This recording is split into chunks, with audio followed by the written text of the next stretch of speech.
City News starts now. Here we go, 6 o'clock. Good morning, everyone. Happy Monday. Welcome into Queen City News. I'm Jason Harper. I'm Andy Satowski. I'm Julian Sador, guys. Meteorologist Brandon Lawson in for Ted Fate. He's saying you probably already guessed it's going to be a muggy day because when you walk outside, you feel it. You feel it? Yay. And you can't breathe, but we have a beautiful sunrise. Yeah. So the headline is hot and muggy. Okay. Yeah, hot and muggy really all week this week. And you mentioned the sunrise, Andy. I mean, it is gorgeous out there. We've got a lot of those high, thin cirrus clouds really scattering some of that light this morning. And sunrise is about 6:08 this morning. So just right on cue here with that sunrise coming up this morning. Knicks fans will rejoice over the orange and blue skies, but skies might darken up a little later this evening, during the game later tonight, and also because of a few thunderstorm chances. Hot and muggy conditions, that's the weather stories we go throughout this week. Temperatures starting on the warmer side, 72 in Charlotte. We've got 68 in Chester, 65 in Shelby. I've got 54 in Boone, the cooler spot up in Watauga County this morning. Dew points, though, in the mid-60s. We've got more moisture overhead, and that is leading to a little bit more of an uncomfortable start out there. Although there's a lot of moisture around, we're actually dry on radar, and we'll stay that way for most of the day today. So as you're headed out the door, it's a warm, muggy start. Your 70s will turn into low to mid-80s by lunch today, and then we're eventually going to be tracking lower 90s. Isolated storm chances around 1 o'clock, and that'll be the story as we head through the afternoon and evening. Very isolated storm chances, and then later today, 90 degrees for your high temperature, hot, humid, with those pop-up storms around. Coming up in just a few minutes, I'll time out those storms for you on Futurecast, and we'll also talk about some even hotter weather for later this week, guys. All right, Brandon, thank you. Breaking overnight, one person is hurt after a shooting in southwest Charlotte. It happened just before 1 on West Woodlawn Road, just off of I-77. Medics says the victim was taken to the hospital with life-threatening injuries. It's still unclear what happened or if there are any suspects in custody. Of course, we'll bring the latest both on air and online, QCnews.com. A four-alarm apartment fire over the weekend forced people to jump from their balconies to escape. This was the scene in Salisbury Saturday evening. Investigators don't know the cause yet, but say the fire started on a balcony. They've also not ruled out that the fire may have been started intentionally. At least 60 people have been displaced, with 23 apartments now temporarily unlivable. Nobody was seriously hurt. Charlotte City Council members have a packed agenda for tonight's business meeting. They're expected to vote on whether to impose a 150-day moratorium on new data centers and telecommunications facilities in the city. Many in the community are concerned about electrical and water use, along with noise and air pollution. The council will also vote on the city's budget for the fiscal year beginning July 1st. It'll include a property tax increase to pay for public safety improvements. The budget also calls for 10% pay raises for police and firefighters. The council meeting starts at 5 o'clock this evening at the Government Center in Uptown.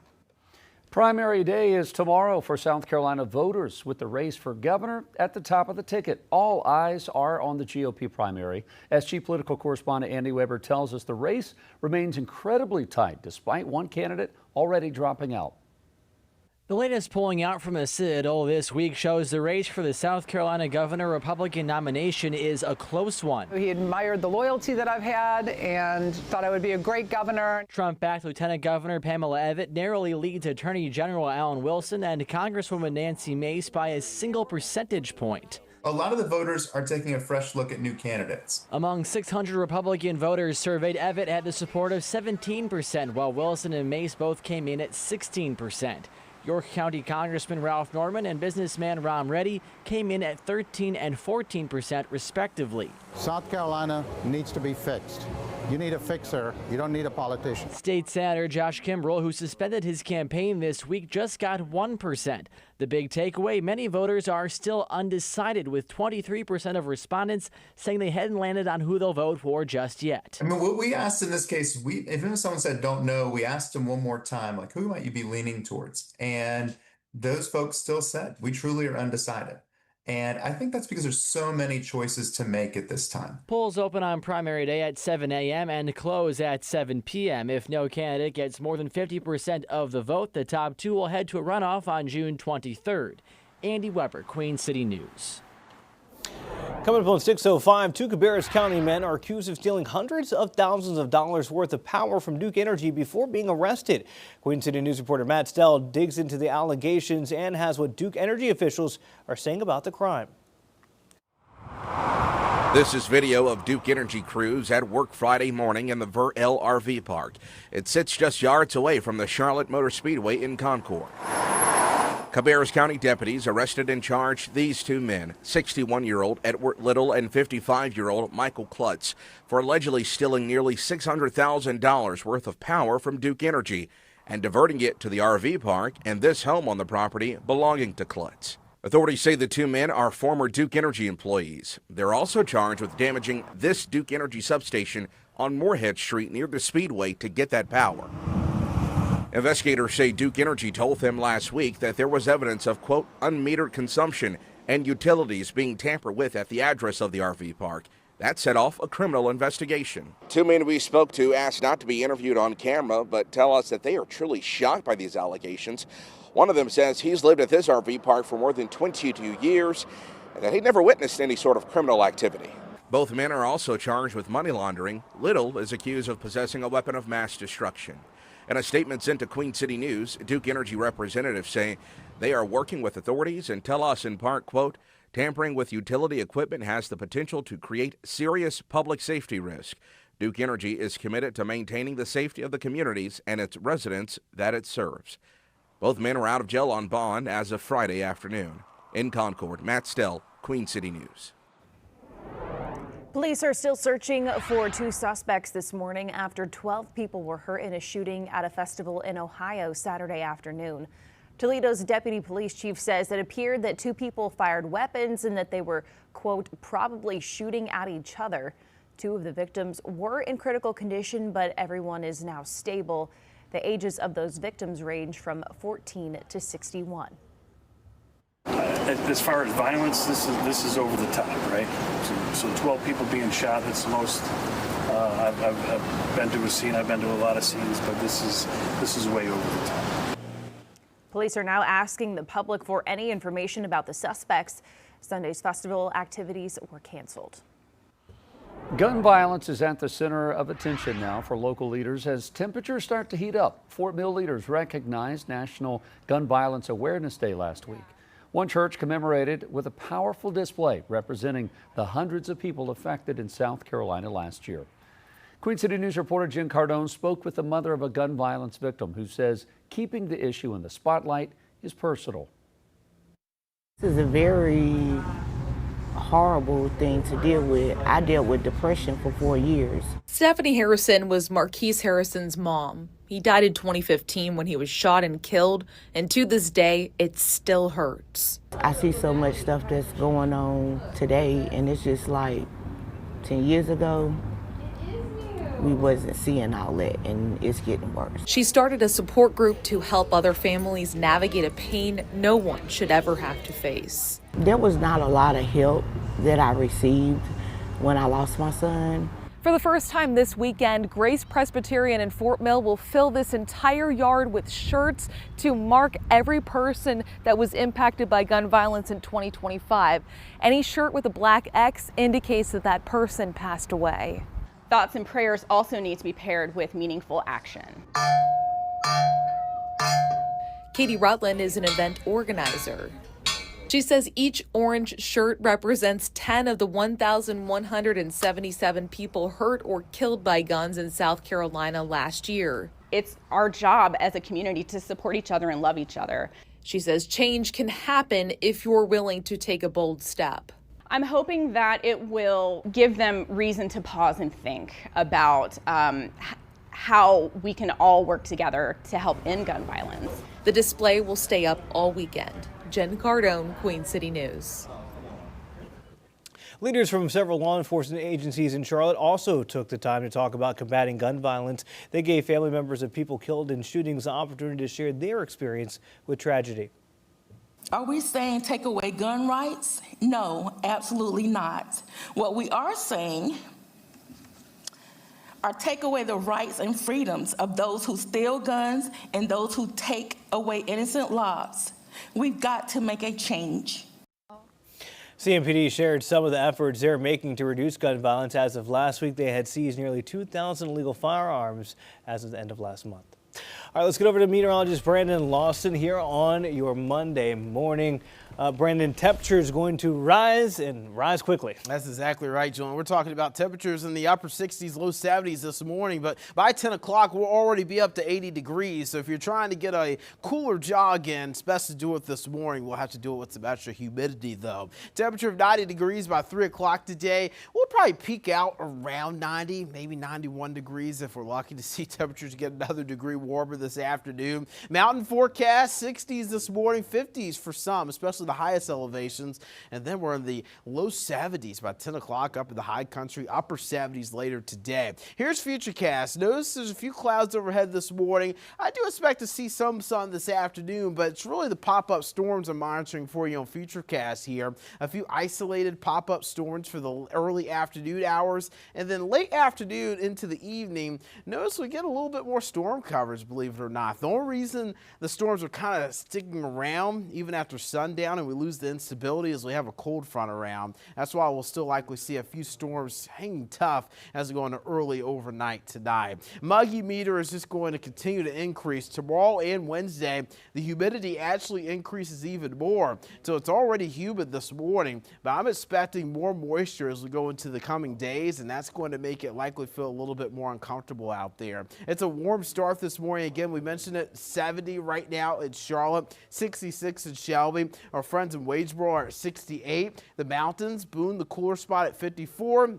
Today's highs topping out in the upper 70s, low to mid 80s as you're getting a little bit further south of the mountains. As you Morganton, Hickory, 88. We're looking at 90 in Charlotte, 93 Lancaster with 95 in Sherrill. Your pollen report showing medium pollen levels here. Top allergens, grass and cedar.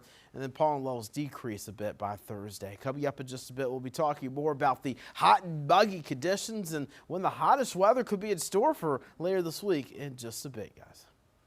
All right, Brandon, thank you, sir. Appreciate that. Let's take an early look at our pinpoint traffic. This Monday morning, we're looking just north of Uptown at I-77 north and south traffic, passing under LaSalle Street.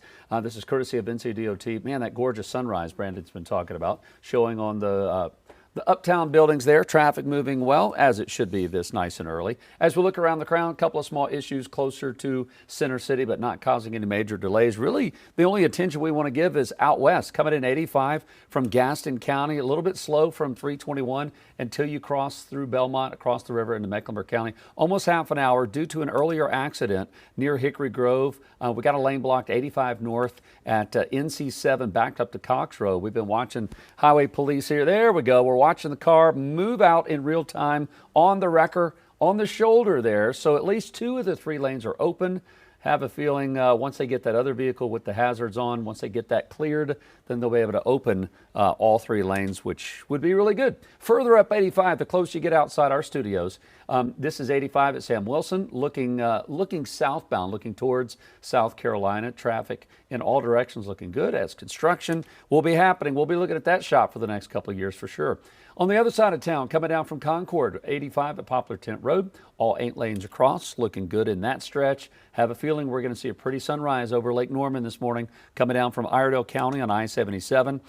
On the east side of the city, Independence Boulevard, looking really good this morning. Coming up at 6:30, we'll give you another look at your pinpoint traffic and drive times to Charlotte Douglas International Airport. Annie? States across the country are looking to put a stop to data center construction. What local leaders are planning as the tech push looks to continue. You're watching Queen City News, the most honored and local news in Charlotte.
Growing backlash against data centers is now pushing some states to put a pause on new projects. Supporters say that these facilities are critical to power AI and cloud computing. Critics, though, say communities could be left paying the bill when it comes to water and power use.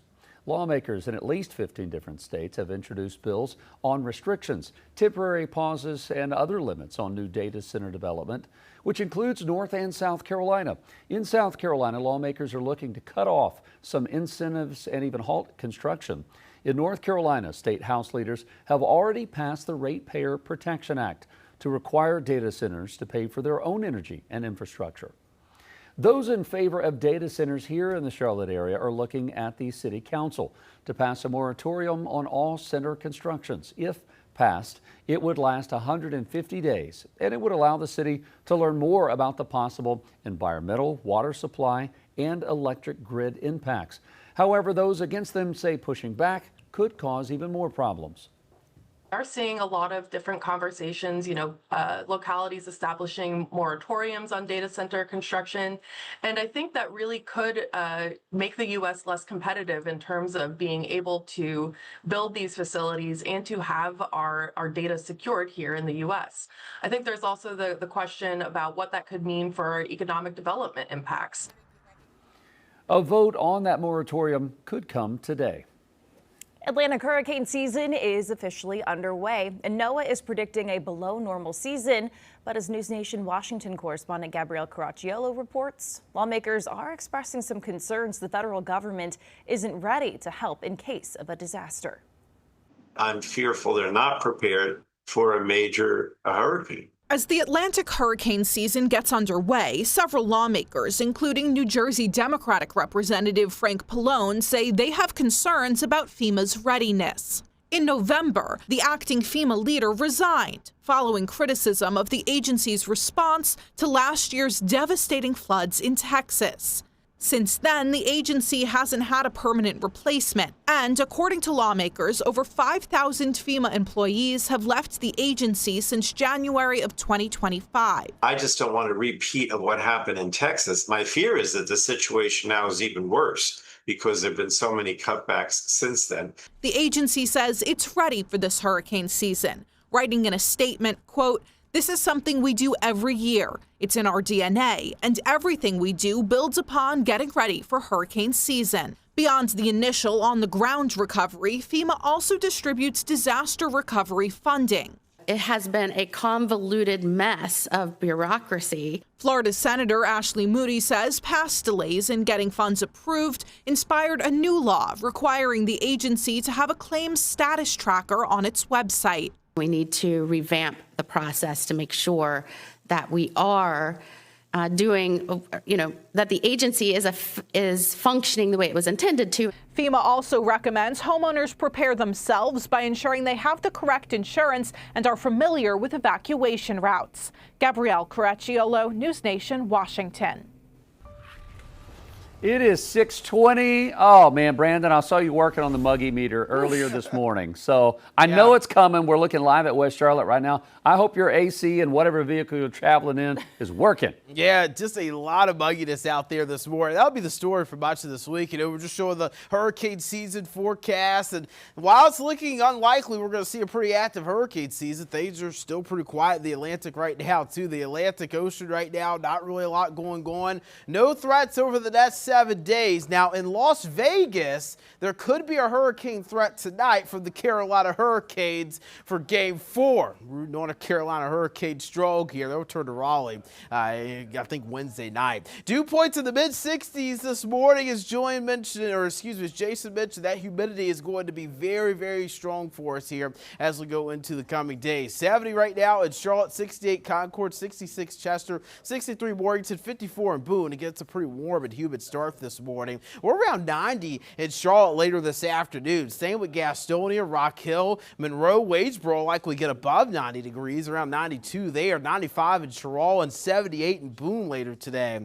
Rain chances will be very hit or miss over the next few days. Isolated storm chance today, more scattered tomorrow, isolated Wednesday, and then by Thursday and really through the weekend, we're just tracking those hit or miss storms each day from pop-up storm chances that will be around. A cold front's moving through right now, but we do have a lot of Gulf moisture streaming in and interacting with that front. While I'm not expecting much rain today, there is a chance for that brief downpour or two to interrupt some outdoor plans. Radar is dry this morning. By noon, maybe 1 or 2 storms are out there. 3 o'clock, maybe 3 or 4 storms will be out there. And that'll really be the trend as we head towards the evening. Just very isolated, small pop-up storms. That'll be the case overnight tonight. Things dry out a bit for tomorrow morning with maybe a stray shower around. And then for Tuesday, more of the same. Isolated to scattered storms. I do expect the storm coverage to be a little bit higher tomorrow. Better chance of getting wet then. 1/4 inch to 3/4 of an inch of rain over the next 5 days. Very hit or miss with the storm coverage. If you get more downpours than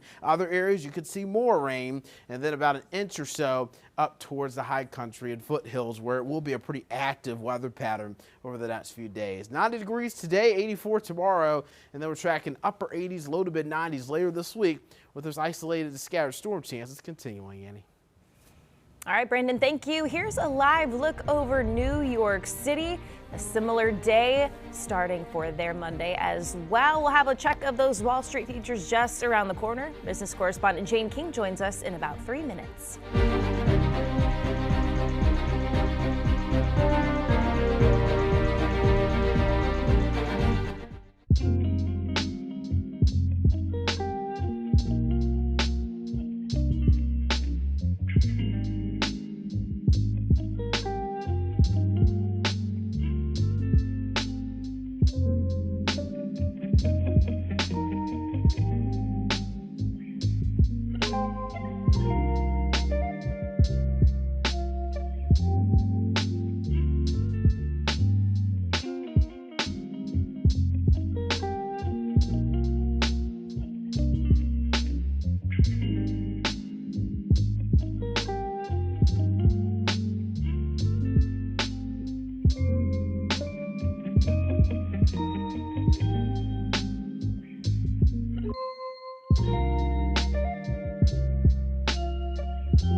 Welcome back. Many white-collar workers have found their careers have stalled, and oil prices are spiking as Iran and Israel trade strikes. Jane King is live at the New York Stock Exchange with those stories and more. Jane, good morning. Hi, Annie. Good morning to you. So futures, at least the S&P and NASDAQ, pointing positive this morning. And that's a bit of a relief after traders just fled stocks Friday, especially the tech stocks. The NASDAQ down 1,100 points. It was a really ugly sell-off. Investors unloaded stocks, even though the jobs report was stronger than expected. I will point out oil this morning up $4 a barrel as there were more strikes from Iran on Israel over the weekend. Well, a new study found that about 25% of American white-collar workers encounter a mid-career stall, going about 5 years without a pay increase or promotion. The Wall Street Journal reports this stagnation often stems from early career slumps. To combat this, workers are encouraged to acquire new skills and credentials that can facilitate transitions into more lucrative roles. And a recent study by Boston Consulting Group highlights a significant increase in employee adoption of AI tools, with 74% of non-managerial white-collar workers using AI regularly. And more than 4 in 10 of these professionals say AI saves them at least a day's worth of time every week. But many companies are facing challenges converting the efficiency gains into measurable value, as the technology's impact does vary across industries. Annie, back to you. All right, Jane, thank you. I need to expand my AI use to help me with these everyday tasks instead of just asking it to identify a bug bite on my finger, which I did last week. So it can be helpful sometimes. It can. All right, I'll work on that. Jane, thank you so much. We'll see you in our 8 o'clock hour. Heading to a break, you're watching Queen City News. Here's a live look at Carowinds this morning. I have a feeling the theme park is going to be very busy on this hot week. The most local news in Charlotte. We'll be right back.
Now, 6:30 on your Monday morning, tracking a hot and muggy week ahead, and that includes a few pop-up thunderstorms as well. Temperatures really heating up this week. We'll talk about when we could make a run at the mid-90s coming up.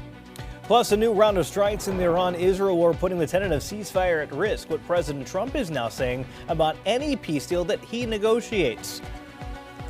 A major change for state employees that could impact which doctor or hospital they choose. The plan state officials are now considering. Good morning, 6:30 on your Monday. Thank you so much for joining us. I'm Annie Satowski. I'm Julian Sador. And I'm Jason Harper. Nice to have you with us. Kicking off a warm week. Ted Payton is off today. We got Brandon Lawson here. Nice to have you, Brandon.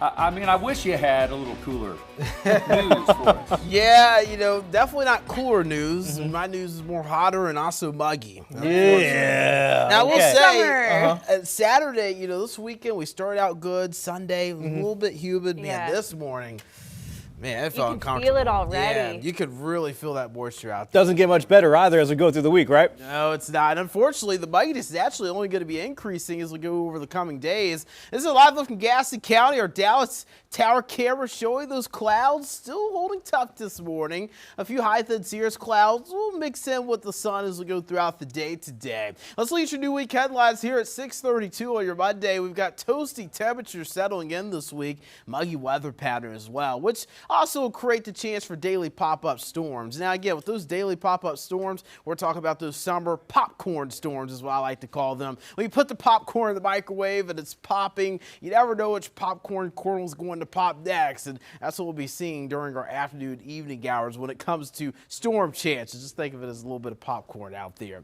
Dew points mid-60s this morning. Again, it is pretty humid out there, and I expect the mugginess to continue for much of this week. 70 right now in Charlotte. We're at 66 in Lancaster, 70 in Sherrill, 70 in Rockingham, 63 in Morganton, 66 Hickory. Our friends in Boone are at 54, one of the cooler spots up in Watauga County. We'll be in the mid to upper 70s in the high country today. As you're getting further south, upper 80s in the foothills, low 90s for our friends around the Charlotte area. So it's a quick warm up today, folks. As a matter of fact, I think today is hotter than what we experienced over the weekend, and unfortunately, more humidity will make it a little bit more uncomfortable. Radar is dry this morning, but that won't be the same for later this afternoon. Now, we're not looking at widespread storm chances, as I just mentioned. We're just looking at those isolated storm chances for the afternoon. Very hit or miss storm chances. Brief downpours, maybe a clap of thunder, but for the most part, most of us will actually stay dry today. But there's that chance you get brief interruptions to some outdoor plans. Coming up in just a bit, a few more storm chances as we go through the rest of the week. And we're also talking about what temperatures will make a run at the mid-90s coming up in just a little bit. Thank you very much, Brandon. Appreciate that. Rush hour officially starts in a little less than 30 minutes at the top of the 7 o'clock hour. We're watching pretty good speeds around the Crown. This is just north of Uptown, I-77, north and south, headed into Uptown, going under LaSalle Street, courtesy of NCDOT. That shot's looking great. Overall, not too bad. A couple of small incidents that are scattered around. Really, the volume where we're seeing slowdowns is out west on 85 north. First of all, that's typical for this time of day, but we do have an earlier accident at Highway 7. So we're backed up now almost to 321 this morning by Cox Road. Let's show you the drive times. Left lane's been blocked. They've got it open now, but let's show you this. One car has already been taken. Oh, there we go. They still have the left lane blocked. You can see the Highway Police State Trooper there getting out of his vehicle. They've towed one vehicle away. They're about to tow the second vehicle, and then they'll get that third lane back open, which will help. So that is that's good news. That is northbound traffic trying to work its way into Uptown. A little further up 85, once you get into Mecklenburg County outside our studios. That traffic, the headlights coming at us, that's coming up out of Gaston County. That stretch near Sam Wilson looking good. Coming down from Concord, here's Poplar Tent Road, all 8 lanes of 85 north and south, looking great this morning. Watching the sunrise north of the city over Lake Norman on I-77 up in Iredell County. Looking great as well. Inbound Independence, we like what we're seeing. If you need to head to the airport this morning, here are your drive times to Charlotte Douglas International Airport from Uptown. 14 minutes, 33 minutes. Coming up from Rock Hill, less than half an hour coming down I-77 from Cornelius. Just don't get a speeding ticket on this Monday. Kicking off your work week. We'll give you another update coming up at 7. Breaking overnight, one person is hurt after a shooting in southwest Charlotte. It happened just before 1 on West Woodlawn Road, just off of I-77. Medics says the victim was taken to the hospital with life-threatening injuries. It's still unclear what happened or if there are any suspects in custody. We'll bring the latest both on air and online at QCnews.com. A four-alarm apartment fire over the weekend forced people to jump from their balconies to escape. This was the scene in Salisbury Saturday evening. Investigators don't know the cause yet, but say the fire started on a balcony. They haven't ruled out that the fire may have been started intentionally. At least 60 people have been displaced, with 23 apartments now temporarily unlivable. Thankfully, nobody was seriously hurt. Charlotte City Council members have a packed agenda for tonight's business meeting. They're expected to vote on whether to impose a 150-day moratorium on new data centers and telecommunications facilities in the city. Many in the community are concerned about electrical and water use, plus noise and air pollution. The council will also vote on the city's budget for the fiscal year beginning July 1st. It'll include a property tax increase to pay for public safety improvements. The budget also calls for 10% pay raises for police and firefighters. The council meeting gets underway at 5 o'clock this evening at the Government Center in Uptown. Developing this morning, Israel and Iran are trading strikes in the worst escalation since the April truce. This began Sunday when Israel intercepted Iranian missiles, then hit several Iranian cities in response. Iran says that its initial attack was retaliation for Israeli strikes on Beirut against Hezbollah. President Trump has been looking to negotiate a full peace deal, saying that on Sunday, Israel would have to accept any ceasefire the U.S. brokers because Prime Minister Benjamin Netanyahu doesn't call the shots. An Iranian official warned today that the United States is, quote, responsible for the consequences of any escalation in the Middle East caused by Israel. Iran sees Israel's ground invasion and airstrikes in Lebanon as a ceasefire violation. It insists that any deal with the U.S. must end the fighting there, but Israel disagrees. Here's a timeline of key events. The war started back on February 28th when the U.S. and Israel attacked Iran. Hezbollah entered the war in March by firing rockets at Israel. On April 7th, a fragile ceasefire in the war was announced. The next day, Israel attacked Lebanon's capital, killing more than 300 people. Then on April the 14th, Lebanon and Israel held their first direct diplomatic talks in decades in Washington. On April the 17th, a fragile ceasefire was announced between Israel and Lebanon, but Hezbollah played no part and fighting soon resumed from both sides. Then last Wednesday, Israel and Lebanon said they agreed to renew the ceasefire and create security zones that exclude Hezbollah. Thursday, Hezbollah's leader rejected the ceasefire agreement and demanded that Israel withdraw from Lebanon, which led to the attacks over this past weekend. Changes could be coming to ferry routes in eastern North Carolina as the war with Iran has increased fuel prices. The ferries use 2.2 million gallons of fuel annually. The DOT says it needs an additional $3.8 million to run its full schedule. 2026 fuel projections were based on an annual fuel cost of $2.60, but now the average is projected to be $4.45 in 2027.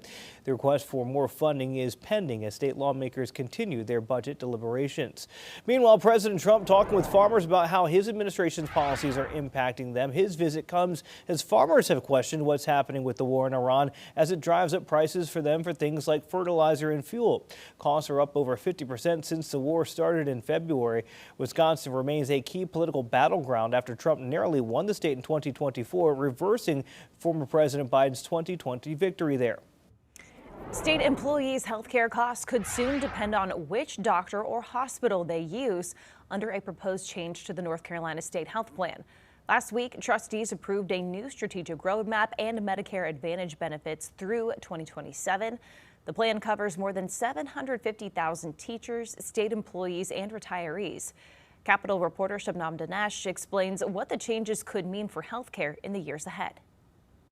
A new 3-tier provider system for the state health plan. Every major provider in this state was invited to participate in this competition.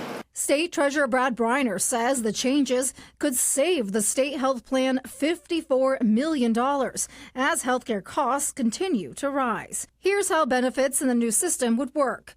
Providers could earn preferred status by agreeing to lower prices. By choosing preferred providers, you will be able to cut your out-of-pocket cost by a third or more. Members who use Access tier providers would see costs similar to what they pay today. But members who use non-preferred providers would face higher costs. If your current provider is ultimately not in the preferred tier, it will be because your provider does not sufficiently value your business. The proposed changes wouldn't just affect where members get care.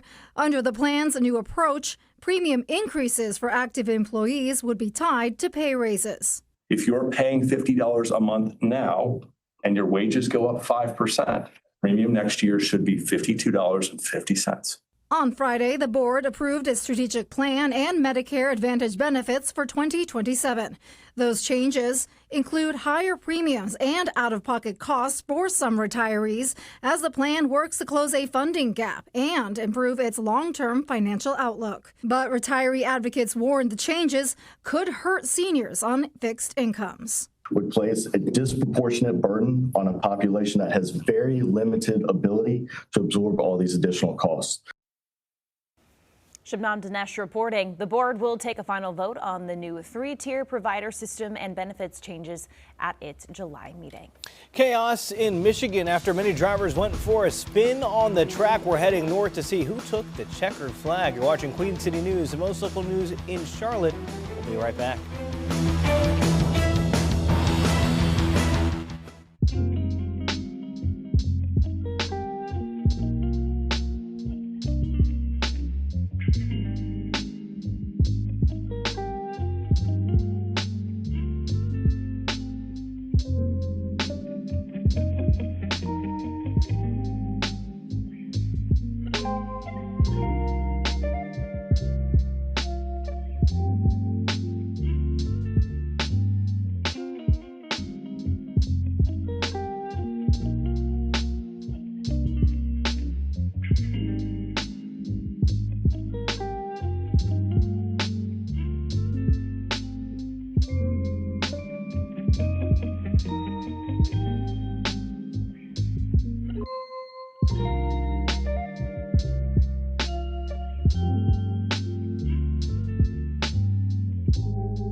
A rough night in Michigan led to an exciting victory for one NASCAR driver. Carolina Sports Live's Joey Yellis is following the latest racing news in our morning sports.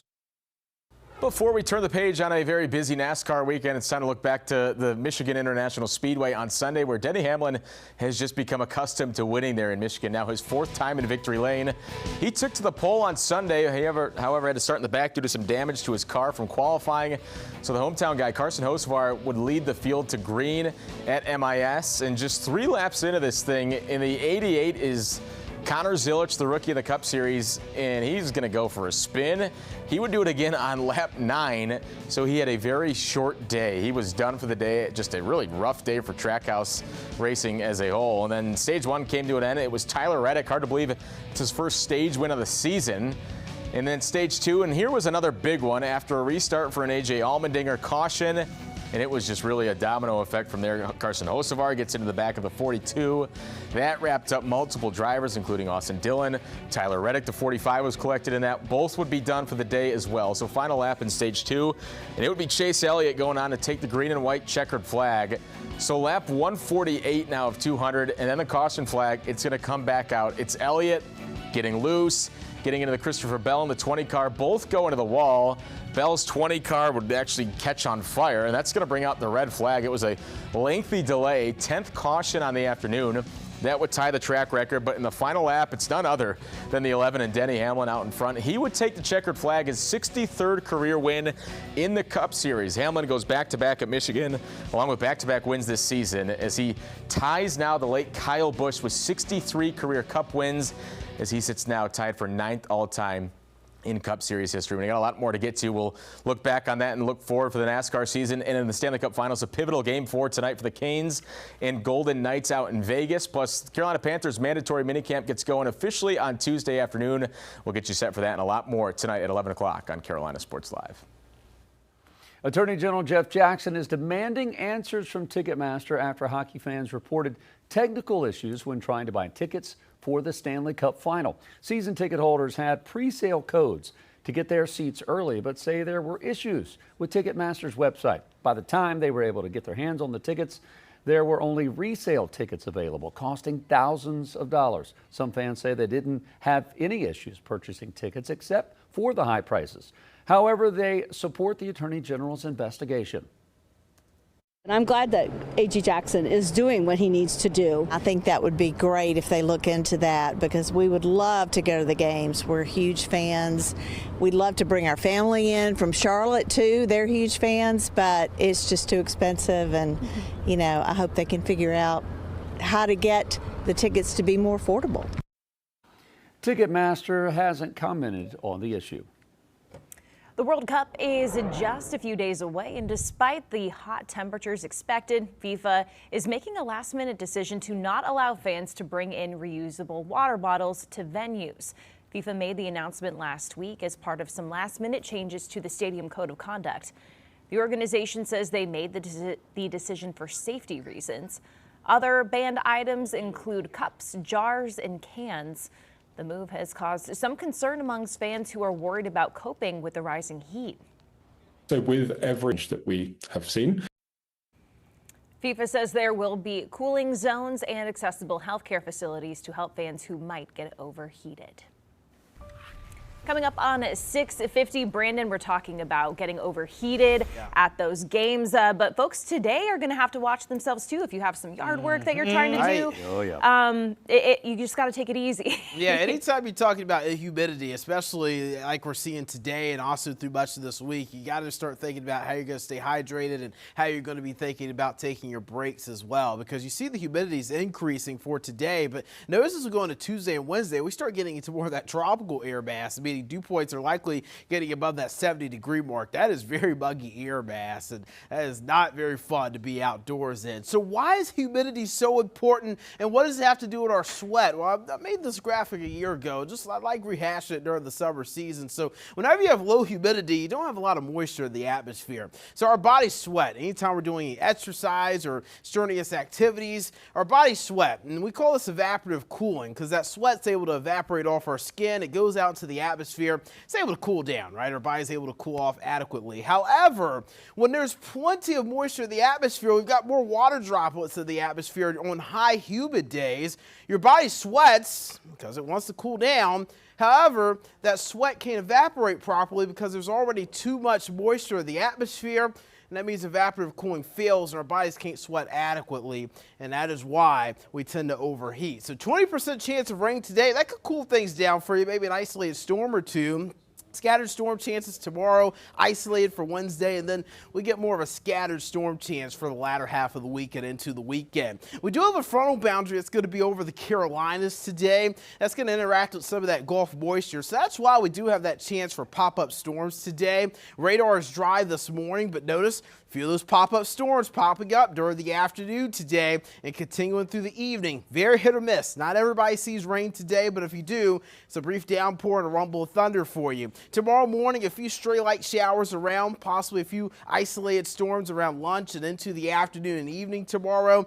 Now, I do think storm coverage will be a little bit more higher tomorrow, meaning about a 40% chance of rain versus a 20% chance of rain. 1/4 inch to 3/4 inch of rainfall around the Charlotte area this week, about 1 inch or 2 towards the mountains where they'll have more widespread storm chances each day.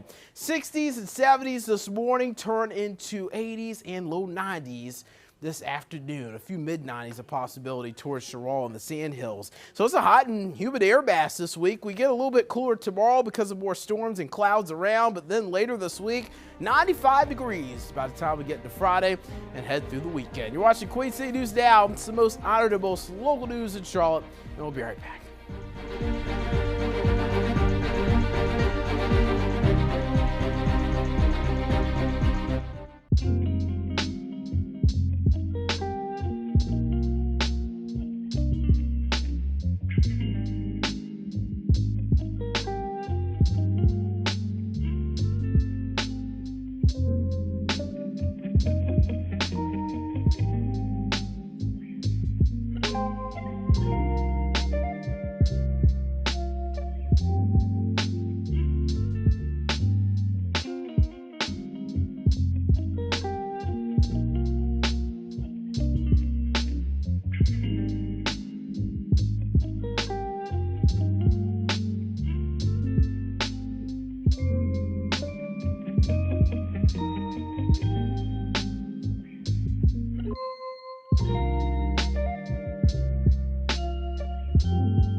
Some parents are calling a new school trend disturbing. It's being called lunch shaming. It's when students secretly take photos of classmates while they're eating, then post those images online to mock them. It's another form of cyberbullying. Instead of targeting something a student posts online, kids are now creating content themselves. That image can be conveyed and it's out on a platform. And as much as we want to try to take that down, it can be really hard, especially when it's shared with so many different people. Statistics from the government-run website Stop Bullying states that 1 in 6 high school students have experienced some type of cyberbullying, and it's mostly reported by girls. New research indicates not only is being overweight bad for a man, it can also take a toll on his children. A study looked at how a father's overall health before and during parenthood affected the development of his kids. The research found obesity is 40 to 70% inherited, and it can be passed through generations by biological and environmental influences. That's because boys and girls model their behavior after their parents. That includes a father's diet, parenting practices, and levels of physical activity directly influencing the eating and exercise habits of their children. As we continue to count down to America's 250th birthday, Queen City News is highlighting the people and places across the Charlotte region that helped to shape our independence. In June of 1775, Charlotte tavern keeper and militia captain James Jack rode alone on horseback from Charlotte to Philadelphia to hand deliver the Mecklenburg Resolves to Congress. A statue at the corner of 4th Street and Kings Drive depicts Captain Jack on horseback. There it is. The monument is known as the Spirit of Mecklenburg. You're watching Queen City News on this Monday. We appreciate that. Beautiful start to the week. We'll be back.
Meta says it's rolling out an optional paid subscription service for Instagram, looking to customize the user experience. Instagram Plus is expected to feature stories that last for 48 hours and the ability to create multiple different audience lists for stories.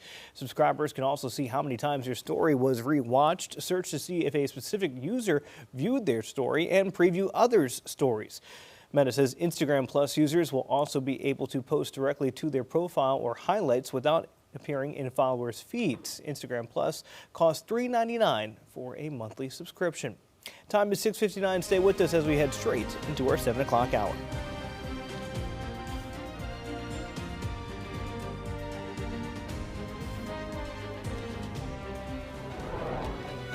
More than 60 people are now displaced after a huge fire at a Rowan County apartment complex. What officials are saying about their investigation. Plus, a manhunt continues this morning for 2 inmates who escaped to jail on the Virginia state line. What investigators are saying about the help the 2 might be receiving. High jet fuel costs could disrupt your summer vacation. The flights being cut out of Charlotte and what that means for thousands of travelers.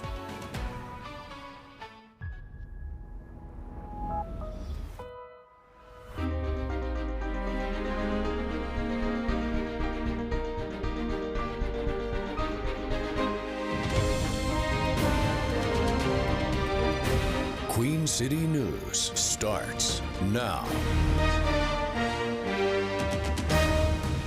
Good Monday morning, everyone. Straight up 7 o'clock. Welcome into Queen City News. I'm Jason Harper. I'm Annie Satowski. I'm Julian Sador. I'm meteorologist Brian Lawson in for 10 Fate this morning. We're tracking a buggy start to the week, guys. It's been one of those things we've been dreading, I think, right? The humidity and I think it really comes in strong this week. It was inevitable, right? Have we officially started summer? We're going to be feeling every aspect of summer this week. We're talking about hot conditions, muggy conditions, and we even have a little side of those pop-up summer storms this week too. As a live look around the crown, things are very quiet this morning. We had some of those high thin cirrus clouds still overhead this morning, which led to a wonderful sunrise about an hour ago. Hate if you missed that, but later today I do think we can see a pretty nice sunrise too, because we'll still have, or sunset, because we'll still have a few clouds mixed again with that sun as it sets later today. Mid to upper 60s, low 70s this morning. Again, it's a pretty warm pattern for you this morning. 72 still in Charlotte, and temperatures are only going to heat up from here now that the sun is up. Dew points to the mid 60s. We're going to be talking about dew points a lot this week because they are increasing, meaning that the moisture levels are also increasing over the area. So out the door forecast for you this morning, we'll call it mid to upper 60s and low 70s to 83 degrees already by 11 o'clock today. So today's forecast, 90 degrees. It's hot, it's humid, and yes, we've got a few isolated and maybe even scattered storms out there later today. Best chance for that will be during the afternoon and even into the evening with some of those isolated storms still around. Coming up in just a bit, we'll change this chart into more of a futurecast look to give you a better idea on when we could see those storms around your neck of the woods. Coming up in just Breaking overnight, one person is hurt after a shooting in southwest Charlotte. It happened just before 1 o'clock on West Woodlawn Road, just off I-77. Medic says that victim was taken to the hospital with life-threatening injuries. It's still unclear what happened or if there are any suspects in custody. We'll bring you all the information that we learned throughout the morning here on air and online at QCnews.com. Dozens of people are without a home after a fire at a Salisbury apartment building. This started Saturday evening. As Queen City News reporter David Schumann tells us, some people took extreme measures just to get to safety. Flames shot into the air Saturday evening at this apartment building in Salisbury. Fire officials say nearly 60 people are now displaced, as 23 apartments are at least temporarily unlivable. Right now, these residents need to process. What we are telling the residents is to prepare for a long-term movement and to it's going to be a process to get their items out if they can salvage their items. The emergency services deputy chief says at least 2 people jumped from the balcony to escape the fire. Everyone is okay. We have some minor injuries. It was the best situation of the worst situations. One woman who's been staying on the property but wasn't comfortable speaking on camera said hearing people jump from so high terrified her. I was very, very afraid and concerned. I came back over here today to find out what systems do they have in place. Do they have sprinklers? Officials say the fire started on the balcony. They're investigating the cause and haven't ruled out that it was set intentionally. In Salisbury, David Schumann, Queen City News. Charlotte City Council members have a packed agenda for tonight's meeting. They're expected to vote on whether to impose a 150-day moratorium on new data centers and telecommunications facilities in the city. Many in the community are against them over concerns about electrical and water use and noise and air pollution. The council will also vote on the city's budget for the fiscal year beginning July 1st. It'll include a property tax increase to pay for public safety improvements. The budget also calls for 10% pay raises for police and firefighters. The council meeting begins at 5 this evening at the Government Center in Uptown. Monroe City Council members will be considering a measure this week calling for an ethics investigation into one of their colleagues. Mayor Robert Burns and Councilmember David Dotson want the city attorney to line up outside counsel to look into Councilman Gary Anderson. A letter filed as part of the council's agenda for tomorrow night mentions allegations against Anderson potentially involving a minor in Charlotte. The letter also mentions a crimes against children unit. We did reach out to Mayor Burns as well as council members Dotson and Anderson. We've also reached out to Charlotte-Mecklenburg Police for information on any potential investigations, and we will let you know when we get a response. Authorities believe 2 escaped North Carolina inmates are now getting help as they continue to evade law enforcement. In response, they're stepping up their efforts. The FBI is now part of the national search for Michael Miles and LaShawn Knott. The pair broke out of the Vance County Detention Center on Wednesday. The county sheriff says someone picked them up and got them away from authorities.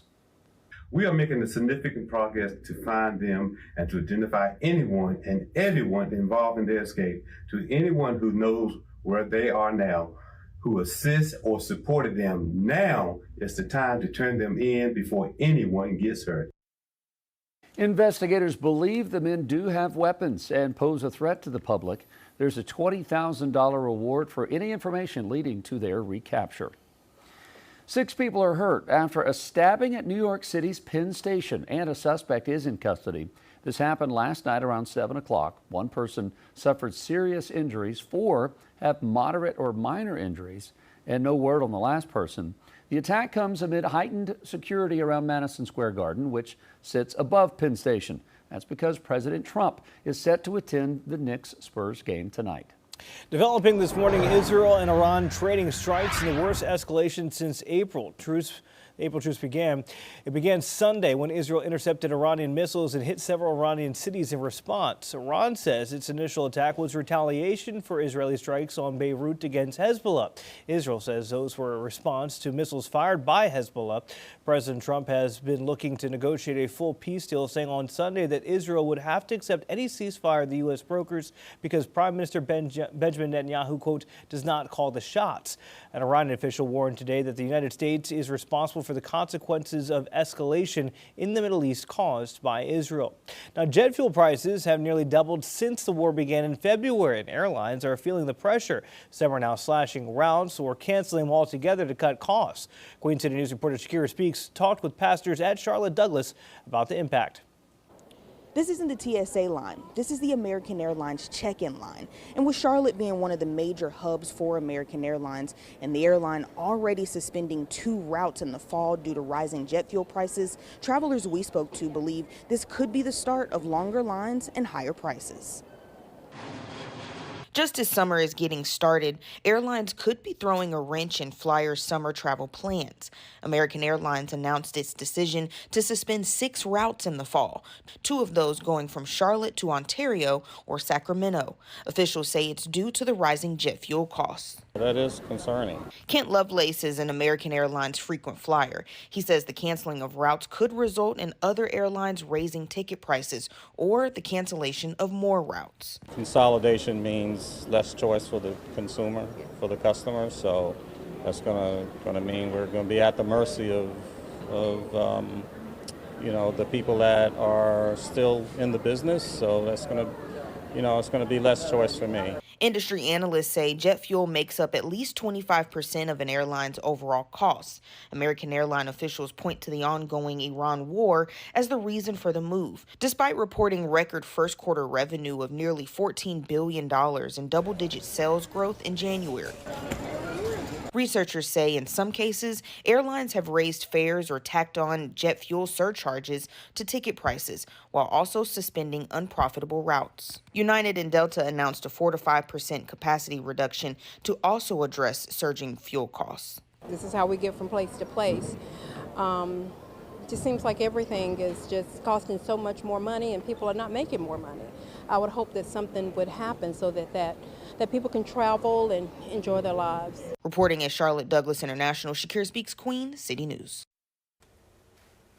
South Carolinians set a new early voting record. The State Election Commission says more than 318,000 people turned out for early voting that ended on Friday. The total shatters records set in 2022 and 2024. Election day is tomorrow and polls are open from 7 a.m. to 7 p.m. 7:10 here on your Monday morning. Let's get a check of our weather with meteorologist Brendan Lawson. Brandon, how are we shaping up for a Monday? Yeah, going to be a hot and muggy one for sure to start the work week. And unfortunately, the mugginess is going to be increasing as we go through the week this week. Now, we do have a front boundary over the Carolinas right now. It's a very slow moving front. And you see back to the west, it has produced a good amount of storm coverage up towards the upper Midwest and towards the Ohio Valley. Now, for us, we're dry this morning. We don't really have enough lift for any storms. But I will say later this afternoon into the evening, we could see a few isolated storms popping up. I'm thinking from noon to 4 o'clock, more about 10 to 20% chance of storms. And then later this evening, that kind of jumped up to about 30%. I do think we'll see a few more storms around late this evening, early overnight hours. Brief downpours, maybe a clap of thunder around. Pollen report showing medium pollen levels, the top allergens being grass and cedar. And then by Thursday, kind of drop those pollen levels down a little bit just due to a few downpours and rain chances around. Coming up in just a little bit, we're talking about temperatures really heating up as we get towards later this week. I'll talk about just how hot it's going to get in just a little bit, Jason. Oh, can't wait for that, Brandon. Thank you, sir. Appreciate it. Rush hour officially started 11 minutes ago. Now, with the majority of schools out, although I do see a school bus going as we're talking about it right across LaSalle.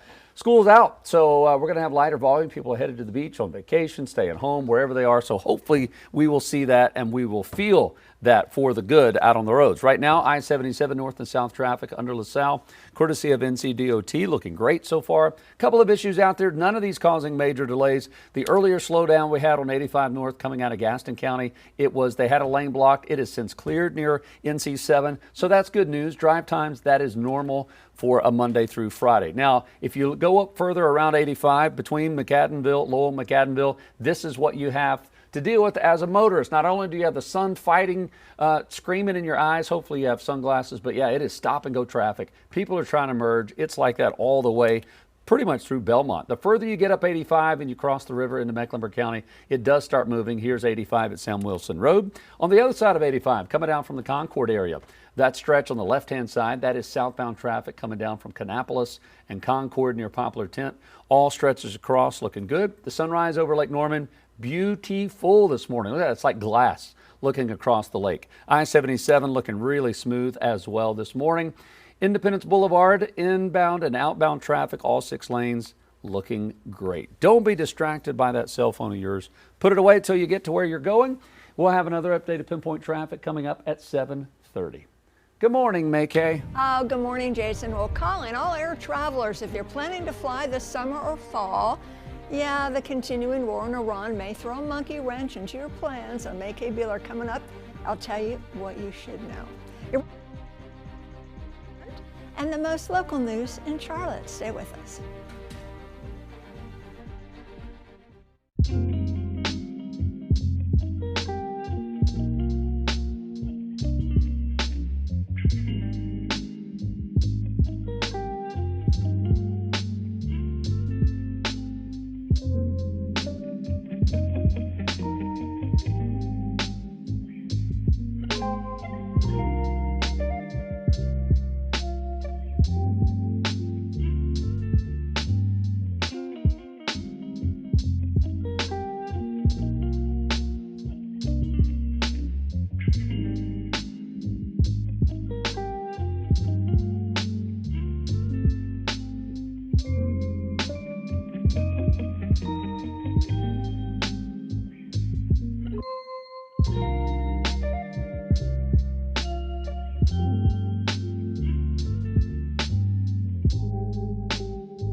Attention air travelers planning to fly this summer or fall. The war in Iran might affect your flight options. If you're booked on American, you should know that the airline has joined a growing list of global air carriers that are scaling back service. Chief Transportation Correspondent Pilot Mackay Buehler joins us with what you should know before you make any plans. Mackay, good morning. All right, good morning. So your options may be dwindling thanks to fewer direct flights. So yeah, we know the chronic shortage of jet fuel caused by the ongoing wartime closure of the Strait of Hormuz is throwing a monkey wrench in the plans of many vacationers, and it's not about to end anytime soon, at least the prices aren't. So the price of jet fuel, has doubled since the start of the war. And now over 3 months in, airlines like Spirit have shut down altogether. Others are temporarily cutting routes as the war continues to drive up prices.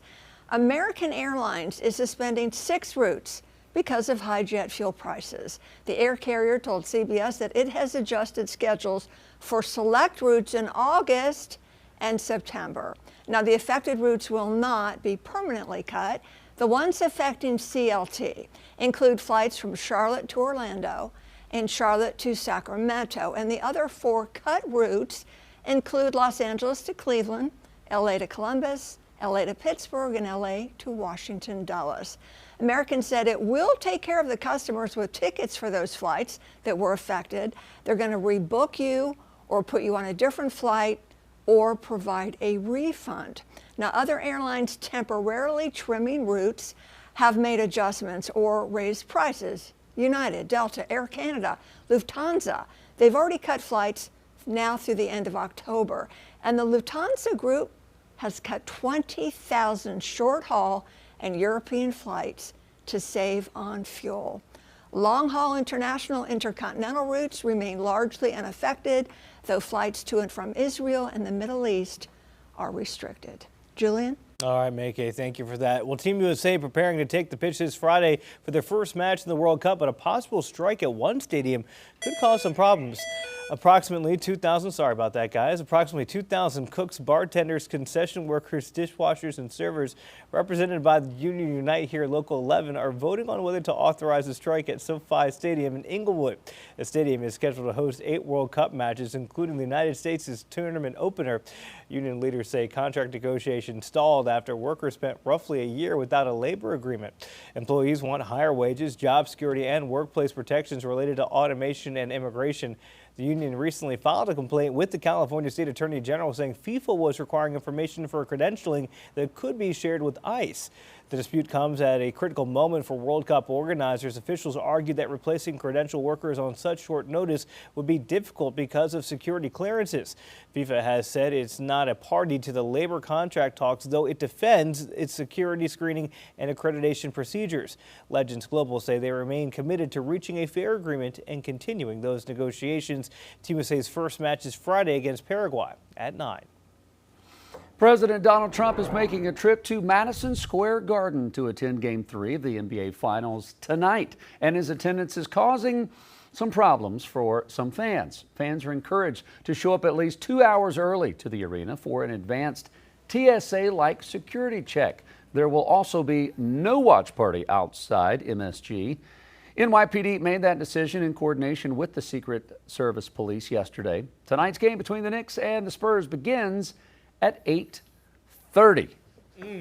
That's it's going to be interesting security with that. And I know Brandon's a big Spurs fan. Yes. And I know we've got some producers and other people that are Knicks fans, and so too many. But yeah, I can't imagine this flood of people, what that's going to be like tonight. Oh my gosh. Yeah, it's going to be crazy out there, especially just with this moment. It's been 53 years since the Knicks have won a championship, and they are feeling it. Our producer, Robert, is in the newsroom just breathing heavy. I literally walked past. Well, that's every day. That's every day. That is every day. Yeah, heavier today. Yeah, I'm here today. I guess I don't get to see it every day, but man, he is just like sighing. I'm like, you're up 2-0, but man, don't know, man. It's just the stress of being a Knicks fan. I get it. Temperature is going to be heating up here as we go through the course of this week. Folks, we're at 90 degrees today. We'll be in the mid to upper 80s tomorrow and Wednesday. But Thursday and into the weekend, I've got temperatures in the mid 90s. Man, it's going to be kind of a heater out there as we head towards the end of the week and into the weekend. And unfortunately, it's also going to feel like a sauna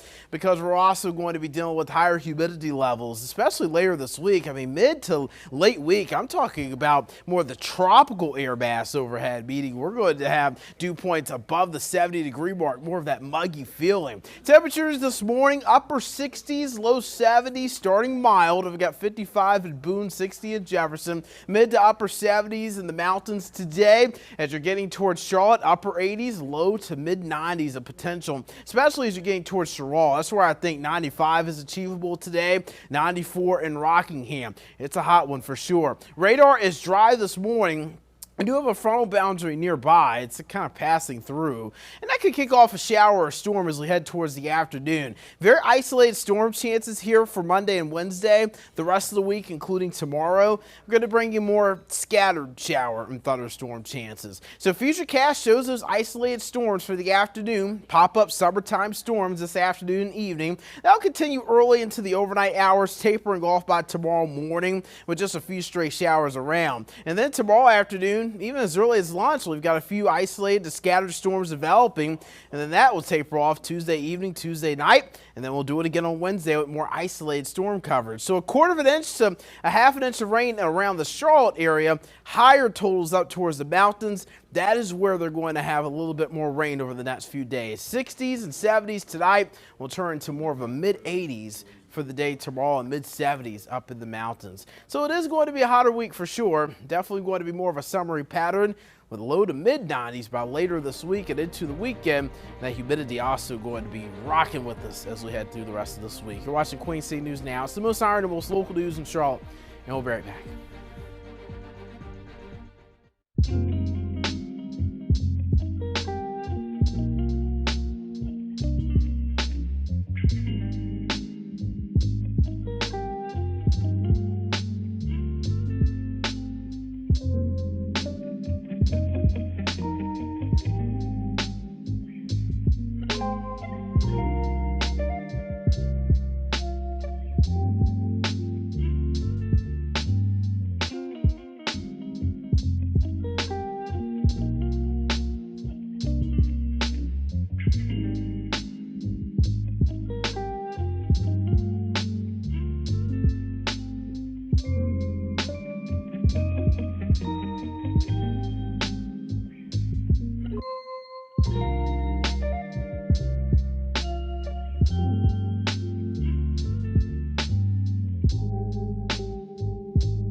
Welcome back. Time is 7:25 as we take you up to New York City. Stock futures right now are in the green. Now they ended on a low note Friday, major low note in some cases. Dow Jones down over a percentage point. NASDAQ down over 4%. The S&P 500 down 2.5%. We're going to talk with Jane King, business correspondent. She'll join us live from the New York Stock Exchange coming up at 8:25. A lot of us are looking forward to a summer vacation, but travel experts say to get the most out of your trip, take a plop vacation. What in the world is that? HuffPost says that it's exactly what it sounds like. You wake up in the morning, you pack a bag, you just plop down by the pool or the beach all day. It's meant to help people truly relax and recharge. It's especially helpful for families with small children because it's less stressful than coming up with an entire itinerary and dragging the kids from event to event. And the best part, you can take a plop vacation without even leaving town. Okay, I don't know who names these things, but yeah, I like it. I'm all for it. Do you? Well, yeah, some of our best time away has been maybe a 2-day, not necessarily taking a week, out of the country or whatever. Just impromptu sometimes is the best. Yeah, okay. This is coming from somebody with kids too, like myself. I'm skeptical because it doesn't matter where you're going. It's still a stressful time. I think you still have so much stuff to take. It doesn't matter where you're going. Brandon, so go where it makes you happy. Yeah, Brandon and I were talking about this. I guess it's different if you go out of town and you take a plop vacation, but when they say the best part is you don't have to leave town, I need to leave town for my vacation. Yeah, I gotta vacation. Go. Yeah, because otherwise I don't feel like I've escaped anything. That's kind of how I feel. Even in the Carolinas, you can go to the mountains, of course, or the beach. That's why Charlotte is amazing. But even going to the beach is, a 3-hour trip. So that'd be okay. I still consider that that's like fine. I don't think you have to go super far away. Yeah. So, but like a plop vacation, Lake going Norman, down to the pool, like going down to my something pool, like that. No, that's not a. I need a full outing. I don't think I you're need to allowed be there plop for at at least community a pools, few like days. 24 hours though. What? You can't just go plop at your pool like.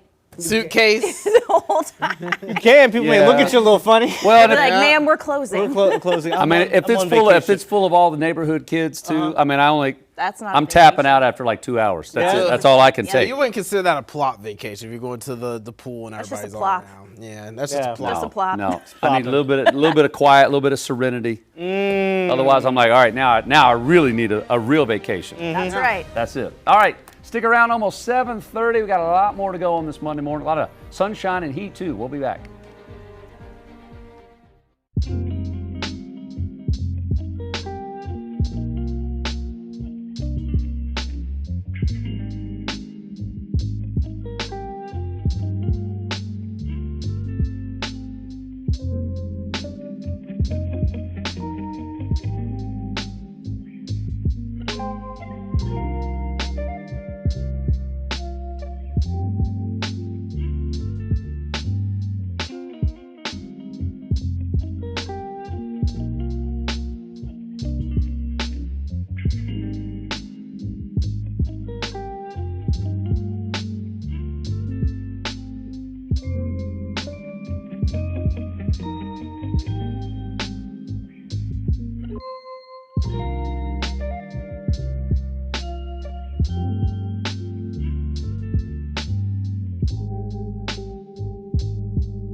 shakeup in the race for South Carolina governor days before the primary election.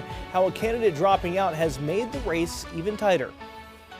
A surprising theft, the charges against 2 former utilities workers accused of redirecting power.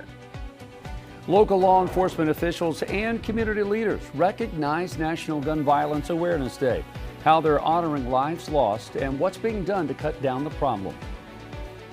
7:30, happy Monday to you. Thank you so much for starting your day here with us. I'm Annie Satowski. I'm Julian Zador. I'm Jason Harper. Meteorologist Ted Payton is off today, hopefully somewhere where it's cool. In the AC, you're going to need it today and through the week. We've got Brandon Lawson here today. Beautiful sunrise we've been watching for the last hour and a half, but I have a feeling that same beautiful sun is going to put on some heat this week. Oh, it sure is. It's so strong too, guys. I was out and about this weekend, and man, that sun was beating me up. Even after we got into the evening hours, it was as strong as it was. And that happens during this time of year. High sun angle peeking down on top of us as we go throughout the day. And I want to make sure you have the sunscreen handy, water handy, and maybe a few breaks handy as well if you're going to be outdoors. It's going to be a toasty one today, but live look from uptown. Still a few high cirrus clouds mixing in with the sun. New week headlines for you. Toasty temperatures really settle in this week. So we're going to stay in the 80s and 90s. We're looking at muggy conditions as well, and daily chances for pop-up storms, meaning that storms might pop up and then diminish, and then you might get another storm, or you might not get a storm at all. It's just kind of how it is during the summer, those isolated storms that tend to pop up. We're already seeing a lot of low 70s right now. 70 in Chester, Lancaster, Monroe, Charlotte, Concord, also in Gastonia. We got 55 in Boone. Same with the dew point, so it's pretty humid there, even though the dew point's a bit lower. And then you're tracking the dew points towards Charlotte. We're starting to see some upper 60s and even some low 70s for dew point. Chester and Lancaster, 70-degree dew points. I mean, that's a lot of moisture, and that's all coming in from the Gulf. I like to say the Gulf is open for business whenever we have a lot of moisture pulling in like that. Frontal boundary skirting across the Carolinas, and that will interact with a little bit of moisture and produce the chance for at least an isolated storm or two this afternoon. Radar dry this morning. We're pretty quiet this morning, and I think most of the day is going to be on the calmer side, but there's a few of those isolated storms today. We're talking about maybe 3 or 4 storms during the afternoon, another 3 to 4 storms later this evening, and even into the early overnight hours. So not everybody will see a storm today, but if you do, don't worry, just looking at a brief downpour, maybe a rumble of thunder, and then it'll move out of your area pretty quickly today. So that'll be the concern for you, just that chance of an isolated storm or two. 90 degrees in Charlotte today, 90 Gastonia, 89 Langleton, 88 Hickory. I've got 78 in Boone. So again, it is going to be a toasty day later today. And top allergens when you're looking at your pollen report, grass and cedar. That's the main driver right now. The grass is growing, so that's why grass pollen tends to really peak around this time of year. When you add a little bit of rain to it, it does keep more of that medium to high pollen level count, and then low pollen count by Thursday after some of that rain peaks in. So again, it's a warm one today, upper 60s, low 70s in store to start the day. So again, it's just going to be very toasty out there, and I do expect those high temperatures to rise very quickly. When you look at the hourly forecast, where the 70s to start, low 80s by 10 o'clock, and then by 3, I've got 90 degrees. So coming up in just a bit, we'll talk about even some hotter days ahead for later this week, and we'll show you future cast for a couple more days ahead too, and let you know where those rain chances will look like, Jason. All right, thank you very much, Brandon. Appreciate that. 734, pinpoint traffic. Got an accident on 85 southbound at Sugar Creek. 3 left lanes blocked. And, oh, come on, stay with me. I know it wants to freeze on me. Hang on, I'm going to refresh it because I want to make sure that you guys can see what's going on out here. 3 lanes blocked. We've got the first response team has just arrived, those trucks, telling everyone to get over. So the 3 left lanes are blocked. The accident is up there against the wall. At least they have traffic moving in the far right lane and the merging lane. So what would have been 5 lanes, now we're down to 2. It is stop and go, but at least it is moving. But I'm telling you, it is backed up past Mallard Creek, almost to University City Boulevard. So just be aware of that. It's really going to be struggling for the next hour. This is it on the map, showing you exactly where it is. So if you're trying to work your way into Uptown to get to I-77, you're going to be backed up for a while. And so overall, most of the issues are kind of centered in the center of the city, having a little bit of slowdowns near Matthews, 45 enter. Do want to let you know that South Tryon, which is 29, might be a better alternate instead of 85, at least for the next 30 minutes or so. Let's take a look at I-77 north and south, right near Uptown, near LaSalle Street. Good looking shot, all 8 lanes across. Moving well, drive times. Still ramping up coming in from Gastonia on 85 northbound. Now we're up over half an hour, 35 minutes just to get to Belmont. On 85 north, if you look, the sun is shining down on the motorists coming in from Gastonia, trying to work their way around the bend from Lowell, McAdenville, eventually to get to Belmont, and then here to Sam Wilson. I-85 at Sam Wilson outside our station in West Charlotte. Things are looking good. If you're coming down from Kannapolis and Concord, at some point you'll pass Poplar Tent Road near 85. This stretch here looking good in both directions up near Lake Norman. Man, really nice as the day gets going. Here's a look at Independence Boulevard on the east side of the city. That stretch also looking good. Quickly, here's drive times if you're headed to the airport. Don't be distracted this morning. Keep your speed under control. You know the drill. We'll give you another update coming up at 8 o'clock. Julian? All right, Jason, thank you. Breaking overnight, one person is hurt after a shooting in southwest Charlotte. It happened just before 1 on West Woodlawn Road. It's just off of I-77. Medics says the victim was taken to the hospital with life-threatening injuries. It's still unclear what happened or if there are any suspects in custody. Of course, we'll bring the latest both on air and online as soon as we know more. QCnews.com for that. A 4-alarm apartment fire over the weekend forced people to jump from their balconies to escape. This was the scene in Salisbury Saturday evening. Investigators don't know the cause yet, but say the fire started on a balcony. They have not ruled out that the fire was started intentionally. At least 60 people have been displaced, with 23 apartments now temporarily unavailable. Nobody was seriously hurt. Charlotte City Council members have a packed agenda for tonight's meeting. They're expected to vote on whether to impose a 150-day moratorium on new data centers and telecommunications facilities in the city. Many in the community say they're concerned about electrical and water use, along with noise and air pollution. The council will also vote on the city's budget for the next fiscal year beginning July 1st, or for the fiscal year that begins on July 1st. It'll include a property tax increase to pay for public safety improvements. The budget also calls for 10% pay raises for police and firefighters. Council meeting begins at 5 o'clock this evening at the Government Center in Uptown. Primary day is tomorrow for South Carolina voters, with the race for governor at the top of that ticket. All eyes are on the GOP primary. As chief political correspondent Andy Weber tells us, the race remains incredibly tight despite one candidate already dropping out. The latest polling out from the Citadel this week shows the race for the South Carolina governor Republican nomination is a close one. He admired the loyalty that I've had and thought I would be a great governor. Trump-backed Lieutenant Governor Pamela Evette narrowly leads Attorney General Alan Wilson and Congresswoman Nancy Mace by a single percentage point. A lot of the voters are taking a fresh look at new candidates. Among 600 Republican voters surveyed, Evette had the support of 17%, while Wilson and Mace both came in at 16%.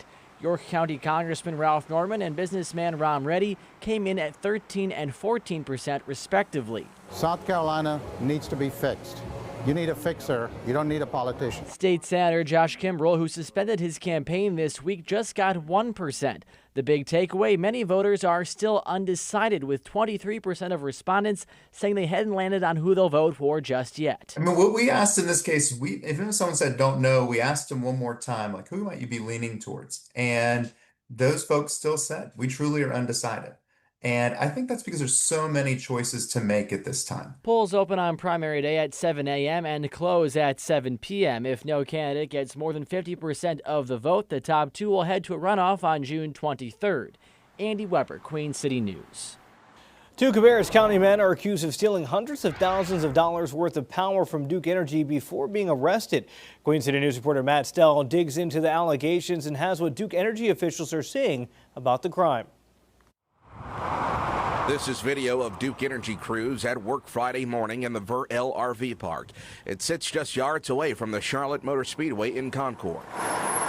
Cabarrus County deputies arrested and charged these two men, 61-year-old Edward Little and 55-year-old Michael Klutz, for allegedly stealing nearly $600,000 worth of power from Duke Energy and diverting it to the RV park and this home on the property belonging to Klutz. Authorities say the two men are former Duke Energy employees. They're also charged with damaging this Duke Energy substation on Moorhead Street near the Speedway to get that power.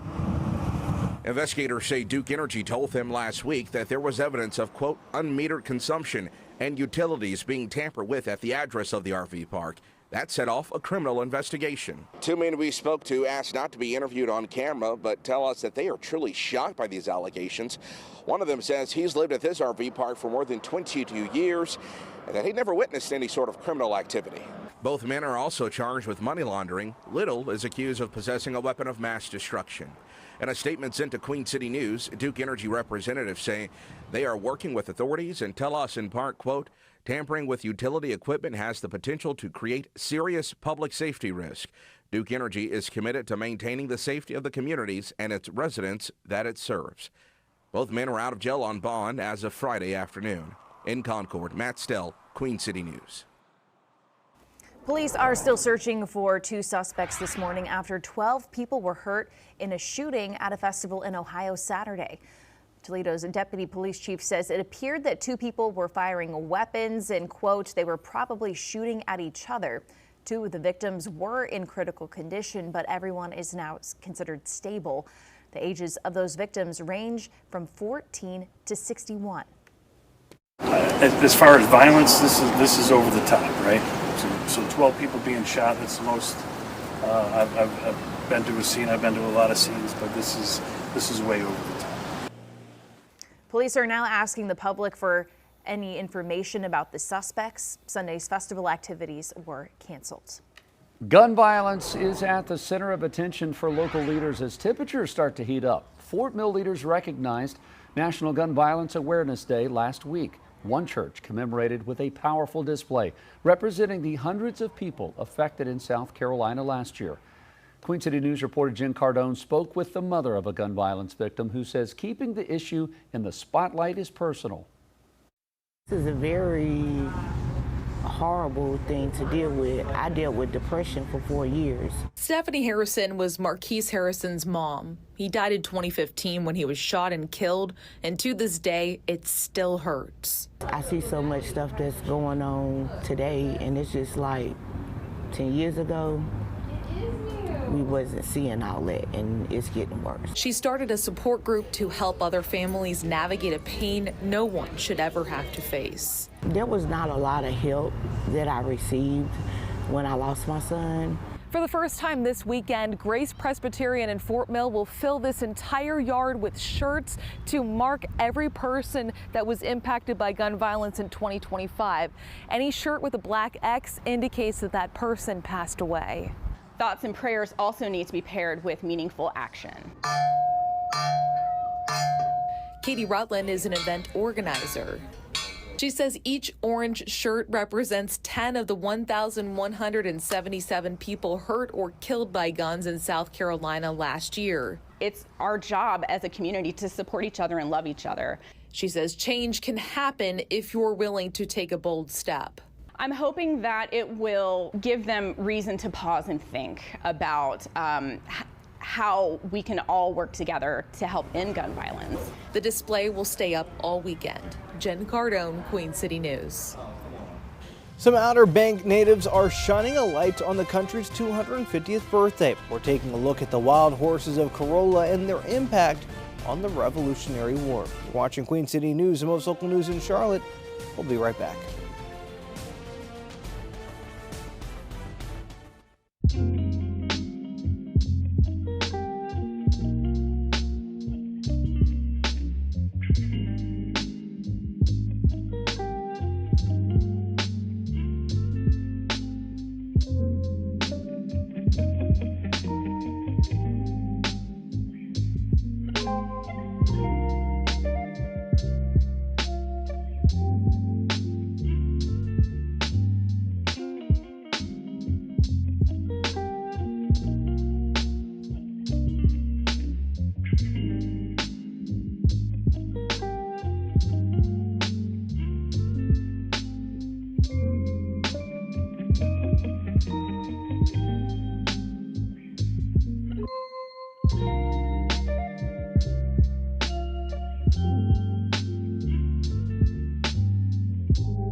Welcome back. We're counting down to July 4th and America's 250th birthday by shining some light on some Outer Banks natives. They've been part of the state's history since before the Revolutionary War. Nick Broadway tells us more about the wild horses of Corolla. Tucked away in the northernmost stretch of the Outer Banks, longtime inhabitants have called this beach home for countless generations, predating the United States of America. Wild banker horses, a treasured part of North Carolina history, with a slightly murky origin story. You have the myth and sort of the romanticized story of the horses, and then you have the actual history. We know there were Spanish ships with horses on them. Whether they were shipwrecked, tossed overboard, or otherwise brought over on purpose, they have lived here since the 16th century. Spanish settlers established in this part of the world, breeding and trading horses about until the American Revolution. You had the American Revolution. The Americans really were not trading with Spain at that point. And so that horse trade kind of stopped. So up until like the 1980s, really, there were no protections or anything like that because there wasn't really a need for it. And so people could come and grab one and ride it. Meg Puckett is the director of herd management for the Corolla Wild Horse Fund. Since the 80s, eventually put under a state and federal management plan, they work to preserve the remaining wild horse population here on the banks. In the past few decades, housing developments grew around the horses. There's nowhere else for them to go. There's nowhere else for us to move them. And so, I think that people need to understand the gravity of that. The idea is to have tourists and locals living alongside the wild horses. People who live here may on occasion just wake up to them in their backyards. For the most part, the humans here know to keep their distance and let them live on their own. Human engagement in feeding can be dangerous for both. They drink nearby fresh water and feast on the area's bullbriar and greenbrier. And I mean, they just eat the whole vine with the thorns and everything. Lately, their biggest problem is vehicle strikes. 4 horses were hit last year, 2 of them killed. But 2025 also brings a silver lining for the herd. 10 new foals. They're a cultural treasure. They're the state horse of North Carolina. They're recognized as a cultural and historic treasure. They're a part of our history here. Workers and volunteers carefully collect data on each horse, managing from a distance, preserving living history on the Outer Banks. That was Nick Broadway reporting there. Well, there's a new world record for the most people juggling a soccer ball at the same time, and it comes just in time for the World Cup. More than 40 cities participated worldwide on Saturday with the goal of getting 20,000 contenders to all juggle at once in Smyrna, Georgia. Okay, Georgia the country, all right, not Georgia the state. Around 96 people participated to break the record. Contestants had to juggle without using their hands for at least 10 seconds. I think together we can break a record as a country, and I think that's a special thing, especially right now that we are with the World Cup movement, and we're rooting for the U.S., so we are hoping that we go really to the finals. Poland previously won the Guinness record back in 2018 with 1,444 participants. Man, listen, trying to juggle a soccer ball for 10 seconds sounds like nothing. That's hard to do. Really hard. It is hard to do. I can't juggle it for 2 seconds. I mean, if you can do it more than twice, you're good to go. I can't even kick the ball. So, I mean, I don't even know where I'd start. I've never been great at soccer. Brandon, I saw a soccer ball from the last World Cup. I saw it in the sales room. I'll bring one in. We'll start working with you. There we go. Get on it a little bit. I like it. I like it. And, hey, it'd be perfect, too, because we're not going to be on a whole lot with the World Cup during the afternoon. So it gives you some time to practice. Temperatures this morning, guys, it's a warm start, and any sporting activity or outdoor activity you're doing, man, you're going to be sweating a lot outdoors. Upper 80s, low to mid 70s already starting out your morning. And today's high temperatures will get right near 90 degrees today. I think we get to 90 in Charlotte. We came close this weekend, didn't quite get there. I do think we achieve it today. 92 in Concord, 90 in Rock Hill later today. Lancaster, 93 later today. 95 for Sherall, and we've got upper 70s in the mountains. Now, we do have a frontal boundary nearby, and it's actually going to interact with some of the moisture that's been pulling out of the Gulf here, and now produce some pop-up storms. So radar is dry for now, but as we heat up the atmosphere through the day today, I do expect a few seedlings, a few pop-up storms later this afternoon and into the evening. This will be very hit or miss stuff. I'm not expecting everybody to see rain today, but if you do, it's a brief downpour, maybe some lightning and thunder, and then you should be able to resume whatever you're doing outdoors. A stray shower tomorrow morning then turns into more scattered showers and storms, so a little bit more coverage coverage in the storms tomorrow, but I still think there will be some areas that stay dry tomorrow, even with a little bit higher coverage in storms. 20% chance of storms on Wednesday, and then for the latter half of the week, we're tracking more scattered showers and thunderstorms. So it's 1/4 of an inch to 1/2 inch of rain really over the next 5 days, but as you're getting up towards the I-40 corridor, an inch or 2 is a possibility. Rain chances will be a little bit higher for our mountain communities. Lows tonight, 60s and low 70s. Another warm and muggy start. It will be a little bit cooler tomorrow afternoon, but still going to be uncomfortable with the humidity. Mid-80s tomorrow afternoon, mid-70s in the mountains. And you look at your dew points this morning. This is the big thing we'll be showing much of this week. Mid to upper 60s for dew points right now. That's some pretty muggy air. Already seeing 70-degree dew points in Chester, and I expect dew points to increase even more for tomorrow and Wednesday. So unfortunately, the mugginess is going to be here to stay. Good news for us out in the Atlantic. A lot of moisture, but no threats over the next 7 days when it comes down to your tropical outlook. We're keeping things pretty tame in the Atlantic. Something we might be talking about a lot this year when it comes down to hurricane conditions. Not expecting much due to El Nino growing. 7-day forecast shows 90 today, 80s tomorrow, and even some low to mid-90s towards the latter half of the week with ongoing daily storm chances each day. You watch Queen City News now. Some most iron and most local news in Charlotte. We'll return after this short break.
Welcome back. Queen City News brings you 6 hours of news each and every weekday morning, and we still have 2 hours left. So here's a look at what's ahead in our 8 and 9 o'clock hours.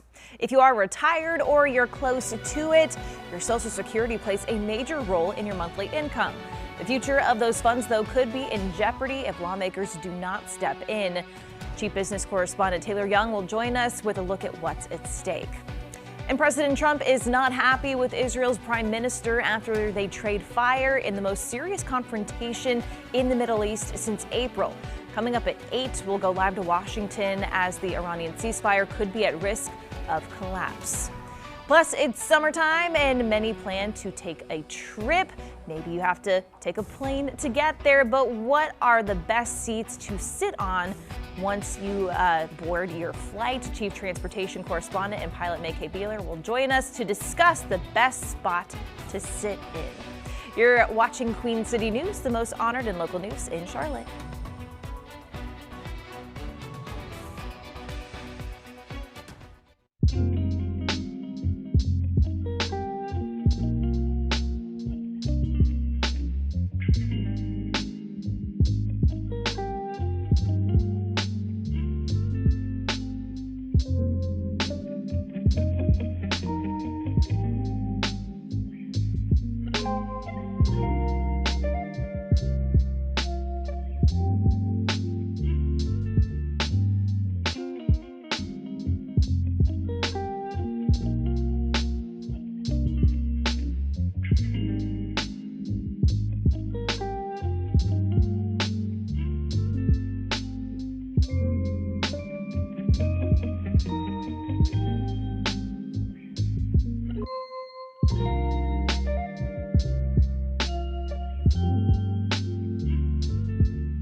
Queen City News starts now. It is almost 8 o'clock on this Monday morning. Good morning. Welcome into Queen City News. I'm Jason Harper. I'm Annie Satowski. I'm Julian Sador. I'm meteorologist Brian Lawson for Ted Fayton this morning. We're tracking a pretty warm and muggy start out there. It definitely feels like summer to start the day. Oh boy, here we go. Yeah. I have a feeling we're now getting into the weeks and months, Brandon, where you have to find some way to get relief. Whether you go to the lake, the pool. I know we've had one of our photographers at Carowinds all morning long. You got the water park that's right there. Yeah. Something. And honestly, anything you could do to stay cool, whether it's being in the pool or drinking plenty of water or taking breaks. Yeah. That's a big one. I'm a fan of those. Areas, man, taking a little bit of a break and just some cool water, some electrolytes, anything to kind of help you stay hydrated when it comes down to those warm and muggy conditions. Looking around the Crown, we've got a pretty nice start to the day today. A little bit of Carolina blue skies out there. And again, we did have a few high cirrus clouds overhead. I believe that's Carowinds there on the bottom left that we're looking at. So, yeah, it is a really, really nice start to the day. The bottom right, that's our exclusive Arlington camera, showing some of those clouds decreasing. So as the clouds decrease, we're going to be seeing more sunshine as we head into the afternoon. Upper 60s, low 70s to start the day. We've got 73 in Charlotte, 75 65, Rock Hill 70 in Chester. Our friends at Hickory are at 70, same with Statesville, and I've got mid to upper 60s and around mid to upper 50s and low 60s in the mountains. Now, dew points are climbing this morning. We're talking about dew points in the upper 60s and low 70s now. So we're getting increasing mugginess as we go through the morning, and that's going to be the story as we go through this week. Upper 70s by about 9, 10 o'clock, if not low 80s, and then by noon, as you're maybe out for lunch, already in the mid 80s. We're going to be warming up very quickly as we head towards lunch. Hot and humid today, isolated to scattered showers and storms. Only about a 20% chance that we see those storms out there. And again, radar's pretty quiet for now. You look at Futurecast, though, later this afternoon, there's a chance for those pop-up showers and storms, a brief downpour, maybe a rumble of thunder as you're out the door later this evening. Coming up in just a bit, we'll talk about the rest of the week, including hotter weather for later this week in just a bit, Jason. Oh, hotter weather on the way. It is the Carolinas. Thank you, Brandon. Appreciate that. I want to get back out and look at this traffic incident 20 minutes ago, 30 minutes ago. 3 lanes on 85 were blocked. Now we're down to just 1. And, this has been an ongoing issue for the last 30 minutes or so. The good news, camera's a little bit jittery, so just bear with me. I want you to be able to look at this. They've cleared up part of the accident, still a little bit left on the inner wall. They're merging everyone over to the right 3 lanes. So be respectful. This is what drives me nuts. People go to the very end before merging, and then everyone's got to slam on their brakes. You know you got to get over. Just get over as soon as you can and allow everyone else to do what they need to do. Come on, just be respectful even though if you're driving out there. So now we're down to 1 lane block 85 south at Sugar Creek. That should get better over the next 30 minutes or so. Overall, we're seeing volume pick up. You look at the top of the 485 loop between 85 and 77. 45 outer is slow. 85 south is slow. 45 inner between Mint Hill and Matthews is slow. That is typical for this time of the day. 77 north and south traffic at LaSalle. That stretch is looking good. Still over 30 minutes. It's down. Here we go. Down by 10 minutes. It was around 35 minutes earlier between Gastonia and Belmont. So, hey, things are improving, which we like to see. This stretch around the bend between Lowell, McAdenville has been stop and go for over an hour. Now it's moving, which we love that. Closer to our studios in West Charlotte, 85 at Sam Wilson Road. That stretch is looking good. Coming down from Concord, Kannapolis. You guys, all 8 lanes across in both directions.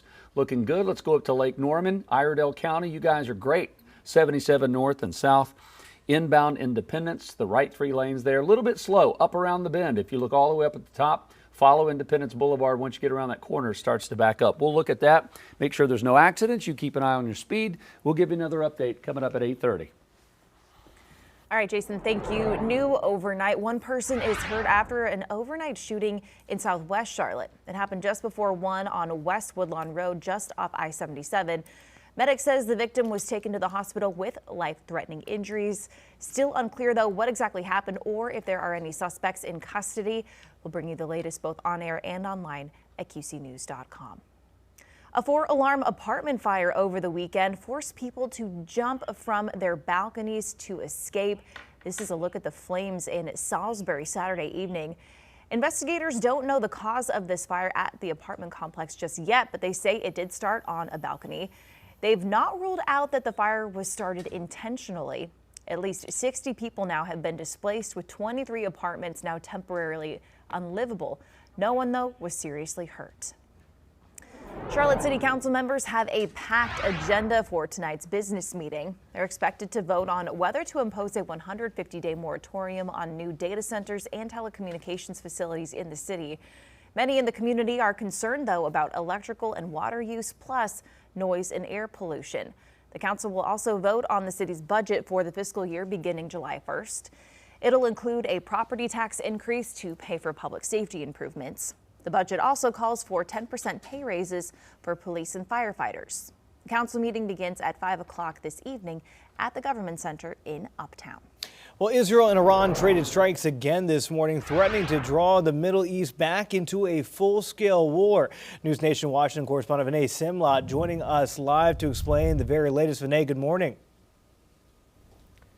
Julian, good morning to you. President Trump is urging Iran and Israel to stop firing at each other. This is the largest escalation in this conflict since April.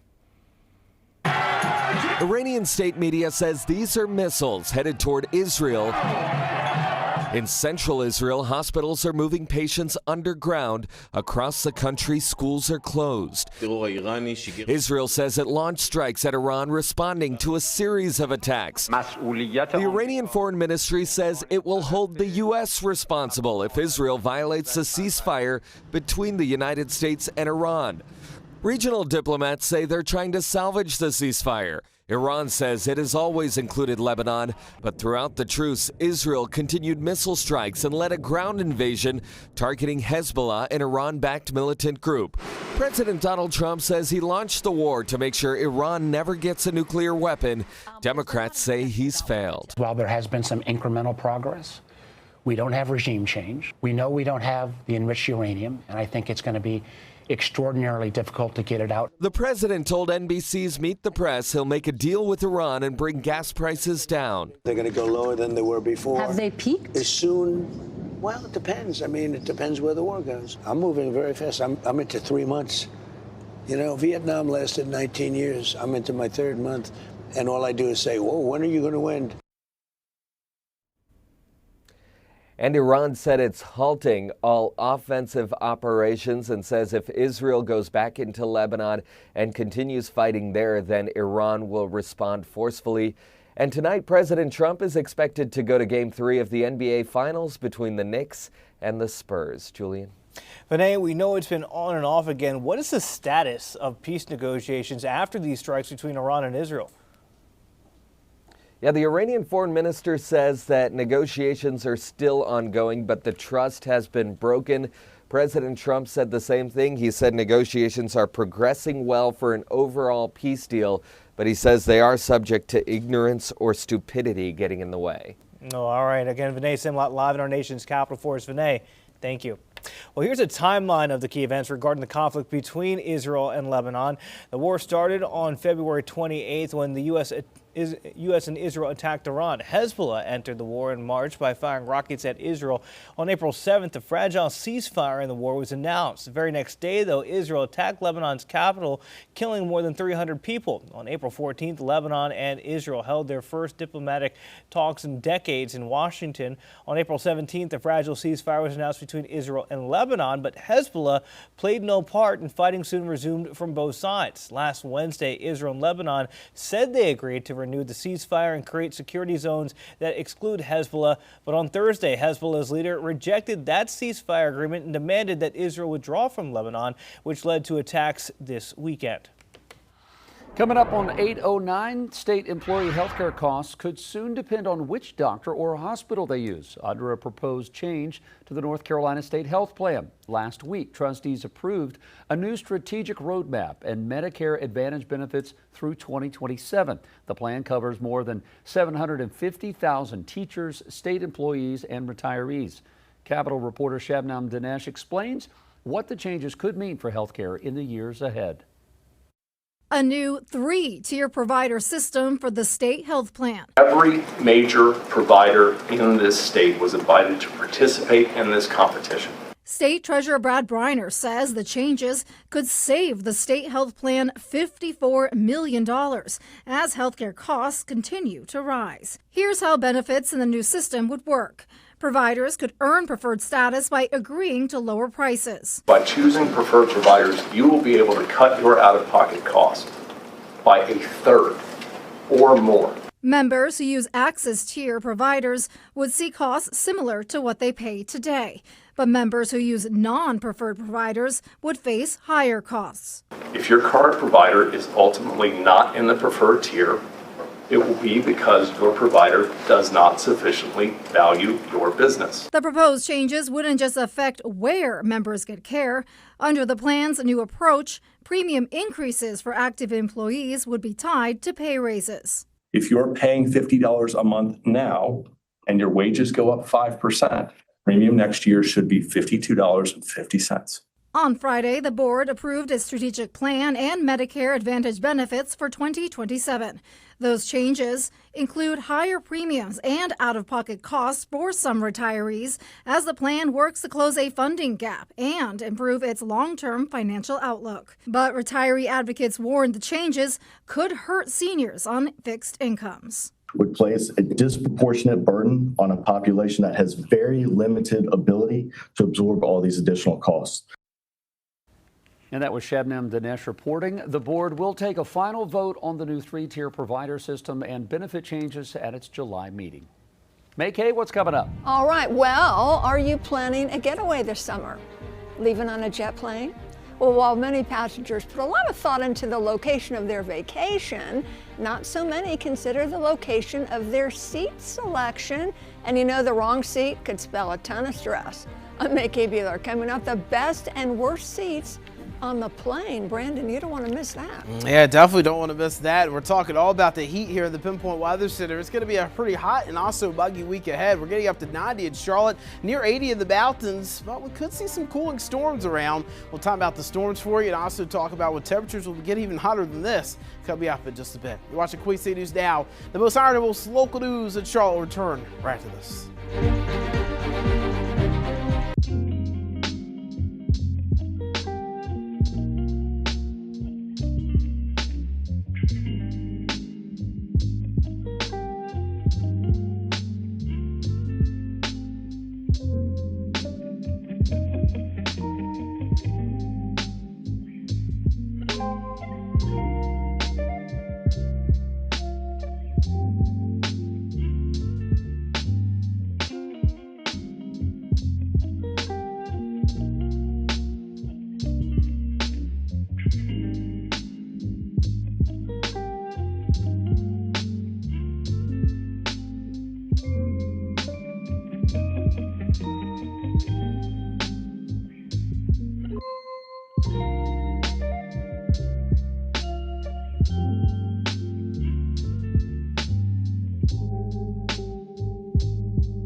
Welcome back. School's out and summer vacation is in. Are you planning a trip and planning to hop on a plane to a dream destination? While you likely put a whole lot of thought into the locale of your getaway, how much attention do you actually give to the location of your seat on the plane? A lot. I put a lot into where I sit on the plane. Chief Transportation Correspondent and pilot May Kay Bueller talking now. Some things to consider, like does your selection pass the smell test, the survival test, the comfort test? May Kay has single-handedly checked every seat on your flight and has the answers. Good morning, May Kay. I've sat in all the undesirable ones. So when I'm not up front in the cockpit, I'm stuck in the back. Usually we'll talk about the undesirable ones. All right, well, first let's talk with the T word. So T, of course, we're talking about turbulence. So there's some people who are scared to death of turbulence, and I totally understand that. But there are seat selections on the plane that can help ensure a smoother ride over or near the wings. Best place to ride out the turbulence, it's because it's closer to the aircraft's center of gravity. It's more stable. Further back, way away from the wings in the back, rougher ride. People with a tendency for motion sickness probably should avoid that area. Okay, the back of the plane, I guess, has some issues in terms of turbulence, but not everyone can dish out the big bucks to sit up front. So is there anything else wrong with the back of the plane, besides being near the potties? You want to hold your nose. That's what it is? Yeah. I've been in the very back. Yeah. All right. So we know it does not pass the smell test because, you know, we're human beings. Often there are offending odors lingering just a few feet away from your seat. Also, you know, passengers hang out, lining up for the restroom, and that can be annoying because they're talking and they're leaning on the top of your seat back. Hello, excuse me, there's a person sitting here. Right. Also, beverage carts can be back there, can be, you know, crowded. So seats, now, you maybe didn't know this. I do because I've been there. The seats in the very last row don't recline. Oh, I know. You got a wall right there. I know. Yeah. Unfortunately. Yeah. Right, there's a wall there. So just keep that in mind. Try your best to avoid it unless you have to go. All right, so moving forward from the back of the plane, any issues? Okay, so we know you love the exit seat, or the, excuse me, emergency Right, exit. yeah. We all love that if you can get that seat. Right. Yeah. Got to pay a little more, you can stretch out. But for those of you that get cold easily, like me, it's chilly. Oh. It's a little chillier in the exit seat. Why is that? Well, you know, obviously, Where they have the vents or something? it can't leak. We know that, guy. Yeah. It's a pressurized tube, but I think just because you have a bigger window there, I don't know. I'm not an engineer, folks. I'm just a reporter here. Anyway, good question, though. I thought the same thing. We know it can't be leaking air. Right. Yeah. Right, it's a pressurized vessel. Okay, also the seats in front of the exit row, they don't recline. No. Ask me why. Why, May-Kay? Because I know the answer to this. Okay, go. It's because in an emergency they tell you to put your seats up because it's in the way. That makes Somebody's sense. way back there, right? And Yeah. it's like, get out of the way. I gotta get out. Right, someone could be trying to get out like with a Right. backpack or a bag that they don't leave on like the pilot says, and then there's not enough room at that seat back. Yeah. So, okay, so we've moved up from the back. We've talked about the worst in the back. We've talked about exit row. Is there a worse seat on the plane? Well, also I didn't mention the bulkhead. Yeah. So if yeah. where the walls are, if you're in that front seat, there's no place to put your stuff. Yep. On the floor. Some people don't mind. They don't mind, but Right. let's say someone's hogging the overhead bin. Yeah. Now, where are you going to put your I don't stuff? know, but if you're sitting in the first row of first class, I don't think you mind not having Well, to put... that's true. Yeah. So the best place to sit up front, first class, if you can afford it. Right? No middle seat. Who's been in the middle seat? I don't I think love we it. all have Yeah, it. I we've think all we've been all had there. at some point, unfortunately. Yeah. My wife always does. Like, I love her. She always takes one for the team. Because Yeah. I'm either going to be aisle or I'm going to be window. But then you provide a place for her to lean her head. That's my trade True. with my wife. And we don't She fight can- over the whole Right, elbow, exactly, yeah. armrest thing. Something else, crash trauma. Now God forbid. Okay.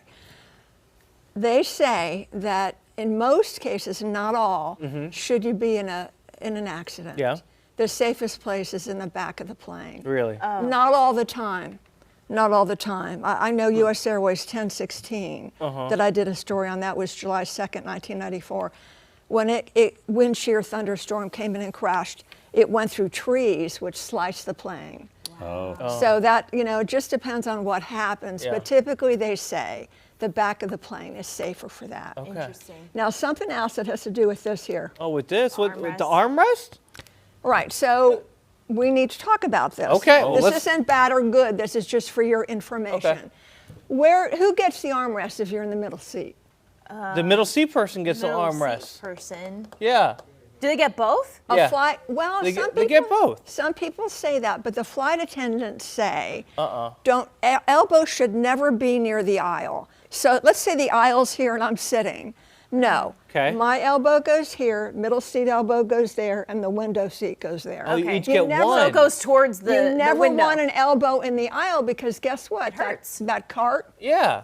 I've been there. Yeah. I've been there, yeah. Wait, Oh yeah, I've been Tough- asleep. I've been asleep. Yeah, and it's exactly. It either hits your toe, your kneecap, or your elbow. It's and they got to move. And they're not stopping. No, not at all. Once it gets rolling, it's going to the end. People are hungry. People are thirsty. They Right. got I need places my to drink. go. Those people need their Tito's. They do. There you go. Best and worst places to sit on a plane. All right, May-Kay, thank you. You're Appreciate welcome. that. All right, let's get over to Brandon Lawson. If you are headed somewhere, maybe a good week to go, I don't know, travel either to someplace you can cool off. Brandon. Yeah, that is for sure. I mean, we're going to be on a heater this week across the area. We're tracking temperatures already very warm this morning. Low to mid 70s this morning. 75 in Charlotte, 75 Rock Hill, 72 in Statesville. At 50s and low to mid 60s in the mountains. And temperatures are going to warm up very quickly today. I mean, we're talking about low 80s by 10 o'clock, and then really by 3, 4 o'clock, we're already dancing in the upper 80s and low 90s. And then your mountain forecast, 60s for now, will turn to low 70s by 10 o'clock. And then we're in the upper 70s and potentially low 80s later today in the high country. Now, 90 degrees is the high temperature I have for Charlotte. Same with Gastonia, Rock Hill, Chester. As you're getting over towards Sherrall, 95 definitely a possibility there. 88 Morganton, 88 in Shelby, and 78 in Boone. So again, temperatures definitely going to be higher than normal for this time of year. But it's really the dew points that are going to get us. Upper 60s, low 70s for dew points. Going to be a lot of moisture out there, and that is going to create a little bit more uncomfortability as you're outdoors. So you look at radar this morning, things are dry, but again, we are going to see those pop-up showers and storms blossoming as early as noon today, and then through the afternoon and evening, just a few isolated shower and thunderstorm chances, more scattered later this evening and overnight. And then tomorrow morning, a stray shower can't be ruled out, and then we'll be tracking another chance for maybe a few scattered showers and storms as we head towards the afternoon and evening. I think the coverage of storms tomorrow will be a little bit higher than today. Isolated storm chance for Wednesday, and then we're talking about scattered storms for the latter half of the week and into the weekend. Overall, I expect about 1/4 of an inch to 3/4 of an inch of rainfall over the next 5 days. Very hit or miss with the downpours, so some areas might see more than others. 1 inch to 2 inches is a possibility in the mountains. So lows tonight in the 60s for the high country, near 70 towards Charlotte. We'll track highs in the mid-80s tomorrow, looking at mid-70s up in the mountains. Luckily, our tropical outlook is still staying pretty tame. The Atlantic hurricane season started last week. No concerns with it at this time. 90 degrees today, 84 tomorrow, but still humid. A few storms tomorrow as well. And then we'll keep the daily storm chances with temperatures surging into the mid-90s by later this week. You're watching Queen City News Now, the most iron, the most local news in Charlotte. We'll be right back.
It is 8:25. Welcome back, everyone. Airlines stand to lose billions this year due to high jet fuel prices, and oil prices are higher as well as tensions bubble up again in the Middle East. Jane King is live at the New York Stock Exchange with those stories and more. Jane, good Monday morning. Hi, Jason. Happy Monday morning to you, too. Interesting to watch the futures market last night. We opened lower on more tension in the Middle East, but now we are gaining and, in fact, looking positive for the start today, especially the NASDAQ, which was hit so hard on Friday.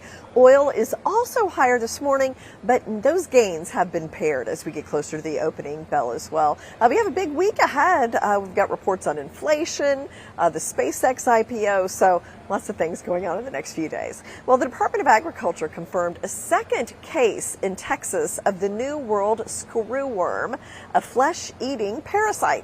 Now, the USDA says the food supply remains safe despite the detections. The Canadian Food Inspection Agency said it would temporarily restrict imports of livestock from the affected areas of the U.S. And airlines face an extra $100 billion in jet fuel costs this year after the Iran war sent prices of fuel higher. The Financial Times reports the industry group, the International Air Transport Association, says as a result, airline profits will be cut in half this year. And in fact, Jason, they are down a little bit this morning, the airlines, on the higher oil prices this morning. Yeah, when I saw the news this morning, Jane, of what was happening around the world, I had a feeling there'd be there has been for 100 days now, trickle-down effect. So we'll see where this goes over the next throughout this week. Jane, thank you very much. Okay. Markets open at 9:30. We'll join you right after the opening bell. Appreciate that. Thanks. See you then. All right, let's take a peek outside as we go to break. Oh, yeah, there we go. Eric Johnson, one of our photojournalists. He's not playing, folks. He's out there working. It's media day for Carowinds, right? The theme park that straddles both of the Carolinas right on the state line. A sunny day out there. We'll be back right after this.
.30. Happy Monday, and thank you so much for joining us this morning. I'm Annie Satowski. I'm Julian Sador. I'm Jason Harper. Thanks for joining us today and every day for that matter. Meteorologist Ted Payton off today. We got Brandon Lawson. Listen, if you're going to be outside working, playing, dancing, moving side to side, whatever. Yeah. You better find a way to stay cool, Brandon. Definitely want to make sure you're staying hydrated for sure, and finding a way to stay cool, whether it's jumping in the pool or the splash pad, because we're going to be dealing with the hot and buggy conditions. Splash pad. I like the misters. You know I what I'm just talking got about? one Yeah. over the weekend. A little I just fan stand of there. those They like the little, misters. oh yeah, I know what you're talking about. They're Yeah, very awesome. inexpensive. It got there same day. You know, like grab those one. events you go to and they got the big fan. Oh, It's yeah. the big, The big and everybody's lifters, too. like, Yeah, those are come on awesome. now. Those are incredible. If you find one of them or find one of a mini version of that, that would be really cool. I was actually over the weekend. I was at a Cheap Trick concert over in Kannapolis at Village Park, and a lot of folks had a fan and it said "I love Kannapolis" on it. So whatever you can do to stay cool, try to do that. It is going to be a pretty hot and muggy week ahead.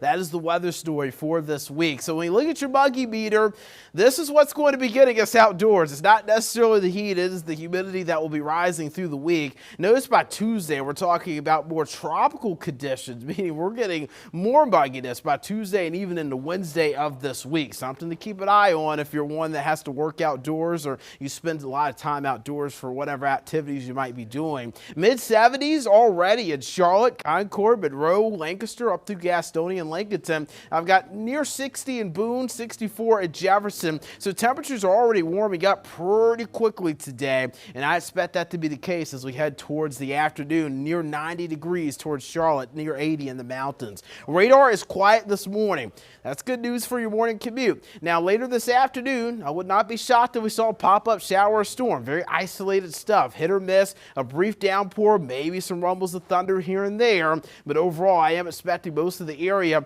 to stay mainly dry today. It's just going to be that brief downpour, lightning or thunder that might interrupt your outdoor plans again very shortly later this afternoon and evening. Now as we go into tomorrow morning, things are dry, and then tomorrow afternoon I expect that to be the case again. So tonight, near 70 degrees. It's going to be a warm one tonight. Or muggy, lingering storms, about a 30% chance of a shower or a storm. So coming up in just a bit, we'll show you the rest of your week, including even hotter temperatures ahead for later this week. How hot will it get? We'll detail it coming up in just a bit, Jason. Thank you very much. I appreciate that, Brandon. We're going to take a look at it. Pinpoint traffic. Still trying to get over this earlier accident, 85 southbound at Sugar Creek Road. We had 3 lanes blocked. Now it's down to 1. And the accident is just under our title bar, but you've got State Police, Highway Patrol. They're blocking the left lane until they can get that car cleared. So everyone's having to merge over at the last minute. Now that's where, listen, come on, you guys, you know how to drive, you know how to merge. Don't wait till the very last second to get over and then force everyone to slam on the brakes. You got plenty of time. Get over when you can. Be respectful of those that are out there on the road with you. You're not the only one driving, by the way. I hate to break that news to you. All right, there it is, 85 south before you get to 77. Backed up almost to Mallard Creek this morning. Overall, a lot of volume coming up 77 inside the 45 loop. Southeast part of the city between Mint Hill, Matthews, the Weddington area, Providence Road. That stretch has been slow for the last 45 minutes or so. Drive times, they've actually improved. They were around half an hour from Gastonia to 45. Now we're down to 15. 15 minutes coming down from Mooresville. Looking good coming up from Rock Hill this morning. That's what we like to see. Between Lowell and McAdenville out in Gaston County, this stretch of 85 around the bend. Look at that, moving at about 60 miles an hour. That's the first time of the day. Here's 77 near Uptown. A little bit slow as we're trying to inch our way under LaSalle Street to get into Uptown. A little bit slow. Further north coming down from Lake Norman. Look at this beautiful stretch of the lake. Man, that is gorgeous. Coming down from Concord, Kannapolis. You guys are looking good. All 8 lanes across on the east side of the city. Independence Boulevard, that stretch up around the bend is now much better than it was. We'll give you drive times to the airport and wrap up your pinpoint traffic coming up at 9 o'clock. All right, Jason, thank you. New overnight, 1 person is hurt after an overnight shooting in Southwest Charlotte. It happened just before 1 on West Woodlawn Road, just off I-77. Medic says the victim was taken to the hospital with life-threatening injuries. Still unclear, though, what exactly happened or if there are any suspects in custody. We'll keep an eye on this and bring you the latest throughout the morning and on QCnews.com. Dozens of people are without a home after a fire at a Salisbury apartment building. This all started Saturday night. As Queen City News reporter David Schumann tells us, some people even took extreme measures to get to safety. Flames shot into the air Saturday evening at this apartment building in Salisbury. Fire officials say nearly 60 people are now displaced, as 23 apartments are at least temporarily unlivable. Right now, these residents need to process. What we are telling the residents is to prepare for a long-term movement, and to just, it's going to be a process to get their items out if they can salvage their items. The emergency services deputy chief says at least 2 people jumped from the balcony to escape the fire. Everyone is okay. We have some minor injuries. It was the best situation of the worst situations. One woman who's been staying on the property but wasn't comfortable speaking on camera said hearing people jump from so high terrified her. I was very, very afraid and concerned. I came back over here today to find out what systems do they have in place. Do they have sprinklers? Officials say the fire started on the balcony. They're investigating the cause and haven't ruled out that it was set intentionally. In Salisbury, David Schumann, Queen City News. Charlotte City Council members have a packed agenda for tonight's meeting. They're expected to vote on whether to impose a 150-day moratorium on new data centers and telecommunications facilities in the city. Many in the community are against them over concerns about electrical and water use and noise and air pollution. The council will also vote on the city's budget for the fiscal year beginning July 1st. That will include a property tax increase to pay for public safety improvements. The budget also calls for 10% pay raises for police and firefighters. The council meeting begins at 5 this evening at the Government Center in Uptown. Monroe City Council members will consider a measure this week calling for an ethics investigation into one of their colleagues. Mayor Robert Burns and Councilmember David Dotson want the city attorney to line up outside counsel to look at Councilman Gary Anderson. A letter filed as part of the council's agenda for tomorrow night mentions allegations against Anderson potentially involving a minor in Charlotte. The letter also mentions a crimes against children unit. We have reached out to Mayor Burns as well as council members Dotson and Anderson. We've reached out as well to Charlotte-Mecklenburg Police for any information about a potential investigation. Of course, we'll keep an eye on this and let you know if we get any responses. Well, wedding season is in full swing, and for guests, saying yes can come with a hefty price tag. That's correct. A new report finds that by the time you pay for travel, a hotel, a gift, maybe a new outfit, attending a wedding could cost more than some vacations. I'm just going to send you a text. Let's bring in our chief business correspondent, Taylor Young. Taylor, how much money are we talking about here? So pretty expensive. The numbers do vary depending on if this is a local or destination wedding, whether you're part of the wedding party or how gracious you are with a gift. But on average, if you are between the ages of 25 and 34, the average wedding could cost you around $1,000. And if you are in that age group, I mean, good luck, because you are attending between 2 and 4 weddings every single year, especially during the summertime. Yes. So yeah, those RSVPs can really add up. Especially if you are married or have a significant other coming with you. You have to pay for both of you. All right, why has being a wedding guest gotten so expensive, Taylor? Well, I think that weddings themselves have gotten more expensive. So according to the Knot, the average wedding now is $36,000. Oh my. Yeah, a lot more than my backyard wedding. And I think that wedding, a big part of that is because weddings are no longer just a one-day event, right? You have the rehearsal dinner, parties, you have bachelor and bachelorette trips, right, that are usually no longer in the same city that you're in. You're having to travel, so that's booking a hotel and flight for that. It's booking a hotel potentially in a plane ride for the wedding itself. And I think another big part of this, which is kind of the cherry on top, is that gift giving. There's a lot of pressure on kind of upping how much people give nowadays. And I did some research of what kind of the golden rule is, and it's between $200 and $300. What? For a couple. No, Yes. come on. And for a gift? For a gift. Oh, if I you're feel giving really- cash. if you're giving cash. Yes. I feel real bad then for Don't. all the wedding guests. I don't agree with that golden rule. You're cheap, Annie. You're cheap. Because I got what was on the registry. I'm sorry. And I think that's a way around it, right? Getting something on registry. But I do think a part of that golden rule is, okay, I have to pay for my meal, right? That has been kind of an industry regular. But meals, the cost of a person to attend your wedding has gone up dramatically. It's like doubled in the last 10 years. Man. So if you add all of those things up, it's not one cost that's driving this. It's a sprinkle of a lot of them. And I think the biggest one is the fact that weddings are no longer just one days. Yeah, nope, that all makes sense. So at what point are people saying, no, we cannot do this. We just cannot afford it. Well, if you ask any financial expert, they're going to say it's always okay to say no, right? Especially if this is kind of putting a strain on your budget. And I mean, $1,000 might put a strain on anyone's budget. I don't care how much money you make. But a bank rate study found that actually more people are saying no to events in general. About half of Americans, whether it is a wedding or a graduation, are saying, look, congratulations from afar, but I'm not coming. And it also found that 1 in 3 people are now turning down going to weddings. So if you don't get as many RSVPs as maybe you thought you were, maybe because a big part of it is that just a lot of Americans can't really stretch their budget anymore to afford $1,000, especially if you're going to multiple weddings. I remember one summer I had 6 weddings. I think I was in 5 Holy of them. cow. It was so many. I was in most of them too, and all of them required travel, and that was a long time ago. I feel like when you have like a guest list and you're not living in the state where you grew up in anymore, they even say budget for a lot more people saying no because of that travel, versus if you have it in your home state, then okay, nobody has to get a hotel. And that was a big part of, and I think a lot of us live not where we're from, right? You're inviting people who have to take a plane ride, but I think on the guest side, if you're anything like me, you feel the need to get a new outfit for every event you go to. So that of course. And you got to get new shoes. You have to get the new everything. Outfit. I've graduated to, I haven't worn this in a while. That's smart. So I think that's smart. Then is it whatever? I like it because I get a new accumulated tie all or the things for something. all the events that I had to go to. So now I have things to pick from. And no one's going to notice if you wear a dress. No one cares.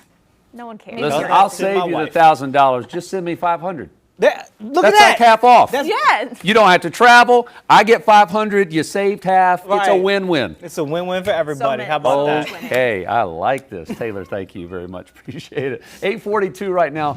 Still to come this morning, chaos in Michigan after many drivers went for a spin on the track. We are headed north to see who took home the checkered flag. You're watching Queen City News on this Monday. We thank you for that. Our Charlotte Motor Speedway, it is hot. Not a lot of activity, it's just hot.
Welcome back. A rough afternoon in Michigan led to an exciting victory for one NASCAR driver. Carolina Sports Live's Joey Ellis is following the latest racing news in our morning sports.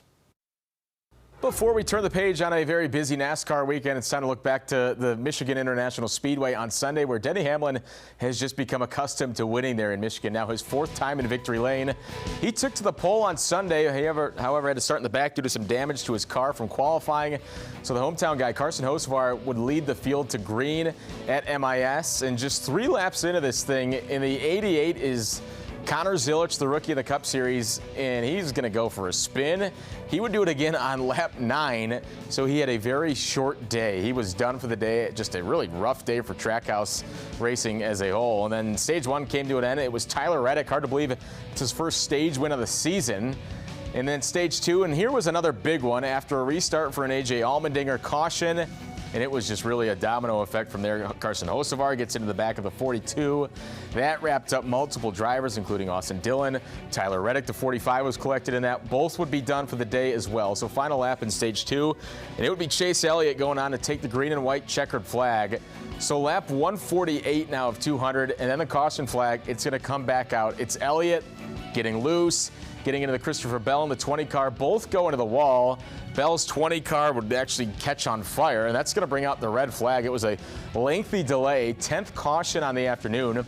That would tie the track record, but in the final lap, it's none other than the 11 and Denny Hamlin out in front. He would take the checkered flag, his 63rd career win in the Cup Series. Hamlin goes back-to-back at Michigan, along with back-to-back wins this season, as he ties now the late Kyle Busch with 63 career Cup wins, as he sits now tied for 9th all-time in Cup Series history. We got a lot more to get to. We'll look back on that and look forward for the NASCAR season. And in the Stanley Cup Finals, a pivotal Game 4 tonight for the Canes and Golden Knights out in Vegas. Plus, the Carolina Panthers mandatory minicamp gets going officially on Tuesday afternoon. We'll get you set for that and a lot more tonight at 11 o'clock on Carolina Sports Live. All right, Joey just mentioned the Canes. Attorney General Jeff Jackson is demanding answers now from Ticketmaster after hockey fans reported technical issues when trying to buy tickets for the Stanley Cup Final. Season ticket holders had pre-sale codes to get their seats early, but say there were all kinds of issues with Ticketmaster's website. By the time they were able to get tickets, there were only resale tickets available, costing thousands of dollars. Some fans say they didn't have any issues purchasing tickets except for those high prices. However, they support the Attorney General investigation. And I'm glad that A.G. Jackson is doing what he needs to do. I think that would be great if they look into that, because we would love to go to the games. We're huge fans. We'd love to bring our family in from Charlotte too. They're huge fans, but it's just too expensive. And, you know, I hope they can figure out how to get the tickets to be more affordable. Ticketmaster has not commented on the issue. All right, let's bring in meteorologist Brandon Lawson. Boy, going to a hockey game sure would feel good with all this heat outside, Brandon. Yeah, definitely would, especially if the Hurricanes can pick it up and win Game 4 coming up tomorrow night. That's going to be a big one over in Vegas. Now, we're heating things up pretty quickly today. We'll call it 90 degrees for a high temperature, 84 on Tuesday, but notice how quickly temperatures step up as we get towards later this week. We're talking about mid-90s by Thursday, Friday, but it could feel like near 100 degrees when you factor the humidity later this week. So that means it is going to be kind of uncomfortable later this week as the humidity surges up. Already pretty humid this morning, almost getting towards that muggy part of the atmosphere as we get towards tomorrow and Wednesday. Here's a look at temperatures this morning. I've got mid-70s for most of the area. Again, mid-60s over in the mountains. So it's a warm, it's a humid start to the day. We'll call it near 90 this afternoon for many locations, and then upper 80s in the foothills, and I've got upper 70s in the mountains for today. So again, it is going to be a warm pattern across the entire Queen City News viewing area. Radar is dry this morning.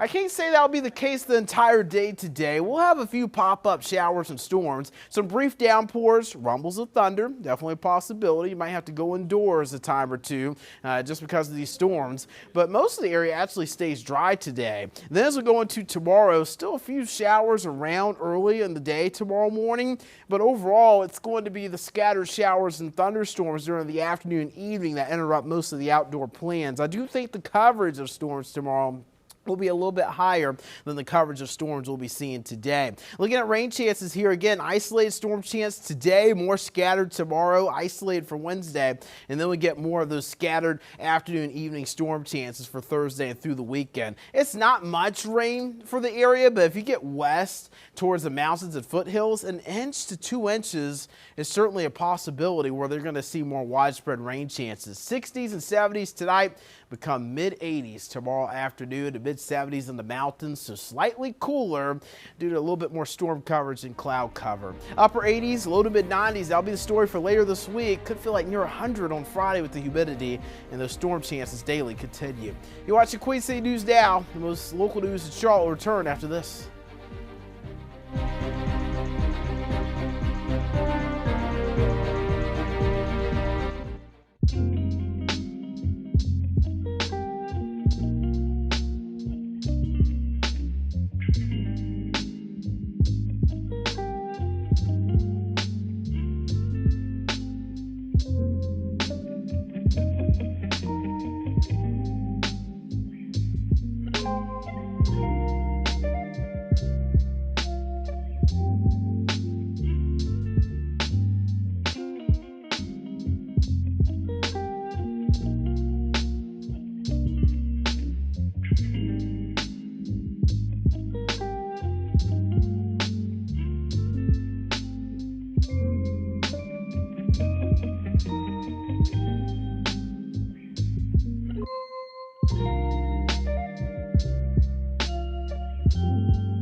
Well, a little further away from home, the 4th annual Denmark Mullet Championship is bringing the business in the front and the party in the back. 12 competitors showed off their luscious locks. They were judged on uniqueness, mullet performance, and mullet moves. 43-year-old construction worker Thomas Berg was declared the winner for this year. Many competitors and judges, the mullet is about self-expression and going against the grain. I like the finesse, I like the twist, I like the nostalgia, I like if it looks ridiculously or maybe like ugly in a beautiful way. That maybe like ugly in a beautiful way. 37-year-old electrician Stefan Weber started the championship in Denmark because he wasn't allowed to compete in the United States as he was not a U.S. citizen. Huh. Oh, all right. Mullets are a move. Have y'all ever tried a mullet? Jason, I feel like you would have had a mullet at I one don't point know in that your my life. hair would grow in that manner. I never did. I was going to say I would love to see you with because as curly and wavy as yours get. I'd love to see it happening back there. I'd have to get a wig in order to make that work. Or you take the hot iron to the back of it. Yeah, that could work too. That could work. I mean, it's definitely an opportunity. Guys, there's time between now and next year's championship in Denmark to start working on this. I love it. I love it. I think it's cool. You know, you just rock your head back and forth, jamming it around a little bit. Have you ever rocked a mullet? You got the hair for it. Really? Harper would. I have never. I have never pulled it off. I've always had short hair in the back. Always. The minute it starts to get near my collar, I'm just like I get the twitches. Keep it clean. Okay. My daughter has a mullet. She does. That's okay when they're little. But I feel like she's party all around. Oh, there's no business. There's no business except for monkey business. Monkey business. That's the best type of business to be in. I like that. Well, we got another hour and 5 minutes of monkey business. We're going to try to give you the real business as well. All that's coming up. Stay with us. We'll be back on Queen City News.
Television and movie actors have voted overwhelmingly to ratify a 4-year contract with studios and streaming services. This all comes a month after the union leaders negotiated a deal which they say provides protections against synthetic actors created by artificial intelligence.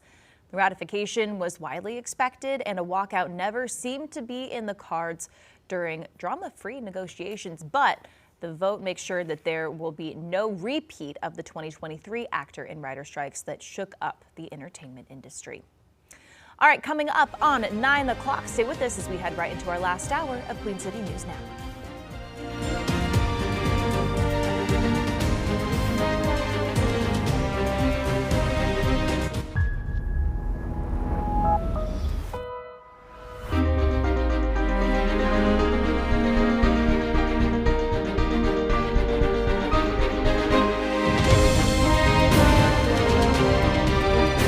Queen City News starts now.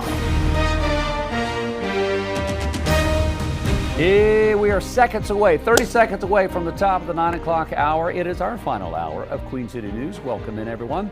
I'm Jason Harper. I'm Andy Satowski. I'm Julian Sador. I'm meteorologist Brandon Lawson in for meteorologist Ted Fayton this morning. And I wish I had some cooler news for you. You mentioned that earlier, Jason, but we got hotter news for you this week. It's honestly the hottest. Man. I think when you look at the consistency of the heat, it's probably the hottest week we've had so far this year coming up. What about, Yeah. Go ahead. What about rain chances, though? Rain chances, very hit or miss. Okay. You know, we might get a cooling shower here and there. I like to call these popcorn storms because whenever you put the popcorn in the microwave and the kernel pops, you never know which kernel's going to pop first. Okay. That's kind of what we're going to be dealing with each day this week during the afternoon and evening. Live look from Charlotte Motor Speedway. Man, I bet that asphalt is hot out there, especially with that sun beaming down on it. And again, it is going to be a toasty weather pattern for this week. That tops our new week headlines. Muggy weather pattern as well with daily pop-up storms. Again, that's the popcorn storms I was talking about during the afternoon and evening. Those isolated storms popping up. We've got temperatures this morning in the mid-70s. 77 in Charlotte, Gastonia, Shelby right now at 73,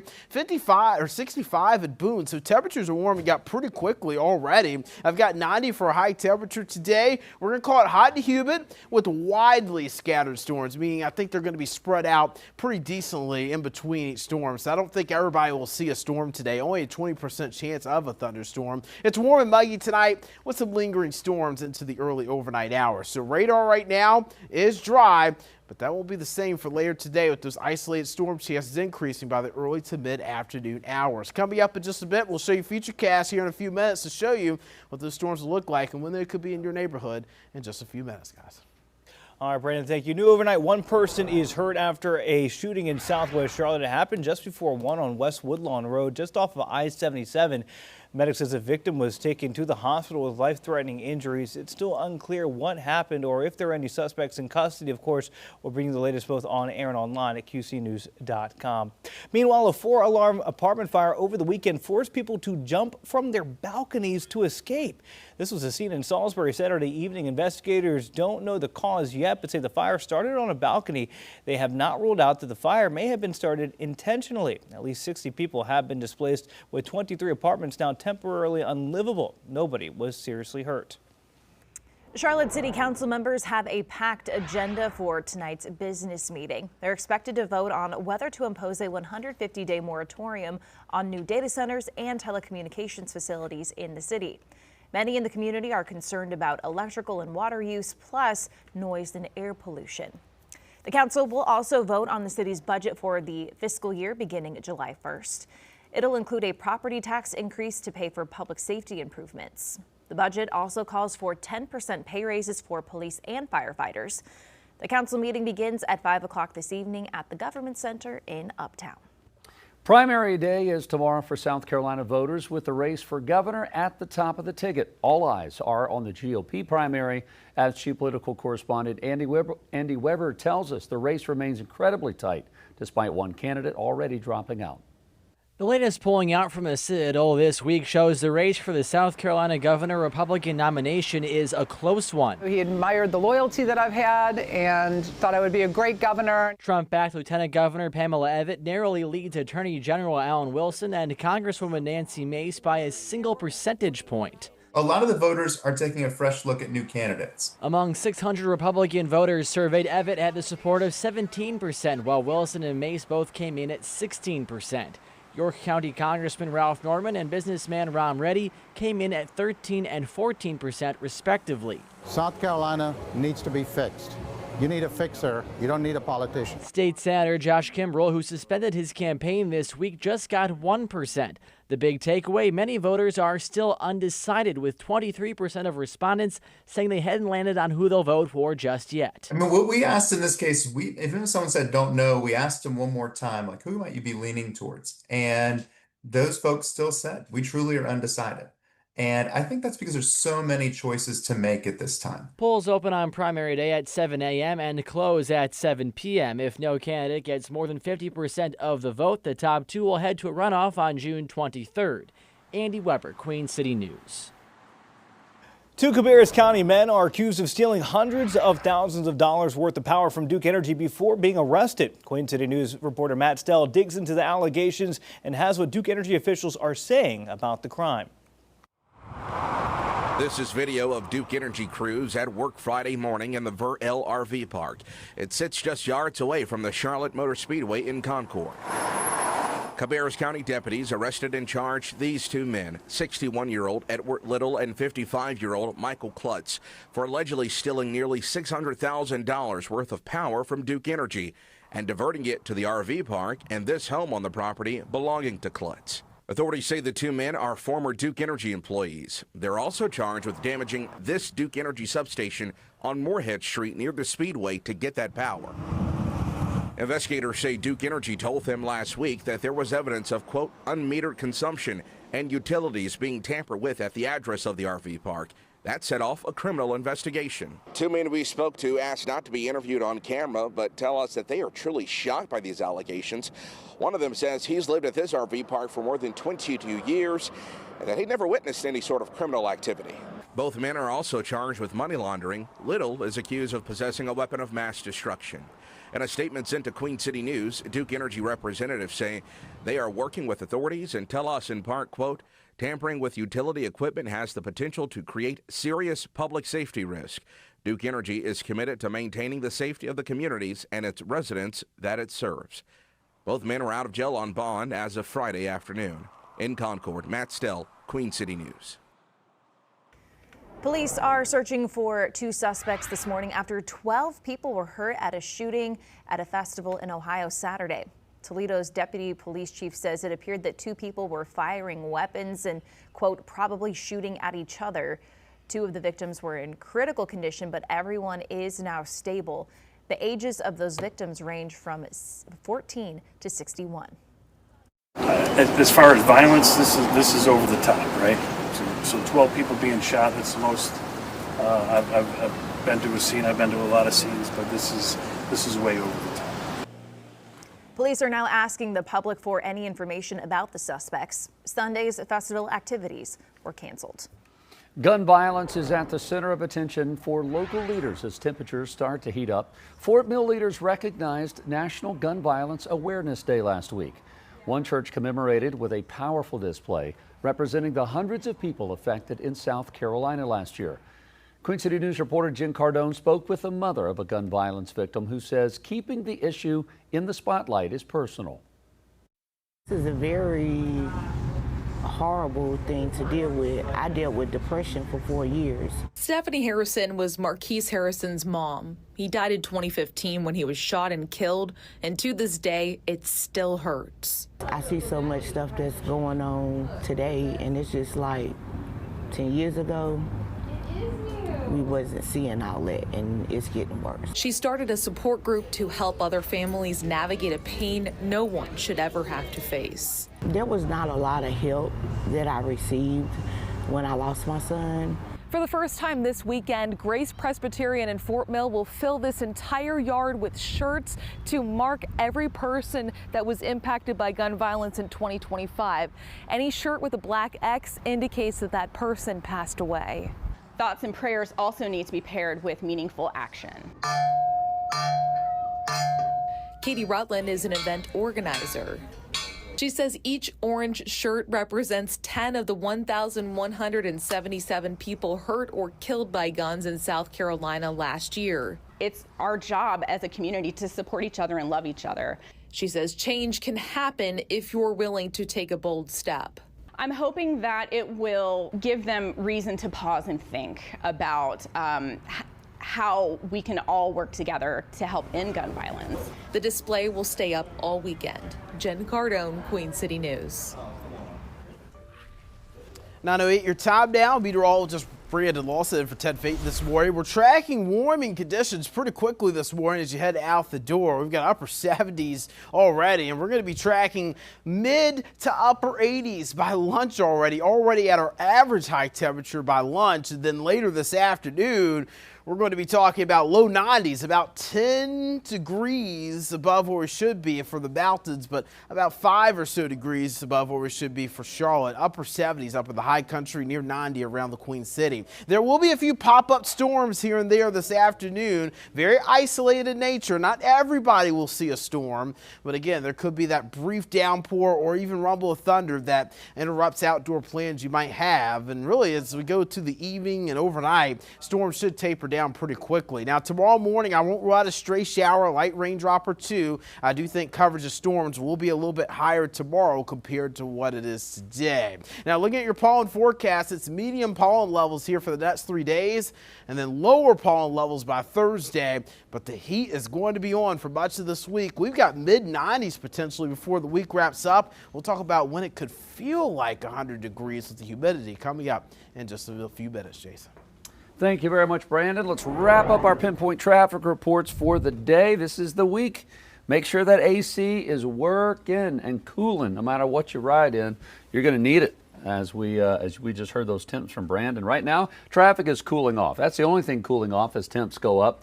Some of the problem areas we had, 85 South at Sugar Creek Road, all lanes are now back open and operating. Now 45 Inter between Minham and Matthews is slowly recovering. 85 coming out of Gastonia. All those stretches looking good. Here's your drive times. You can see, look at that, all in the green. 12 minutes, 12 minutes, 11 minutes. That's what we like to see.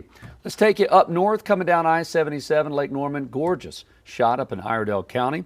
The further you come down I-77, it does start to slow down a little bit. You're going to be hitting those brakes. Once you get into Mecklenburg County, around the bend under LaSalle, you can see that corner. Everything starts to slow down a little bit. No accidents, just a lot of volume. Out west of our studios, 85 Sam Wilson Road. The stretch is there, looking good. On the east part of the city, inbound Independence, also looking good. If you're headed to the airport, head on out there. Check with your airlines. You know the drill. Check with your app. Make sure there's no delays. As far as getting to the airport, there are no delays. Uptown, from Rock Hill, down from Cornelius, Lake Norman area, you guys are all in good shape. Maykay, what's coming up? All right, calling all air travelers. Are you planning to fly this summer or fall? Well, the continuing war in Iran may throw a monkey wrench in your plans. On Maykay Beeler, coming up what you need to know. We're watching Queen City News, the most honored and the most local news in Charlotte. Stay with us.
Attention air travelers, if you're planning to fly this summer or fall, the war in Iran could affect your flight options. If you are booked on American, you should know that the airline has joined a growing list of global air carriers scaling back their service. Chief Transportation Correspondent Pilot May K. Butler joins us with what you should know before you make your plans. May K? Yeah, well, your options may be dwindling thanks to fewer direct flights. So, yeah, the chronic shortage of jet fuel caused by the ongoing wartime closure of the Strait of Hormuz, it's throwing a monkey wrench in the plans of many vacationers. The price of jet fuel, it's doubled since the start of the war. And now, over 3 months in, airlines like Spirit have shut down altogether.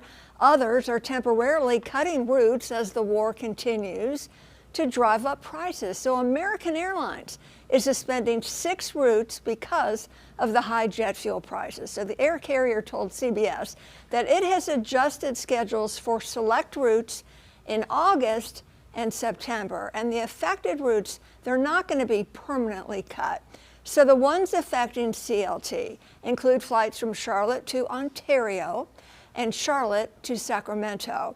The other 4 cut routes include Los Angeles to Cleveland, LA to Columbus, LA to Pittsburgh, and LA to Washington Dulles. American said it will take care of the customers with tickets for flights on these affected routes by rebooking them on a different flight or providing a full refund. Other airlines temporarily trimming routes have made adjustments or raised prices. United, Delta, Air Canada, and Lufthansa have already cut flights through the end of October. And the Lufthansa Group has cut 20,000 short-haul and European flights to save on fuel.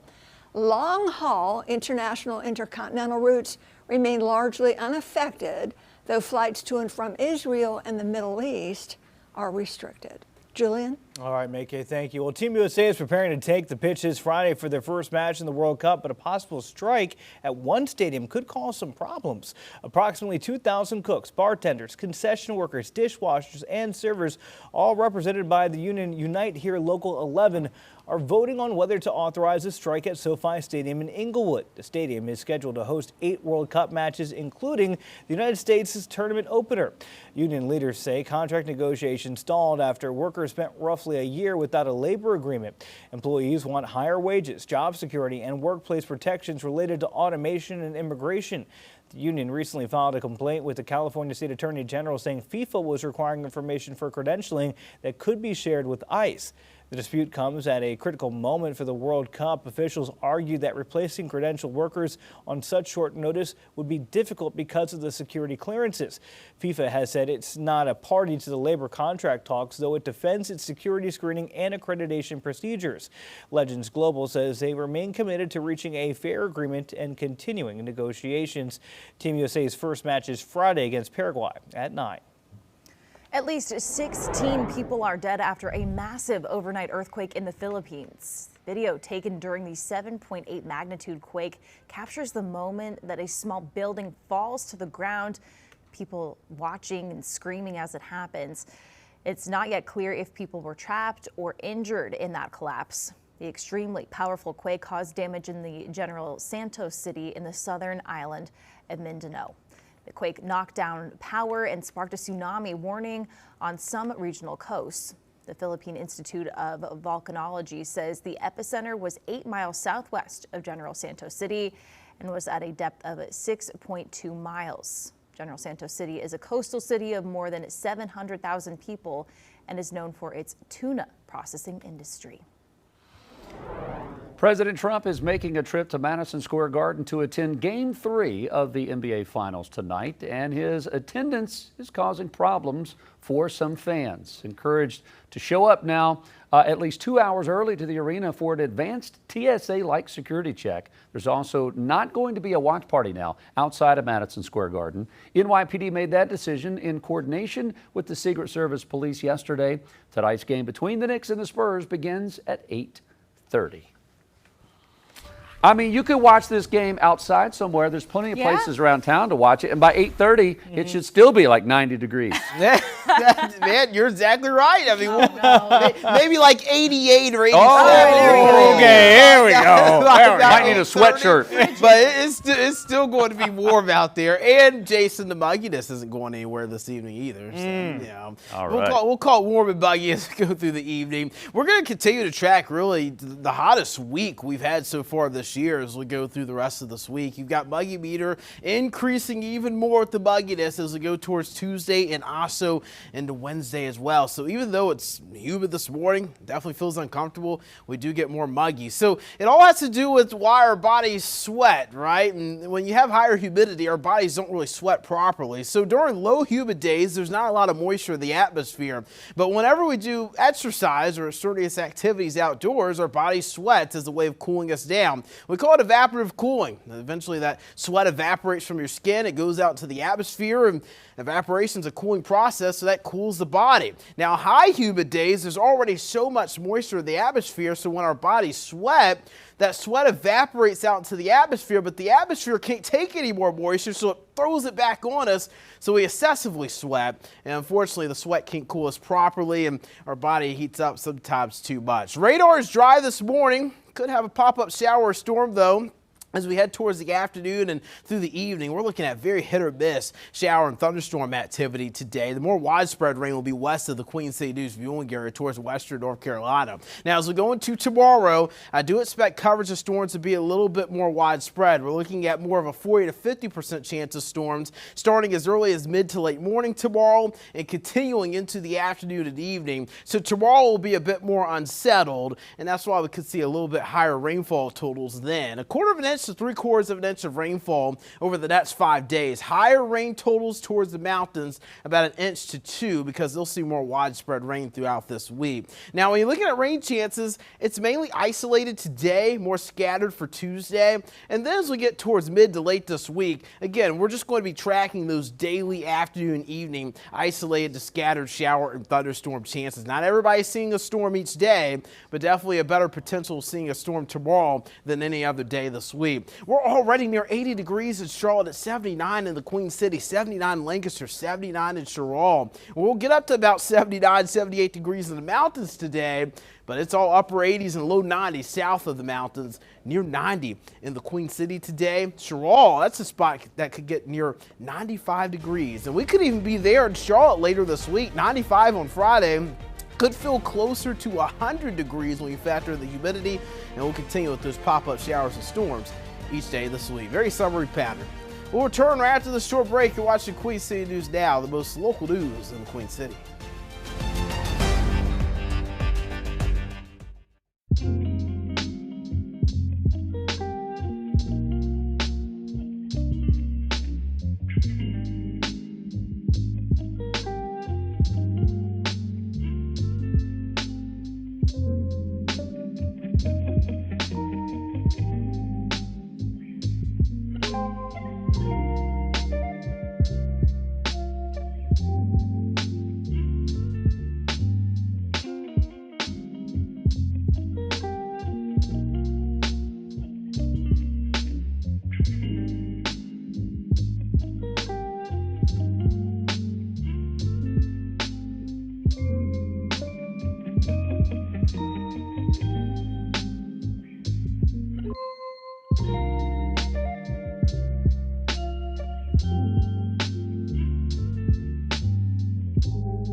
Well, it's another day off for the Hurricanes in the Stanley Cup Finals, but there's still a hockey-themed event tonight. It's the Stanley Pup, similar to the Puppy Bowl on the Super Bowl weekend. All 32 NHL teams will be represented by a four-legged friend with a name inspired by a team's player. For the Canes, Seth Arfis will be playing. Many of the dogs are adoptable. The show gets underway tonight at 9:30 on HBO Max. Absolutely love this. Oh, that's super cute. I like it. Somehow, I kind of like this a little bit better than the Puppy Bowl. I do too. I don't know why. Maybe it's the nets at the end. Yeah, And maybe they're more drawn to the nets, and they seem like they're actually trying. Like, come on, pups that are in the Super Bowl. In this one, they're just going. Look at that. Look at that. That's my favorite. Is like the one dog who's like not paying Just attention. gonna lay down. Yeah, just laying in the middle. You can go around me. The dog's Hey, that's a hurdle, though. Right, it is. Yeah. It is. Very, very athletic. Look at that. Oh, the good boys and stuff. girls. Good plowing into I like the that. names too. Seth Arfis. Seth Arfis. yeah. There we go. I like it. All right, everyone. Let's take a live look over New York City, shall we? Looks like a nice warm start to the day there. We'll have a check of those Wall Street futures. We'll check in with business correspondent Jane King in about 3 minutes.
All right, 9:30 almost here on your Monday morning. Thank you so much for joining us. I'm Andy Satowski. I'm Julian Sador. I'm Jason Harper. Thanks for being with us. Ted Payton off today. We got Brandon Lawson, who's trying to help us think of cool thoughts. Yes. Yeah. Not even just today, but really the week gets warmer. It's going to be a hot week. I mean, later this week, Friday, we've got 95 degrees. We haven't talked about it yet. It's a great ice cream week. Oh, yes. It is a great ice cream. My wife and I have been training for a month. Yeah. Yes, well, you have. You've been I've doing been some training good all year preparation. for that. All winter long, my wife and I, this is what we're doing it for. This week.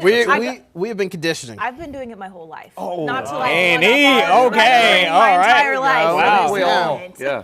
Well, I tell you what, that ice cream training, whether it's been for a week, a month, or lifetime, is going to come in handy as we go throughout this week with the hot and muggy conditions. Definitely a good way to cool off if you're not at the pool or maybe just drinking plenty of water as we go through the day. Live look for West Charlotte this morning. You can see the skies are actually kind of clearing up a little bit. We've had some high cirrus clouds throughout the morning, but they're starting to clear out, getting some more sunshine. That's just going to help us bake even more as we go into the afternoon. So hot and muggy week ahead. That is your weather story to start the work week here on your Monday. Our friends in Shelby are already at 74 degrees, but you get further east, 80 in Lincoln, 81 in Gastonia. We're near 80 in Charlotte, knocking on the door on 80 degrees in Monroe and Wadesboro. We're at 80 in Albemarle right now, upper 60s in the mountains. But it's the dew points that are going to really get us today and really throughout this week. Upper 60s, low 70s for dew points. That is a moisture-packed atmosphere, meaning it will be muggy out there. Temperatures near 90 degrees this afternoon. I've got upper 80s as you're getting a little bit further west of I-77. Look at upper 70s, low 80s in the mountains. Now again, radar is quiet this morning, but I do expect storm chances to increase a bit towards the afternoon and evening. Now when I say a bit, I'm looking at just those pop-up showers and storms later this afternoon. By lunch, wouldn't be shocked that we had 1 or 2 cells out there. And again, these are just going to be very small thunderstorms, brief, maybe a rumble of thunder. Not worried about severe weather or heavy rain today. Well, I should say heavy rain, but flooding threat today. But again, brief, heavier downpour, thunderstorm a possibility. And then later this evening, we're still mainly dry. Most of us probably won't see a drop of rain today. I do expect that rain chance, though, to increase a little bit more as we go into the day tomorrow. So coming up here, your full pinpoint weather forecast. We're talking about the hot and muggy stretch. Temperatures in the mid-90s later this week. Could even feel like 100 degrees. I'll let you know when. Daily scattered storm chances also on the horizon. We'll time those out for you coming up here in just a little bit, guys. All right, thank you, Brandon. Well, American Airlines says high fuel costs will result in some Charlotte flights being put on pause. And stocks react to more missiles in the Middle East. Jane King is live at the New York Stock Exchange with those stories. Jane, both stocks and oil moving as the Middle East sees a resurgence of tension. Right, and very interesting, these movements. Last night, oil was way up, stocks were way down, but that completely shifted, especially in the early hours this morning. The Dow is opening up 300 or something points. NASDAQ way up as well. It's up about 400 or so. So big rebound here this morning. Oil is also still higher, but well off of those highs of what we were seeing last night. $4 a barrel higher. Now we're more like half of a dollar. Airlines and cruise lines, though, lower. They're quickly impacted by higher oil prices. And Jane, Wall Street has a busy week ahead. So, right, and this culminates with the blockbuster IPO of SpaceX, which is Friday. Between now and then, we get reports on inflation, so that will set the tone for the Federal Reserve meeting next week. And the World Cup kicks off this week. That could bring attention to tourism and sports betting related stocks as well. All right, well, Jane, American Airlines says that they're actually pausing some of their flights. Why is that? Right, and this does impact Charlotte. So American reportedly will pause 6 domestic routes. This will impact Charlotte as well as Los Angeles, Washington, D.C., some other cities, and this is tied to the rising cost of fuel. So American said the affected routes will be paused only during August and September, and they emphasize that no routes are being eliminated permanently. All right, Jane, thank you very much. We appreciate that. Have a great rest of your Monday. We'll join you early tomorrow morning. Thanks. Millions of Americans count on Social Security as a major source of their income in retirement. And now a new analysis is raising concerns about the program's future, warning the average retiree could see their benefits slashed by about $500 a month if lawmakers stay the course. I want to bring in our chief business correspondent, Taylor Young. Taylor, Social Security has been a hot topic for years now. What's behind these new warnings? Well, first off, no one is taking a cut today or tomorrow. This is more of a warning of what could happen down the road if lawmakers really don't step in. So this all comes from a new analysis by the Committee for Responsible Federal Budget, and they found that if Social Security's retirement trust fund runs out of money by 2032, like previous projections have indicated, benefits would automatically be reduced by roughly 24%. Now, for the average retiree, that comes out to, as we mentioned, $500 a month cut or $6,000 a year. Now, again, this is not just $25, $50 cuts. I mean, this is pretty substantial, that $500 number. And again, this is not happening today, but this does put a number onto those concerns. Right now we have an actual number to look at. So I think this is why we're seeing kind of more pressure coming up now for lawmakers to make a long-term fix. And as you pointed out, that is not a small number. What Yeah. would this actually mean for retirees? So the average retiree today takes home around $2,000 in Social Security benefits. Now we're talking about a 25% reduction with that $500 number. So, and for many retirees, Social Security is not just supplemental income. I mean, people rely on this money to pay their rent, pay their housing, groceries, their health care, and exact estimates vary. But some advocacy groups estimate that 21 million Americans rely solely on their Social Security. They don't have any other retirement money to kind of lean on. So yeah, this would be a pretty substantial cut for a lot of people who rely on this money. All right, to be clear though, you're not saying that Social Security is going broke. Yeah, correct. So Social Security would still be collecting payroll taxes, right? And checks would still be going out. But the issue here is that there wouldn't be enough money in that pot to pay those full scheduled benefits, which is why analysts kind of expect reductions if nothing happens. Okay, so what can lawmakers do about this, Taylor? Yeah, so experts and politicians have come to the table kind of proposing different ideas to address this. And we've talked about one a couple times up here, and that's raising the retirement age, especially as Americans are living longer. This would also mean more people are paying into the system for a longer time. Another one that we've talked about up here is just a cap on benefits for wealthy Americans, Americans who have high incomes, so that they're not taking the number that was thrown out was a $100,000 cap, so that those retirees can't make or can't accept $100,000 a year, because this money is really kind of meant to help people, not kind of fuel a rich lifestyle, right? And another is just increasing payroll taxes so that people our age are kind of paying more into the system to make up for that deficit. I think the challenge, though, is that none of these ideas have really gained an extreme amount of support yet. I think it's hard for politicians to come out saying, you know, let's raise the retirement age, let's make people pay more in, because it's not super popular, right? No one wants to either pay more in or retire later in life. So there really hasn't been a lot of kind of support for any of these ideas yet, but clearly something needs to be done, or we will start seeing reductions. All right, Taylor, thank you.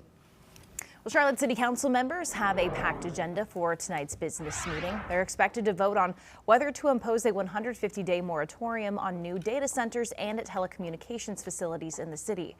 Many in the community say they're concerned about electrical and water use, plus noise and air pollution. The council will also vote on the city's budget for the fiscal year beginning July 1st. It'll include a property tax increase to pay for public safety improvements.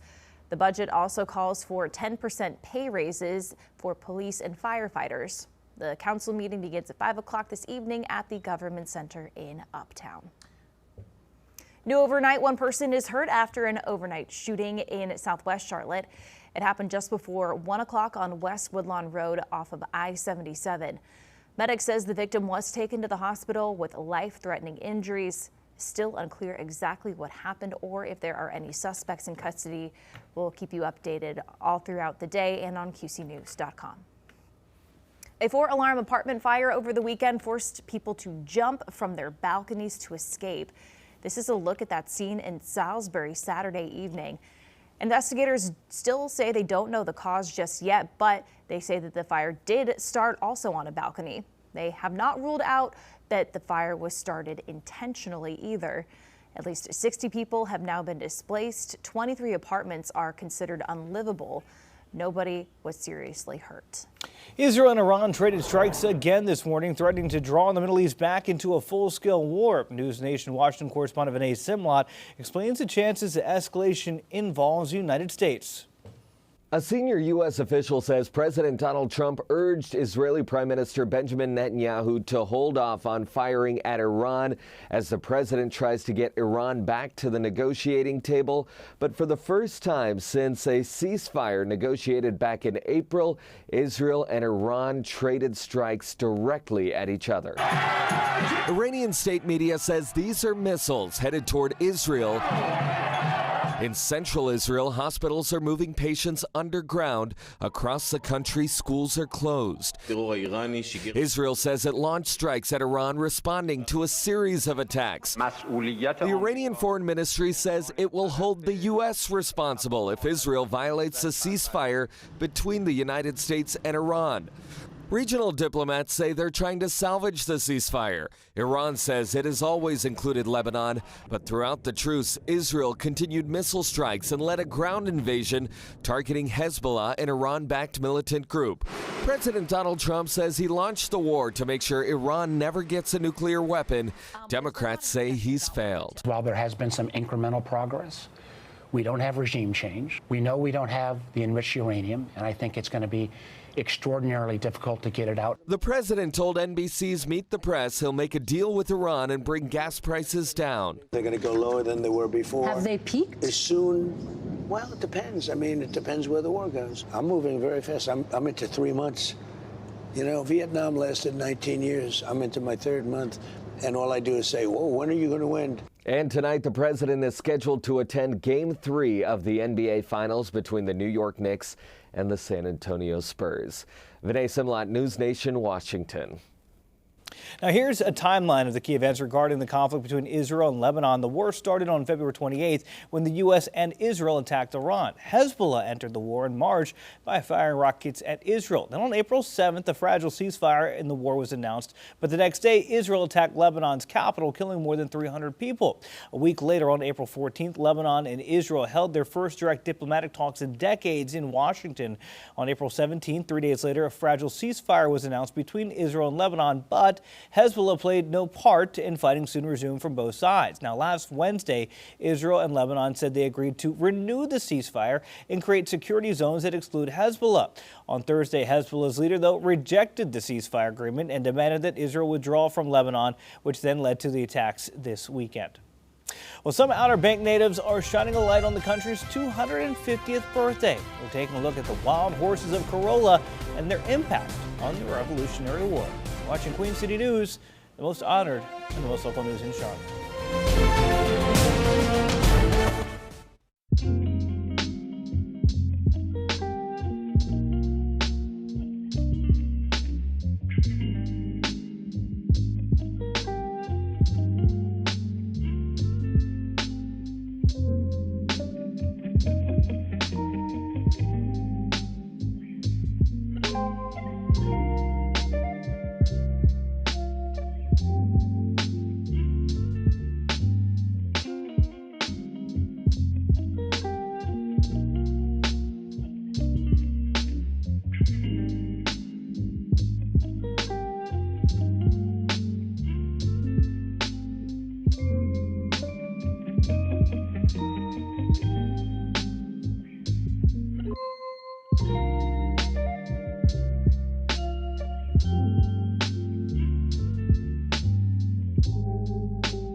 Welcome back. 9:44 the time. We are counting down to July 4th and America's 250th birthday by shining a light on some Outer Banks natives. They have been part of the state's history since before the Revolutionary War. Nick Broadway tells us more about the wild horses of Corolla.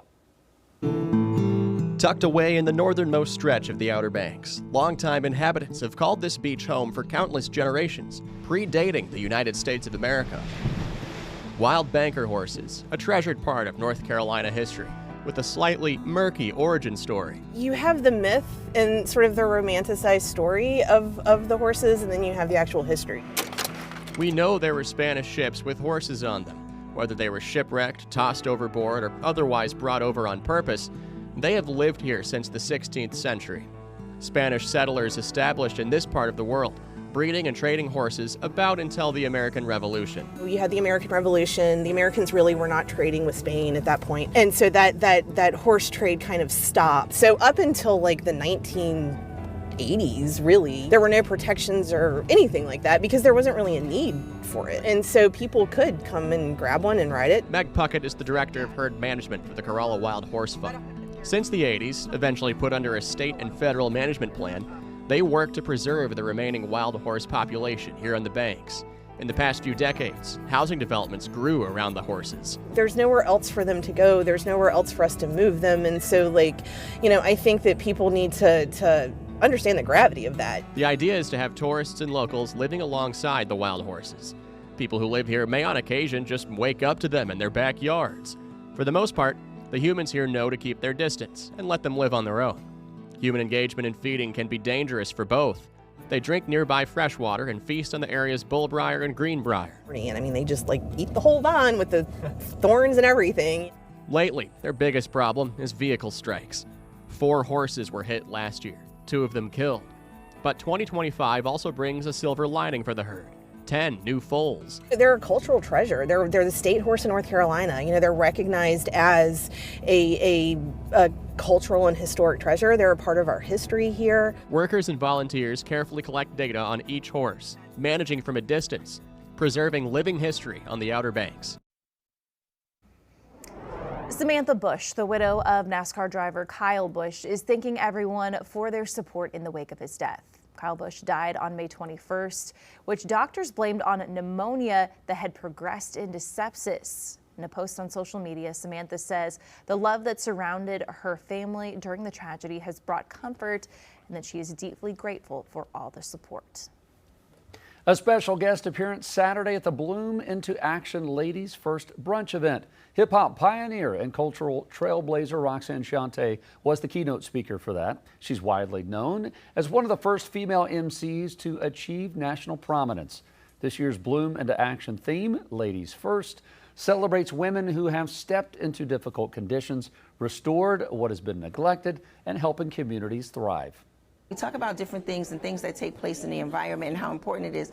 One of the main environments that we really tend to ignore is the environment of the mind and your body as an environment and how you need to also take care of those. I always feel like there is some woman or there's some little girl or really there's somebody that needs to either hear the story, understand the struggle, and realize that they're able to do it. So I literally go around to be a nation of inspiration. Other honorees include community leaders, advocates, and organizations working to address environmental justice, health equity, and more. The World Cup is just a few days away, and despite the hot temperatures, FIFA is making a last-minute decision to not allow fans to bring reusable water bottles into venues. FIFA made that announcement last week as part of some last-minute changes to the Stadium Code of Conduct. The organization says they made the decision for safety reasons. Other banned items include cups, jars, and cans. The move has caused some concern amongst fans who say they're worried about coping with rising heat.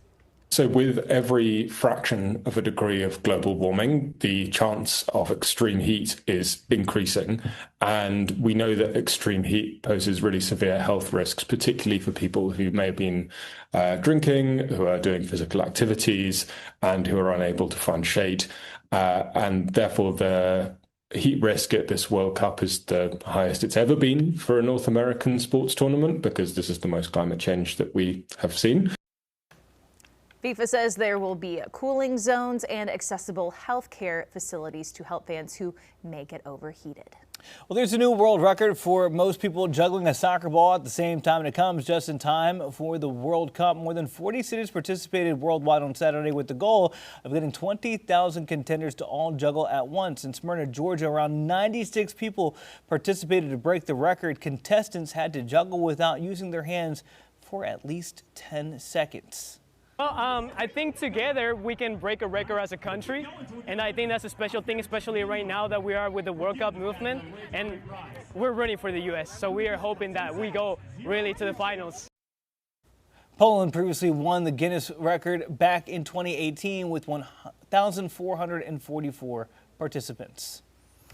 It was a heartfelt weekend for the Rowan County teen who nearly lost his life on the baseball field. Bryson Blanton suffered cardiac arrest and was hospitalized for weeks.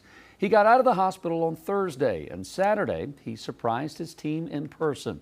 His parents say an off-duty CMPD officer who rushed in to perform CPR is the reason he's alive. Yesterday, the two met face-to-face for the first time.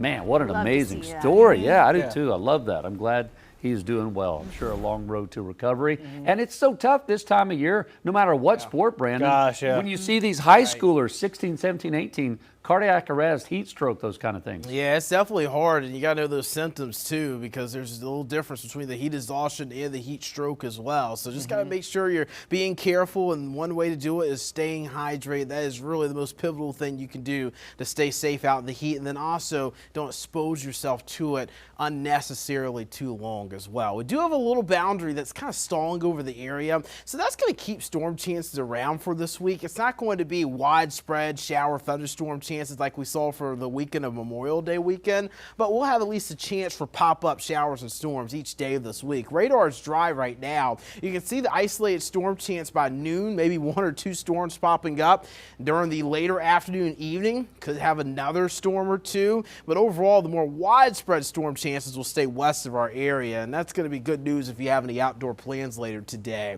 Now, as we go overnight tonight, things will taper down for tomorrow morning, and then tomorrow I actually expect storms to pick up a little earlier in the day, probably around mid to late morning. We've got some showers and storms blossoming. That continues as we go into your Tuesday evening with the scattered shower and thunderstorm chance. So Tuesday, storm chances will be a little bit more widespread, but still scattered and hit or miss. Wouldn't be shocked if some areas do stay dry tomorrow. Isolated storm chance for Wednesday, and then Thursday through the weekend, we're going to be tracking more of those scattered pop-up showers and storms. Now, here's the deal with rainfall forecast here.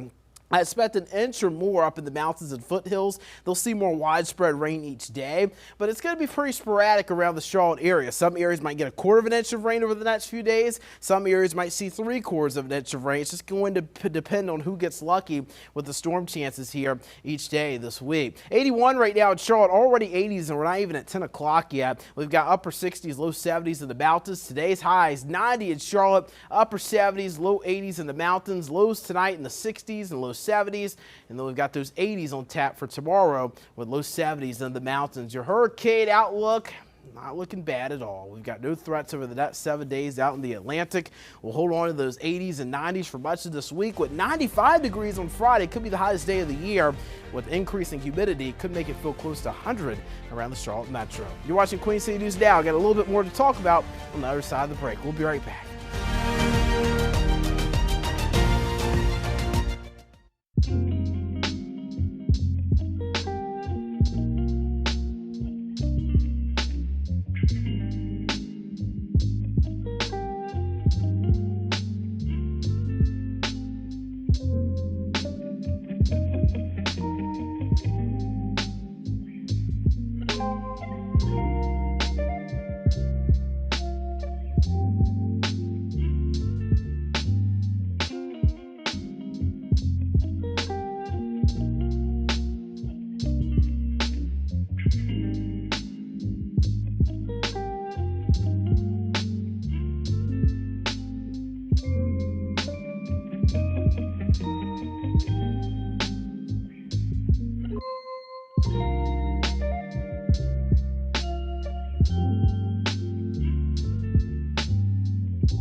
One last look at your forecast. Tracking hot conditions this week, the hottest week we've seen so far this year. 90 today with pop-up storms, scattered storms tomorrow, and then heating up into the low to mid 90s later this week with still a few pop-up showers and storms. But it's going to be very humid this week, guys. It's getting very close to disrespectful, Brandon. It is. Very close to what It's always a Julian problem said. when the temperature starts looking like my golf course. Oh, that's true. Close to triple digit. Yeah, Right. you're right. Oh, Yeah, good point. Good point. All right, here we go. Listen, Style, guys, is headed up to space. Take a look at this. Axiom Space and Prada unveiled a jointly developed lunar spacesuit layer. That's going to be cheap. Set to be worn during NASA's Artemis 4 upcoming moon landing. Axiom says the liquid cooling and ventilation garment is designed to support spacewalks of up to 8 hours. Prada is the first luxury fashion house to help develop a spacesuit. Prada says its expertise in design, pattern making, and advanced materials contributed to the collab. Artemis 4 moon landing targeted for early 2028. I cannot wait for somebody Dang, to buy that's one of cool. these Yeah. and be walking in the heat, and they'll be sweating and be like, "Oh, what do you?" I was like, "Oh, it's Prada. It's Prada. It's Prada. It's my liquid cooling. It's my liquid cooling. I would pay top astronaut dollar. suit. If it's going to be 100 degrees almost this summer in Charlotte, I would absolutely wear one of those in Uptown. Liquid Okay, cooling. fair enough. It's designer. You wouldn't Man, understand. imagine if the coin suit goes out, though. Oh, my gosh. That's a problem. Listen, we got about 10 seconds to get over to Liza and Alicia with Positively Charlotte. What's up, ladies? What's up? Okay, so go to our parking lot because we've got Mood Reader books. It's a mobile book bar. It's amazing, you guys. We're going to show you all about Ooh, it. read And we're it in talking there. Pilot Brewing too, so we'll tell you all about that. Coming up, we'll see you guys.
You don't want to miss what we have coming up next on Positively Charlotte, including a big win at a local Harris Teeter. We tell you about the Charlotte contestant that won big bucks.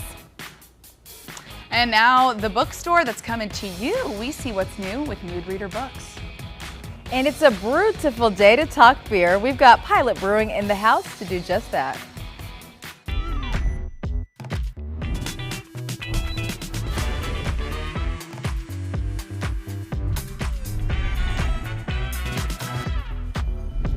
Happy, beautiful Monday morning. Welcome to Positively Charlotte. I'm Alicia Quarles. And I'm Liza Mahacek. It's so great to have you joining us after this weekend. That's right. It's heating up here. Girl, it's hot, but it's going to cool off. We got some rain coming, so just stick with it. Yeah. Okay, guys, we all dream of it, but this person actually did it. One Charlotte's Harris Teeter shopper won $100,000 in a scratch-off. His name is Antonio Mancino. I'm not doxing him. It's out there. He played a $30 scratch-off, and if you're wondering which Harris Teeter has the lucky draw, according to the Charlotte Observer, it was purchased at the Brookdale Drive location. He purchased a cash payday game, and he picked up his winnings in Raleigh earlier this week. After taxes, that's $72,018. Hey, that's a win. That's amazing. But you know what? I think that this is a great amount to win because nobody's going to be coming to you asking you for money thinking you're like uber rich. They might though. They might. They still might. They might. But hey, $79,000. That's a great payday. Yeah. But it's also like, you know, that's not at the point where people are like, well, can you buy me a car? That's right. That's you right. know, but it gives everybody. My brother-in-law is a chronic gambler. Hi, Winton. I think that not a gambler. Oh my God, that came out so wrong. He plays the lottery constantly. He's not a gambler. Dragging him. He's not a gambler. I love him. But he's always playing the lottery. But I think it gives people hope. Yeah, it's true. But it's just fun. You know, it's like you got the you could win. Yeah, you could win. And this is a perfect example of the fact that you really could win here in Charlotte. Yeah, this is cool. We love it. Well, we were saying $79,000, but the 79th annual Tony Awards took place last night, and Schmigadoon was the big winner, winning the Best Musical. So Pink hosted the event and, of course, was flying through the air as she always does. But this time she was dressed like Peter Pan. So she also ended up coming down from the sky and sang Lady Marmalade. So that was fun to see. There were performances from Book of Mormon to honor the musical's 15th anniversary. And John Lithgow became the oldest man to win an acting Tony for his role as Roald Dahl. And fun fact, it's actually been 53 years between this Tony and his first Tony that he won.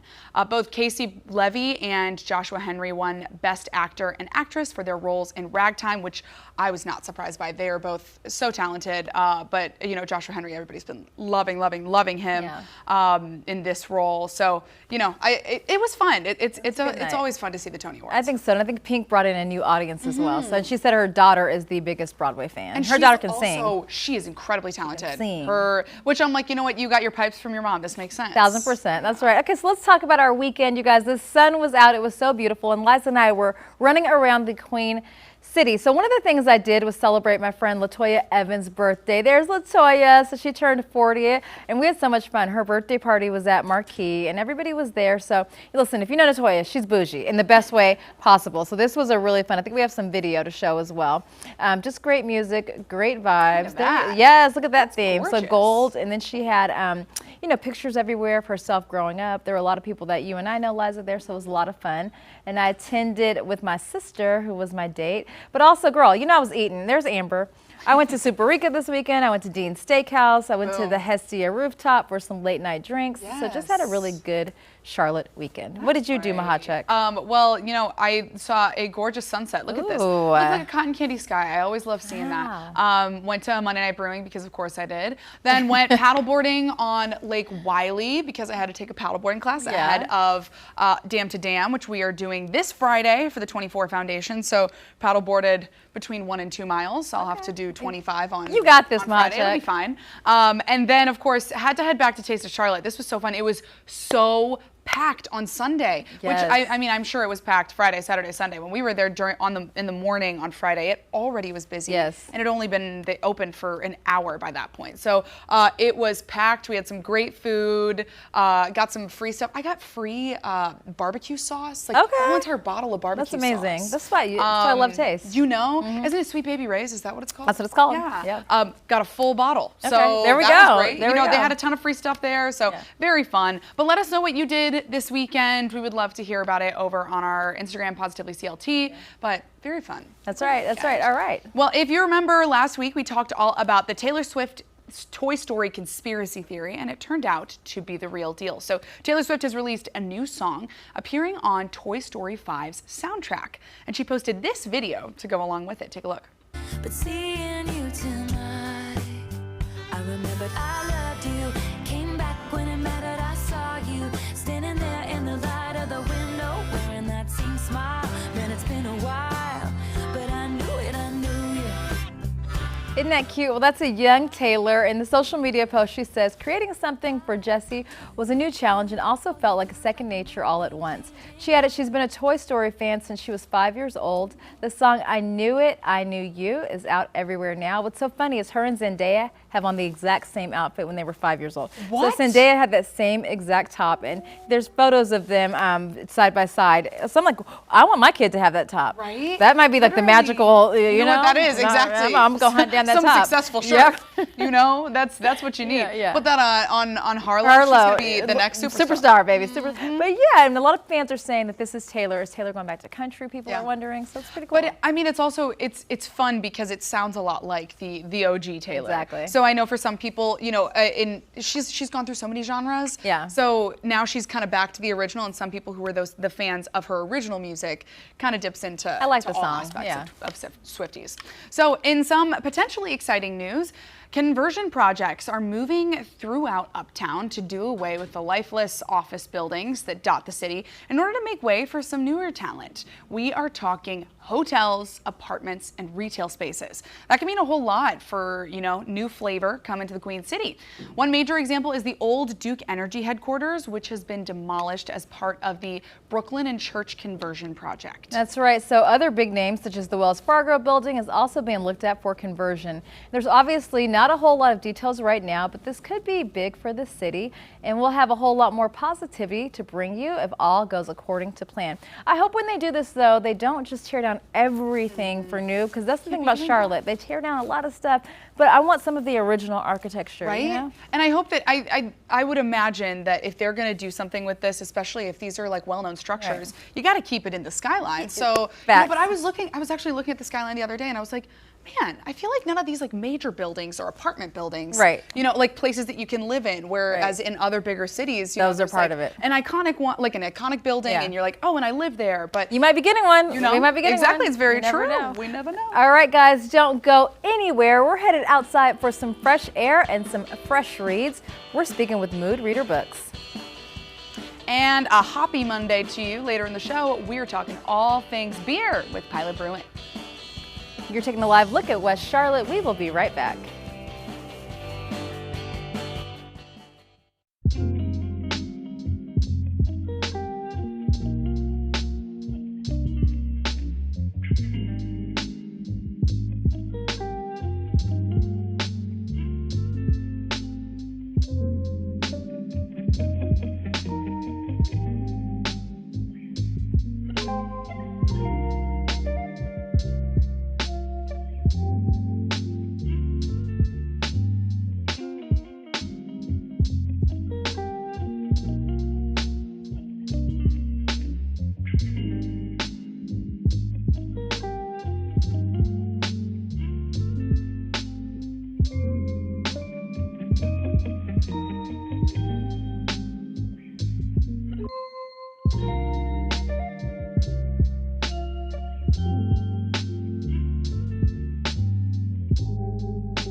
You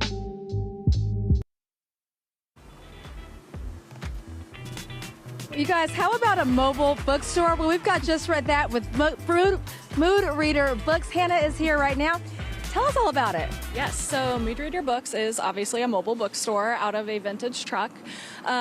We have new and used books for the whole family, so adults, kids, and I do this because I love talking about books and being able to help people find their next favorite read. So when did you start this? I think this is so unique and cool. Yeah, I started this about 6 months ago, right before Christmas last year. I had left my full-time job shortly before and been wanting to do this for a while, and so it was finally the right time. For you, I guess, what steps do you take to actually do this? A lot of people have these business ideas. A lot of people don't go and do it. Yes. Oh my gosh, that's a great question. I have always wanted to have a small business, and I have always loved books. So this was, once the time became right, I think it was very clear to me that I really needed to jump into it, both feet in, and go for it. And I had a great support system behind me between the community and my family and friends, so that really helped. Okay, let's take us through, because this truck is pretty cool. Yes, thank you. Okay, tell me about it. So it is a 1949 Ford F3, obviously a flatbed. I stumbled upon it. I was able to buy it from a neighbor, and we painted it blue, so this kind of harkens back to the original color that it was when we bought it. It was black. So, are people always stopping you, like on the road when they're seeing this? Yes, just on the way here, there was a guy who came up next to me, rolled his window down, and asked if he could take a picture. So, yes, all the time, and it's a lot of fun. Okay, let's get to the most important part, the bookshelves. So these are pretty cool. Yes, so my husband built these for me. We're actually still sort of working on them, but they have doors so I can keep things in there when I need to. I can move them around if I need to. Sometimes I don't have both sides. I need to be up against the street, so we do it from the back. But I try to make it as flexible as possible so that I can be wherever. Okay, what kind of books are you carrying? So I've got mostly fiction, very escapism driven, used books of all different kinds. You can see we've got some kids books down here. I also lean heavily towards fantasy, romantasy, and romance, which is very popular in general. Is that your favorite? Yes, that's my favorite. So, and then we just got some general fiction as well. So a little bit of everything. That's what I like to read, and hopefully there's something for everyone. What's been the response from the community so far? Because if I saw this, I'd be like, wait, I'd be running after your truck. Yes, I've had some people do that, almost literally. But it's been so supportive. The book community in Charlotte and just like the bookish vendors are so supportive. It's so great to be a part of it. So it's been really great. Well, I love to read, but Liza loves to read. So we are coming back later in the show. We're going to bring our own book forum, Liza, out here and get through some of the things you have to offer. Yeah, that'd be great. Right, thank you. Cannot wait to get out there and get some good reads. All right, well, as the country's 250th gets closer, we wanted to take a look at what it means to be American, both across the country as well as right here in the Queen City. This is Joe's story. Take a look. It never really feels like I'm going to work. Like it's always just another day of experience. Hi, I'm Coach Joe, and this is my American story. So when I graduated college, my old high school baseball coach called me and said that my high school had just hired a new head football coach. He needed some assistant coaches. I went and met with him, and he offered me the job on the spot and been running ever since. I never get up and dread going to work. It's not even really the teaching part of it, it's the calling and the relationships of being around kids, and they actually keep you young. I think football is the ultimate team game because you have to do something for the 10 other people on the field so they can be successful, and it's one of the most unselfish things in the world. Football is the game that only cares about what you're giving to it. You need football more than football needs you. It makes you feel great just to see the difference that you're making and just seeing the progression and the maturity. And I do a lot of looking at myself and saying, how can I be better for these kids so they can be better? Eventually I'm going to retire, and if I'm not teaching, that's great, but if I'm coaching, I'm still being that educator. I tell players all the time, like, trophies and championship rings gather dust over time. You know, relationships and the things that you get from sports, the discipline, the teamwork, the camaraderie that you build, that's what I try to get my players and other student athletes to go through, and not just winning games, but more so winning life. And that's my American story. Join us every Monday and Wednesday leading up to the 4th of July for more stories about community, greatness, and pride. And be sure to check out our QCN Plus exclusive show, Stars of Service, hosted by Brian Christensen. And on the other side of the break, we chat with Pilot Brewing to see what's on tap for the summer, including a prestigious competition they're in. Stick around. And here's a live look at Uptown, a gorgeous view of our skyline right there. You're watching Positively Charlotte. We'll be right back.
Thanks for sticking with us here on Positively Charlotte on your Monday. Samuel Adams announced their finalists in their search for America's next top craft brewer, and a Charlotte brewery is on that list, Pilot Brewing. That's right. Owner and head brewer Rachel Hudson is here to tell us more about what this honor means. Welcome to the show. Thank you for having me. Okay, so tell us more about, the backstory of Pilot Brewing. Oh man, we are a small little tiny brewery located in Plaza Midwood. It will be 8 years open this August. Congratulations. Thank you. We are woman ran, woman brewed, woman led, and we're just a really hone in on our craft, and we love education and supporting the community, and we do that a lot. I love that female focus, and honestly, I mean, it looks like you've got a crown on right now. She's the queen. The queen of beer. The queen of beer. But especially with this, you guys are a finalist in Samuel Adams competition right now.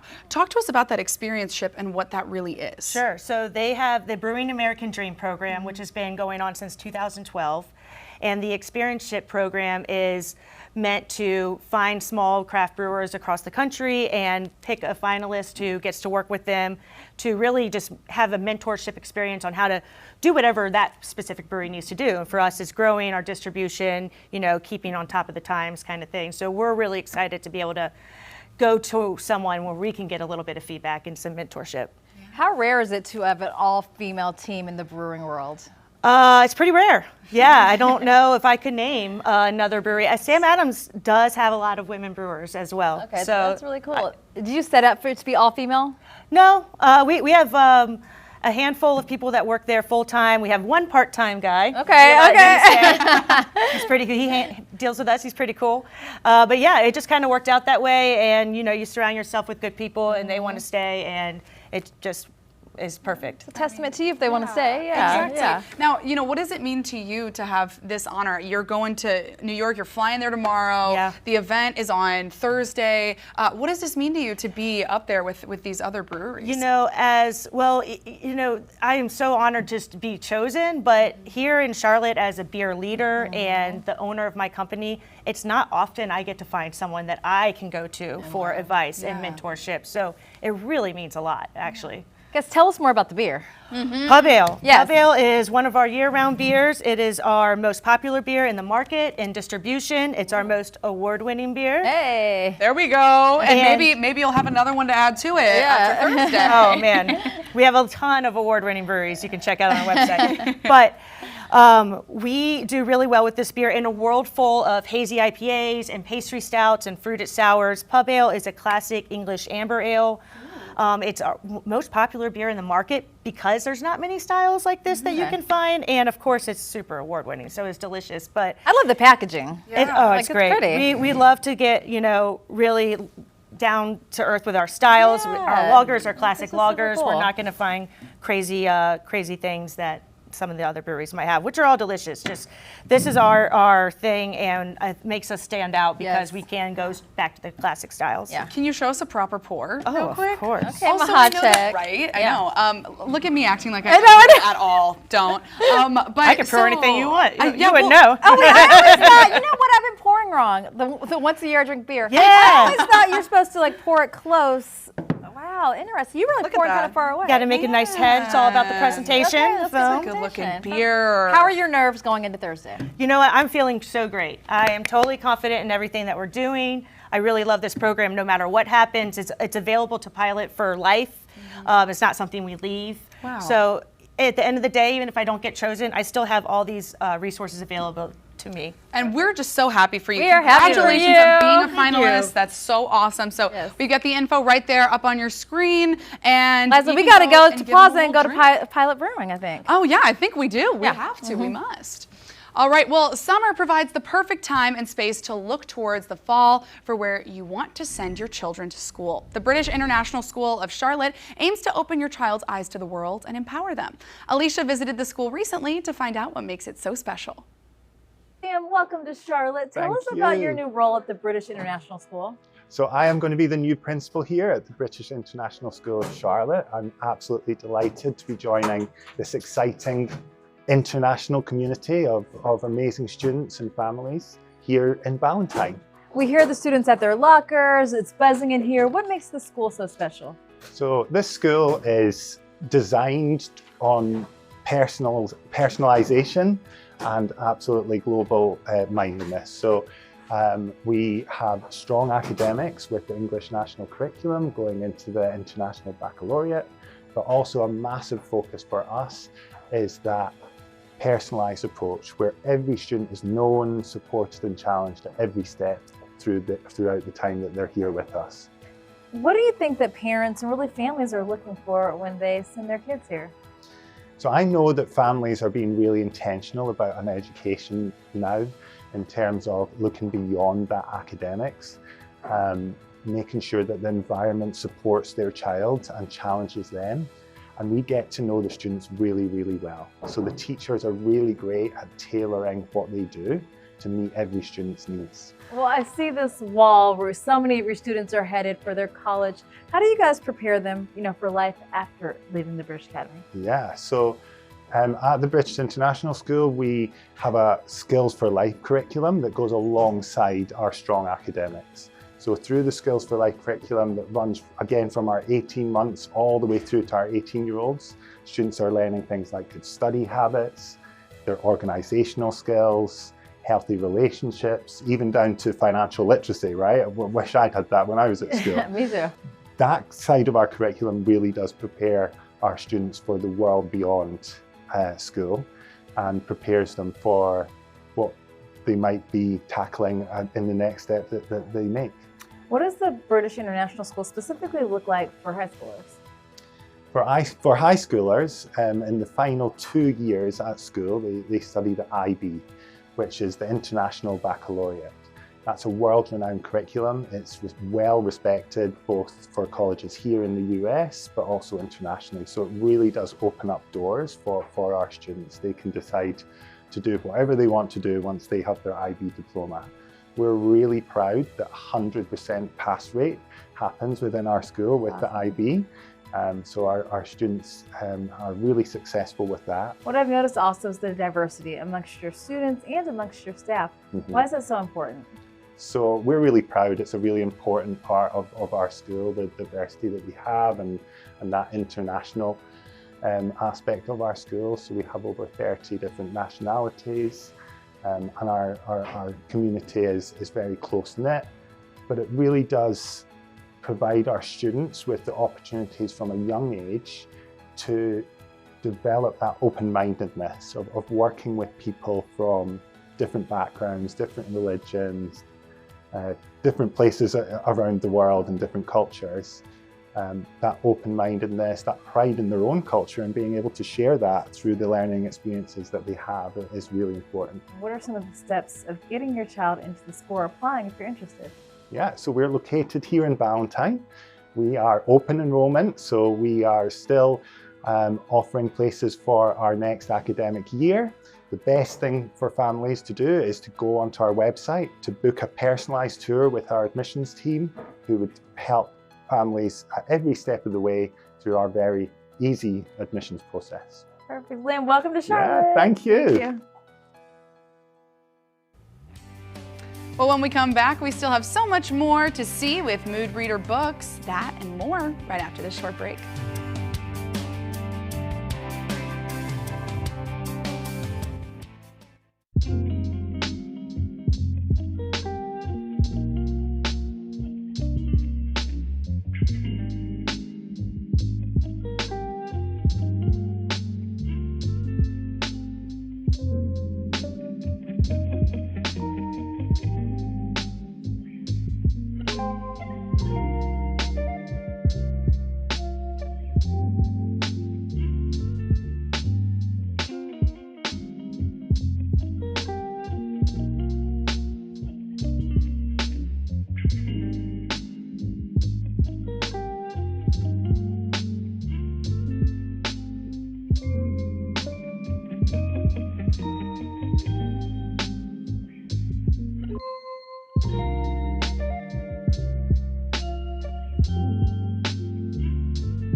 All right, we are back outside. We're back outside with Hannah from Mood Reader Books. And I told you our resident bookworm, Liza, was in the house. So we're going to go through some of your selections. Tell us what you have here. Yes. Okay. So I'm going to start by pointing out this one back here called Yesteryear. It's been all over the place lately. It's a great book club book because there is a lot to talk about. It's about a Instagram influencer who has kind of that pioneer lifestyle, wakes up one day and she's actually in the 1800s. So there's a lot. That's crazy to unpack in that book. Yeah. I grabbed a couple from the other side of the truck. This one is called Graceless Heart. It's beautiful, first of all. But it's by an author called Isabella Baños, who actually lives in Asheville. Oh my gosh. It's a beautiful romantic fantasy. I just want this for my coffee table. I know. Right. From the Renaissance era Florence. So it's easy to get really engulfed in. And then I also wanted to bring out this one. It's new. You can tell from the front that it's just like a fun, silly read, especially in the wake of Pride Month. Right. 2 heroes, 1 brain cell. This is on my TBR for this month. Oh my goodness. But just a super fun one. And can you show us the sides of this? Because I love a book that has decorated like pages on the sides. And you said TBR, that's to be read, right? My TBR. Yes, to be read. Exactly. For those who aren't book nerds like us. Yes. Who's booking you? Can a book party do this, or who's? Yes, so I'm still in my first 6 months. I do some big events, some of the book fairs, some of the markets down on like Camden Road, but I also do smaller events, just kind of learning where people want me and what makes the most sense. But I'm popping up all over the place. People can always message me on Instagram or send me an email. So. I also am looking at these books. These are some of the hottest ones. I was saying to Alicia when I saw you guys the other week, I was like, they have some of the hottest, trendiest books right now. I feel like, Fourth Wing and A Court of Thorns and Roses, those series are the biggest ones right now on Book Talk. Yes, absolutely. And they both have new books coming out later this year. Yeah. So, yeah. Very exciting. People put in special orders if there's a book they're dying for and they just haven't been able to get. Yes, absolutely. So both myself and any local bookstore, if you're somewhere else in the city, can put in a special order for any book that you want. So. And also, how do you select all the books? Because, when looking through this selection, you've got a really broad selection of books. How do you pick which ones go on? I kind of stick with things that I like because I know there's a lot of people like me. I read a little bit of everything: fantasy, historical fiction, romance, and then anything that I also know is like recent or popular, I try to have in my used book section, even if it's not part of the new. Just back here, right? Yes, right back here. So that's very always fun. trying to have like a rotating inventory of new things. And I'm seeing also 9 Perfect Strangers. Even in your used books, Bridgerton, you've still got some of these really trendy books. So used books doesn't necessarily mean, older. Correct. It's definitely just I go out and curate them myself because as you can tell, there's not a lot of space on the truck. So I want to make sure the selection is really in good condition, good quality, up to date. Perfect. And for you, are you living your best life? Because you said you really bet on yourself. This was your dream. Yeah. Oh, absolutely. Like I said, I have a really supportive family and a really supportive community, and that has been so helpful. But it is just really so much fun. Yeah. We want to thank you so much. Yeah, thank you. It's so nice to meet you guys. Yeah, thank you so much for coming in. We cannot wait to read all these books. We're going to have to go through the whole truck. Yeah, exactly. Liza can do it. All right, well, we're talking about This Girl is on Fire. Alicia Keys is taking her musical to the West Coast. We're giving you the entertainment report with Jasmine Simpkins after this. After nabbing 13 Tony nominations and taking home 2, Alicia Keys told me at the famed W Hollywood Hotel it was time to take her hit Broadway musical on tour and share it with the world. This girl is on fire.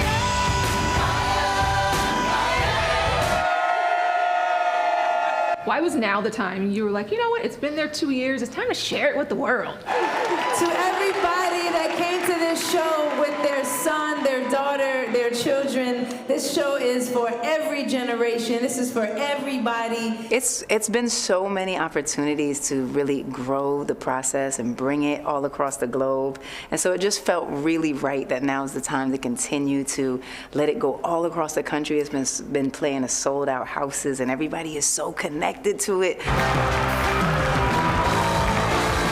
this show is so special. So I think that's a big deal, you know, being able to bring it around the country and for everyone to be able to experience this story, which it goes beyond any one location, although it obviously was set. It's set in New York City, and you'll feel it when you see it, but you really feel it no matter where you are. The experiences, many of the experiences are pulled from real experiences, and that's what gives it that authenticity. That's what gives it that heart that you're gonna feel.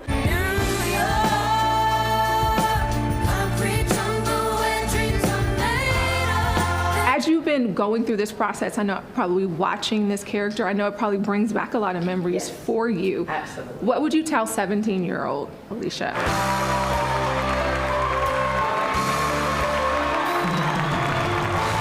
I would tell her, you don't have to change so much, because you're actually so great where you are, and you have such a good instinct, you have such a good intuition.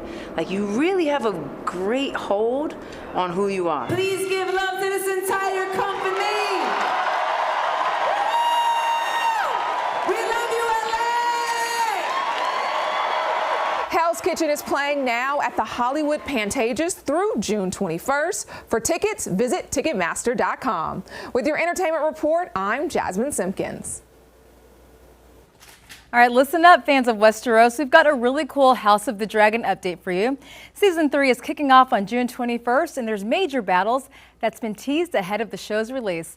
The production of one of the Season 3's biggest battles has set a world record. That's right. During the production of the Battle of the Gullet, 15,000 stunt people were active on screen, as well as 3,500 props and 25 tons of propane. But that's not the record that we're talking about. A record 23 stunt performers were ignited simultaneously in one take. Wow. So the minds behind the series set 23 people on fire for a scene in the battle.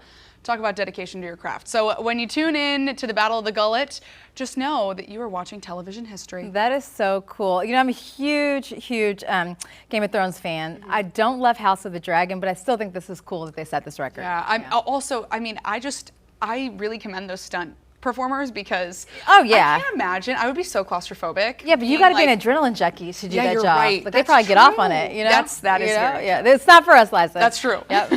Well, on to a different side of television. When we come back, we talk to one Charlotte family who went on one of the wildest game shows on television. We'll have more of that for you after this break. We're live from the Charlotte Motor Speedway. You're watching Positively Charlotte. Don't go anywhere. We'll be right back.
Summer is officially here, and if your lawn is looking a little more stressed than stunning, don't worry, because help has arrived.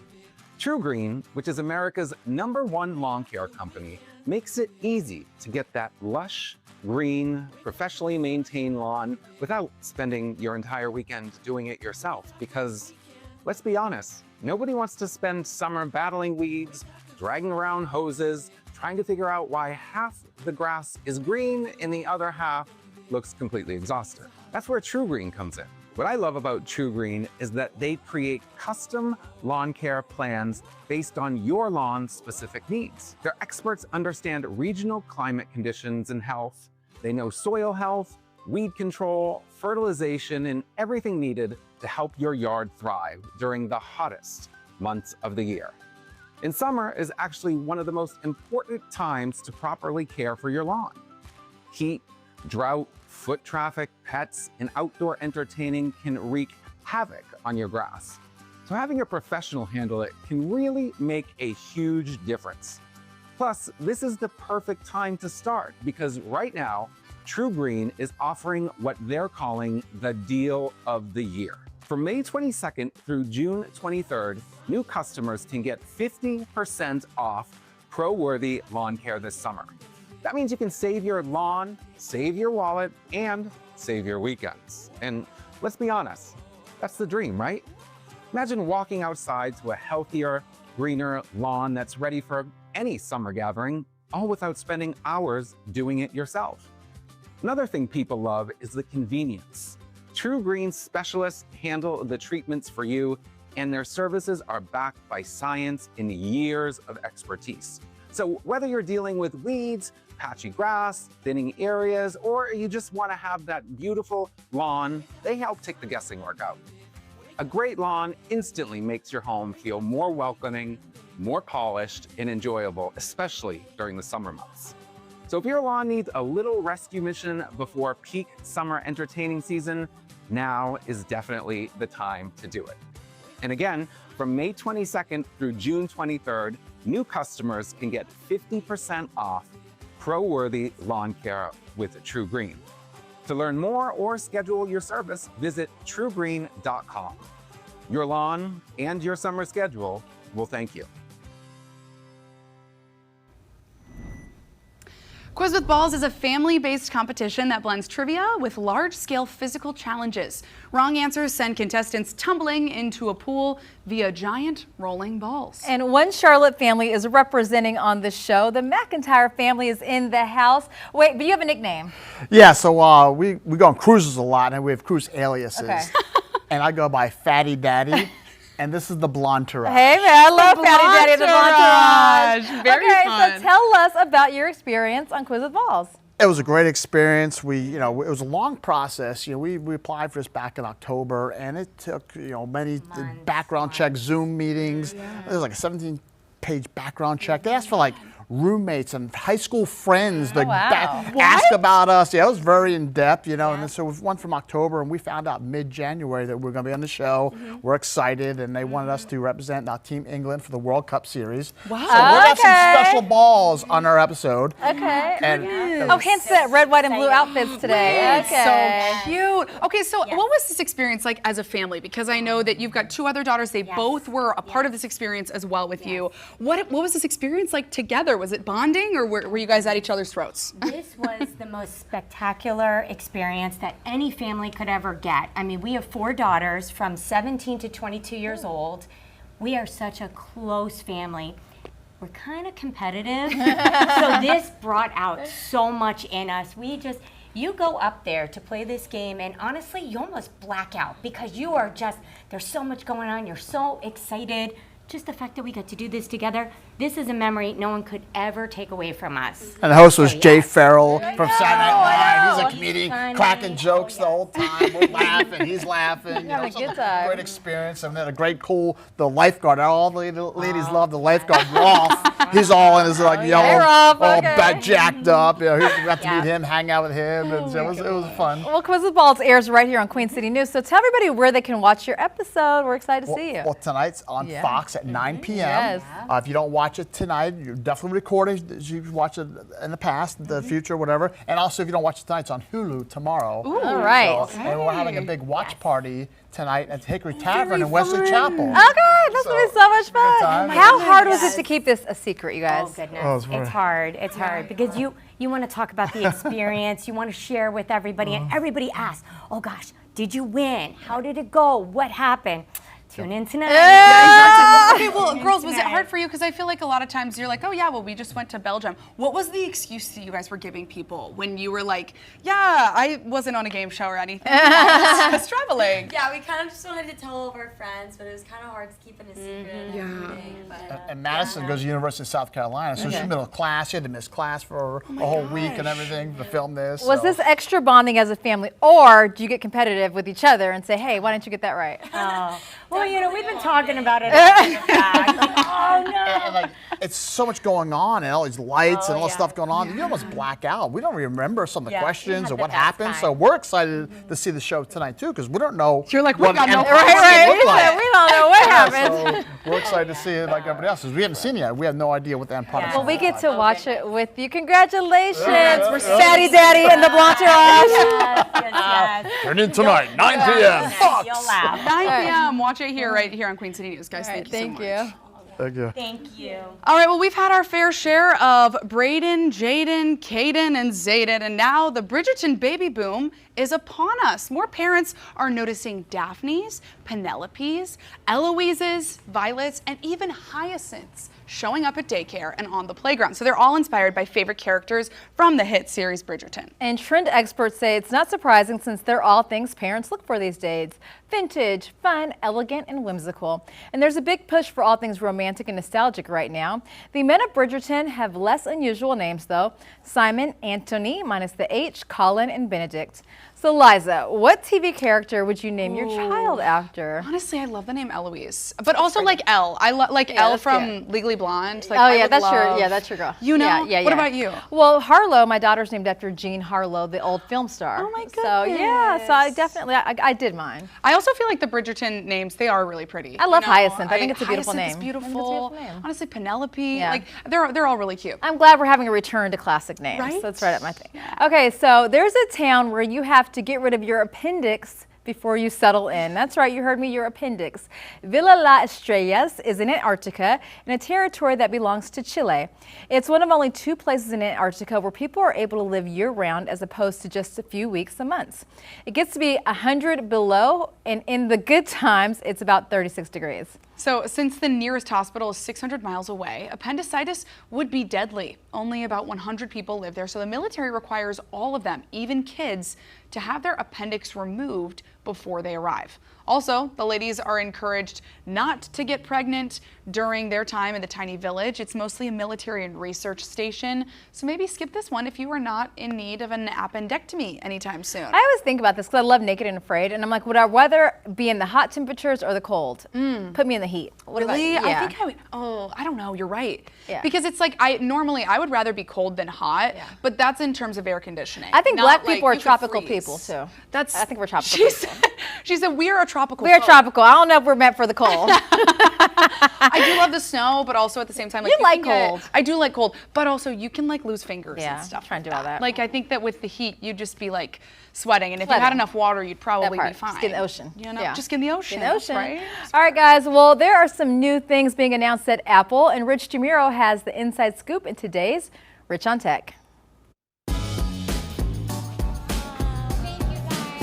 WWDC is where Apple shows off what's next for the iPhone, Mac, Apple Watch, and more. It's a big, big deal. This year, the stakes are high. They had some ambitious things that they announced for Siri a couple years ago. They really never came to fruition. While iPhone sales are strong, Apple has been slower on AI than rivals like Google and Samsung. There needs to be stronger personal context, a more conversational flavor to it. The tagline for this year's event is All Systems Glow, which could be a nod to a more conversational AI Siri, one that could work across your email, messages, photos, and apps.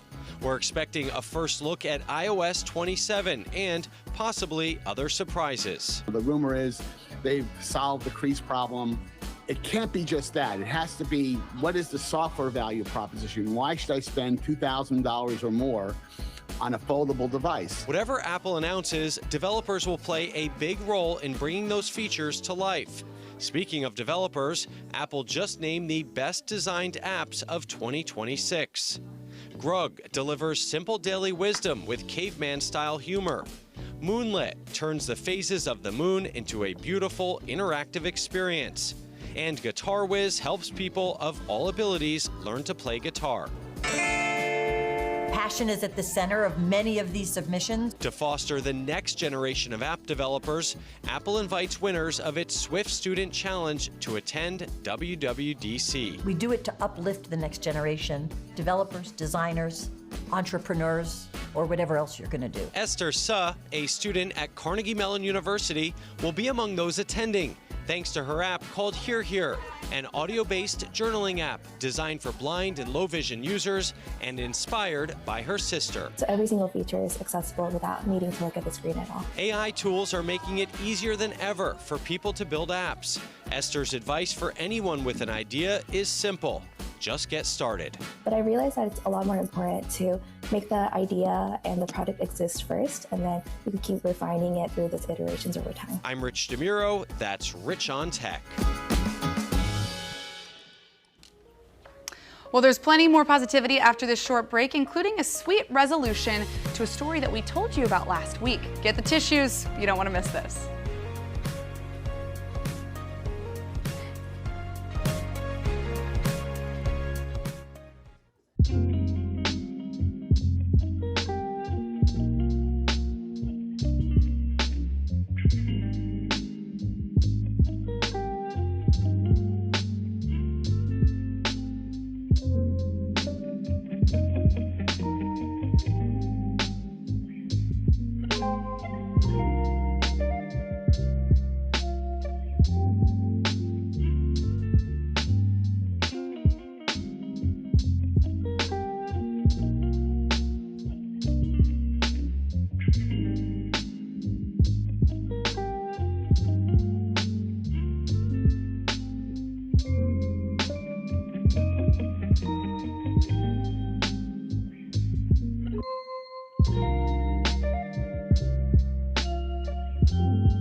Welcome back to Positively Charlotte. Last week, we told you about the kindness of one woman who saw something she wasn't happy about in the world and made an effort to change it.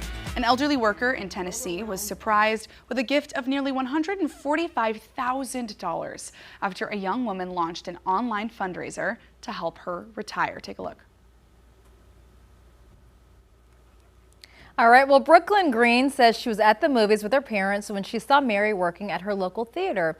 When Green presented the gift to Mary, she said that she would also use it to help other people. So I think this is so beautiful. And if you look online, you'll see the video. Mary's like severely hunched over and she's trying to clean up and it looks very painful. So the fact that Brooklyn took something into action and did something for her, amazing. I also think it's great that people wanted to contribute and wanted to help as well, because this was a communal effort too. That's right. That's right. Okay, before we go, we want to share our closing thoughts. Here's mine for today. Play stupid games, win stupid prizes. I don't know whose quote that is, but it's something we've all heard, but I want y'all to think about that this week. Before you mess with somebody, before you do something stupid, you're going to win a stupid prize. That's so real. You know what I'm saying? Very true. A little karma. My closing thought is make a summer bucket list. Yes. You know, it doesn't matter if you're not a kid, you still need to have fun in the summertime. Yeah. This is still a fun season. There's so many things you can be doing, especially around Charlotte. Going to Kerrigan Farms, going to Carowinds Swim Up Bar. The mobile bookstore. The mobile bookstore. All of that. Well, we'll be back here with more ideas for your summer bucket list tomorrow, right here on Positively Charlotte.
welcome in to another episode of Morning Edition. Coming up, we're talking about summer movie hits, but also the fact that everything now is a sequel of a sequel of a sequel. The 5th, the 6th, the 7th. Are we just that old and are the movies industry getting it all right? Also talking about shoe regrets. Yeah, we'll explain what's going on with that. And shoe and no more yummy treats. What does that even mean? We're talking about today, again, on Morning Edition. Welcome in Julian Sador, Ace Satowski, Jason Harper, Ted Phaeton, all here. With in his gang. glasses. With the blue light glasses on. And we're starting, guys, with the talk about this. Ted, I believe, did you bring this? Who started this talk? I believe I might have. Ted brought this to our attention. Ted brought it up. Okay. So, what brought it up was Toy Story. So not okay. I believe We started there. Here we go. We started there. Started at Toy Story 5. 5. Yeah, I don't we're on remember 5 4. now. 4 was good. 4 was good. Man, I'll give them that. And so this is not a knock at Toy Story, but it's also a. Does Hollywood not have any original ideas? It's another sequel, another one. Yeah, summer 2026. An original character to an older movie, I guess. But yeah, we're at Toy Story 5, which, you know, T-Swizzle fans, I guess Taylor Swift made an original song just for Toy Story 5. But this is a part, man. This was cool. But this is, now they're introducing Lily Pad. And AI. Was that part of the, was that part of 4? I don't think so. I don't Okay. remember. Then they're already promoting it on the Baby Bell cheeses. Oh. Oh, yeah. They Wow. and my daughter goes, she goes, frog. Like, open up the fridge because she likes the Baby Bell cheeses. And she goes, frog, frog, frog. And I'm like, what are you talking about? There it is. And it's literally, she found it. It's a frog lily pad, Yeah. right? But it's printed on the cheese. And I'm like, you were so smart. I'm sorry, I digress. The theme is when toys meet tech. Yeah. Oh. So. I mean, that's kind of sounds interesting. I would watch it, I guess, probably for that. I remember 1, 2, and 3. The more numbers you go, the less interest I kind of have. It's one of those things where just like how much juice is left that you can squeeze out of what has been a super successful franchise. But if these are rolling out every 5 years, you got a whole new cast of, a whole new group of kids are being born and raised, and they don't have a clue what the first one is. But I think that's where it's I don't know. fun because like they're clearly gearing it towards parents who grew up probably like if you're, some of our ages, you were a kid when you saw the original Toy Story. Yep. Or you were, Harp, you're probably taking your girls and seeing Toy Story 2 Oh, and 3. man. So Watched it on repeat. right. All the time. So it allows, there's a nostalgia factor, but also the fact that for now your kids, you can bring them back to the theaters and like now they're part of the Toy Story thing. And you can sit down at home and watch Toy Story 1 and 2 and 3 and all that. So I mean like I guess. It's kind of fun. Yeah. What are our kids going to show their kids? Is it going to be Toy Story 10? No, it's probably going to It'll be be 3. No, what's the one? It's going to be what's the K-pop Demon Hunters? K-pop Demon Hunters. I mean K-pop that's Demon the Hunters original. 6. And that's what it's going to be for like our kids, our grandkids. I'm going to be a grandparent having to sit down and watch K-pop DVD. Yeah, you are. Get ready. I actually still have K-pop Demon Hunters on our Netflix watch list. My wife does not want to watch it yet, so I'm waiting for my daughter to get older. I don't really want to watch Or it's going to be like Bluey goes to the moon. That's what it's probably going to be like. Bluey goes to Mars.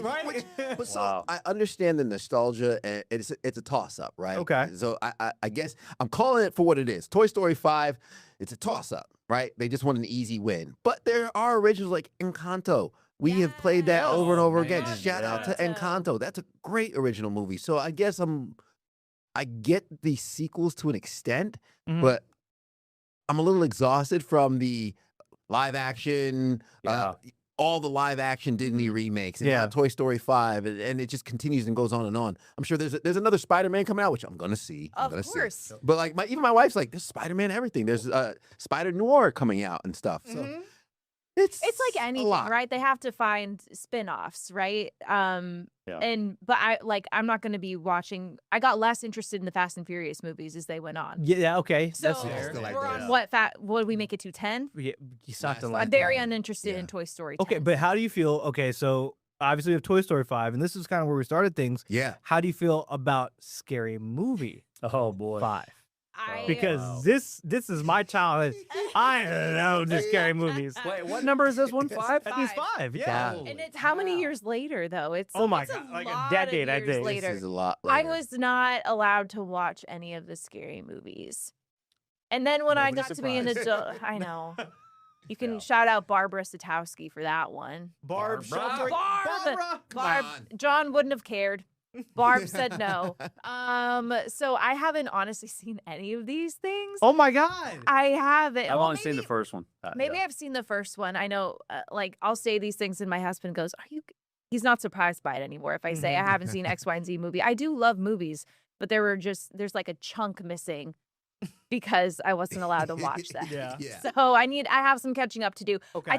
I think people who love it, like Julian, or if you love that franchise, you're gonna go see it. Yeah. I don't know if you would go to a theater. Are you gonna Yes, go to a same theater and here, see it, or are you just gonna wait for it to come up on Yeah. whatever? Maybe, because here's the thing. It's like, and I don't know how you guys feel.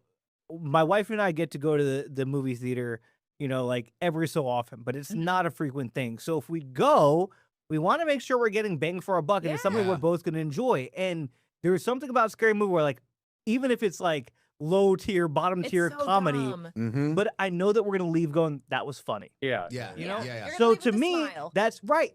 That would be something I go into, because like I get one movie night maybe every 3 months, every 6 months. I want it to hit, because there's nothing worse than paying probably what now, $80 for you and your spouse to go to the movies, Seriously. and leaving me like, what? And that's with a deal. That's right. That's what the AMC movie stubs or whatever, and leaving me like, well, that wasn't great. Yeah. That is So the worst so it kind of feeling. appeals to me in that sense. Like, I know at least what I'm getting. There'll be a nostalgia factor there. Yep. There are 3 categories, to Julian's point, that I would go to the movies for. 3 categories I've seen has been keeping the movie industry alive. Number 1 Take is it away, Dr. action Faden. films, right? You know the action films. Agreed. You want that experience. Yeah, the action films. Number 2 is the comedy. Okay. The comedy is like you're in a theater, you get to laugh with a whole bunch of It's other people. contagious. It is contagious. exactly. Yeah. And number 3 is, I think, the scary movies. Scary movies. Being People scared want together. It's being like a scared bonding together. Yeah. experience. I don't necessarily feel compelled to go to the movie theater for a drama or a romance. That's actually like a Probably at wouldn't. home Yeah. with, it depends. But like if it comes to like my wife doesn't watch scary movies, so like if y'all trying to get scared together, I'm down to go to the good. movies. I don't- Right? I don't like like a horror good movies. scary I went movie. for like an epic adventure. Like this summer, we all grew up in school reading the Odyssey. Yes. Okay, Jason, like that's coming up. Yes. Right. Yes. So Pedro Pascal, come that's on. what I'm saying. Come on. So Pedro Pascal. Oh, Pedro's in it. yeah, you got Pedro, you got Matt Damon, Tom Holland. Like this to me is going to be. It is an epic. It's an epic story. Yeah. And so to me, I want to see that on a giant screen. I don't know what the soundtrack's going to be like, but that's a huge. Oh man, You got him so excited. that's a big story to me. Like I would much rather. You all right over there? I won't spit it out. Keep going. He's like, now I can't breathe. So, yeah, like that's one I really want to see. The other one, I grew up as a kid on the cartoon He-Man. Oh. Now, and that one's coming out. I don't know though that I would want. I mean, if I'm going to go to the movies once this summer, it probably will be for the Odyssey, not so much for He-Man. I just want to see it because I'm curious. What's that going to be like? I haven't seen it in 40, literally, guys. 40 years is the last time I saw He-Man. So that's more just curiosity thing. Okay. Check Rotten Tomatoes before you go. Yeah. Here you go. That is my go-to. Yeah. If it's low, if Good low call. Rotten Tomatoes, I'm not going to see I it. put more weight on the audience score than the critic score. Like I tend to agree with. Oh yeah, more. Yeah, because some of them are a little snooty. Okay. Annie, for you, what would get you to the theater? What kind of movie? I definitely want to see Spider-Man. So when that Oh, comes out, yeah. I love the Avengers movies, and those are some that you also have to see on the big screen just because of the graphics and the fight sequences or whatever's going on. So that before having children was always the thing that would take us to the theater. So like the Batman movie, the one with what's his face? Oh, Heath Ledger. No, not that one. You're too Robert far back. Pattinson. Pattinson, Yeah. yeah. Robert Pattinson. That was the last one, and I think that was the first time we were back at the movies since like COVID or whatever, or maybe that was Joker. I can't remember. It doesn't matter. But it's like raining all the time in that movie, and it was raining outside, and you just feel the rain. Yeah. So it's stuff like that that kind of immerses you in it. So all the action movies I have to go see. You know what I just thought about when the first Toy Story came out and I went to theaters? there was no such thing as like a 4D. No. You know, like IMAX was there, but IMAX, IMAX was like mainly for like It was like National Geo stuff. Yes, for like wildfire documentaries or something. And now you can see them in IMAX and 4D with the Dolby, like your seat will move around and all that stuff. It's a little too much. It's Mhm. it's all a little different. overstimulating. Imagine like the Sphere in Vegas. Oh. Like That's a bucket list. I would want to go see the Odyssey like in like the Sphere. So I gotta look up the details of that, but apparently the Wizard of Oz like saved it. Like so they put so much money into it and they weren't getting the revenue that they were wanting. Then they did the Wizard of Oz and that was such a well-performing show that like Yeah. it really ramped up Like the revenue. movie, they showed it inside. Yeah, I gotta get some more footage on that. Maybe we'll go to break. That would but be like trippy. imagine like the tornado scenes and all that. It's like, that was the experience. Everyone was like, the Sphere has arrived. Or when it goes from black and white to color. Oh my gosh. Yeah, Sphere. that would be awesome. Sign me up. I'll Okay, go back to I Vegas for got that. a question that didn't prep any of you guys for. Uh-oh. We talked about yes, obviously yes. Okay, sequels. It's like okay, maybe that shouldn't be a sequel. What is one movie from your childhood that didn't have a sequel that you would love to see a sequel for? Like help the Hollywood writers out. Where are we going? I know. I know. I feel like so many of them did have sequels. I know. A lot of the great ones had sequels. I'm trying. Oh man. Well, what's yours? What's yours? I'm asking the question, Annie. I don't have one in mind. I haven't like, but You didn't have one in mind? yeah, no, I do. It deserved a sequel? They never got one. I know, right? Because this is probably what the Hollywood writers are doing. They're like, we can't think of one. Toy Story 5, green Go back light. to Toy Story 5. I mean, Man. I don't know if I really liked Up. Didn't have a sequel. It's not from my childhood. It was called Okay, Down. That was the sequel. It was very depressing. God. I mean, the balloons ran out of air. Yeah. It was not a good one. It was not a good script. I mean, it's just really It was not a good script. blessed. It was called Down. Never made it past the workshop. Nope. Took all the air out of the box office. I got nothing. Oh man. Nothing. I don't Between either. the I'm four of us, It's not a kid's movie. Okay. But there There has is to be a kids movie. so No. Inception. To this day. To this day. Like, which is Was it top? Was it falling over? Was it still going? Point. I know, but like I would do this Inception reboot. yeah. 100%. I'd even be okay with like a prequel. Okay. Yes. All right, let's go with that. Yes. That's my answer. I think some I'm with prequels could be better than Some yeah. prequels. Than The origin stories, right? Yes. Yeah. How we got to this point. Mhm. Oh, Mhm. boom. That's our note to the Hollywood writers. You can send us a check in the mail. Inception prequel. There we go. Go ahead. Work on it. 3501 Performance Road. All right. You know what? Coming up, we got more on Morning Edition. We're talking about shoes and food and all the things. Don't go anywhere. We'll be right back after this.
Welcome back, everyone. We are talking about the thing that we all have to wear shoes, right? So everyone needs them. You buy them, Amazon, Christian Louboutin, whatever, right? You To, buy Louboutins? I have one pair. Oh, it was a wedding gift. I'm not shopping there High roller. frequently. I'm not the high roller. Anyway, somebody's got some red bottoms in here. It's not Annie. it's me. No, there's some red bottoms right now. Oh, that's right. Okay. So we were just talking about that. Okay, so we bring this up because we've been talking about shoes a lot lately between the four of us. And then Jane King today had a statistic. A survey from Skechers said that by age 34, that is the average age that Americans buy more for comfort than for style. They care more about how it makes their feet feel. So that age is 34. And so we're all there. Some of us more so than others. But we have some red bottoms in the studio. Jason. Yeah. Oh. Were these from Amazon? Here, I'm Show gonna the start. I'm people. gonna start with the Show the bottom before I people. reveal show the the rest. Yeah. Look at Before I reveal the rest. the Red bottoms. Look at that. What brand is that? Look at that. Yeah, well, where did you make that at? This is El Endroman. Androman. Okay. Mm-hmm. All right, now show everybody what the So bagging why looks do like. we- All right, so here's the deal.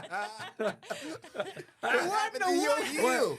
These are slide-on slippers. Where's the heel? Slide-on slippers. What do they call them? Mules. It's a They call mule. mules, dressy mules. Is what I've been googling. Dressy mules. Dressy Okay. mules.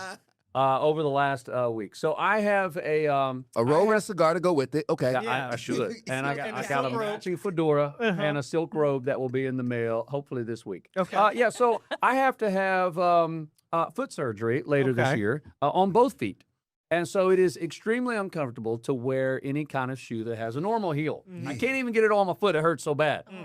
And so I've just been wearing like rubber, That looked really good with your socks. cheap slides that you get it anywhere that you wash the car. So this is now with my suit and my socks. And I'm like, this is not a long-term solution. There are times I still need to have dressy footwear, but I can't wear normal shoes. So, God, y'all. So going online to look for shoes for a guy that is really, really white bread, I'm just trying to give this conversation with a little sensitivity. What'd you type in for that? Yeah, what? It took me a while. I mean, I first was just I first put in like slip-on shoes. You got slippers. I got slippers. I got women's shoes. I've got purple alligator dress shoes with feathers. Yeah. And so there were extremes all over the place. I'm like, how do I dial that? I know there's something similar to this out there. I don't know how to look for it. And it took me a good day or so. And then you guys have been helpful in finding me suggestions. Instrumental. Julian immediately started saying, well, once you put those slides on, you're going to have to adjust your gait. Gotta adjust the gait, man. Oh, yeah. Gotta get a little flavor in the walk. That's it. A little flavor. Well, I've had to do that because if you walk too fast twice today, I've come out of these. Oh, see? No, but so Trying to get from point A to point B. We're talking about this. Pigeon-toed. Andy, come on. Pigeon-toed. We're talking about this. he said that you got to get rid of your socks. You got to wear those sockless. Jason are those are sockless shoes. Gotta see some ankles, dog. You right? You got kidding me. Nah, Yeah, come man. on. They're Are like they gonna get sweaty? they're like the summer loafers, man. You can't wear socks with those. Maybe the sweat will keep them It's keep a them skin. on. It's a skin Because right on now it. I'm sliding out of them. Come on, yeah. And I told Andy yesterday I need those socks with grippers like when you go to the trampoline man. park. Lita, I know you.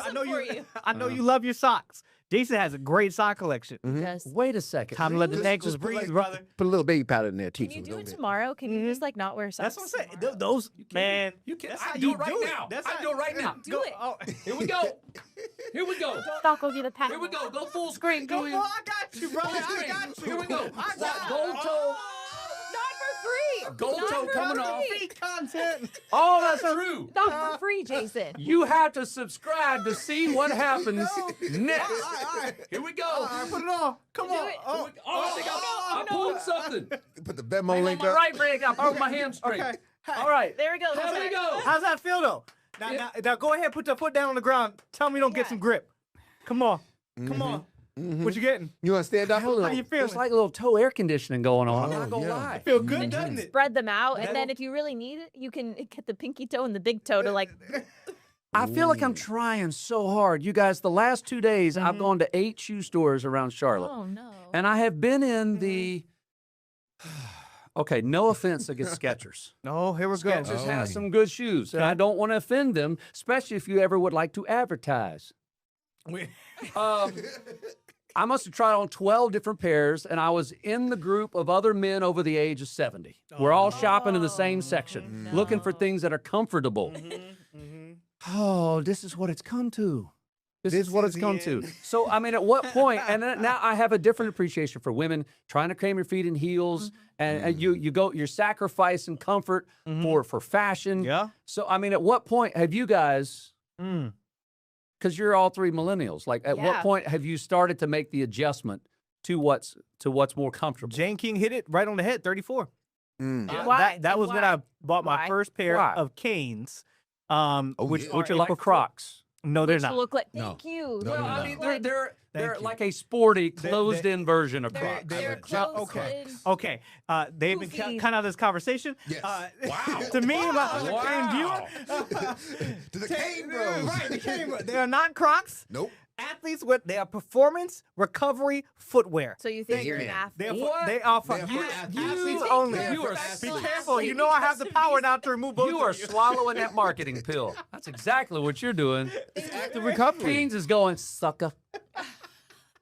That's what they're saying. They're caged in Crocs. They are waterproof. Right? You can They're wear them waterproof. anywhere. They're very comfortable. They help you recover again from athletic sure they're events. Would you wear them to a funeral? Well, no. Okay. No. Uh-oh. They go Ted. Feels like if I had black ones, maybe. I was you could get gonna away say with they got the black on black They ones. do have the black on black. They have holes in them. Dear Lord.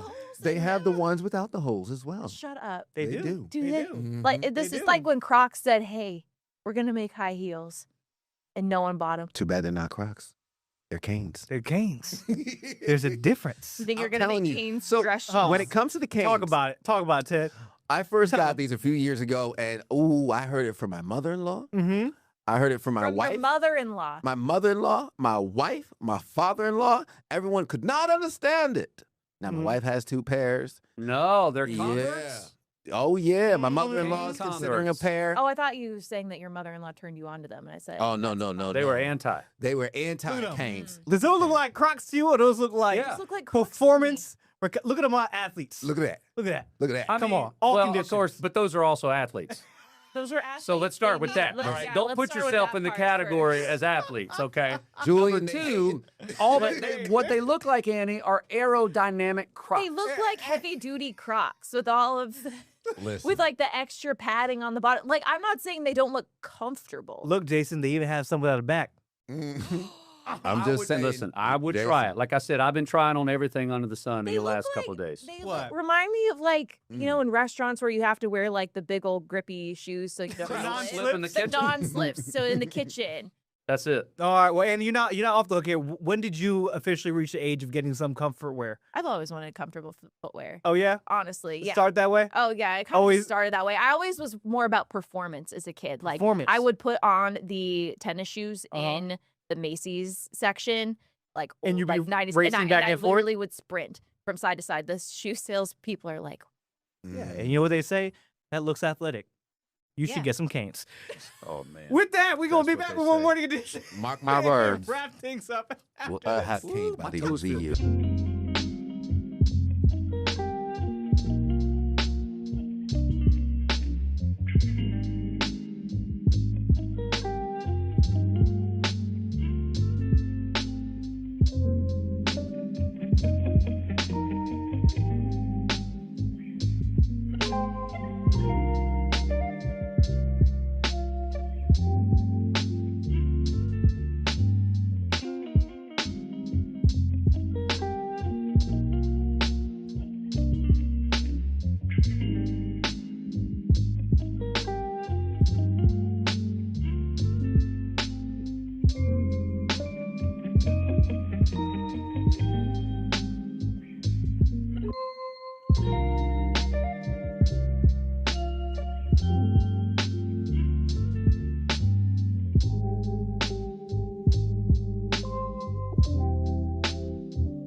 good right now. That's good. Welcome back into Morning Edition. We're wrapping things up, and we were talking on the desk today about, remember back in the day when you could eat things and it didn't impact your waistline, and now you're like, oh, I need this amount of fiber and this amount of protein, and if I'm gonna have some pizza, well, then I can't eat all. Like, it is just tough now. Yep. I miss the good old days when you could just eat whatever. Not just the I do. waistline, but the body's like response to it. Yes, that part. Oh yeah, I'm gonna feel it. Yeah. Mm-hmm. Like I have to have a conversation with my body before I eat certain foods. Like, all right, bro. I know you acted up last time, and you're probably gonna act up again today. But just deal with it, okay? Deal with it. It's good. And they're like, I'm gonna let you know, big dog, you need to be within 100 feet of a bathroom. It's You can't eat that much, big dog. So, but like, what's the thing? You were saying that as you were eating a protein bar this morning. Well, because like now I'm on such a regimented, like I have to track everything I put in my body because like that's what you get to an age. Like, if I don't want to gain a bajillion pounds, I have to eat a certain way. And that's just the way it is. Jason's got some thoughts. I want to get you in here. Come on. Nope. No, I'm not even going to open the door to what I've changed in the last 60 days in my diet because of my age. Come on. Come on. I'm going to pick You that get lock. right. I'm Right. in You it. can't say the F, the T's. Come on, Jason. Okay, I have started drinking weekly a gallon of aloe vera juice. Oh my gosh. Y'all, What's it I am now ordering. Oh God. I'm now ordering Gaviscon, which is like a heartburn medicine. I'm drinking Gaviscon and I'm ordering it straight from the UK. Y'all, I'm not making this up. I've done a lot of research. My heartburn in the last year or so has gone to another level. Not so much that I need a GI doctor and all that kind of stuff. But, yeah, so I was just taking some over-the-counter like Prilosec or whatever, and a lot of research talking about that. Prilosec OTC, let's go. That's it. And so you can also sponsor if you want to, along with Skechers. It's fine. I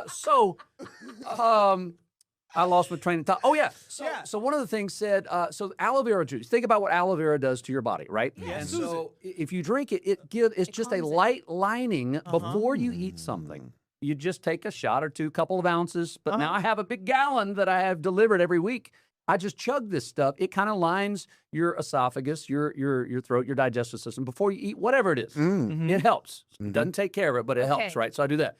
But I'm just telling you, that everything I found said this. It is a high intense concentrate of this nasty, thick, almost like rubber cement. But you can only get it from the UK. They don't have it in the US. You can't just run to CVS or Walgreens and buy this stuff. Gaviscon. Gaviscon. Yo, it's minty and it's like a mint rubber cement. And it's going to be on my cart. T-minus 10 minutes. Yeah, right? But the fact that I'm going to these, the fact that I have to think about, like Ted, to your point, what I want before I eat it, I got a plan now, and I didn't used to do that. You can't have this before you're going to go do that. What are we going to be doing next? Right. Or other thing. Yep. Heart. Oh, I'm sorry, Heart. No, you know what? What does that aloe vera juice taste like, though? Does it taste like the stuff that we put on our skin after we get sunburned? I've had some that have shown up that have no flavor to them, and they're disgusting. And you got to get some that have like a little lemon or a little something in it. A little But it's something, just, Yeah. Well, you know what? We'll leave you with Gaviscon, aloe vera, and Prilosec and OTC Skechers. Hit us up. That does it for 40 Edition. We'll catch you guys next time.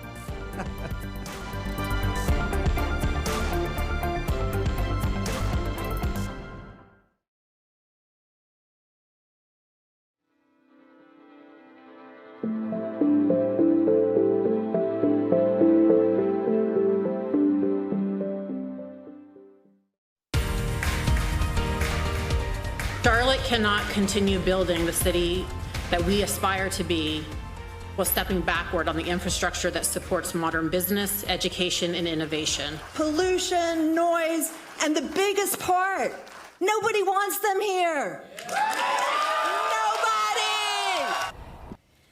Nobody! North Carolina is quickly becoming one of America's biggest hubs for data centers. Welcome to On the Record. I'm Brian Blakely. And I'm Andy Weber. Data centers are the massive facilities that power everything from artificial intelligence and cloud computing to streaming services and online banking. Dozens are already operating across the state with billions of dollars in new projects planned. But as demand for digital infrastructure grows, so do questions about power usage, economic impact, jobs, and what this expansion means for communities across North Carolina. Charlotte City Council members are considering a temporary pause on new data center construction while researchers study potential impacts. Council members will vote Monday on a proposed 150-day moratorium that would halt approval of new data center applications. And on June 8th, Charlotte City Council has an opportunity to act, has an opportunity to protect our taxpayers, to protect our ratepayers, and to protect our health. This conversation is not about anti-AI. This conversation is not about anti-growth. And this is certainly not about anti-development. This conversation is about responsible growth.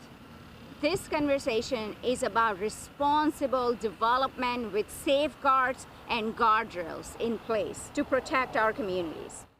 And the project is intended to provide time for researchers to conduct more reviews of the impacts of these controversial facilities, Brian. Yeah, Andy and I sat down with Councilmember Dante Anderson, says it also gives the officials time to study the guardrails that could be put in place through local ordinances to protect Charlotteans from the energy drain of a new large hyperscale data center. Would we like to see closed loop data centers that uses reclaimed water rather than tapping our municipal utilities, right? Would we like to see data centers that are using energy that they're generating on site, like solar energy or gas energy or battery energy, rather than tapping into our municipal utility function that could potentially raise rates and spike demand? The other piece about it is technology is advancing tremendously. We know we live in a technological world where we're past that fourth digital revolution, right? And so a hyperscale data center that would be built today, what would really be the use case for it maybe 5 years from now, right? Would the technology be advancing so quickly that it can be condensed down? So we have to think about all of those things when we are making these decisions and informing what our ordinances are. And I will say this about our ordinance: we're the only major city in the great state of North Carolina that has specific language around the definition of a data center in our UDO, in our Unified Development Ordinance. But it's one definition, and as I mentioned, there are at least 5 different types of data centers. So we have to upgrade our language to make sure that we're keeping up with the technological advances. In particular, too, when we're in a drought situation that we are, the consuming of that tremendous amounts of water. Yes. Those are concerns about what are some of the existing ones. You say you know where they are, and is there a tracking of what they're actually consuming right now? Yes. During a drought? Yes, and so Charlotte Water provided us an update about a couple of data centers that are online now, and they are using the reclaimed treated water from Charlotte Water. That is the non-potable, non-drinkable water, but Charlotte Water has treated it to a certain point where it's not at risk for residents, right? And then we have some institutions throughout the city that use that same type of water for irrigation. And so we know that that is a possibility, and that does not tap into our major residential use or, to your point, the pressure of our residential use. And so as we had our conversations looking at where are our water treatment facilities, and is there opportunity to have data centers proximate to that where they can capture that reclaimed water within a short distance and utilize that reclaimed water. Typically those systems are closed loop systems, right? So they're not kicking that water back out. But if something were to happen like a leak or something like that, that reclaimed water is already treated where it won't harm humans. So those are the types of things we're looking to try to protect the residents of Charlotte. And the concerns being raised in Charlotte are also getting attention in Raleigh. State lawmakers are advancing legislation that would place new restrictions on large data centers. Supporters say the bill would help protect ratepayers and local communities, while opponents argue or warn it could make North Carolina less competitive for billions of dollars in new investment and thousands of jobs. The debate highlights a growing question for state leaders. How do you balance economic growth with the impact of these massive facilities they could have on the communities around them? Our Shabnam Dinesh has more on the ratepayer protection bill that is now heading to the Senate. We're not saying don't come. We're putting guardrails on the development of these in response to the consumer, outrage. As AI drives growth in data centers across North Carolina, state lawmakers say they want to make sure customers aren't left footing the bill. The Ratepayer Protection Act targets large data centers with power demands exceeding 100 megawatts. To put that amount of energy consumption into perspective, that's about the same amount of electricity as a mid-sized city of 100,000 households. Data centers must contractually cover all new infrastructure and energy costs so they don't shift them to ratepayers. The bill also blocks foreign adversary ownership, prohibits eminent domain, and ends new local taxpayer incentives. The bill would also require environmental reviews, noise studies, and restrict certain water-intensive cooling systems. A large data center uses somewhere between 1 million and 5 million gallons a day of fresh water. Trade groups warn the bill could make North Carolina less attractive for future investment. Electricity costs are among the top 3 concerns in industry, considering whether they locate or relocate in a state. And that many smaller communities view data center projects as opportunities, not problems. These investments often occur in rural communities seeking jobs, tax-based growth, and infrastructure investment. In York County, a new 5 million square foot data center is already under construction in the Lake Wiley area. Despite providing hundreds of jobs, it has got residents there very concerned, and local officials are responding. Leaders are recommending a pause on any future projects until at least 2027. Queen City News reporter Matt Stell heard from neighbors who hope officials listen to their concerns. Just sick at our stomachs that the beauty that we had here is now all this metal and steel. It's not what people wanted. These were people's forever homes. This is my property right there. Chris Thompson understands that there's not much she can do anymore to fight the QTS data center being built near her neighborhood in York County. We understand that, data centers are coming, but they don't need to be in residential areas. There's got to be a better place for them. Thompson says she's at least encouraged by the York County Council Planning and Zoning Committee, which I second that motion. All in favor? Aye. Voted to recommend a 9-month moratorium on future data centers, but will still need to be approved by the entire county council next month. I feel like that it will be definitely a majority. District 7 council member Debbie Cloninger believes the moratorium will give leaders a chance to do more research on the impact of data centers and time to wait on any new state laws pertaining to data center development that could be approved by South Carolina lawmakers. This is a very critical business that we don't need to make any more mistakes on. As for the current QTS project near Lake Wiley, structures that the company has not yet gotten permits for would be affected by a potential moratorium. We were under the understanding that it would be one building, and when it came up, more buildings, we were all shocked. QTS tells us the project is in alignment with local requirements as it relates to water use and energy demand, and that it's committed to, quote, ongoing transparent engagement when sharing how the project is designed. In York County, Matt Stell, Queen City News. So you can see there was a lot of questions from neighbors about power, water, and growth, and they will continue. So up next, we'll hear from the industry leaders as we sit down with a group that supports big tech, represents big tech, to discuss the benefits, concerns, and what's ahead for the state. We're back in a moment. You're watching On the Record.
Welcome back to On the Record. Data centers have become a major topic of conversation across the Carolinas as communities weigh the economic benefits against concerns about growth and energy demand. And Brian, to help us better understand the industry's role and outlook, I spoke with Kara Booner, the Director of State Policy with the Data Center Coalition, a group that represents companies like Meta and Google.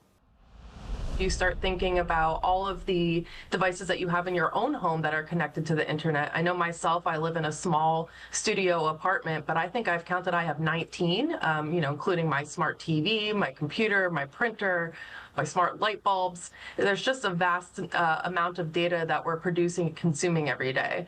In addition to that, of course, there's AI driving the increase in need for data centers. But really, if we look at current demand for data centers, that is really being driven by you and I, the consumers on a daily basis, for all the different products and services that we're using that are supported by a data center.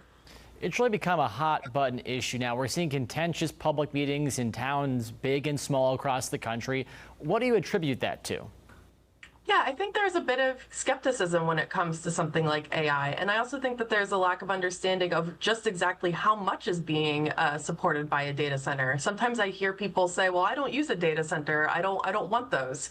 But then, my immediate question is, well, do you have a smartphone? Because everything that we're doing from the palm of our hands, whether that's is online baking, this very call, this is being supported by a data center. Our telehealth appointments, our online gaming, streaming services, all of that's being made possible by a data center.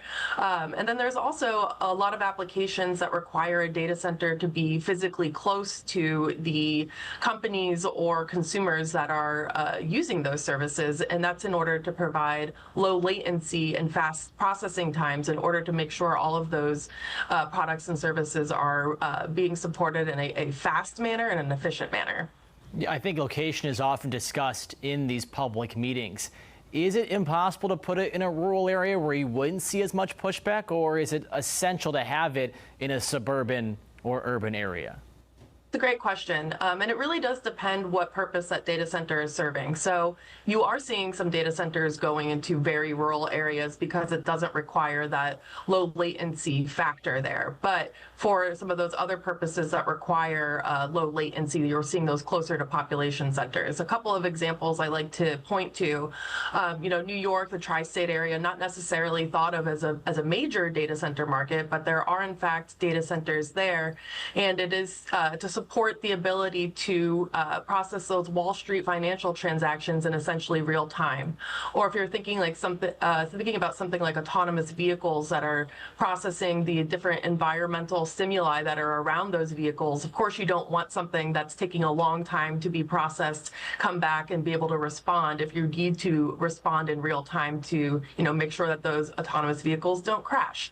And then if you're thinking about, I myself live in DC, there are some data centers that are very close to this area, and that's to make sure that there's low latency to support all the different governmental and defense purposes that are here in the nation's capital. Other concerns that are consistently raised are water and energy usage, with claims that communities who have allowed new data centers have seen their average electric bill go up. Are data centers to blame there? So research tells us that there are a number of factors that are contributing to rising utility prices.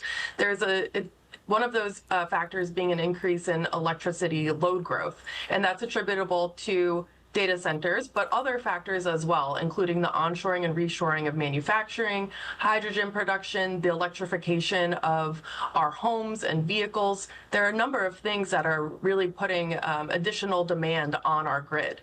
That being said, there's other factors that are contributing to higher electricity prices, including supply chain changes, international conflicts that are leading to increased fuel costs, inflation generally.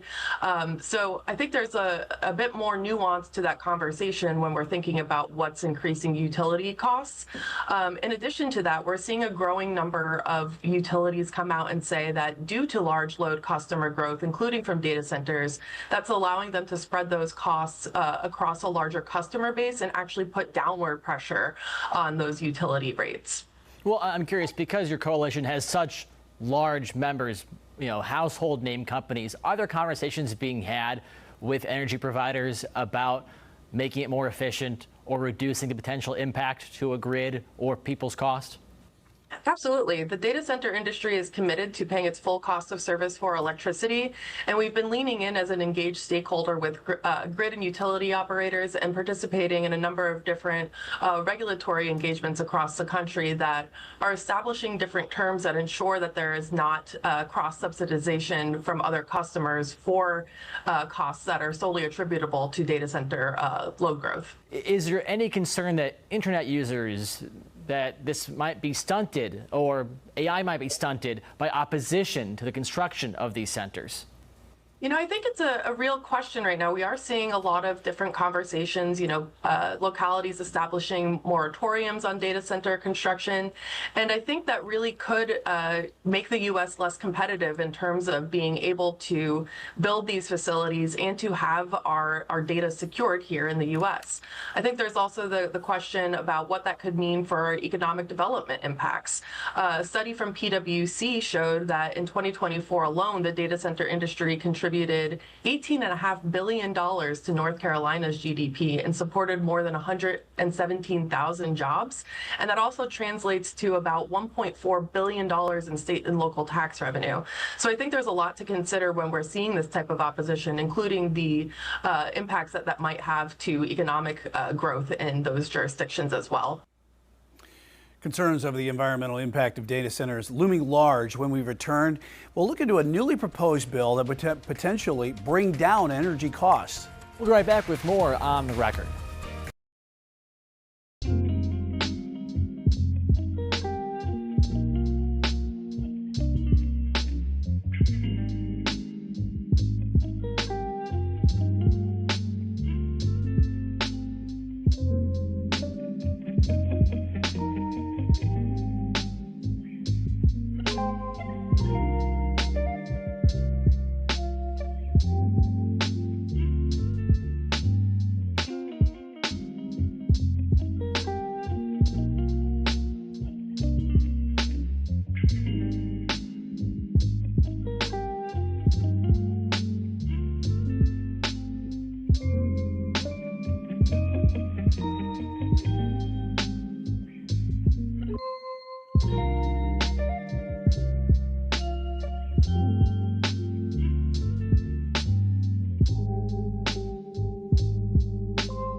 Welcome back to On the Record. On a national level, lawmakers in D.C. are considering a new bill focused on data centers and bringing down energy costs. It would require operators of those centers to pay for their own energy, ensuring the price tag is not passed on to other customers. As data centers pop up across the U.S. to meet the growing energy demands of AI, some in Washington are concerned they're driving up your electricity bills. I am introducing legislation to try to make sure that it's the data centers that bear the cost. California Democratic Senator Adam Schiff's new bill requires data centers bring their own energy. So we've got to incentivize these data centers not to rely on the same energy sources that you or I are relying on. It generally is feasible. Ari Pesco directs the Electricity Law Initiative at Harvard. He says data centers have experience procuring their own power, but there could be other obstacles. State laws that protect utility monopolies and require new customers, whether it's a resident or a new business, to buy all of their electricity from their local utility. The bill also says the centers have to pay for their own grid upgrades and dial down demand during peak windows. The idea has some support from the White House. Earlier this year, President Trump said he was working with tech companies to make sure Americans don't pick up the tab for their power consumption. Pesco says he's skeptical Congress passes this, since lawmakers have largely left unchanged the country's main electric utility regulation law passed in 1935. Congress doesn't actually ever pass legislation in this area, in electric utility regulation. Schiff says it's hard to say how likely it is his bill passes, but knows lawmakers from both parties are hearing from concerned constituents. Problem is big, it is broad, and it is recognized in a bipartisan way. Supply chain backlogs, permitting fights, and availability of power supplies are among the issues that have caused the construction of data centers to fall behind targeted timelines.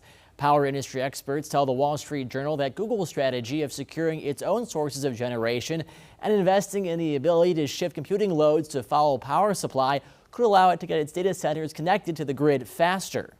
When we return, we'll have final thoughts. We'll be right back with more On the Record.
The conversation around data centers is only just beginning. We did reach out to Duke Energy to appear on the record to get their perspective on energy demands going forward. That request was denied. For more information on data centers, you can go to our website, qcnews.com. I'm Andy Weber. And I'm Brian Blakely. Thanks for joining us for this edition of On the Record.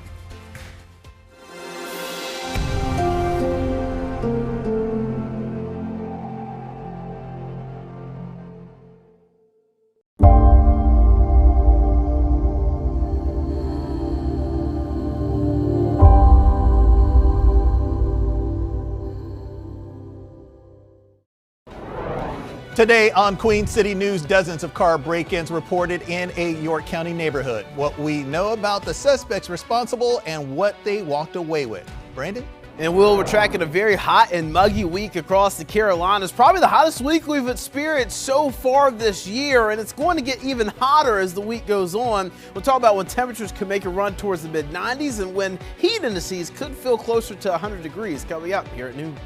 All right, and from public safety to data centers, the next budget for Charlotte City Council members, they have a packed agenda tonight and a look at the action expected to be taken on several major issues. Good afternoon, I'm Will Lewis in for Alicia Barnes. Queen City News at noon starts right now.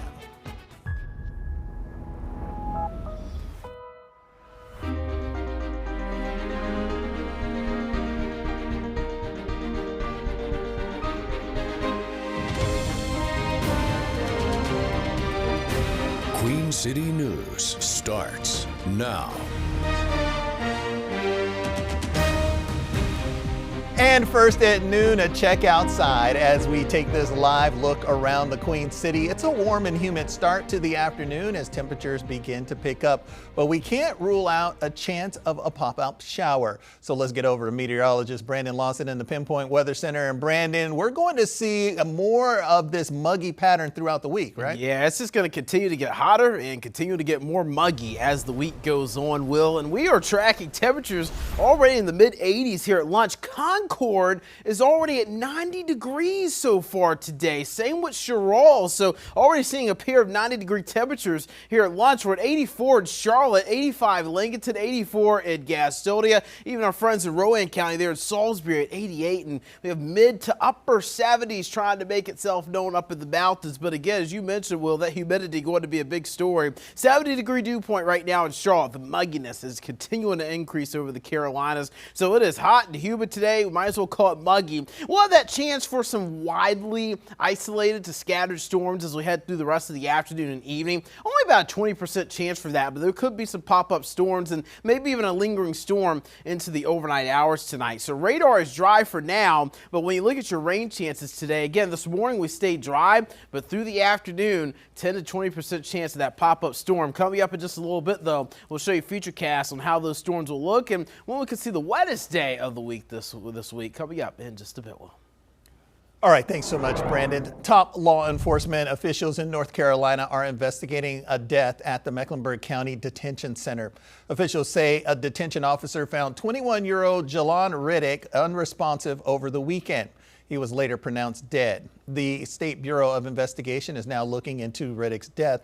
Records show Riddick had been an inmate at the jail since March. We're working to learn more details surrounding a shooting on I-485 in West Charlotte. It happened yesterday afternoon near Arrowwood Road. Details are limited, but we do know one person was taken to the hospital with life-threatening injuries. It's unclear if a suspect has been charged at this time. 12:03, a new video shows suspects breaking into cars in a York County neighborhood. Investigators say a string of break-ins happened at the end of last month off Highway 274 and Highway 49 in Clover. Deputies say they're investigating 26 cases involving 34 vehicles. Officials are looking for 5 suspects who they say moved quickly and efficiently from car to car, checking to see if the doors were unlocked. The suspects were seen driving a white Hyundai Elantra. Dozens of people are waiting for are without a home right now after a fire in Salisbury. It started Saturday evening, and as Queen City News reporter David Schumann tells us, some people took extreme measures to get to safety. Flames shot into the air Saturday evening at this apartment building in Salisbury. Fire officials say nearly 60 people are now displaced, as 23 apartments are at least temporarily unlivable. Right now, these residents need to process. What we are telling the residents is to prepare for a long-term movement and to it's going to be a process to get their items out if they can salvage their items. The emergency services deputy chief says at least 2 people jumped from the balcony to escape the fire. Everyone is okay. We have some minor injuries. It was the best situation of the worst situations. One woman who's been staying on the property but wasn't comfortable speaking on camera said hearing people jump from so high terrified her. I was very, very afraid and concerned. I came back over here today to find out what systems do they have in place. Do they have sprinklers? Officials say the fire started on the balcony. They're investigating the cause and haven't ruled out that it was set intentionally. In Salisbury, David Schumann, Queen City News.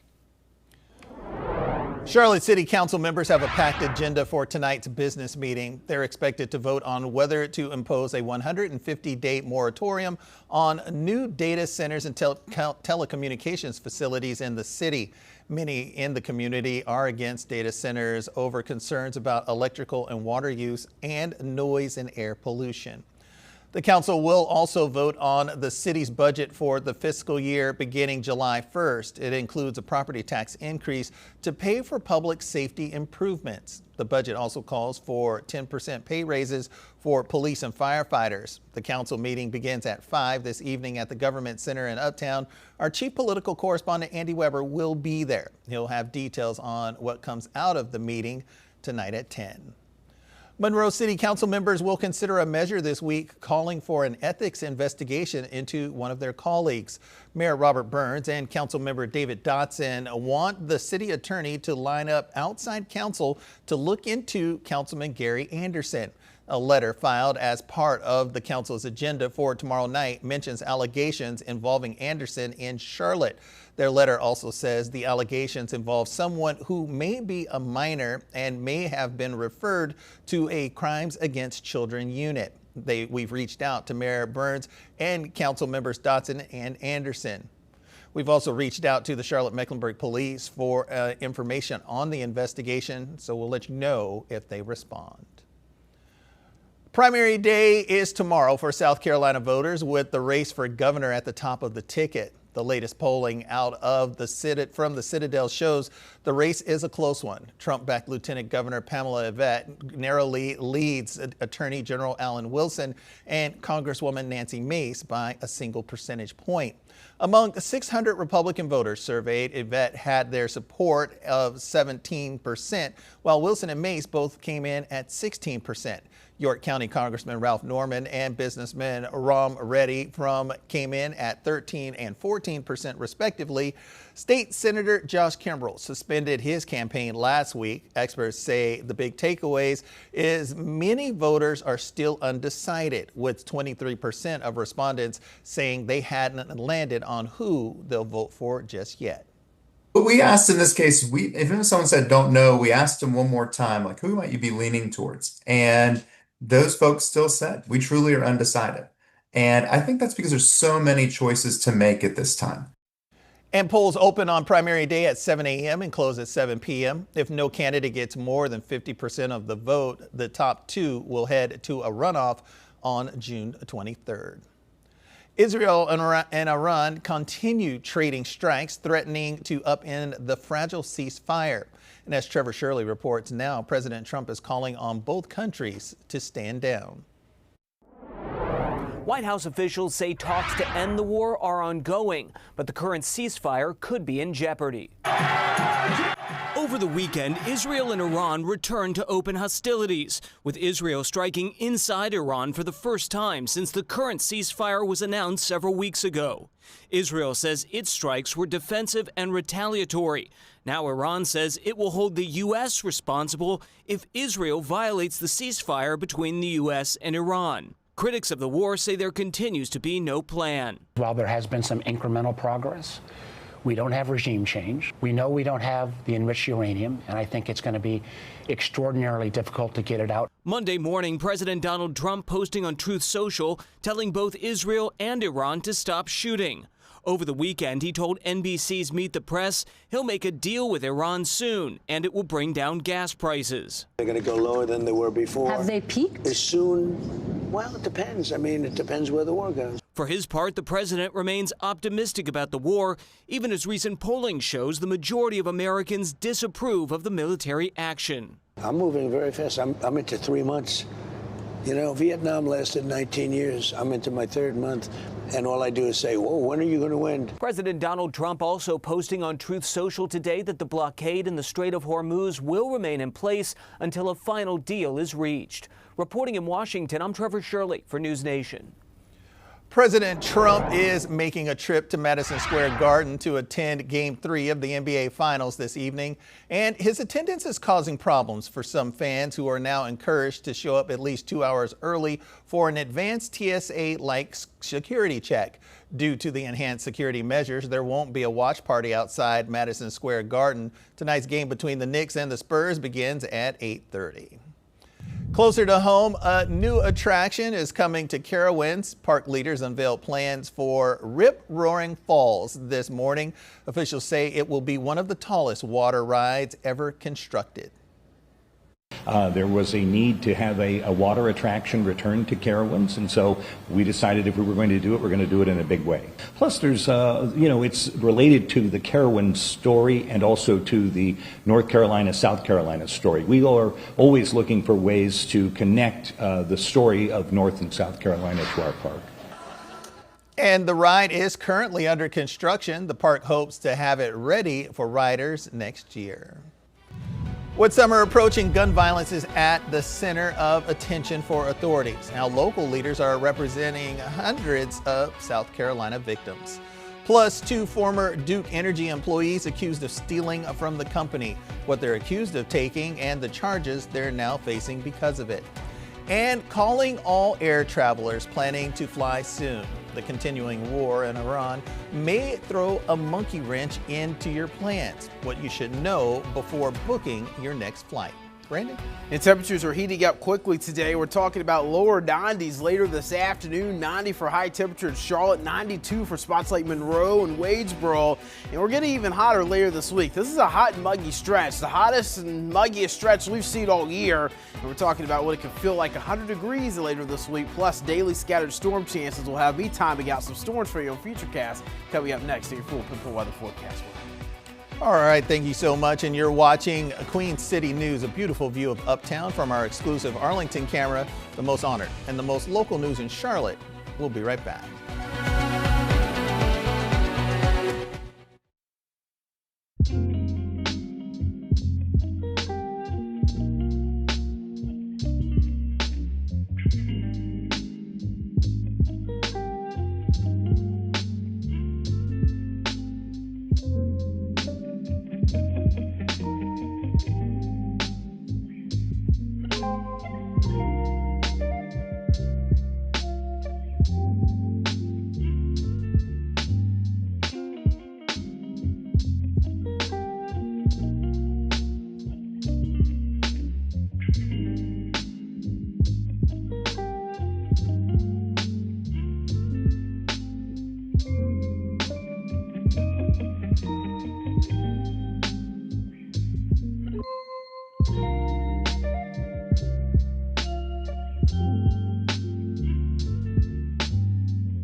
Welcome back. The war in Iran could affect upcoming summer and fall travel. American Airlines is joining a growing list of global air carriers scaling back services due to high fuel costs. Chief Transportation Correspondent and pilot May-Kay Beeler joins us with what flyers should know before booking their plans. Hi, May-Kay.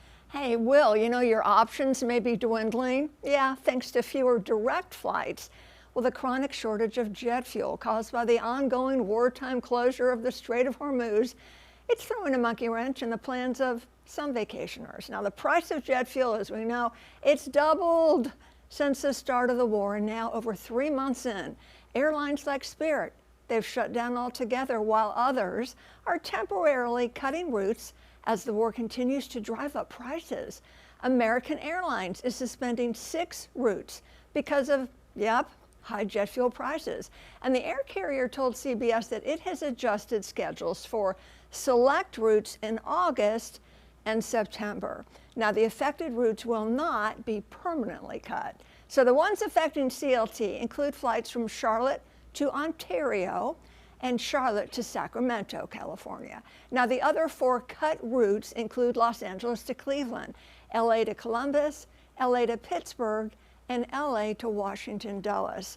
American said it will take care of the customers with tickets for those flights on affected routes. They're going to rebook them on a different flight or provide a full refund. Other airlines temporarily trimming routes have made adjustments or raised prices. United, Delta, Air Canada, and Lufthansa have already cut flights through the end of October, and the Lufthansa Group has cut 20,000 short-haul and European flights to save on fuel. Long-haul international intercontinental routes remain largely unaffected, though flights to and from Israel and the Middle East are restricted. Will? All right, thanks so much, May-Kay. And from the skies to the seas, increased fuel prices are also prompting changes to ferry routes in eastern North Carolina. The ferries use 2.2 million gallons of fuel annually. Transportation officials say they need an additional $3.8 million to run their full schedule. 2026 fuel projections were based on an annual fuel cost of $2.60. Locals say this could create real problems for people who rely on the ferry every day. This is just a big source of transportation, and with going to like local stores around here, because everybody's so local within that, it will be very frustrating. The average is now projected to be $4.45 in 2027. The request for more funding is pending as state lawmakers continue budget discussions.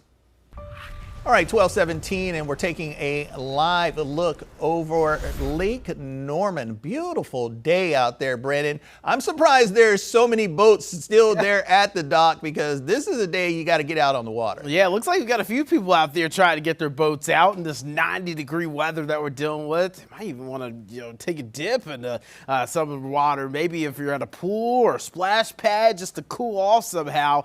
Definitely a good day to do so, especially when we're dealing with mugginess like this. Dew points right around the 70-degree mark. That means there's a lot of moisture out there, and that is helping add to the discomfort out there when it comes down to our temperatures warming up and our humidity coming up as well. We're going to be talking about even more muggy air as we go into tomorrow and Wednesday. So today is actually kind of the lowest day when it comes down to humidity of this week. We're actually going to get more muggy as the week goes on, which means that discomfort is going to continue, and we'll get a little bit higher storm coverage as well, just due to more moisture later this week. So only an isolated storm chance today. Most of us will actually stay dry. Tomorrow we're tracking more scattered showers and storms, meaning we'll see more storms out there, but there's a chance that some areas don't see rain tomorrow. Isolated storm chance on Wednesday, and then Thursday through the weekend we're tracking more scattered showers and thunderstorms. So storms will stay hit or miss as we close out the week. The reason for the higher storm coverage tomorrow, I believe, is going to be from this warm front back to our west. You see it over here over Kentucky and Tennessee.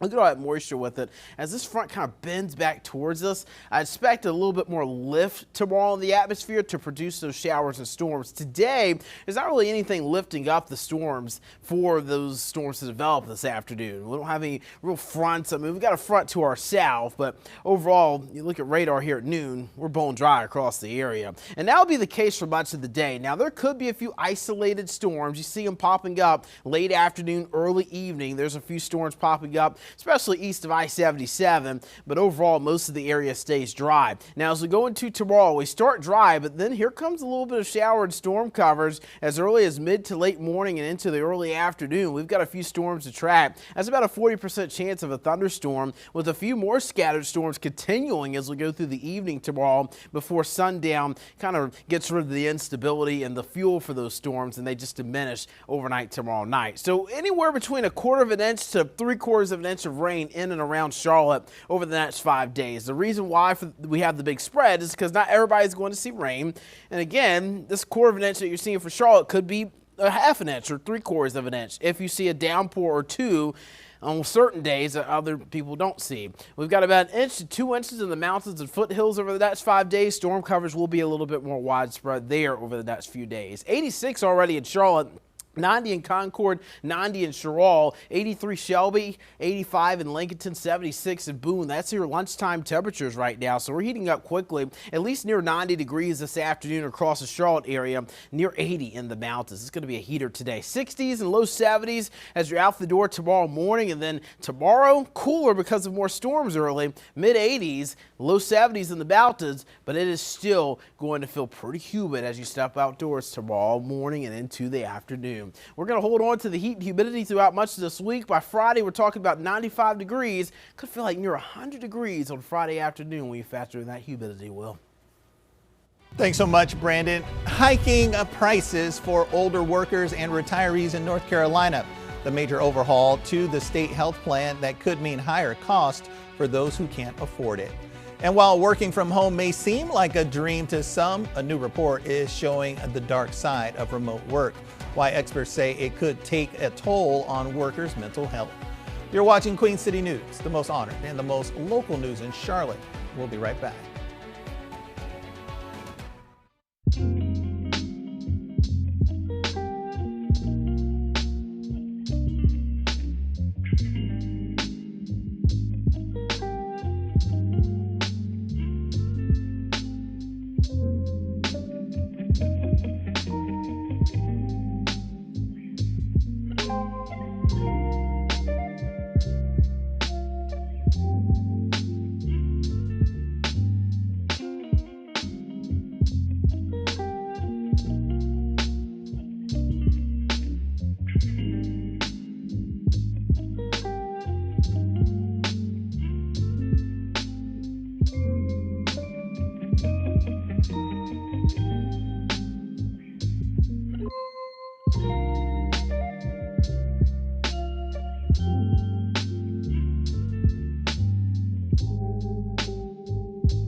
The state health plan in North Carolina is moving closer to a major overhaul that would create different costs depending on which providers members use.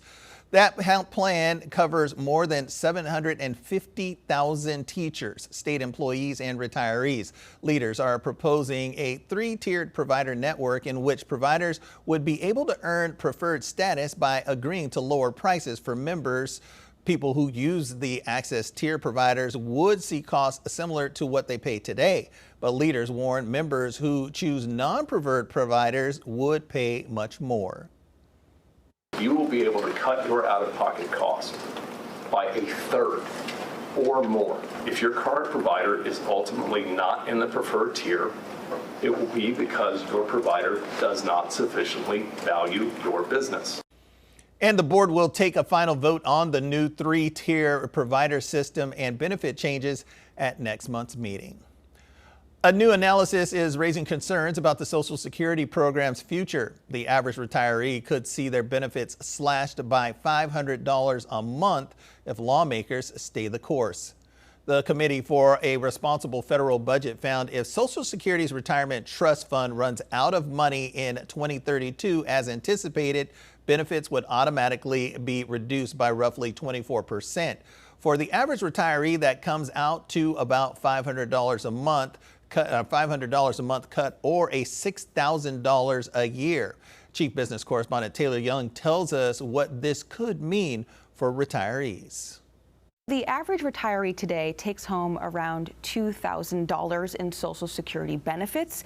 Now, we're talking about a 25% reduction with that $500 number. So, and for many retirees, Social Security is not just supplemental income.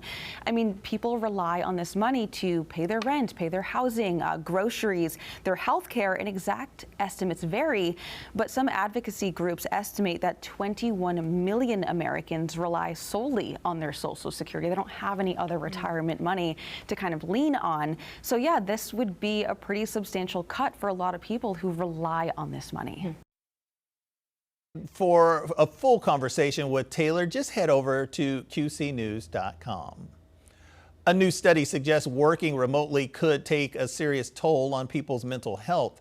Researchers found working from home substantially increases isolation and worsens mental well-being, especially for people living alone. More than 500,000 American workers were surveyed between 2011 and 2024. The findings show mental distress increased for everyone between the pre- and post-pandemic periods, but it rose significantly more among people in remote jobs. The increase in mental distress doubled among workers living alone compared to those living with a family. Well, catching scammers in the act, the investigation into fake contractors who take advantage of North Carolina homeowners. You're watching Queen City News, the most honored and the most local news in Charlotte.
Well, welcome back. Let's go ahead and take a live look over Gaston County. As you can see there is a chance for some isolated storms. And Brendan, it looks a little hazy over there, but I know that, you know, and this time in the summer here in North Carolina, not summer yet, but you got to be ready for anything. Yeah, you got to be ready for the heat, humidity, and then you got to be ready for that pop-up storm that's ready to haunt you at your cookout, or maybe haunt you as you're outdoors just playing a little street basketball. The pop-up storms will find their way to get to you, and unfortunately, we do have the chance for at least isolated storms today, and most of us will remain dry. We're 84 in Charlotte, probably some clouds moving over the airport, which is why we've cooled down a couple degrees. 85 Rock Hill, look at Concord, Albemarle, Rockingham, Sherrall, all three of those locations at 90 degrees already here at lunch. 86 in Morganton, and we're at 76 in Boone. So temperatures will continue to pick up here. I believe we'll probably get around 90 in Charlotte around 3, 4 o'clock today, and then temperatures will slowly come down. So even at 8 o'clock, we're still going to be in the 80s this evening. And then your mountain forecast, we'll try and make a run at 80 towards Boone and Jefferson. Those lower elevations in the mountains, higher elevations probably more so in the mid-70s, but you get the idea. It's a toasty one today for sure. Radar is dry for now, but there is that chance for a few isolated storms, as Will was just alluding to. You notice some of those pop-up storms through the later afternoon and evening.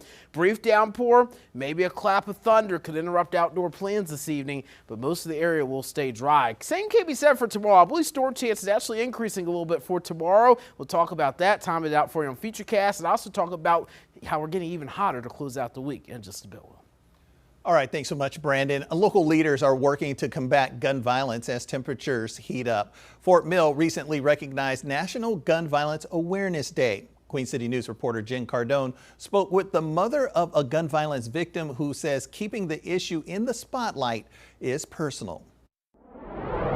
This is a very horrible thing to deal with. I dealt with depression for 4 years. Stephanie Harrison was Marquise Harrison's mom. He died in 2015 when he was shot and killed, and to this day, it still hurts. I see so much stuff that's going on today, and it's just like 10 years ago, we wasn't seeing all that, and it's getting worse. She started a support group to help other families navigate a pain no one should ever have to face. There was not a lot of help that I received when I lost my son.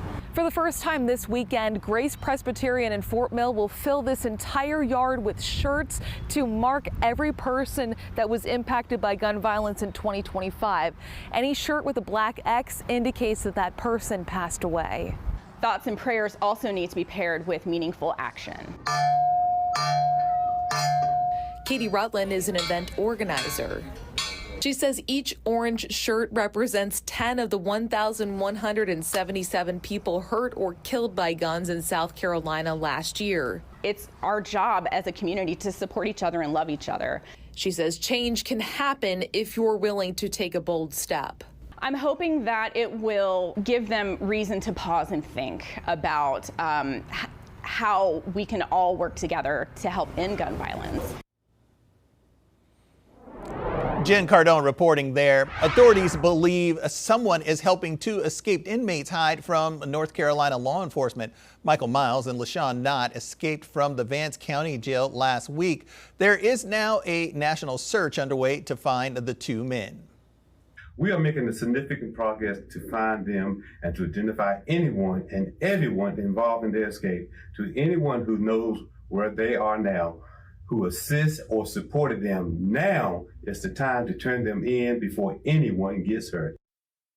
Now, investigators believe the men have weapons and pose a threat to the public. There's a $20,000 reward being offered for the capture of each inmate. Authorities are concerned about the rise in teen takeovers throughout North Carolina. The latest event took place in downtown Winston-Salem. Officers responded to numerous calls about fights, illegal drugs, and the possession of a firearm at a party last week. Witnesses say the large gathering started in a parking lot and eventually poured into the streets. Juvenile petitions were taken out against 11 teenagers, and 5 young adults were also arrested or charged.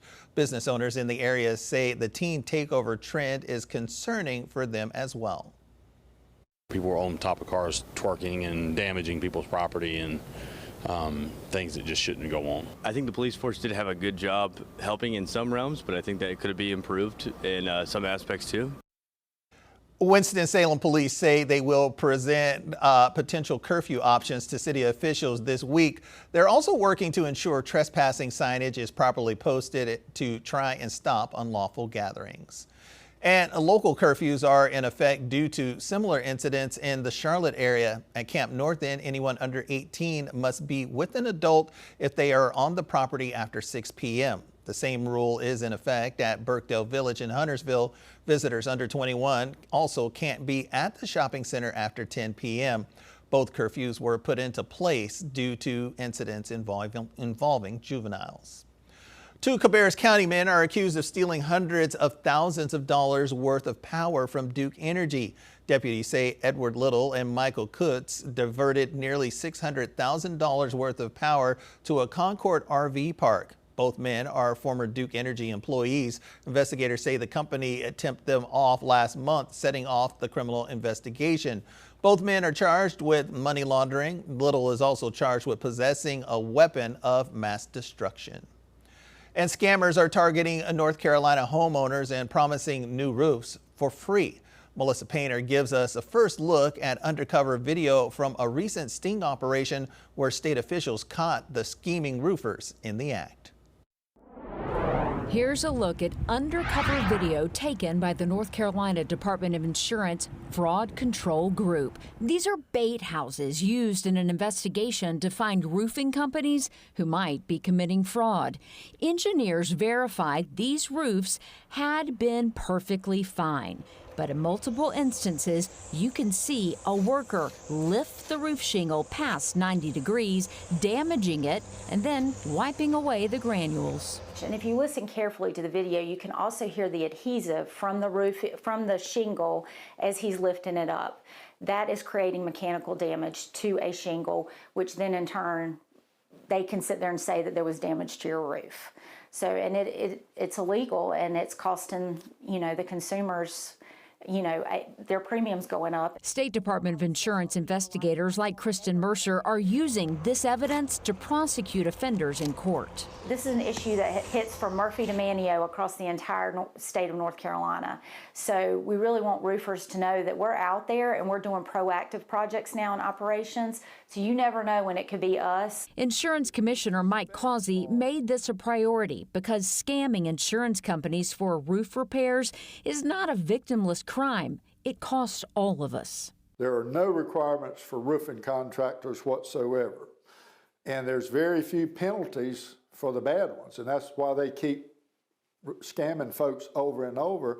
And we're all paying for it because the insurance industry tells me for every $1 they take in premiums on homeowners insurance, they're paying out from $1.20 to $1.35 in claims, and that's not a sustainable model, and it puts upward pressure on our homeowners insurance. That's why Commissioner Causey emphasizes hiring a legitimate roofer. They'll say, we can get you a free roof. We notice you got roof damage. We have leftover materials. We can get you a really good bargain. And it all sounds really good, and they're very persuasive at what they do. So I just tell folks to be on high alert. Don't answer the door. Don't answer the phone. If you need roof repair, call a legitimate roofer, get 3 estimates, and go from there. You don't ever want to end up with someone on your roof doing this. And the Department of Insurance is planning more of those bait houses. They say there were more than 7,000 total criminal fraud cases last year, many of them involving roofers. As people all over the country get ready to celebrate America's 250th birthday, scammers are looking to profit from it. From the White House to front yards, people are looking to embrace their patriotic side with America 250 themed items. And with the search for patriotic purchases trending online, scammers are taking advantage. The Better Business Bureau says many people are falling for fake ads, buying items that look and feel nothing like what was advertised or that will never arrive at all. And the advertisement of that product looks great and looks very pristine and high-end, but when the consumers receive the product, it's flimsy garbage. It's not what they expected, And because they made a purchase on a website, it's very hard to get your money back. And the BBB says before clicking buy, do some research. Check the website URL to see where the company is based and what the reviews are. And as we continue to count down to America's 250th birthday, Queen City News is highlighting the people and the places across the Charlotte region that helped to shape our independence. In June of 1775, Charlotte tavern keeper and militia captain James Jack rode alone on horseback from Charlotte to Philadelphia to hand deliver the Mecklenburg Resolves to Congress. He made the trip both ways. Team USA preparing for their first match in the World Cup this week. Why a possible strike at one stadium could cause problems before the tournament even starts. And the Charlotte Crown were in action over the weekend with some WNBA legends in the house. Why the former Sting players say it's time for the league to return to the Queen City. You're watching Queen City News, the most honored and the most local news in Charlotte.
Seeing that they're in the first season, the Charlotte Crown don't have any history just yet, but the same can't be said for women's professional basketball here in Charlotte. Once upon a time, there was a team called the Sting. People were upset when they folded up shop, and it doesn't sound like they're going to be happy until they come back. And as Carolina Sports Live's Mike Lissette reports, support for that cause has never been higher.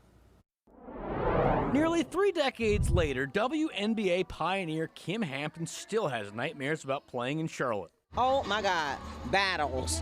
I mean, battles. Clearly the Sting left an impression, but as you might have guessed, she wasn't the only person they affected. I think people are hungry for it. You know, they want this thing back. It's been 20 years since the Queen City's first and only WNBA team played its last game, but their memory is alive and well.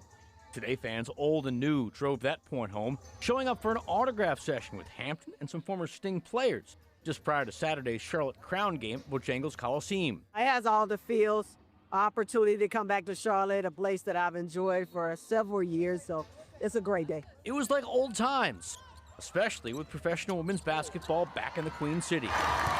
These women can flat out play. I mean, they're the type of players that you want your kids to see and to know that if you can see it, you can be it. It's as if the Sting walked so the crown could run. What we represented back then, from the beginning of the league, people wanted to see that. And when people came in, they developed a fan base for certain players, and I think it never left, and it never will. Case in point is the fact that over the years there have been petitions in hopes of getting a movement started. Now, with interest in women's basketball at an all-time high, Hampton believes it could happen. The people, the fans here in Charlotte, they are off the chart. It's a throwback that's looking to run it back. And now that she doesn't have to play them, that even sounds good to Hampton. Mike Lissette, Carolina Sports Live. And after a nail-biting Game 3, the Carolina Hurricanes and their fans are getting ready for Game 4 tomorrow. Saturday night's game had the Hurricanes make their second comeback of the Stanley Cup Final. The Las Vegas Golden Knights would win in double overtime. The Canes say they have total confidence that their squad can rally from Saturday night. We're in the Stanley Cup Finals. I mean, we're down 2-1 now. Yeah, it's tough and tough way to lose a game, but they're all tough. Like, you lose here, it is what it is. We got to just bounce back, and we have always. So I'm not worried about that. We change the lines a little bit. They get up 4, they're sitting back probably a little bit. This is how it goes, and got to our game a little bit, and then at least we made a game of it. Doesn't really, you get no moral victories this time of year. It's like irrelevant to be honest. But we got to regroup. I think we know, going into this, you're not gonna win. It's kind of a little bit like the first game where we had just too many really not smart plays, and then they made us pay. And Game 4 is tomorrow in Las Vegas. The Hurricanes will be back home for Game 5 on a Thursday night. And Team USA is preparing to take the pitch this Friday for their first match in the World Cup, but a possible strike at one stadium could cause some problems. Approximately 2,000 cooks, concession workers, and servers are voting on whether to authorize a strike at SoFi Stadium in Inglewood. The stadium is scheduled to host 8 World Cup matches, including the United States tournament opener. Union leaders say employees want higher wages, job security, and workplace protections related to immigration. They claim FIFA required information for credentialing that could be shared with ICE. Officials say replacing credentialed workers on short notice would be difficult due to security clearances.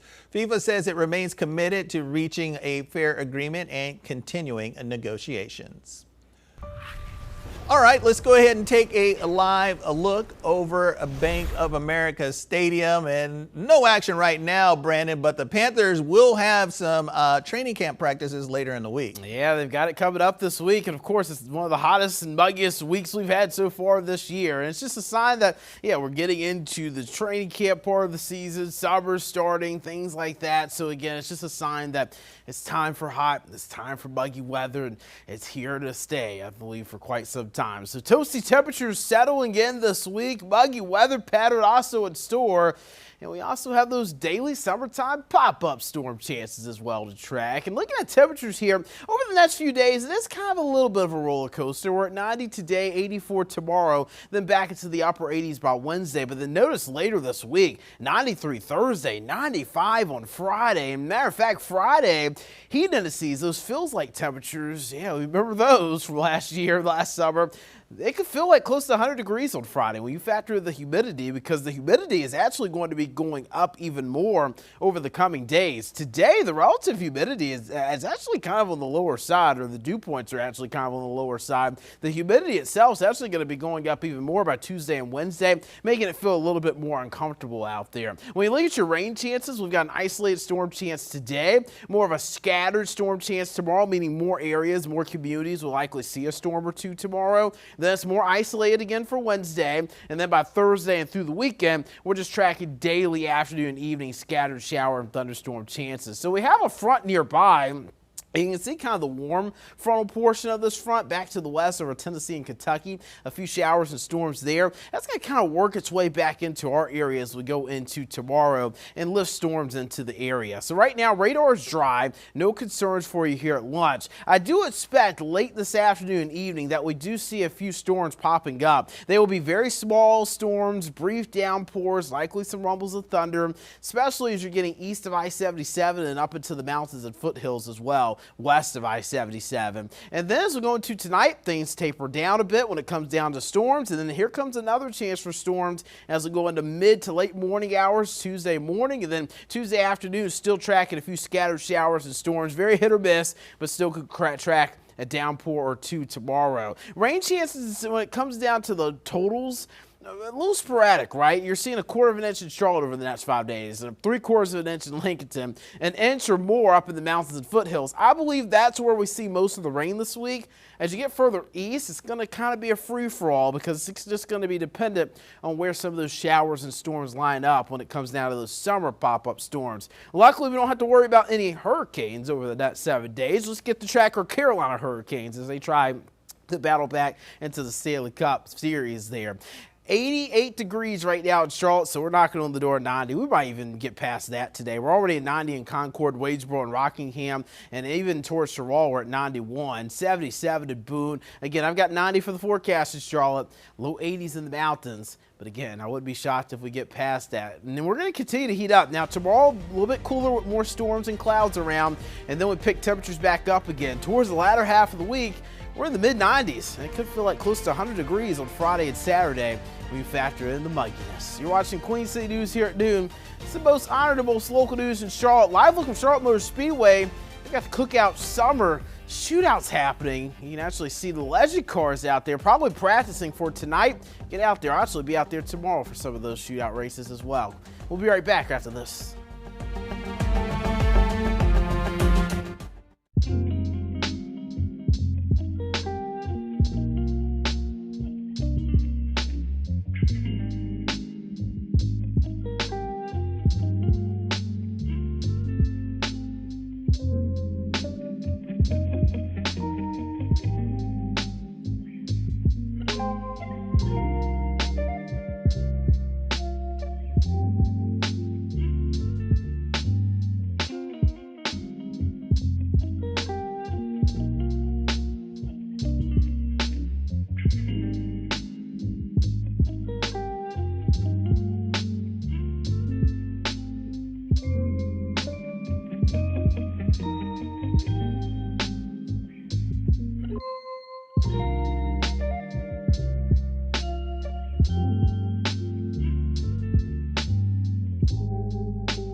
Several lawmakers say they have concerns about FEMA's readiness in November. The acting FEMA leader resigned following criticism of the agency's response to last year's devastating floods in Texas.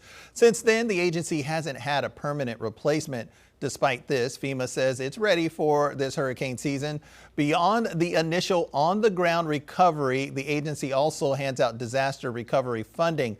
Officials say past delays in getting funds approved inspired a new law requiring the agency to have a claims status tracker on its website.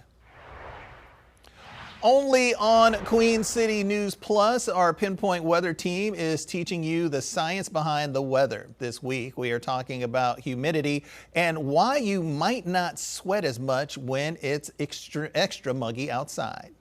Humidity is the problem. Why is that the thing that gets us? Well, you're in a low humidity environment. Our body sweats. That sweat evaporates into the atmosphere because the atmosphere does not have a lot of moisture, so it can take whatever moisture you have off your body and it cools your body down. However, in a very high humid atmosphere, our body can't release that sweat into the atmosphere because the atmosphere's already got too much moisture. Here's the problem. The sweat's staying on us, it's not evaporating, it's not cooling us down. So evaporative cooling fails and sweat can't evaporate to cool us down, and that means your body can't cool adequately and we can get overheated.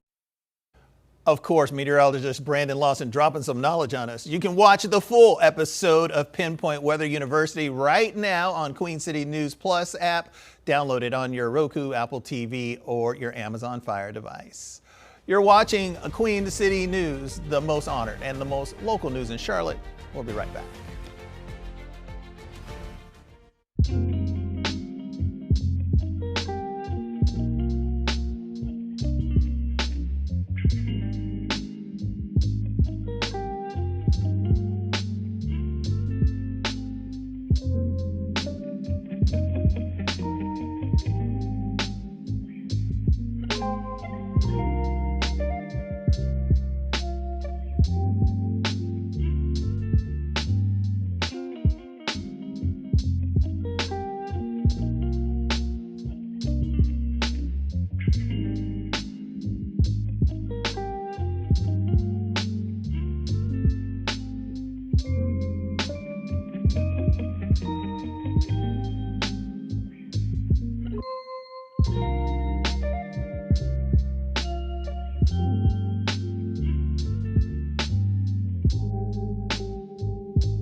7-day forecast showing some hot and muggy conditions for us. We're in the 90s today, and a pop-up storm could cool us off at times. And then tomorrow, a bit cooler, 80s, still muggy. We've got a few more storms around, kind of cooling us off a little bit more. Then later in the week, mid-90s, 95 on Friday. Could feel like close to 100 when you factor in the humidity. I know, and we haven't even got to summer yet.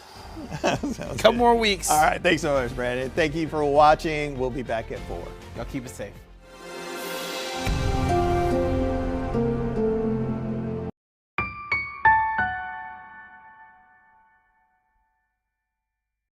Coming up on this edition of Pinpoint Weather University. Scary scenes in Wales. A paddleboarder and a dog caught in a dangerous thunderstorm. We'll show you the herring rescue that took place, and we'll also talk about what you could do if you get caught in water around bolts of lightning. Plus, summer is here, and it looks hot across the entire country. We'll talk about where we can see the hottest summers on record, and plus talk about what is driving this heat for later this year. Coming up on this edition of Pinpoint Weather University, and it starts right now.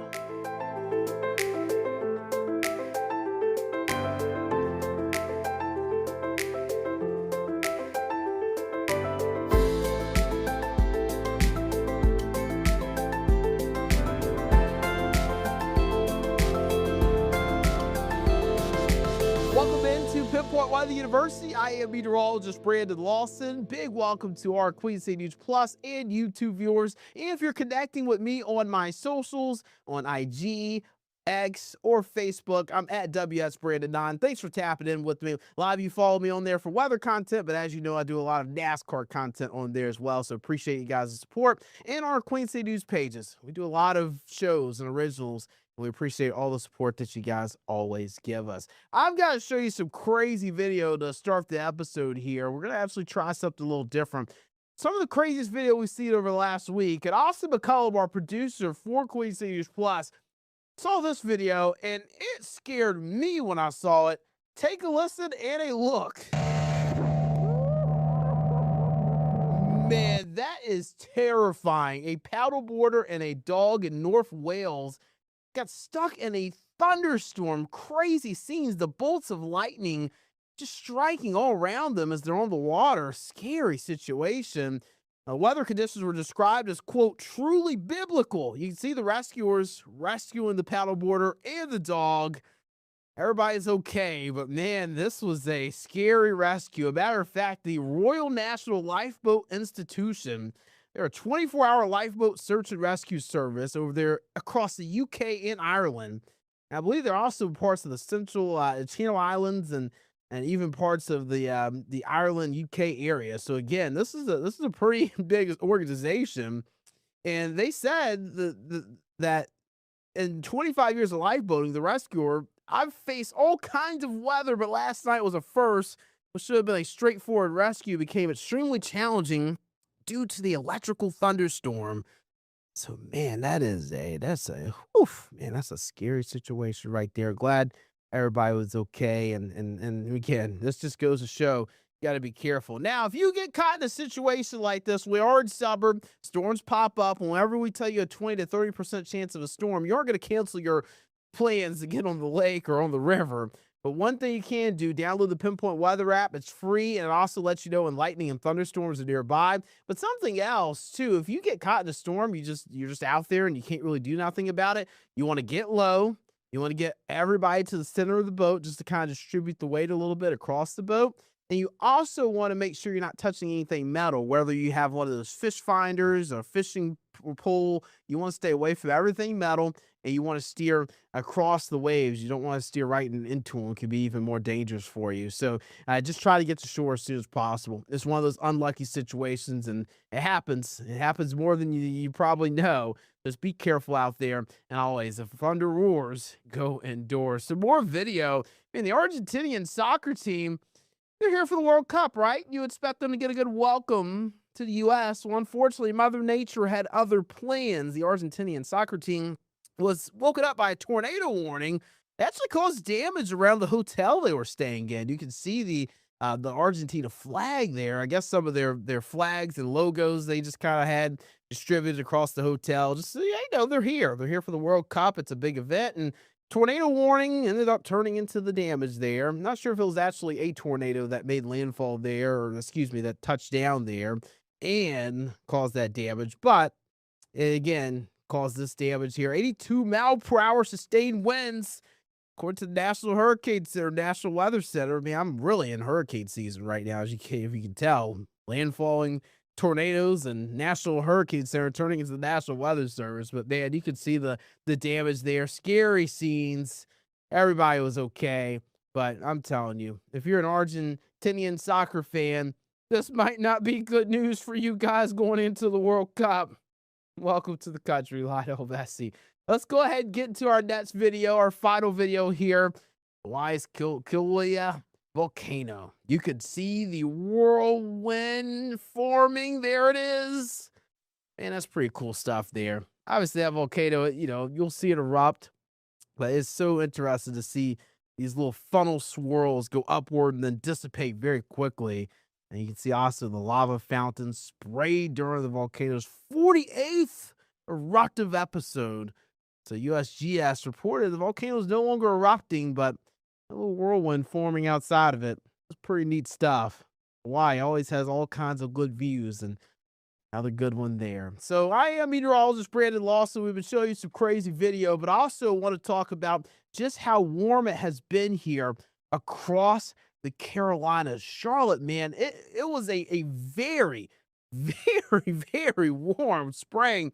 Matter of fact, it was actually the warmest spring on record. And this is a trend we have been experiencing over the last 3 years. So 2024, 2025, and 2026 are all among the top 5 warmest springs on record in Charlotte. Again, summer technically hasn't started astronomically speaking, but we go by 3-month group pairings because we want to keep climatological stats at the same time each year. Astronomical seasons, the time, the date changes each year, and whether it's 2 days or 1 day apart, it can change the way we keep track of data. So scientists are like, we want to keep data on the first of every 3 months for each season, and that's what we do. Like we see in what December, January, and February. Those are your winter months. March, April, May, the months we just came out of, those are your spring months. And now we're in June, July, and August for our summer months. And it always starts June 1st, meteorological summer. And that is why we're already talking about our spring stats. Again, it was a very, very hot spring and also a very dry one, even though we did get a good amount of rain in May. As a matter of fact, when you look at May alone, 5.87 inches of rainfall. That's how much rain we received during the month of May, folks. And guess what? This year, we've only seen 12 inches. So through May 31st, this is actually the 13th driest start for Charlotte. Now, when you look at May's rainfall and look at the 5.87 inches, nearly half of our rain so far this year has actually fallen during the month of May. Goes to show you just how dry it has been. But now it's time for summer. And summers have been heating up across the globe. But here in our U.S., you can see the warmth from the West Coast to the East Coast to the Northeast to the Southeast to the Deep South. The only place that isn't warming as significantly is the Central Plains area. But even then, you can see pockets. There's a few counties there that are still glowing red. So the majority of the country is experiencing warmer conditions for the summer season. And when you look at it a little bit more closer to home here in the Charlotte area, we're also warming at a pretty alarming rate, almost 3 degrees warmer compared to what we were in 1970. And that's all mainly due to human-induced climate change. The only reason it's not all climate change is because we have something called climate variability, ENSO.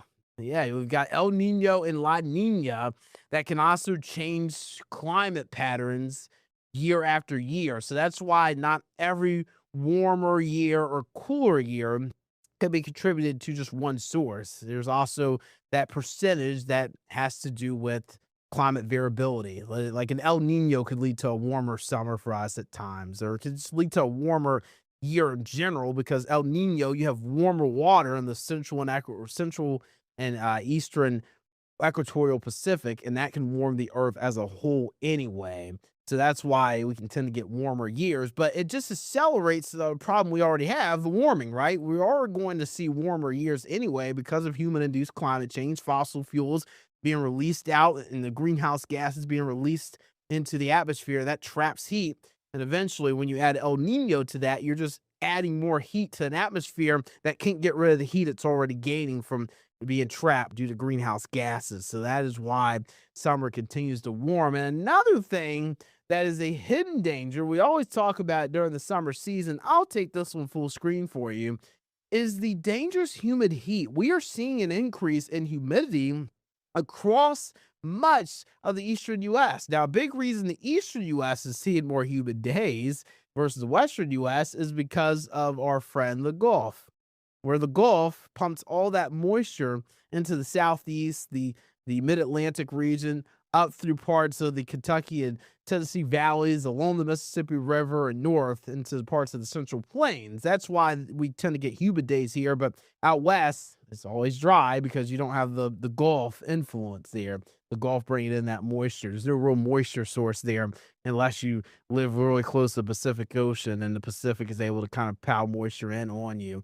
So we tend to see more dangerous humid days, and the big reason why is because as that moisture is pulling out of the Gulf, whenever you have warmer days, warmer air can actually hold more moisture. You actually are able to fill the atmosphere with more moisture when it's warmer outside. Mother Nature's able to hold more. And we have to go into our textbooks a little bit for this one, man. I actually was looking forward to chatting about this, and I'm going to. It's the Clausius-Clapeyron relationship. This is getting a little geeky on you here. But again, the Clausius-Clapeyron relationship, I've got two flags there. The German flag is the first flag you see there. And I've also got the French flag there. And the big reason why is because Clausius and also you've got Clapeyron as well. They are actually both different, like from like France and also from Germany. So I had to include both of their countries in there. It just felt right? So I wanted to talk a little bit about what this Clausius-Clapeyron relationship is. So essentially, warmer air can hold more moisture. 1 degree Fahrenheit of warming allows for 4% more water vapor or moisture in the atmosphere. This also includes why we've seen a little bit more heavier rainfall events around here in the Carolinas and across much of the country, because eventually that moisture has got to be lifted up by a cold front. What goes up must come down, and all that moisture just comes down over us. This can also include heavier snowfall events too. So again, just remember this relationship. A warmer atmosphere is a more muggy atmosphere at times, and that is why we're getting more dangerous humidity days. And the thing is, humidity is the problem, right? You hear the saying all the time, it's not the heat, it's the humidity that gets you. Well, the humidity is increasing, and that's what gets us. So we're getting got more, unfortunately. Warmer temperatures equal more moisture. So here's another example. So a 70 degree Fahrenheit atmosphere can hold double the moisture of a 50 degrees Fahrenheit atmosphere. And here's the thing. Why is it that the humidity is the problem? Why is that the thing that gets us? Well, I made this graphic a year ago. I actually have made this at all my shops that have been at. I love making a graphic about why our bodies sweat. So here it is. Let's say you're out throwing the football, you're running around, you're doing something outdoors, and you're in a low humidity environment. There's not a lot of moisture in the atmosphere. It probably feels good. So what ends up happening, our bodies sweat. That sweat evaporates from our skin, and evaporation is a cooling process. So as that sweat evaporates, we cool our bodies down. We call this evaporative cooling. So our body sweats, that sweat evaporates into the atmosphere because the atmosphere does not have a lot of moisture, so it can take whatever moisture you have off your body, and it cools your body down, and it's able to cool adequately. However, in a very high humid atmosphere or very muggy atmosphere, we already have too much moisture. Mother Nature is full and packed with full moisture. So our body's going to sweat. It's going to continue to sweat because that's what it does to try and cool off. However, our body can't release that sweat into the atmosphere because the atmosphere's already got too much moisture. So it's essentially Mother Nature's like, I need you to take that sweat and I need you to leave it over there. Here's the problem. If the sweat's staying on us, it's not evaporating. It's not cooling us down. So evaporative cooling fails, and sweat can't evaporate to cool us down. And that means your body can't cool adequately, and we can get overheated.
Temperature outlook for the summer months is out. You can see the warm conditions that are expected across much of the country. You have to go to the Midwest and also the Great Lakes region to even really get some average temperatures. And even then, it's going to be hot. It gets hot in Chicago. It gets really hot up there. So just be very careful this summer, as always. You want to make sure you're drinking plenty of water. I always keep my water on lock. I have it for all my episodes just because my mouth gets dry, but also it's warm out there. And whenever I sweat in the workout in the morning, I want to make sure I'm replenishing that sweat and also get your electrolytes in too. But again, this is a look at the temperature outlook, and a big reason for this, I believe the reason we're seeing very warm temperature outlooks now for the seasons to come is because El Nino is going to be a big, big deal coming up here later this year. So, I mean, everywhere across the country, Seattle could see the warmest year on record that it's ever seen across the Northwest Pacific. Here in Charlotte, man, I would not be shocked if we saw the warmest year on record, even down to parts of Las Vegas, Phoenix, Los Angeles, areas that are already on track for potentially the warmest year on record, or now looking at potentially the warmest summers on record. So this is something we're going to watch, because hotter weather here in the Carolinas would be extremely bad news, because when you look at the precipitation outlook for summer, ain't great. We're looking at wetter conditions for the Four Corners region of the U.S., wetter conditions for the Northeast. But then you see kind of this grayed out area. And we talked a little bit about this last week with a Climate Prediction Center meteorologist with NOAA. And this little grayer shade here, essentially it means that we're either going to have normal precipitation, or there's still a lot of uncertainty about whether it's going to be above normal or below normal. And again, the big uncertainty has to do with El Nino. What's the signal going to be like? And El Nino, it's suspected to be a pretty strong one this year. However, how strong does El Nino get? Because El Nino's strength is going to change signals across much of the country. Again, it changes all kinds of different things. When it comes down to climates, it changes also potentially our hurricane seasons, which we're going to talk about in the next segment. But if El Nino becomes a super El Nino, I mean, it's pretty much the strongest it can get. That means that those climate variabilities that we see during El Ninos will be more dramatic. The subtropical jet stream that gets amplified in the southern branch of the U.S. will be even more amplified and lead to more rainy conditions for parts of the South, just because the El Nino is stronger. There's more of a stronger signal. So El Nino is really going to play a role for us when we look at that climate variability and the differences it could lead to across the U.S. But again, we don't want hot and drier weather, because again, a hot and drier weather pattern would dry us out even more. And that is extremely concerning, and definitely something that we have to be very, very careful of, because even though we have rain And we've seen a good amount of rain over the last, I don't know, probably month, I'd say, since we saw the rain that we saw in May. A drier pattern with hotter temperatures would cause issues because, as we mentioned in the last segment, a warmer atmosphere has more moisture to hold. It can hold more moisture. And unfortunately, Mother Nature can always suck that moisture out of our soil, out of our water, bodies of water like lakes, creeks, and streams. And that can also dry us out as well. Coming up in the next segment, hurricane season, it's here. It is here, and it's coming in quiet. And it could be on the calmer side for most of the season. But what's the one thing that can make what is expected to be a lower tropical activity season a more extreme one? We'll detail that next.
We're talking about hurricane season. Again, you've probably seen where the season is expected to be a little less than what we tend to see during the Atlantic Basin hurricane season. However, there is one thing that could change that and make it a little bit more of an active season. And I'll show you that in just a second. But I want to talk to you about the season outlook first. So first off, to start the season, no hurricane threats. Things are pretty quiet here to start the season. I'm not even really seeing any resemblances of hurricane activity or tropical activity out in the Atlantic Basin here for the first week, which is good news. That means we have nothing to worry about unless you are the Vegas Golden Knights. I got to pay a little homage to my Carolina Hurricanes, who, as of recording this, just lost game 1.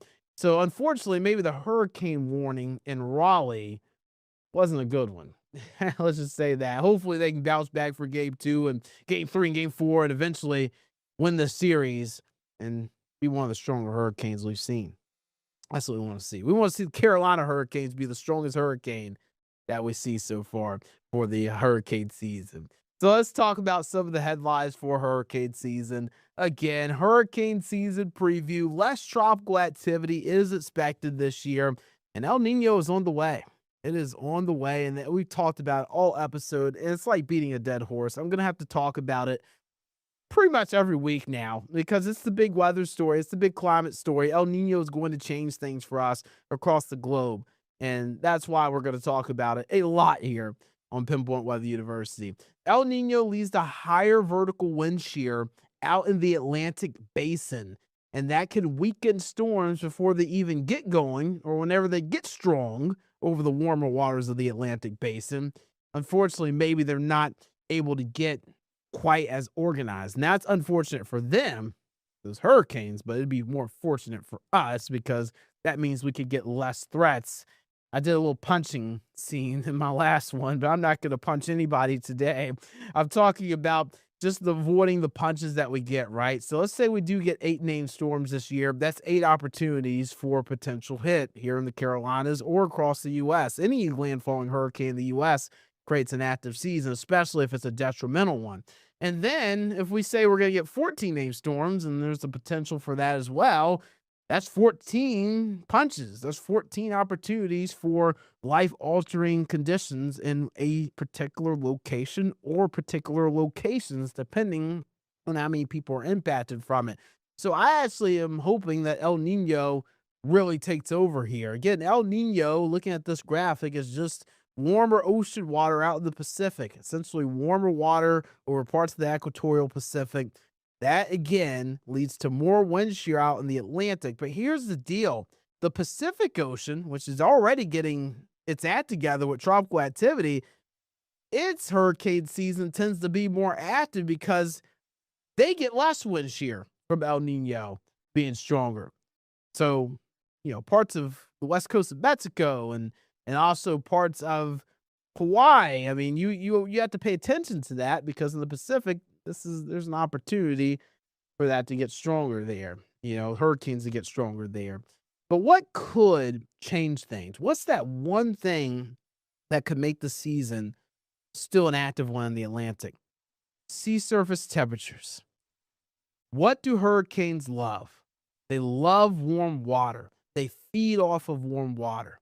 If I give my dog a treat, he's going to love it.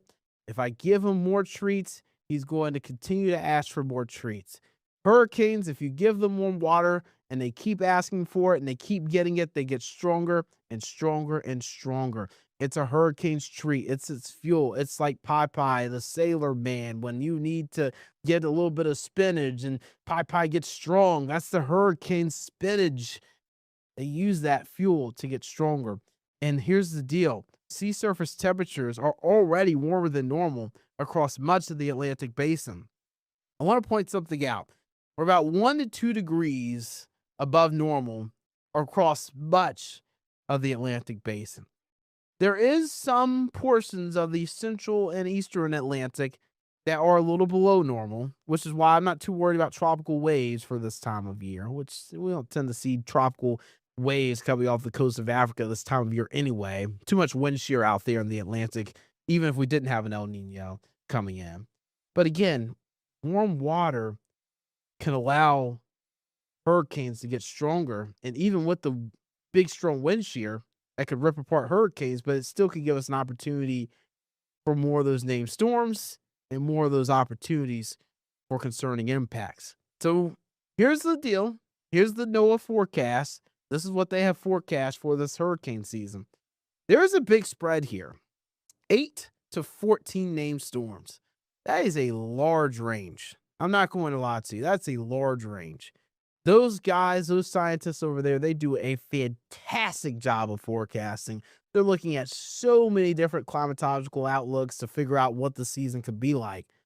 But this big range tells me there's uncertainty. There is uncertainty about how many named storms we could possibly see.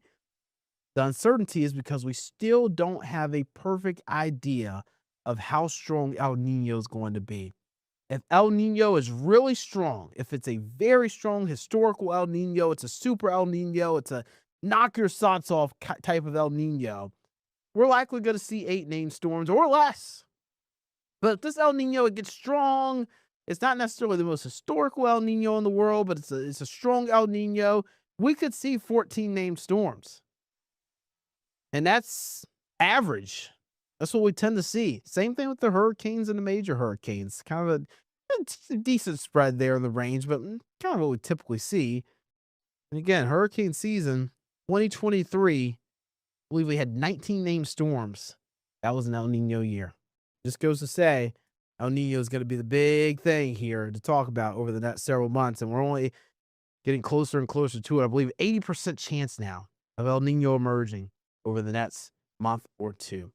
Here's the Atlantic hurricane names. We start with Arthur.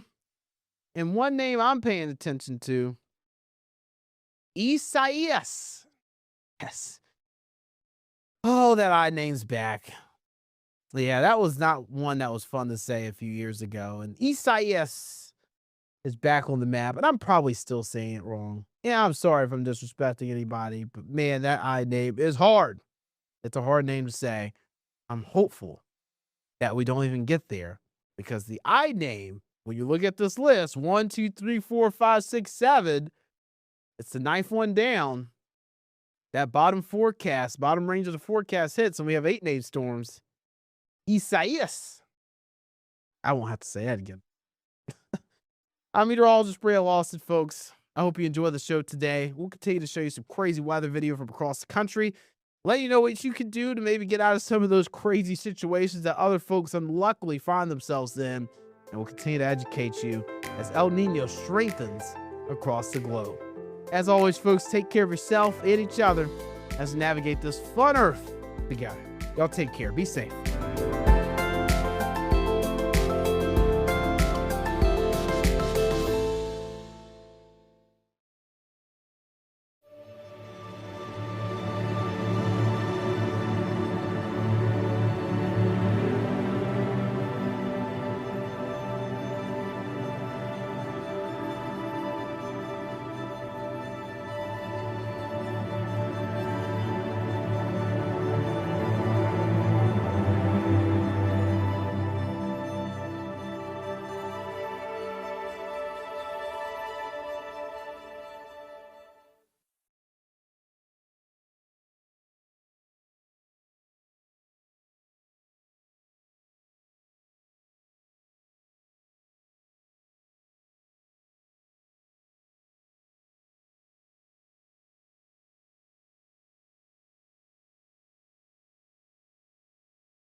that is the major flaw in AI, which is good for the world because it says there still needs to be a human in the loop to verify the information that's coming out of those responses.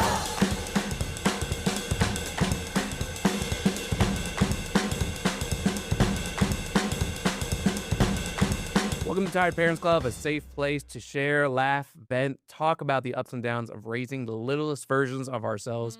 We are your hosts, Kevin Pinto. We have Sierra Langford. Hello, hello. Sierra, what are we talking about today? All right, you may have heard about a little thing called AI. And today we are talking about students and graduating seniors entering the ever-changing workforce, right? And how there's a lot of industries out there right now that are increasingly using AI and relying on AI and maybe even replacing jobs with AI, right? So today we've got Joe Little. He's the Associate Dean of Technology with Central Piedmont Community College, also known as CPCC. Thank you so much, Joe, for joining us. Hello, everyone. Thank you. And with your background and everything, please tell us just like a little bit about yourself. What brought you to CPCC? Yeah, I can get into it. So Joe Little, Central Piedmont Community College. I like to start off by telling people, since we're in Charlotte, that I'm a born and raised Charlottean. Amazing. Yeah, I'm one of those So unicorns. rare. Yes, I'm one of those unicorns. I predate Uptown. It was downtown when I was here as a little baby. So that I can tell you legit, I'm a Charlottean. So what got me to Central Piedmont Community College was a journey that started with the United States Army. I was a communications specialist back between 1999 and 2003. So right before 9/11 and that world-changing event. I got out of the Army due to an injury. Went to Central Piedmont Community College for my 2-year degree in network administration and support back between the years of 2004 2005. Actually walked the stage in 2006 because we didn't have winter commencements back in that day. And then worked at the ITS help desk for part of that career. So even after I graduated, I stayed connected to the college because Central Piedmont does that to you, right? Once the key word in that name is community. And we're all about building community and supporting our community here in Charlotte and surrounding areas and connecting with people and making sure that they can change their lives for the better. So what that college did for me, and I'm very proud of it, is I got my 2-year degree. I got some industry certifications. I was able to get a part-time job with the college, first at the ITS help desk, then as an adjunct instructor, teaching cybersecurity courses, worked a full-time job in the industry while doing that here in Charlotte. The company was based out of Chicago. It's been bought out since then. Startup company, got me a lot of quick hands-on experiences. And then I worked for a managed service provider here in Charlotte as well, and was hired to teach full-time in Central Piedmont back in 2011 and have been full-time with the college ever since, getting promoted to associate dean back in 2021. So Amazing. Wow. Thank So you. you've just worked your way up the entire time.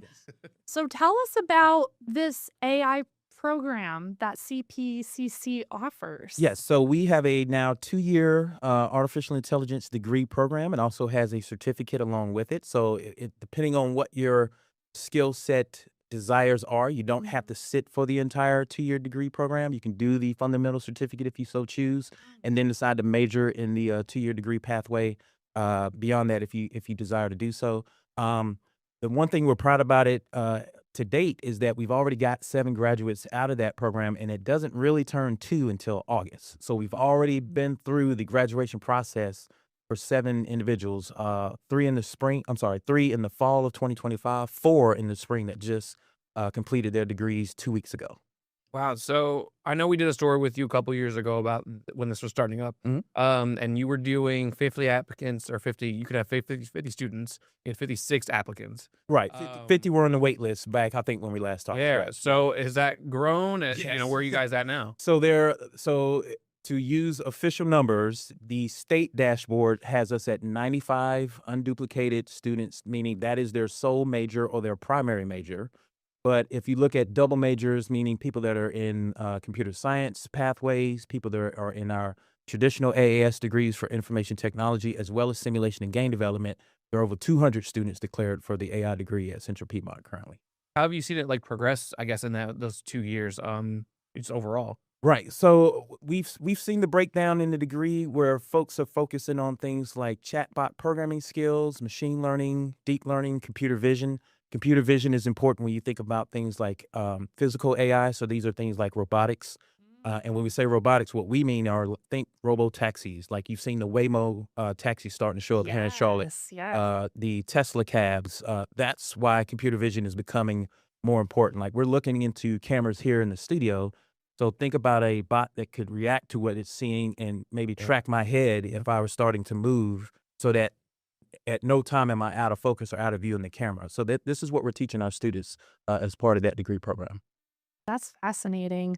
Are there different kinds of courses that tend to be more popular than others within the program? Or is it all, is it like a 101, 102 type of situation where you work your way up? Yeah, it depends. That answer varies because it depends on what skills those learners are trying to seek. So, some of them only want the chatbots or generative AI, as we call it nowadays, right? And what we have to be careful in when we advertise the program is make sure people know this is mostly a programming degree, but it's focused on programming AI skills. So large language models, neural networks, things of that nature. So we need to make sure that people don't think, well, I'm coming to be an advanced ChatGPT user, or I'm coming to be an advanced Gemini user or something like that. No, you're coming to learn how to build the back-end infrastructure that is artificial intelligence. So that and we make sure we say that clearly in our information session. Like, please don't think you're going to be living in ChatGPT in all your assignments. That's not what this is. No, you're not going to become a glorified Right. user. Yeah. There is prompting, there's prompt engineering and all those things, but it goes well beyond that. And what types of careers, you briefly mentioned it, what types of careers you see your students kind of get into after taking these programs? It's a mix. So it's those AI specific jobs that companies are starting to look into now. So it's your AI engineers, it's machine learning, it's computer vision, a lot around data analytics and data science, because that's where we're starting to see AI being used as a tool to augment the work, those redundant tasks. Hey, I want to pull a report on XYZ and give it to the C-suite to kind of make a business decision, something like that. But then it's traditional software development roles as well, because you can use AI to augment your code to, help you debug, et cetera. So that speeds up the work. And that's another place where people are starting to get into the conversation about, well, is AI going to take my job? No, but it will augment your job. And if you don't know how to use it to augment your job, you may find yourself replaced with somebody who does have that skill set. Yeah, so I'm thinking of the workplace as well, right? This is always going to be a back and forth. I feel like, and I'm sure you already know all about that by now. I guess the workplace, something we talked about yesterday, even. Is that going to take away the interactive workplace? We work in a newsroom. We're constantly always running around and stuff like, talking to each other, yelling stuff out. It's nuts in here sometimes, but I wouldn't blame AI for that so much as I would the recent pandemic, being that a lot of people have gotten used to a hybrid or remote work environment. And even though AI has been around for half a century, we didn't start the hype game on AI until the last 5 to 10 years, right? So, but we were already in a Zoom or Microsoft Teams, you pick your flavor of teleconference environment prior to the explosion that has been AI for the last 5 years or so. Yeah, so I guess, COVID sped up AI, I guess, or the advancement of it. Well, yeah. Well, it in a weird way, right? Yeah. So, that worldwide events like pandemics, wars, et cetera, will fundamentally change the way we do business moving forward because, COVID did that, right? So it forced us into a lockdown for 18 to 24 months, depending on which country you're living in.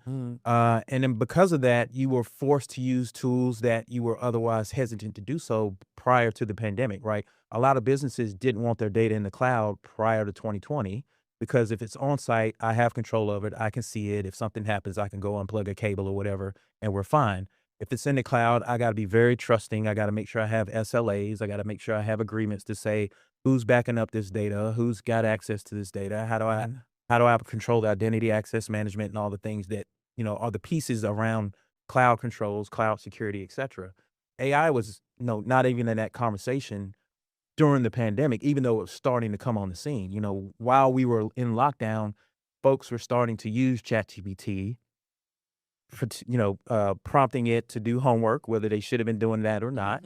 But that was talking about the ethics of using AI. Right. So, yeah.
we wanted to ask you, I know you have an ethical portion of this class. What really goes into that course?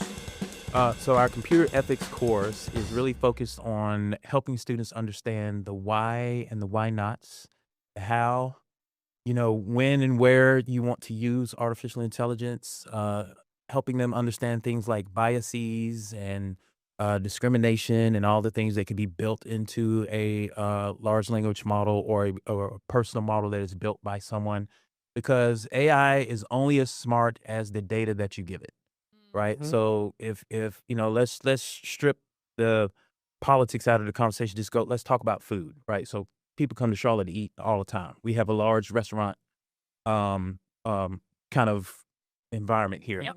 So if I wanted to build a model and say, hey, let's build a model that's going to be serving the people that want to find the best restaurants to eat at. If I build it, I'm a steak lover. So my model may give a preference to steakhouses versus somebody who wants to find Italian or French dining, French cuisine, or seafood or whatever the case may be.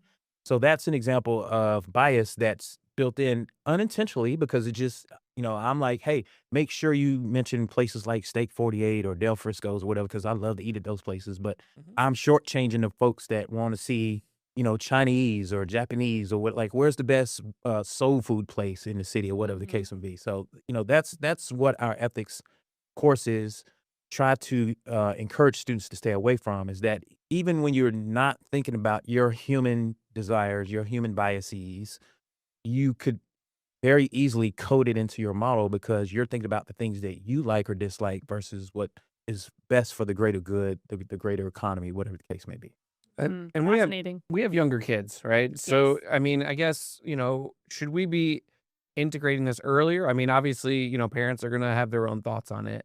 I'm always nervous. Like, is my kid actually learning, or are they taking a very quick shortcut using AI and then they're just going to wash it away? Well, that question is at the heart of it. You should always be thinking ethically in every decision, right? Like we should, as human beings, should always be concerned about how my actions will impact my neighbor, right? When I'm driving down the road, road rage is a thing.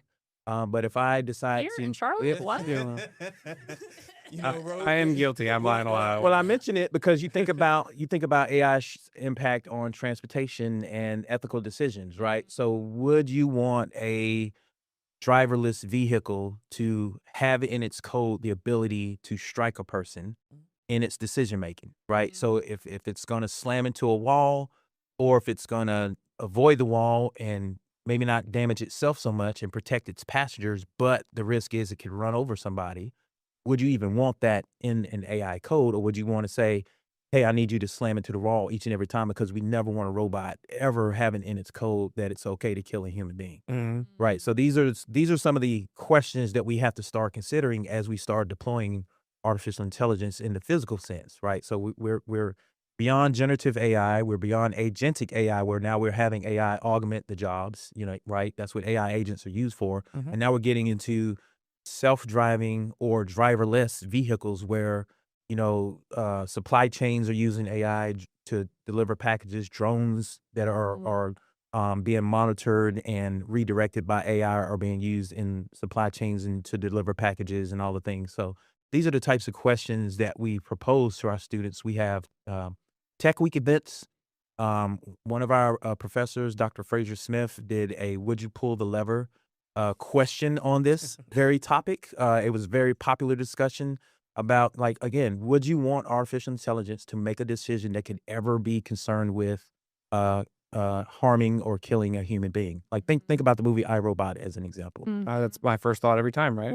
With AI kind of going into all different kinds of careers at this point, do you think that at this point it's maybe gone too far as to where it is, or what is your thoughts on that? As like, if are there students that feel, I guess, wary as they head into this, new kind of environment where we see AI, taking away certain jobs because, the corporation has said, like, okay, we've got this AI technology that can now do these certain entry level positions. Like, do you think What are your thoughts on that?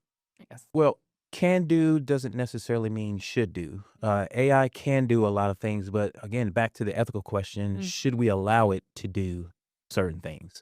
Um, I can't speak for any company. I can speak to the fact that technology in the world always seems to outpace regulation and governance. So you always have a tool before you know what the law is around the use of that tool. And you can speak to almost any piece of technology developed in the last 100 years, and that statement would hold true. So here we are again with artificial intelligence. Oh, by the way, quantum computing is right around the corner. So those two technologies are going to be tied together. Good thing is it's going to significantly increase healthcare in the country, in the world. There's experiments being done right now with quantum computing around cancer treatments and all the wonderful things. But on the other side of it, here comes cybersecurity. Like, what does quantum computing do to encryption, to your ability to have virtual private networks, and like, what are we going to do in response to this new technology? Like, we're talking about AI, but quantum is right behind the curtain. Like, it's ready to be deployed. It's just a matter of, can we get the error rate down in the qubits? So once that happens, here we go again with a discussion around, well, we don't even have federal regulation on AI use yet. What are we going to do about quantum? Yeah, because we've created this thing that's now going to help us in so many ways, right? Right. But now we've Double-edged created, sword. yeah, now we have all these problems. Now we have to figure out a way to combat it, right? It's like, kids using it for homework, right? And that's something that people have talked about, writing their assignments and stuff like that. So now we have to figure out a way to, and we already have, right, to combat it and ask. But now we're asking AI, hey, did a student write this? Or Well, let me write say, this? homework use in AI is not necessarily a bad thing. It's when. So if you're using it as a checker, okay. If you're using it to do the work for you, and you're missing out on the learning opportunities, and you don't understand why the comma, you don't understand why the comma belongs where it belongs, the period belongs where it belongs, etc. And you're letting the bot do it for you. That's where it's a problem. But if you're using it to provide the checking, to be that assistant, to help you in the learning process, help you with the equations, etc. Now it's augmenting your learning, which is what you want it to do. You want it to augment the learning, not take over the learning, because then it defeats the purpose. Yeah, and that's kind of what I brought up to you earlier today. Even I was like, well, is it gonna make us dumber, or is it gonna make us smarter? Because the idea is hopefully it's helping us learn, but are we just putting in blind prompts and seeing whatever happens? Like, I still want my kid to learn, not just use that information immediately and then. Well, there is the phrase trust but verify, right? So AI does still hallucinate, even though models get updated, new technologies get deployed. AI is still capable of hallucinating, which means it's capable of making up an answer for the benefit of wanting to satisfy the user. Like, I'm going to give you something because I don't want to say I don't know. Even though when you're in a job interview, I don't know is a perfectly good answer, because we'd rather you admit to not knowing that skill or not having that skill than lying to me, and then I give you something to do and then you can't get the job done. So that is the major flaw in AI, which is good for the world, because it says there still needs to be a human in the loop to verify the information that's coming out of those responses. We have to take a break, because that definitely is going to lead into the job conversation, I guess, for the future. So we'll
We'll be right back. We are living in a time of profound change. That's an understatement, right? Profound change.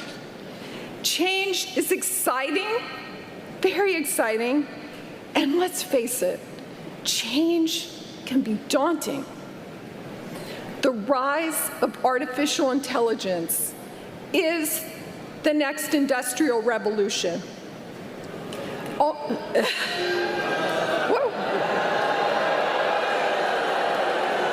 What happened? Okay, I struck a chord. You all have AI. You all have AI, actual intelligence.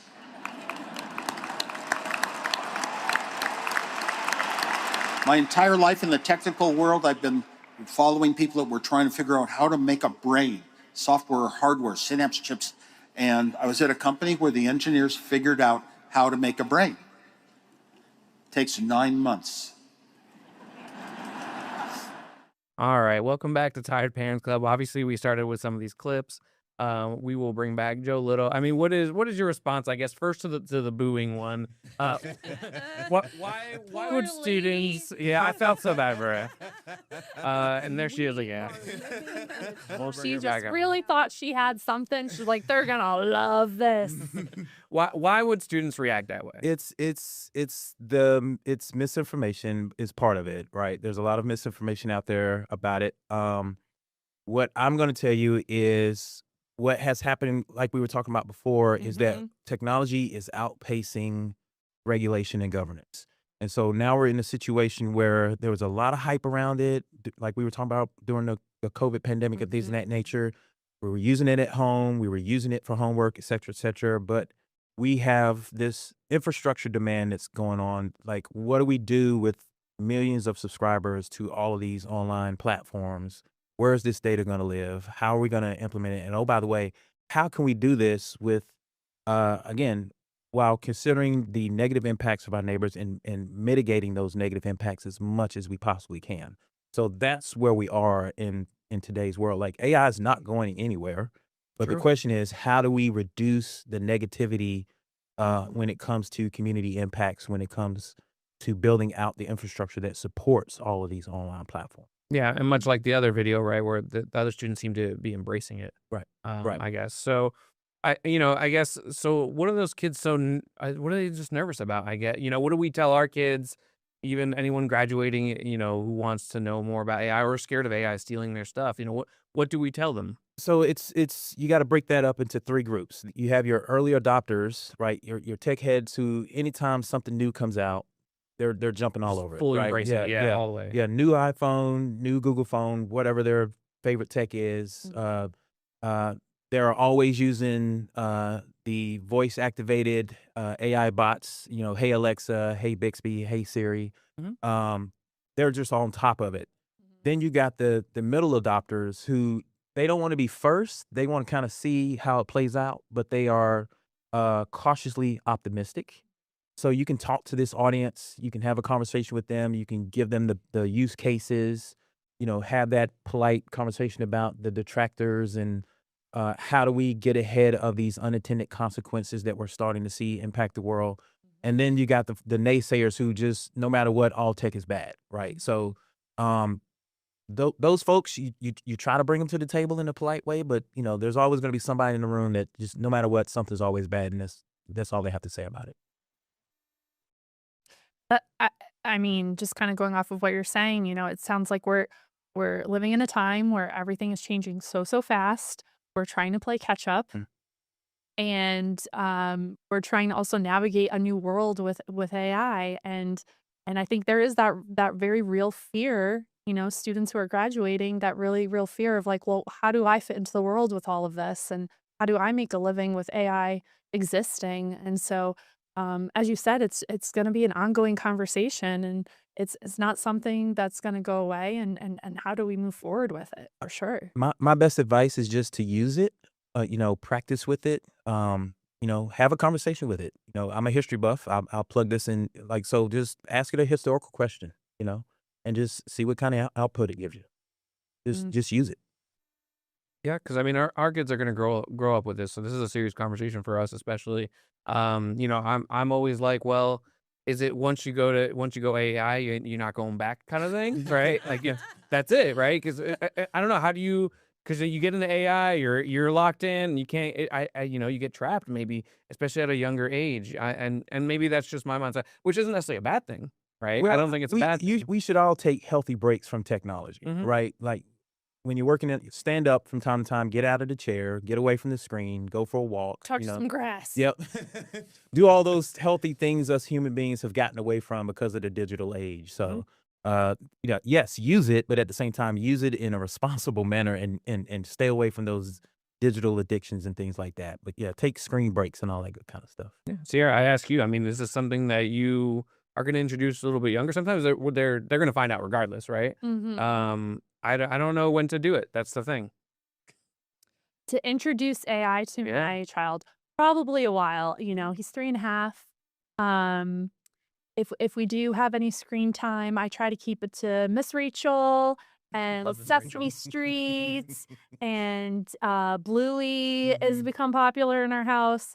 So trying to find like really slow paced, kid friendly with learning built into the show. That's what I'm doing right now.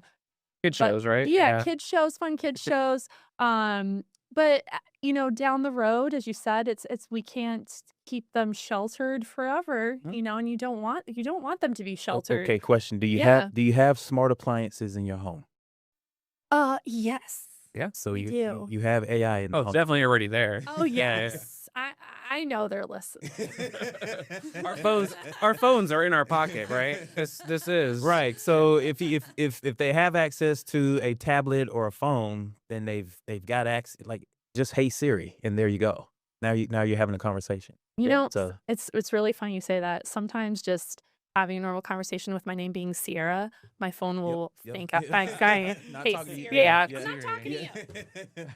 Right. Stop it. All right, Joe. 30 seconds. What's the biggest advice for parents that you have that are Did it again. against AI? So skepticism is healthy. That's not a bad thing. A parent's job is to protect their child and make sure that they are growing up in an environment that's best for them as a human being to be the best version of themselves they can be. That said, technology is changing the way the world works. It's changing the way jobs work. So therefore, they're going to have to, at some point, be exposed to what artificial intelligence. Oh, there you go. I think that summed it up. Thank you, Joe, so much for joining us. I'm tired, parents. I'm going to leave. I'm going to go touch some grass. Okay, bye. Have fun.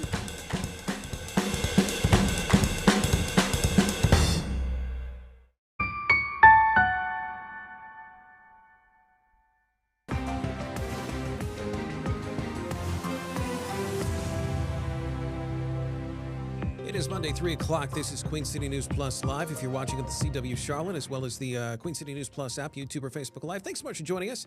I'm Derek Dellinger, alongside anchor Morgan Francis, chief meteorologist Tara Lane. We also have Director Braden here with a bunch of the controls today. Also have in the room as well producer Austin McCollum. And we do have a bunch of news to get to, a bunch of things that happened over the weekend. We do want to start with the latest on the situation that is happening in Iran, specifically with Iran and Israel.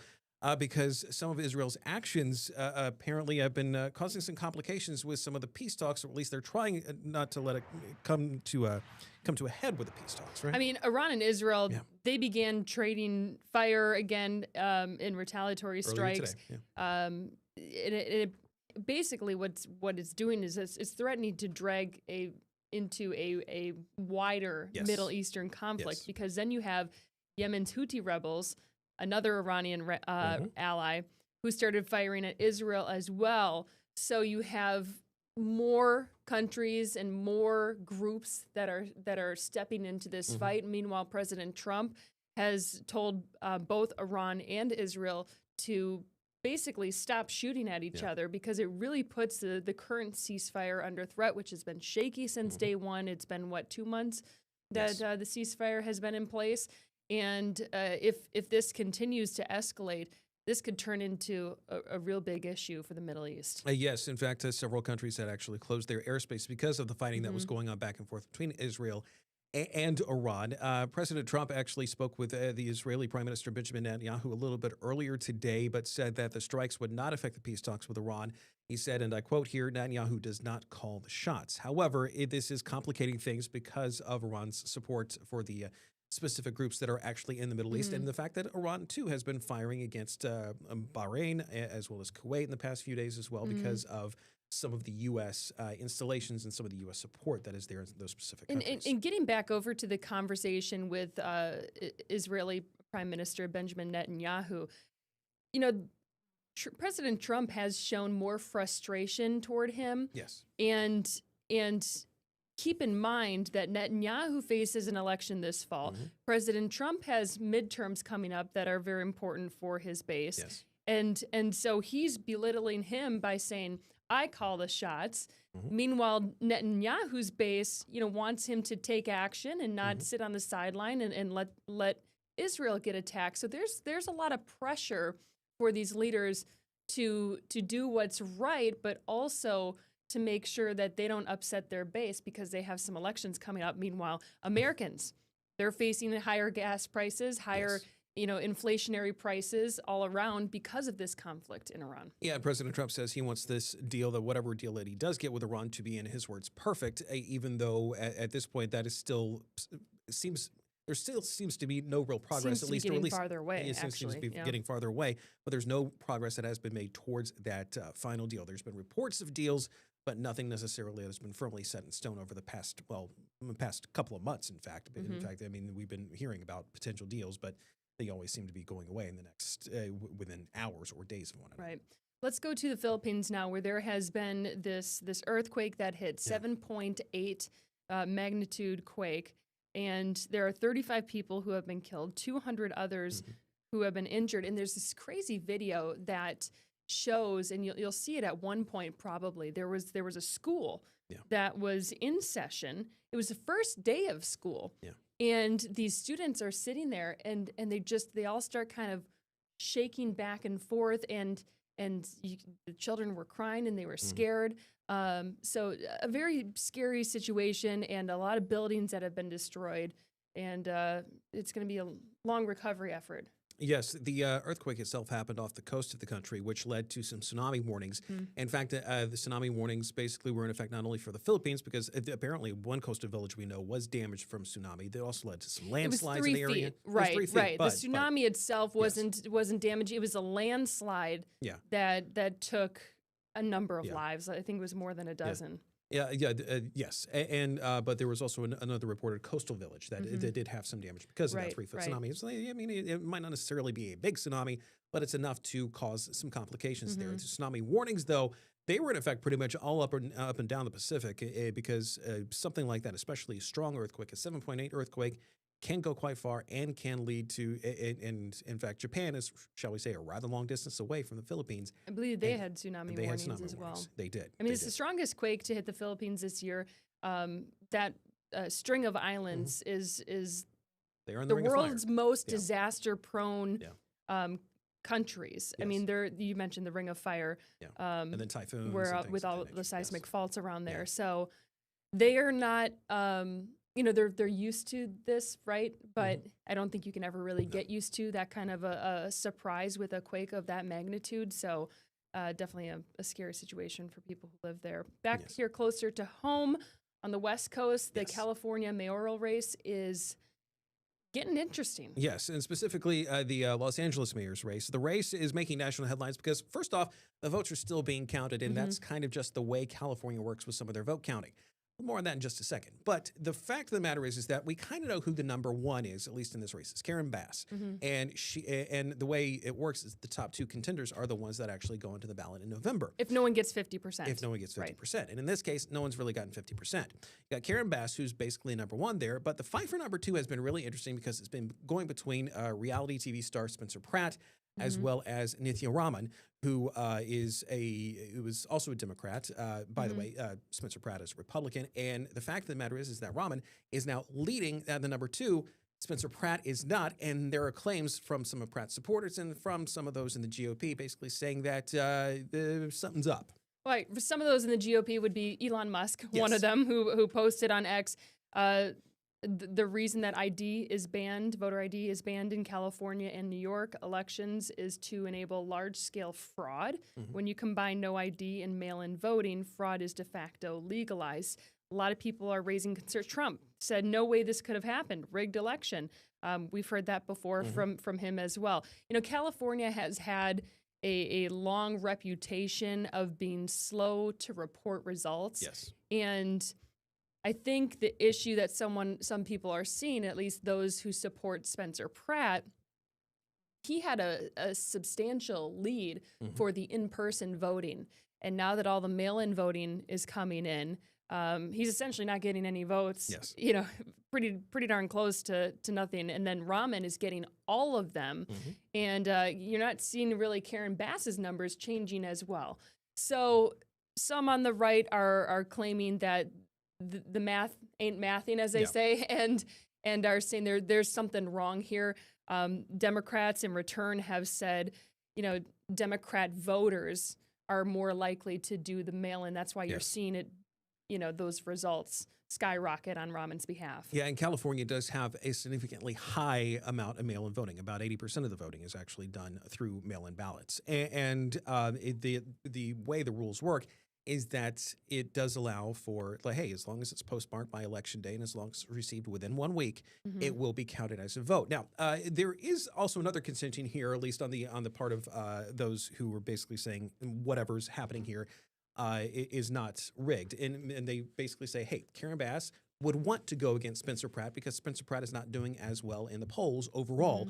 And if they were going toe-to-toe, who would be the easier candidate? Would it be Nithya Raman or would it be Spencer Pratt? Karen Bass would want Spencer Pratt because of that reason, because you'd be going against a Republican. Right.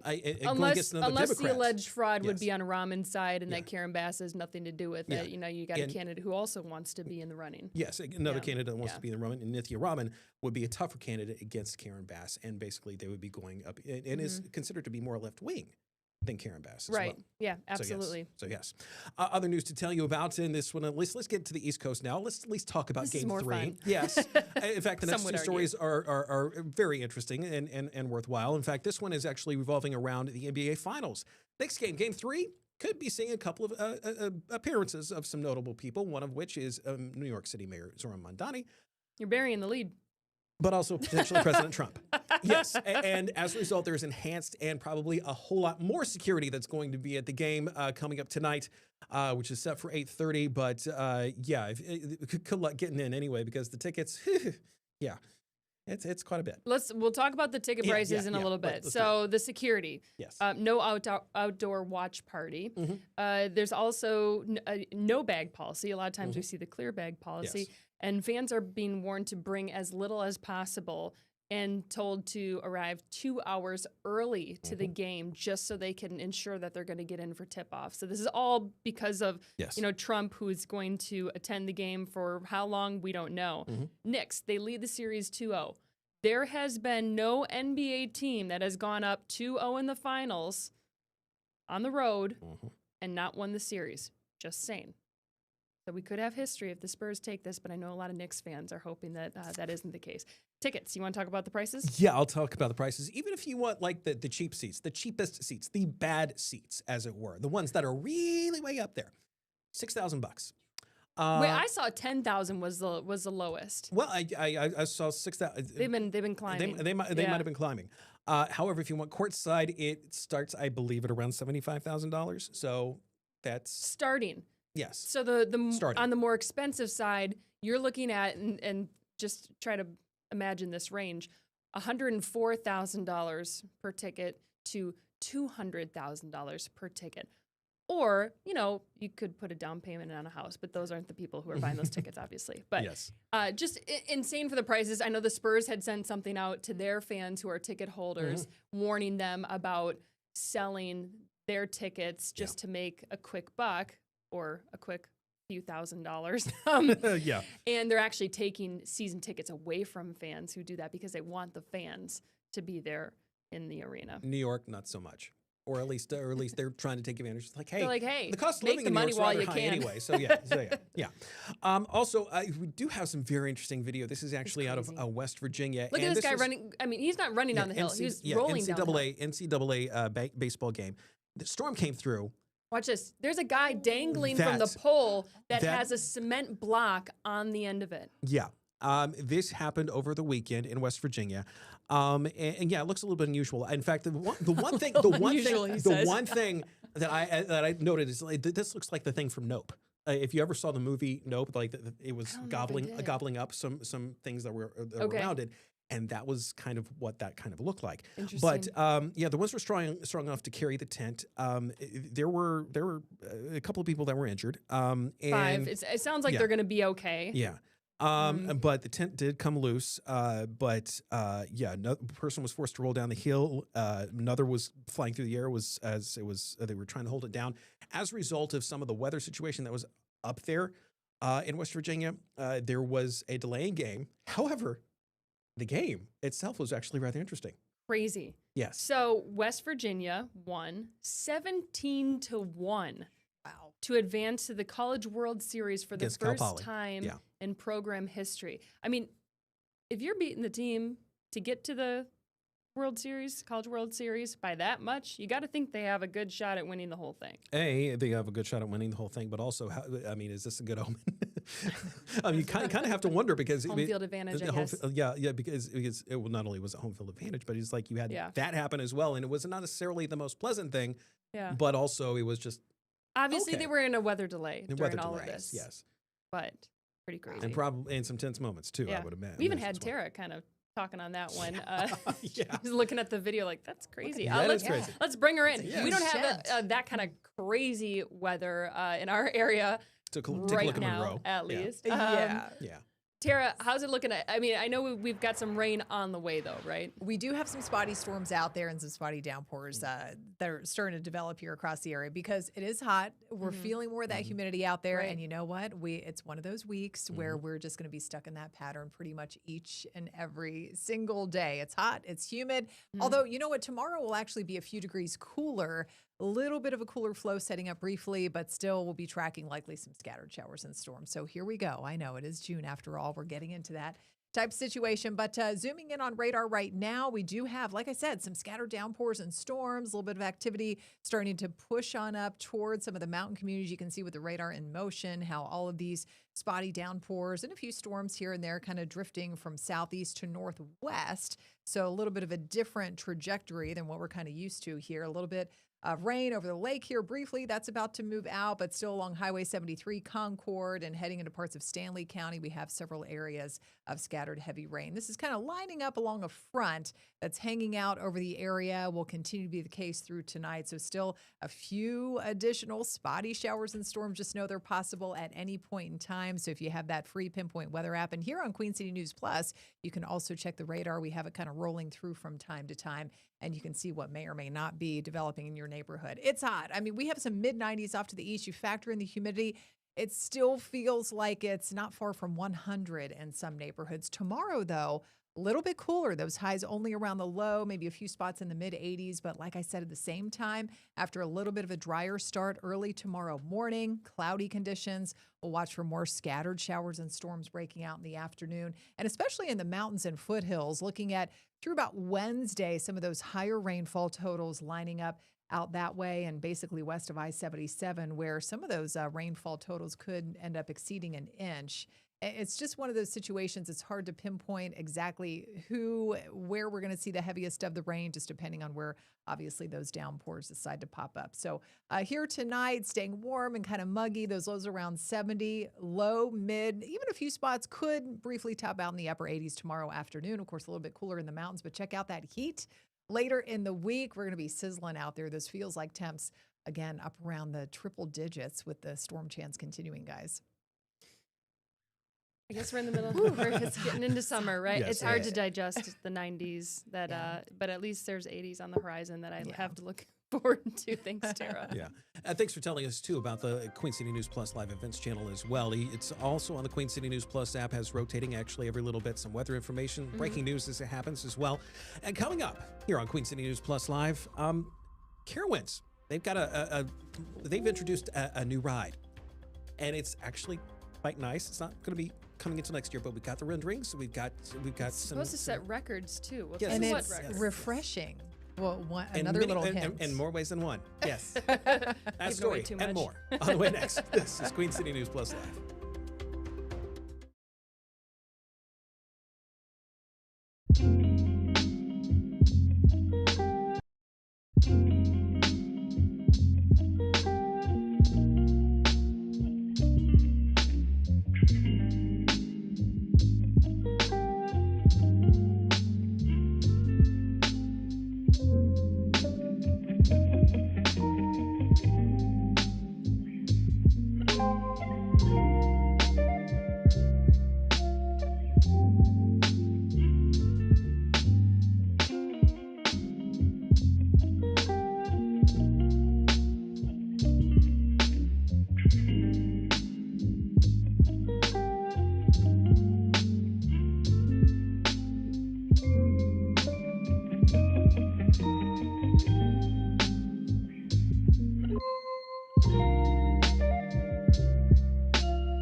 Happy Monday to you. Welcome back to Queen City News Plus Live as we take a live look at I-85 in West Charlotte. Traffic moving very smooth at this hour of the day, but still busy. Hey, it is going to be Yeah. a toasty week out there. You just got to buckle up. It's going to hit the 90s, and we're just going to have to deal with it. Yeah, we will. But a little bit of rain hopefully will help cool that down a little bit.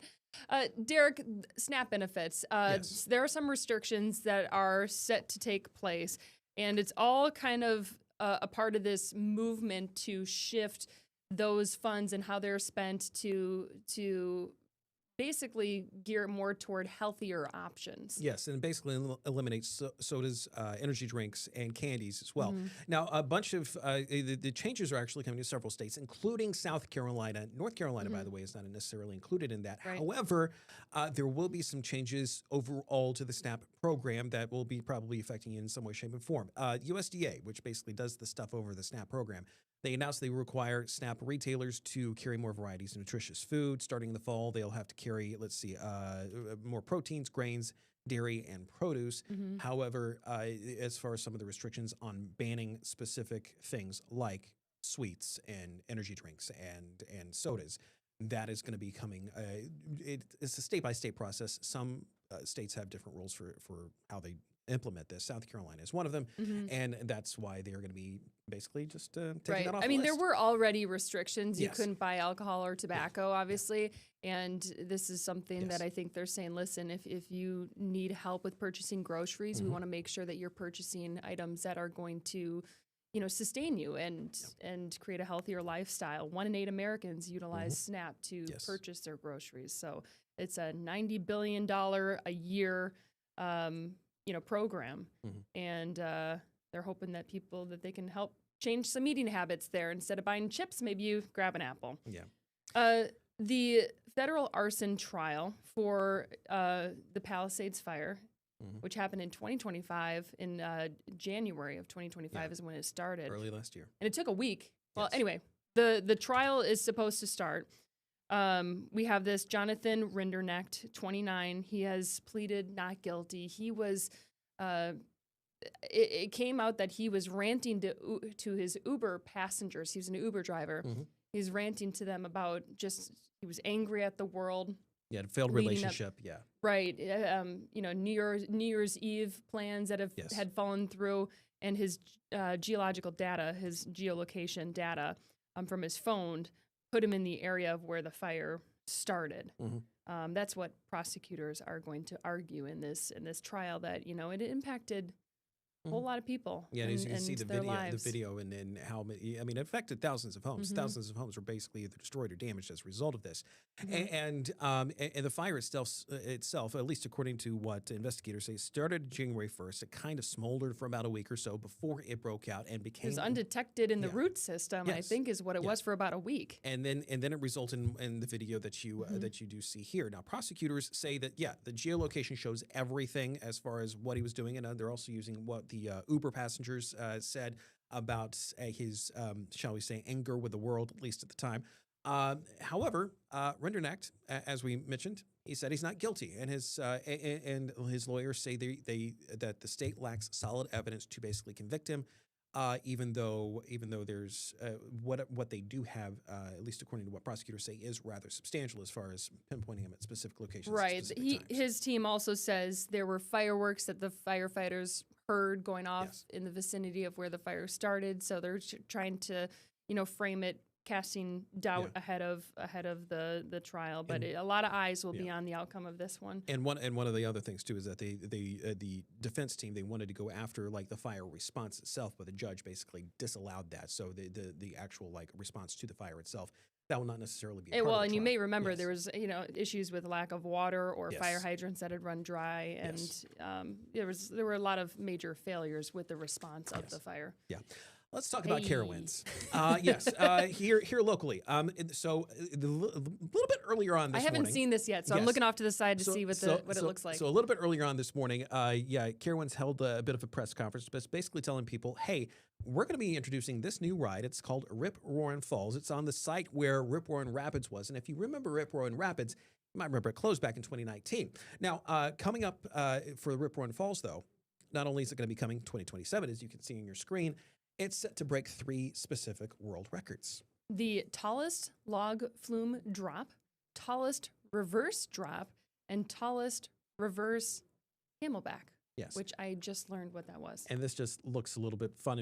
I remember seeing our photographer Eric actually went to this press conference where they were introducing this just a little bit earlier on this morning, and they had the rendering there, this 3D rendering of what exactly was going on as was going down, and it was just is this going to be virtual reality or what? But it looked interesting, and one of our executive producers was very enthusiastic about it. So it's I'm gonna be doing. I mean, this is a big deal for Carowinds. They don't have a ton of water rides. Correct me if I'm wrong. They don't. But I mean, this one it's going to be cool, and it's themed after an abandoned lumber mill and a place that is rumored to be haunted, and it's going to be a 6-minute 30-second ride, so it's a fairly long one. Yeah. And I mean, it sounds like it's going to be really fun. So this will be a cool thing for Carowinds, especially in 2027 on a week like this week when it's really, really hot outside and everyone's just looking to cool down. Yes, and it's yeah. I mean, I have a feeling that water parks are going to be very popular as it is anyway over the next couple of weeks. Okay, so coming up, there is well, we hear about bear sightings pretty much all the time, but it's one thing for it to happen in a place that usually does not see them. That's starting to see them an awful lot. But this one bear sighting rather, was enough to close pretty much every school in one country. Well, at least in the city in one country. We'll tell you about it. Tell you some of the details on this. It's really interesting. This is coming up. This is Queen City News Plus Live.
Near the east coast of Japan, they have this bear that's going around, and it has shut down 94 schools in the area, and it's been caught on video. They've had an issue with it lately with other bears attacking people, actually, which is pretty crazy. This is one of the videos. It's not funny, but it's just crazy. Yes, this one was near a middle school. It still remains at large, by the way. 50,000 bear sightings have been in that been in the country basically since last year. Emboldened bears. Have a nice day. See you tomorrow.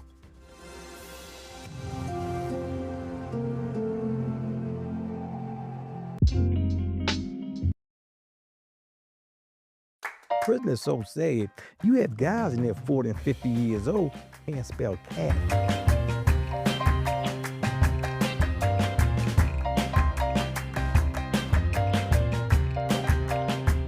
Thanks for joining us on Local Roots. I'm Alicia Barnes here on Queen City News Plus. This episode is called From Street Legend to Community Leader.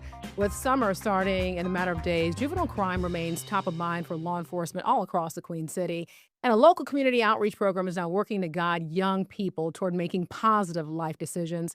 Prison is not a playground. Officially launched in April, organizers say the program offers teens a safe space to learn life skills and hear firsthand about the consequences of crime. I want to welcome in our guests, Antonio and Tara Barnes. Thank you so much for being here. I mean, this is a heavy conversation, and you bring so much to this conversation for young kids to really understand. So first, let's talk about your personal background, your personal history. You started early in a life of crime. Yes. Yes, well, Right. yes, I was in the street actually when I was about 11, 12 years old, dealing with selling little marijuana and selling little volumes at the time. But I want to actually help these young people and deter them from going to prison because I knew right from wrong. I disregard all the rules and values that I was taught. It's no excuse. I had a great set of parents. And so I did go to prison for 37 years. And I like to tell these young people that it's nothing wrong with doing the right thing because it's the right thing to do. And prison is definitely not a playground. If you're looking for depression, anxiety, mental health, this is what you're actually going to get. Before we talk about how much help you're giving the Charlotte community and youth here, I think it's important for people to really understand. Let that sink in just for a minute for people. 37 years. That's not a year, that's not 2 years. 37 years is a lot of your life that you're kind of making up for. And I think it's important for young people, especially if they're watching this, listening to this, or even their parents, for them to understand these choices that they're making when that jail cell closes and kids are sentenced to time. What is your message that you want to let people know? We know it's terrible and miserable, but is there anything that you could have said before these actions when they know they're doing something wrong? Is there any message you have for young people? The message that I have for young people, and I tell them all the time, soon as we get in trouble, first thing we say when we land themselves, listen to my. And it sounds corny when I tell them that. Education and listen to your parents. First of all, it's nothing that a friend or a partner can tell you that's going to overrule what your parent told you. Because our parents are our teachers for our first 4 or 5 years of our life. I don't know no parent that teaches their child how to be the best drug dealer, how to be the best robber. Um, and we will take these values that we're taught and get out in the street and just do the opposite. When we leave these doors, we do have a choice to make, and we have to make the right choices because you're going to get rewarded for everything you do in life. If it's bad, you might not like it. Right. Because it might be the choice that I had. You might not get that second chance like I got. If it's good, you're going to be successful, and things going to move right along for you, and you'll get a chance to build your life. You talk about second chances. So, Antonio, you had an article that came out in the New York Times. And I'm going to hold this up so people can be able to see if you want to be able to check out and have more information on Antonio. But this is impressive. I mean, it talks all about your world, your life. And very interesting is the character Bird in the TV show The Wire, loosely based on your life and how that happened. You grew up in Baltimore. So a lot of these things, I was a fan of The Wire. I know you haven't watched it because you said I've lived it. But in terms of The Wire, a lot of this is glorified, to be able to make quick money, to be able to have a hot girlfriend or, have like all this lifestyle that kids see. When you talk to youth here in Charlotte, this is a different time where you can really listen to what they have to say. What are kids telling you? The same thing that I just mentioned. They're glorified about, I'm going to put it like this. It was this commercial that I used to watch. It was an insurance commercial. When I was locked up, it was 4 windows. And you got 4 people hanging out these windows saying, I want my money and I want it now. Life don't work like that. You have to work for what you need. You have to put your due diligence into your life because it take 1 second to make the wrong choice. Take a lifetime to get out of. When you remember what it was like when you were 20, and I read in the article too, you're a little cocky. And in fact, the person who was responsible for putting you away was one of the co-writers of the series The Wire. 20 years old, kind of cocky, thinking that you're on top of the world. That's the kind of kids that a lot of people see now. They think this isn't going to happen to me. They're going to go and get some help. They're going to have their parents. They know right from wrong, but they feel like that's never going to happen to me. I'm glad you mentioned that. And one thing I think is good for a person like me that has been there is you get a chance to talk to these people And it's authentic. This is not something somebody told me. This is what I live. I don't cuss at children. I don't argue with them. I don't beat them down about nothing. I show them the choices I made and the results, and you definitely don't want that. Yeah. I worked the suicide companion team for 23 years. I watched these young people for 4 hours. And you'll get a guy you talking to today, and he might have seen something that's totally took him to a place he never thought he would be. Don't know his, I mean, he in a cell, he's putting feces on himself, he's eating feces, he's drinking urine, he just done went out his mind. And this is something that will break the average person down. If you see something like that, it will crush you.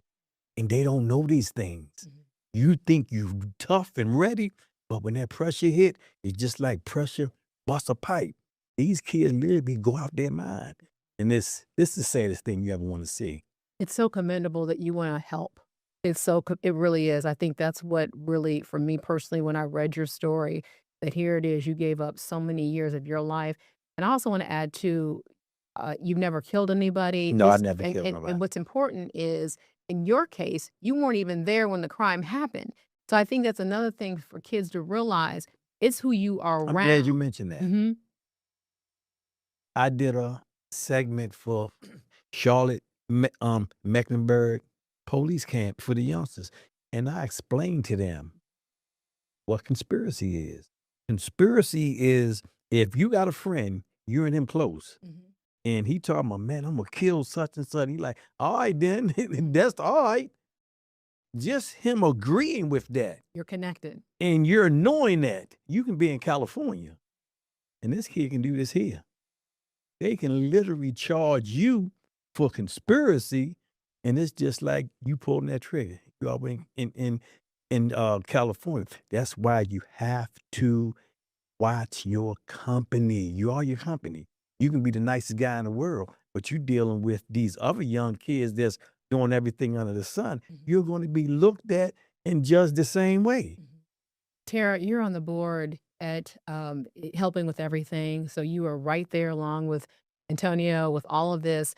When we hear about stories like your husband's, you're a product of your environment. So if you're around kids who do bad things, how do you escape that? When you see these kids that are coming in, you can't all of a sudden uproot somebody's life. And if this is all around them, what kind of things do you tell kids? Hey, I know it's not the cool thing, but you don't want to end up like this. So I'm from Chicago. So crime is not a new something new for me. And crime happens everywhere too. It happens, but in Chicago, you're per capita. Right. It was really, really bad coming up. And I'm the only girl. I have 5 brothers and I have 5 uncles who have lived in the prison system. So while I went away to the military, hired, married, and stepped away from that life, I think about the men of my family that we lost to the prison system. So when I met Tony and I seen passion, drive, my number one thing was like, if more people like them could have saved my brothers, could have saved my uncles. And keep saying that we don't care, but our children are going down a bad road every day and they're our future. Someone has to care. And it takes a person like Tony, his patience, his emotional intelligence and his patience are like nothing I've ever seen. Antonio, when you see these kids who you're helping to teach them how to write a resume or how to be able to do just life skills to be able to help them out, when I made that comment, I said birds of a feather flock together. And sometimes kids are so young, they don't really control who their friends are, or things that look to be fun end up with bad consequences. It struck a nerve for you. What were your thoughts in that moment? Well, first of all, this is the resume writing No. teacher. But I just had a young man in the office the other day. And this young man, I actually helped get him in intensive in-home. And this young man was 12 years old at the time, a little teeny guy. Now he's 14. He's all over the streets. And I got a one-on-one with him in the office. And I had a real heart-to-heart talk with him. And I told him, we talked about this, and I'm going to tell you again. You have to choose. You don't want to take that. Can't handle it. I'm going to tell you right now, you cannot handle it. The toughest, the biggest, the baddest breaks. And it's not worth it. When we talk about your character in The Wire, and I only bring this up because I think it's for people to understand what you lived. You know, the area that you lived. I mean, was that a true portrayal of what it was like at that time in Yes. Baltimore? Murphy Home Projects, they nicknamed Murphy Home Project Murder Home. And at a young age, you actually get immune to seeing a dead body. And the first time I seen somebody get killed, I mean, it was real bad. It scared me. How old were you? I probably was about 8 or 9 years old when I actually seen somebody shooting, and you look and somebody lay on the ground with his brains blowed out and his bullet holes in his neck and his face. That mess you up. It got so immune to us. When we hear gunshots, we didn't run away. We run towards the gunshots to actually see who was laying on the ground. Stay there while homicide there the whole time, chalking, peeling, and doing everything. It was like watching a movie. And why I say this is we look at a lot of these young people right now and wonder what's wrong with, I don't know why he acting like this. What it is, it's that trauma that he done dealt with when he was young. Now it's starting to surface. Just like cream rise to the top. We don't know what's wrong with this child. This child is suffering from trauma. So there's no change. Even from back in the day to now, it's the same thing. Kids, even though it's a different day, kids are going through the same thing. That's why I wanted to give these young people their platform. If you can get a child to trust you, they'll tell you exactly what's wrong with them, what's going on in their mind, what they feel, and why they can't do this. Then we're better equipped to help them. If it's mental health, our partnership with 2 mental health companies, we can get all the treatment these young people need. Whatever treatment these young people need, I have partnered with so many different organizations that we can provide. So we built this center to be soft, to be comfortable. They can come, they can relax, and they can feel safe. If you feel safe, I'll ask for help if I'm safe. And that's the best thing in the world that I'm looking at. This was a dream. I laid in that cell many nights. God, just give me one more chance. I know I can do it. I know I can help them. Because one thing about a young child, a girl or a boy, they will listen. And if they believe in you, they're going to follow your lead. Just like if you're doing the wrong thing, they believe in their friends that's doing everything under the sun, so they follow them. Right. If you're telling them the truth, they're going to ride with it. We're going to have so much more on the other side of this break here. You're watching Local Roots. I call this show From Street Legend to Community Leader. Your story is inspirational. I mean, in jail, you got your GED, you learned to read and write. You're showing kids there is hope. And on the other side of this break, we're going to talk about that hope and talk about the future of what comes next. Stay close.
Welcome back to Local Roots. I'm Alicia Barnes. We're talking about now the future of how people are trying to be able to help our youth here in the Charlotte area. Specifically, when we talk about prison is not a playground.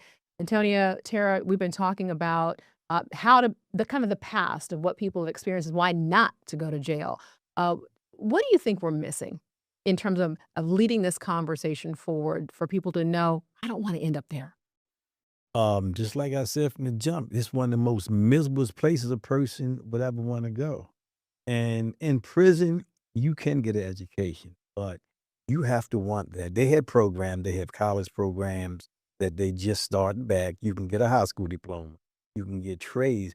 But the main thing, let me say this, 75% of federal prisoners don't have a high school diploma or a GED. That's a fact. And when these young people come to prison, they have a lot of their homeboys in there that don't have education. They come in there, run around these prisons like it's a playground. That's why I got my name on my book from Prison Is Not a Playground, because I'm looking, saying they running around here like it's a playground, you know? And they get with their friends, and their friends, these guys are getting in the GED program. Oh man, that dumb Joey. Oh, he dumb. Now they feel ashamed. They back out these classes and go right back and do the same thing that they was doing on the street. And then years and years and years just going, then they starting to get in trouble. Time just piling. So you have to have people like myself who really want it. Right, to influence these kids. It's all right to go to school. You need education. That's your foundation. Prison is so sad. You have guys in there 40 and 50 years old can't spell cat.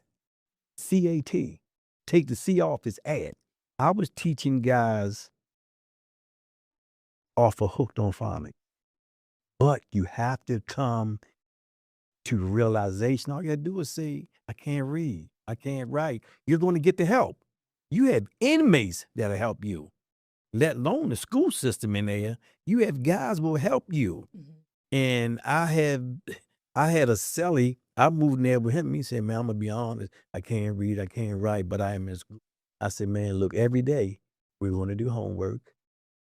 We're gonna do your projects. And this man got his GED. He literally couldn't read a letter as people. But he learned how to read. You came out and you had this dream that you said you thought about it while you were there. And just so people can understand, while you were incarcerated, you were actually helping for 23 years. So this wasn't new to you coming Almost out. This, 30. It wasn't like, oh my goodness, I came out and I had this vision and I now want to help people. You had been helping people so much. The warden even supported you. You were denied probation, or I'm sorry, not denied parole six times. But still, you had the backing of a warden, which most people who are convicted for life sentences don't have a warden coming to their defense. But he saw the work you were doing inside of the system and saw a result. What was the result he saw in your work? That people weren't getting in trouble as much? Truthfulness. He knew that I was who I said I was, what I was doing. I was the same person at 6 o'clock in the morning. When these people go home and leave, I was that same person at 7 o'clock at night. I had a team. I had a program that's called SOS, Save Ourselves. And I had like 6 different guys that was working this program with me. And in order to be on our board, you couldn't be doing everything under the sun. You had to be the same person at 6 o'clock. You can be the same person at 10, because the administration looking up to you, because this program is running and is running like a smooth old machine. And you got guys in there that will definitely do what they have to do for these young people. And it worked. And I know if it worked in prison with all these resources, it'll work, because young people will listen. Here in Charlotte, you've said that you've been able to see success. What can people, like, how do they reach out to you? How do they contact you? How do they get part of the program if they want to be able to help out? Give us all the details and kind of lay out what you actually offer. Tara. Yeah, so we're just getting up and running. We'll actually be doing a summer boot camp at Ransom Middle School. Okay. But the Antonio Barnes Project, www.theantoniobarnesproject.com is our official website. We are on Facebook at the AntonioBarnesProject.com. And people even said that they've seen Antonio come to their schools. So you Yes. guys work with CMPD? Yes. Okay, I explain that. Like, what does that mean? Well, I partnered with CMPD probably about a year and a half ago. Sergeant Williams, he's in charge of the engagement unit in the summer programs. Sergeant Zong as well. And Officer Gene at Branson. I tell you, talking about me got a passion. This man have a passion that will blow the average person away. Forget that uniform. Look past his uniform. He cares about the him as a community. person. I mean, he called Mr. Barnes. I have his parent, Mr. Barnes. Now, but you think you can meet with her? And he sends him to me.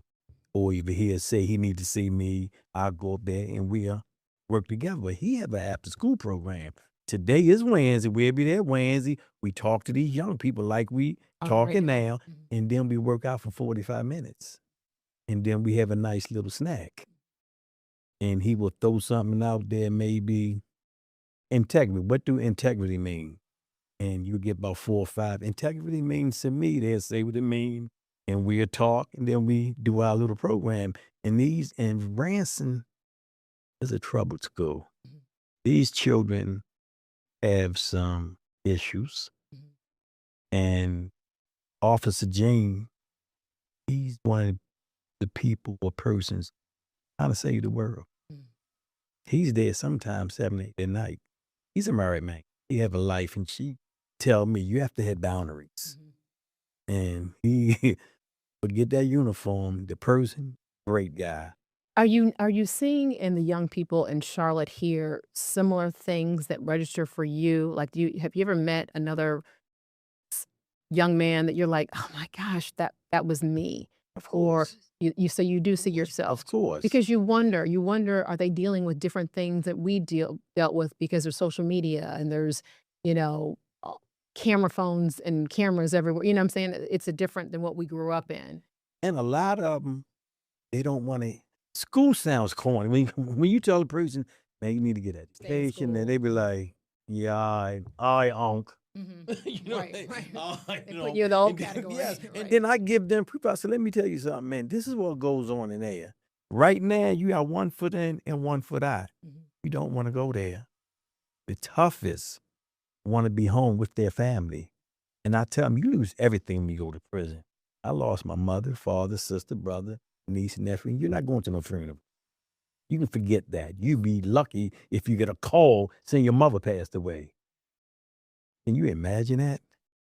What was it like for you to give up who you were? Because you were well known in Baltimore. Everybody knew Bird. And you know how easy it was?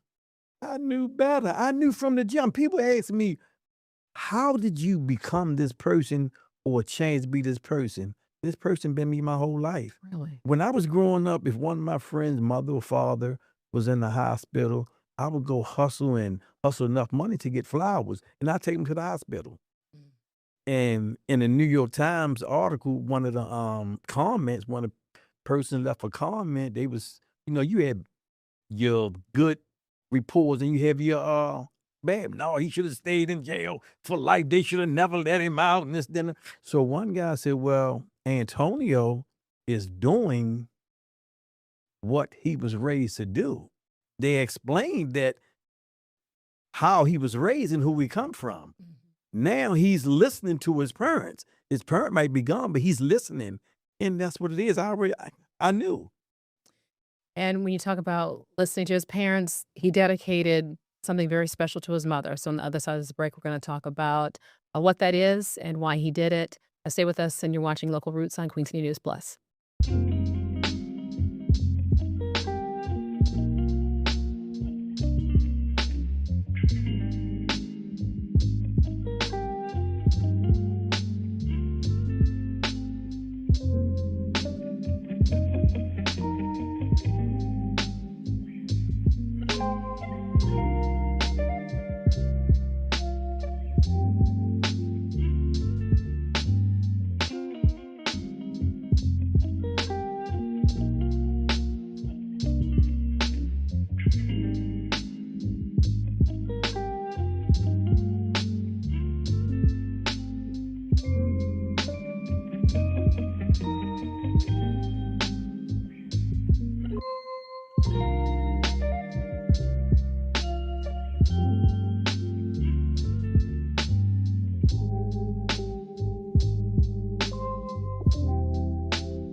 Welcome back to Queen City News Plus. You're watching Local Roots, and this episode is called From Street Legend to Community Leader. So this center where you can actually have youth come, we're seeing pictures, and you're going to be able to see pictures here. Terry, explain to us where this prison is not a playground, where you guys are located, and how can people get involved?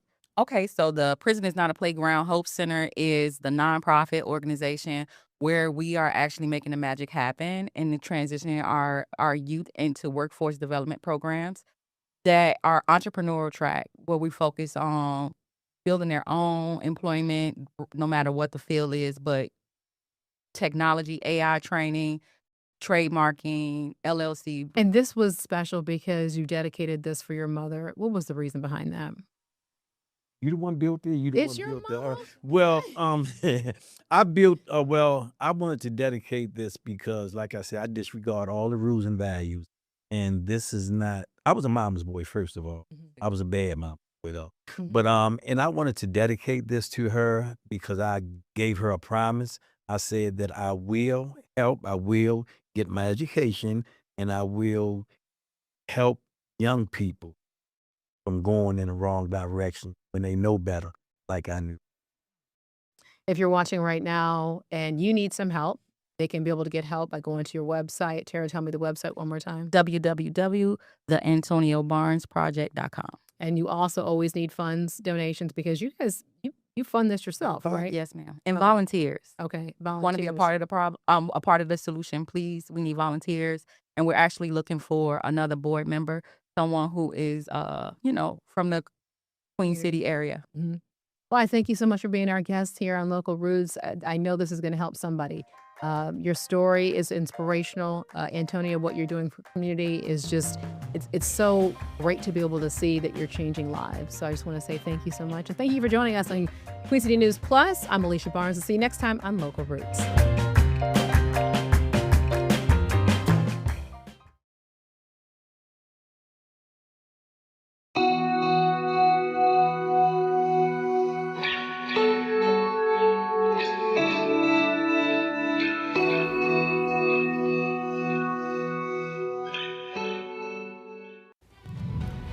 Today on Queen City News, a late-night crime spree. New York County residents feeling uneasy. The search for a group of suspects responsible for dozens of car break-ins in one neighborhood. Boy, we are feeling that heat, and yes, more humidity out there today, and that's led to some of those summertime spotty pop-up downpours and a couple of thunderstorms out there. I'm tracking even more heat coming up by the end of the week. Pinpoint weather forecast coming up. And a packed agenda for the Charlotte City Council members tonight. The issues they're taking action on and why their finalized budget may force some local organizations to back off the drawing board. Good afternoon, I'm Brian Blakely. Queen City News at 4 starts right now.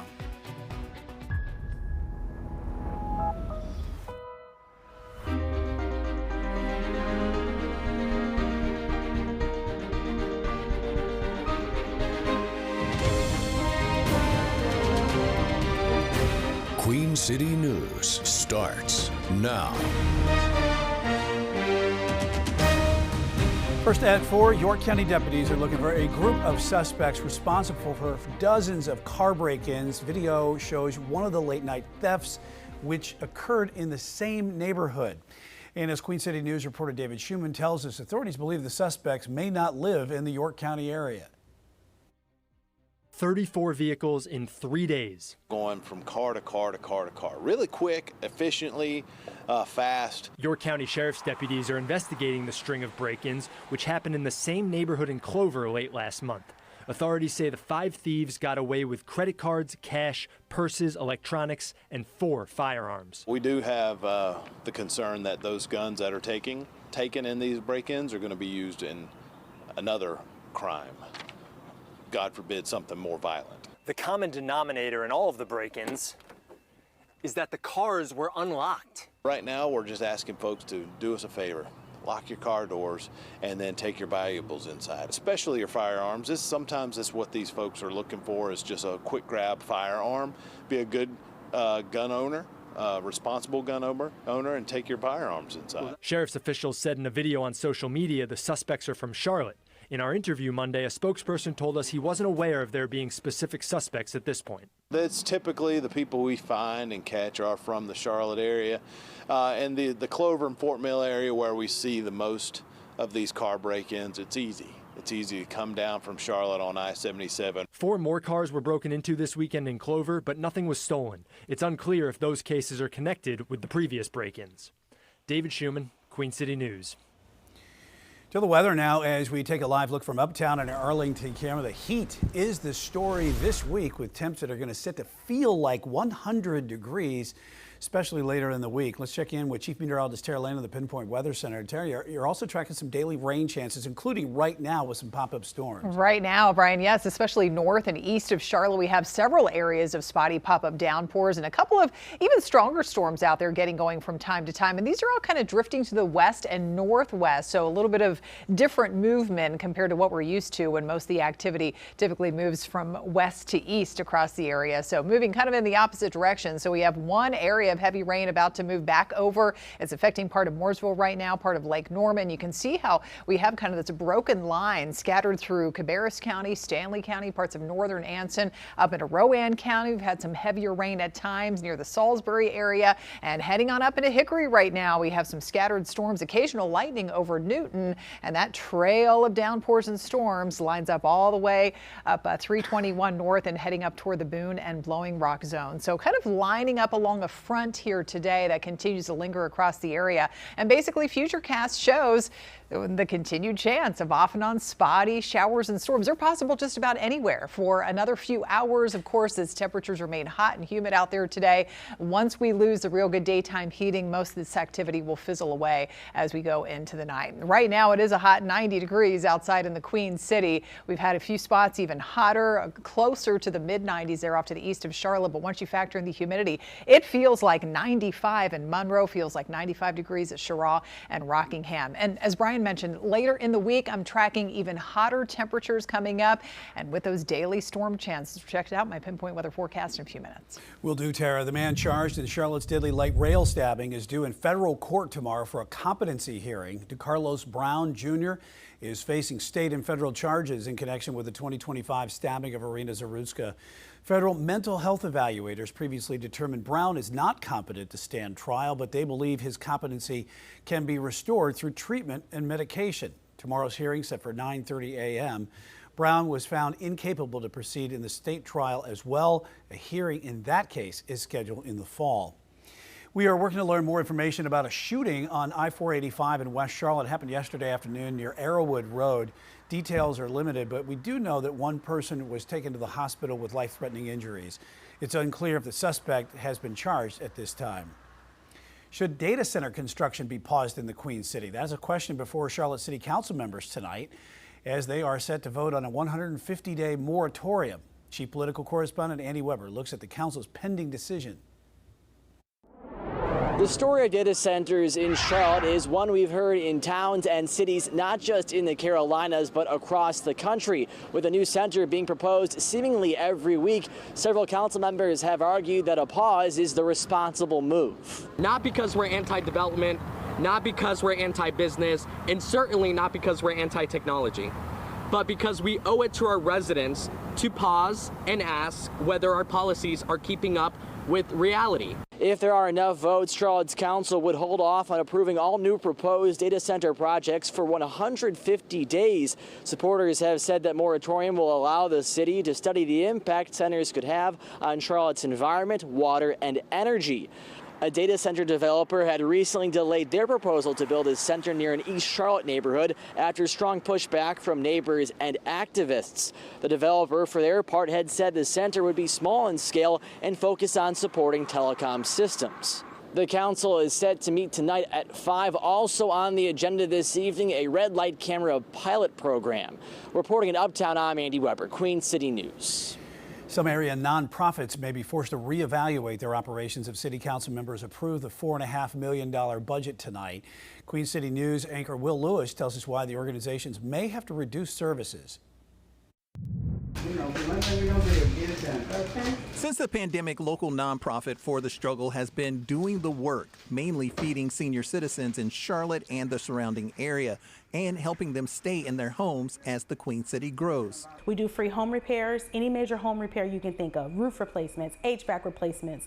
We got bathrooms to make them ADA accessible. We install ramps on homes. We also help seniors save on their property taxes so they're not taxed out of their home. The nonprofit also provides meals and a fresh bag of produce twice a week to 200 seniors in the community. Funds to keep the nonprofit going comes from a number of government agencies. For the last couple of years, we've received the financial partners funding from the city of Charlotte, and that has assisted me with paying my staff for the senior program that I mentioned, as well as for the youth program. The city of Charlotte has a process when organizations ask for funds. It is a scoring system, and the top 7 will receive money.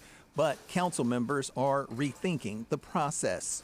Certainly, while there's been great work done, we always have opportunity to make improvements. I don't have a relationship with For the Struggle. I know the young lady, she's very sharp.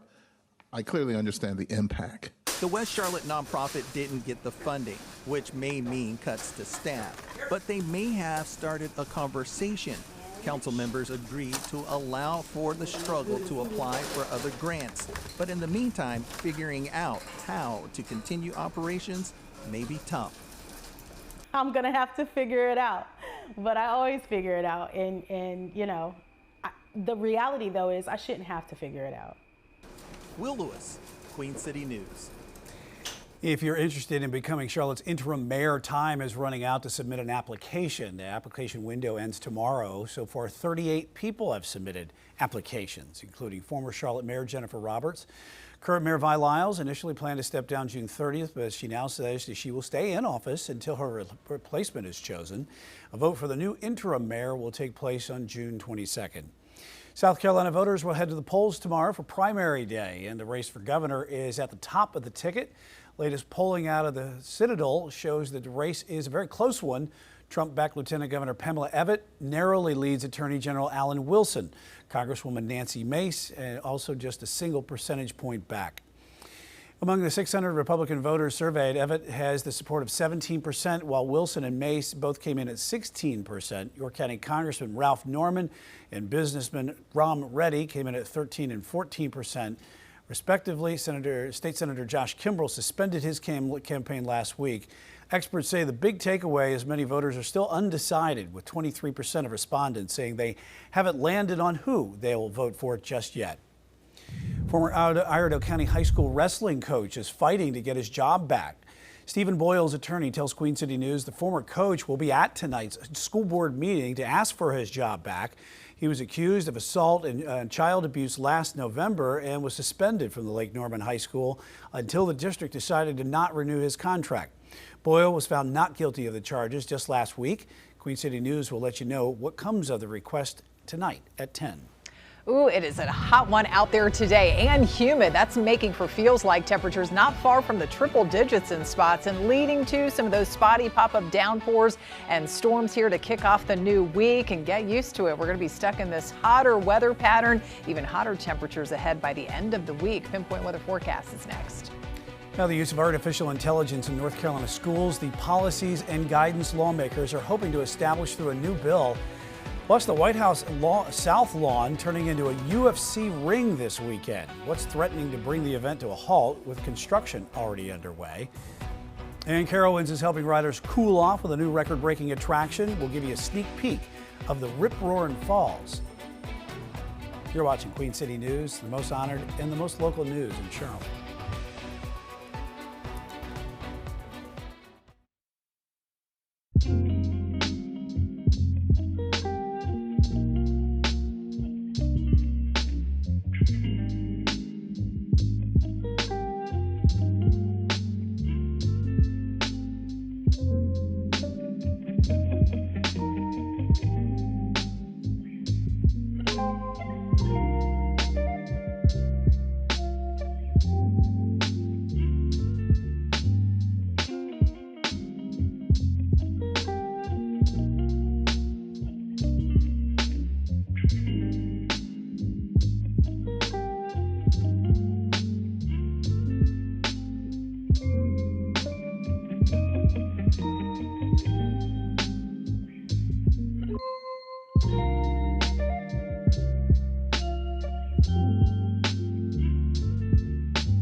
Tonight, the Middle East is back on edge for the first time in weeks. Israel and Iran exchanged direct fire, raising new fears that a broader regional conflict could reignite.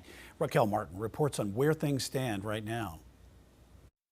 The fighting has stopped, but the ceasefire appears fragile. Israel, Iran, and Iranian-backed Houthis in Yemen were all a part of the latest round of attacks. Right now, President Trump is urging all sides to halt fire as he continues to push for a peace agreement.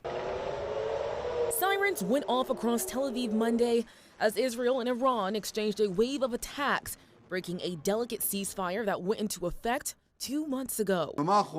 Israeli Prime Minister Benjamin Netanyahu promised to hold off further attacks for now. The concession came only after President Trump pressured Netanyahu on the phone Monday. He also took to social media, demanding both sides immediately stop shooting, adding, quote, final negotiations on peace are proceeding, subject to ignorance or stupidity getting in its way. Iran's military also agreed to halt strikes, but warns they will retaliate if Israel continues military operations in southern Lebanon. For now, the White House says the ceasefire disruption should not interfere in peace talks. Just days before the breakdown, President Trump insisted a nuclear deal with Iran was still within reach. One way or the other, it's finished. One way or the other is finished. Democrats on Capitol Hill remain critical. Donald Trump's reckless and costly war of choice has resulted in gas prices through the roof. Impatience appears to be waning among some Republicans who last week joined House Democrats to pass a war powers resolution, an effort to effectively try and stop further military action in Iran. It must stop. Senate Democrats have tried several times over the last 3 months to pass a war powers resolution and are expected to push for another vote this week. For now in Washington, Raquel Martin, back to you.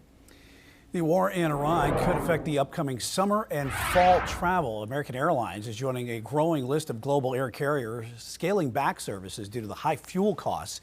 Charlotte is American Airlines' second largest hub. 2 direct flights out of the Queen City are already suspended for the fall. Travelers are worried this will lead to longer lines and higher prices. Looking live at the White House right now in Washington, D.C. This weekend, the official residence of the president will be transforming into a UFC ring. You can see the construction there on the back south lawn, but only if 2 Virginia residents don't get their way. The Public Integrity Project recently filed a lawsuit on the residents' behalf seeking to stop that fight. The filing says the Trump administration's authorization of the June 14th event was unlawful, and the event will fall on the president's 80th birthday and is part of the celebration of America's 250th birthday. I spoke with Chief Legal Analyst Khalif Rhodes about the chance of the lawsuit being successful. I don't have a crystal ball. I mean, I tend to look at what past cases have done when attempting to find out the likelihood of success when you're looking at these types of cases. This is low, extremely low opportunity for them to be successful. They're going to have to prove that the government entirely failed to follow a process for permitting, for allowing events to be used on federal property. And the government, specifically this administration, has a wide use of using the White House for their discretion. So there is nothing that I can see in this lawsuit that allows it to make it out of the preliminary injunction phase. A full conversation with Khalif is on our website, qcnews.com. I want to get back to the weather right now and this Monday as you're looking live at Freedom Boat Club on Lake Norman. We are in for a hot and muggy week as we track some highs in the 80s and into the 90s. Chief Meteorologist Tara Lane joins me now. And Tara, you're tracking some daily chances of rain. We got some. We just saw a little bit up in the background off of there in the distance from Lake Norman. The storms are approaching, some batches of heavy rain, and this is going to be a theme pretty much all week long. It's not going to rain everywhere where you live all the time. I mean, every single day. It's just kind of that summertime pattern where we just have those pop up, right? Exactly, yeah. But we're all going to be feeling the heat. That is for sure. So no widespread change there from area to area. Of course, a little bit cooler up there in the mountains compared to down the mountain and down through the foothills in Piedmont. And actually tomorrow we have a tiny bit of a cool down. But it's all relative. We're still talking highs in the 80s before even hotter temps return. They're going to be out in full force in that heat as we hit late week and heading into the upcoming weekend. Right now, it's a hot 90 outside. We have a bit of a breeze. You can see the trees blowing around in the foreground. Mixed clouds and sunshine today. And yes, indeed, we do have kind of a broken line here of some spotty downpours and storms that continue to roll through. As I said, around Lake Norman, we've got some heavy rain approaching, maybe some thunder and lightning at times. That rain really picking up over Davidson right now and heading up into Mooresville and heading up towards, say, the Statesville area as well. And we have more scattered areas of rain at times marching through parts of Rowan County and up around Salisbury. We have, looks like a little bit of a break around Concord, Kannapolis, but we could see more heavy rain pushing in and maybe toward Harrisburg, over parts of Stanley County, northern Anson County, and the list goes on as we head on up into the mountains and foothills, and especially right here along that stretch of 321 from Newton into Hickory, Sawmills, Lenore, and up toward the higher elevations. More scattered showers and storms are around, and you can see all the unsettled weather here, just a scattering of downpours and storms anywhere from the Midwest and down through the deep south, right along this front and wrapping around this area of low pressure. And yes, we're going to be stuck in this pattern for quite some time here. We've got a hot 90 again in the Queen City down through Rock Hill, Lancaster. We've had some low and mid 90s earlier to the east of Charlotte. You can see where it's rained. We're now down to 77 in Salisbury and the slightly cooler mid and upper 70s up in the mountains. But once you factor in all the humidity that we're feeling today, it feels like at least 93, 94, 95 degrees in several of our neighborhoods. So as the humidity remains high tonight, temperatures obviously still on the warm side, not much of a cool down expected. Clouds linger while we're sleeping tonight. 3 o'clock in the morning, we're still only sitting around the mid to lower 70s and waking up to those lower 70s early in the morning around daybreak. So rain and storm chances will prevail all week long. Even hotter temperatures ahead to wrap up the week, where those feels like temperatures will be up around the triple digits. And all the while, there is no big break in the humidity coming up anytime real soon. But there is a little bit of a break from the 90s for more of us here. Notice tomorrow, 4 p.m., only 81 degrees. But that will still come with some showers and storms around as we tap into a little bit of a cooler flow here. Again, cooler being the low to mid 80s. But we check out Futurecast and you can see through 11 o'clock tonight, still some areas of rain could be around and could kick off the day early tomorrow morning for some of you, especially early, especially north of Charlotte there early on around 8 o'clock in the morning, maybe around the I-40 corridor there. Some scattered showers or an isolated storm and more of the same just anywhere they're possible into tomorrow afternoon. A lot of the activity will tend to fade away tomorrow night, and then early Wednesday, some spotty rain could be around to kick off the day. Likely a little more coverage of the showers and thunderstorms for tomorrow, or rather Wednesday afternoon and evening. And we're looking at here over the next 3 days. So this takes it out through about Wednesday. Some of those higher rainfall totals being more west of I-77 with a little more coverage of the showers and storms up towards, say, the mountains and foothills. So rainfall amounts likely a little bit higher in places like Boone and up around Jefferson, maybe down through Morganton, could exceed an inch. It's just tough to pinpoint exactly because of the nature of these scattered storms. They could pop up just about anywhere. So obviously some heavier showers will be putting out some decent amounts of rain. All right, so the 7-day forecast shows after a little bit of a break in the 80s the next couple of days, we are back around the mid, even some upper 90s to wrap up the week on Friday, and just get ready for a hot weekend. Definitely drink a lot of water. All right, Tara, thank you. Paying tribute to a fierce competitor, how NASCAR driver Denny Hamlin remembered Kyle Busch after his latest race. Stay right there. You're watching Queen City News, the most honored and the most local news in Charlotte.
Denny Hamlin is now tied with the late Kyle Busch on NASCAR's all-time wins list.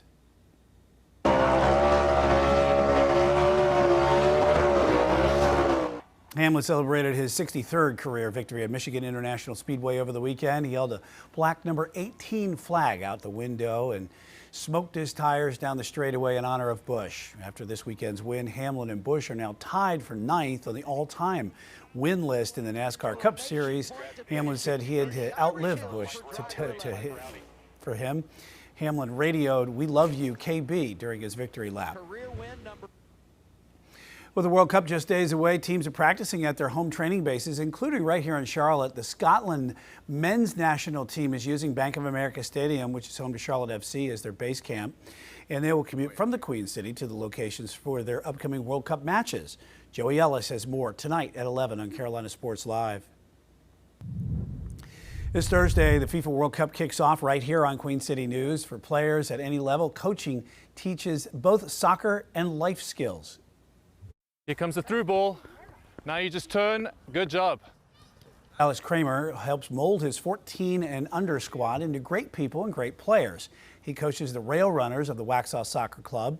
The North Carolina Youth Soccer Association named Kramer the outstanding recreational coach. I'm not doing it for the recognition, I'm doing it for the kids. And I think what you see is when you see them play with more confidence, that's where something unlocks in me to say we're doing a good job out here. At practice, the team gathers for what they call the circle of trust to give each other constructive criticism. That's just one way that Coach Alex fosters communication and respect. Watch Faces of the Carolinas on Queen City News tonight at 10. Charlotte City Council members could approve a new budget tonight, how it could lead to fewer services for a local nonprofit. And a former Iredell County school coach found not guilty on child abuse charges, how he is fighting to get his job back. You're watching Queen City News, the most honored and the most local news in Charlotte.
First at 4, York County deputies are looking for a group of suspects responsible for a dozen of car break-ins. Video shows one of the late-night thefts which occurred in the same neighborhood. And as Queen City News reporter David Schumann tells us, authorities believe the suspects may not live in the York County area. 34 vehicles in 3 days. Going from car to car to car to car. Really quick, efficiently, fast. York County Sheriff's deputies are investigating the string of break-ins, which happened in the same neighborhood in Clover late last month. Authorities say the 5 thieves got away with credit cards, cash, purses, electronics, and 4 firearms. We do have the concern that those guns that are taken in these break-ins are going to be used in another crime. God forbid, something more violent. The common denominator in all of the break-ins is that the cars were unlocked. Right now, we're just asking folks to do us a favor. Lock your car doors and then take your valuables inside, especially your firearms. Sometimes that's what these folks are looking for, is just a quick grab firearm.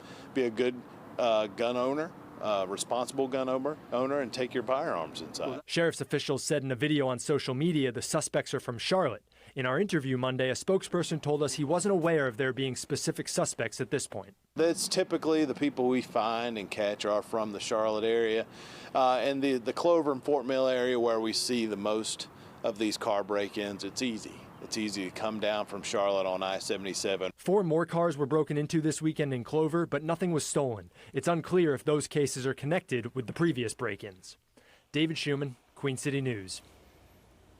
We want to get back to the weather right now as you're looking live at Uptown from our Arlington camera. As we start the work week, the heat is going to be the story all throughout the week, with temps that are going to feel like 100 degrees later on this week. Chief Meteorologist Tara Lane is in the Pinpoint Weather Center. Terry, you're tracking some daily chances of rain, including right now. What about any more pop-up storms this evening? Yeah, so even here this evening, we could still see a few of those lingering out there. We have the heavy rain that's focused over part of the Lake Norman area right now. You can see the little specks showing up in front of the camera lens. That rain is falling pretty good. We have some occasional thunder and lightning out of some of these downpours just coming through here, and just kind of a broken line. You can see anywhere from near the higher elevations down through the foothills areas north of Charlotte, northern suburbs, and then stretching off to the east. These are all moving kind of in a different direction from what we're used to, when most of the time they move from west to east. These are moving from basically east to west, or southeast to northwest across the area. So it's been raining at times over northern Anson County. Now a little bit of a drier break. We have a little bit of a break over Stanley County, but we have that one area of heavy rain moving back over toward Concord, Harrisburg, and there we go, right over Cornelius, Davidson, Mooresville. Heavily raining, and that's pushing right over the lake and off to the north and west. And so heads up, friends, in parts of northeast Lincoln County and Catawba County. We've got more of that headed your way, and right along, say, that 321 corridor from Hickory and heading up toward Lenoir right now. We have more batches of heavy rain, a couple of spotty showers popping up over parts of Alexander County and kind of surrounding the Taylorsville area as well.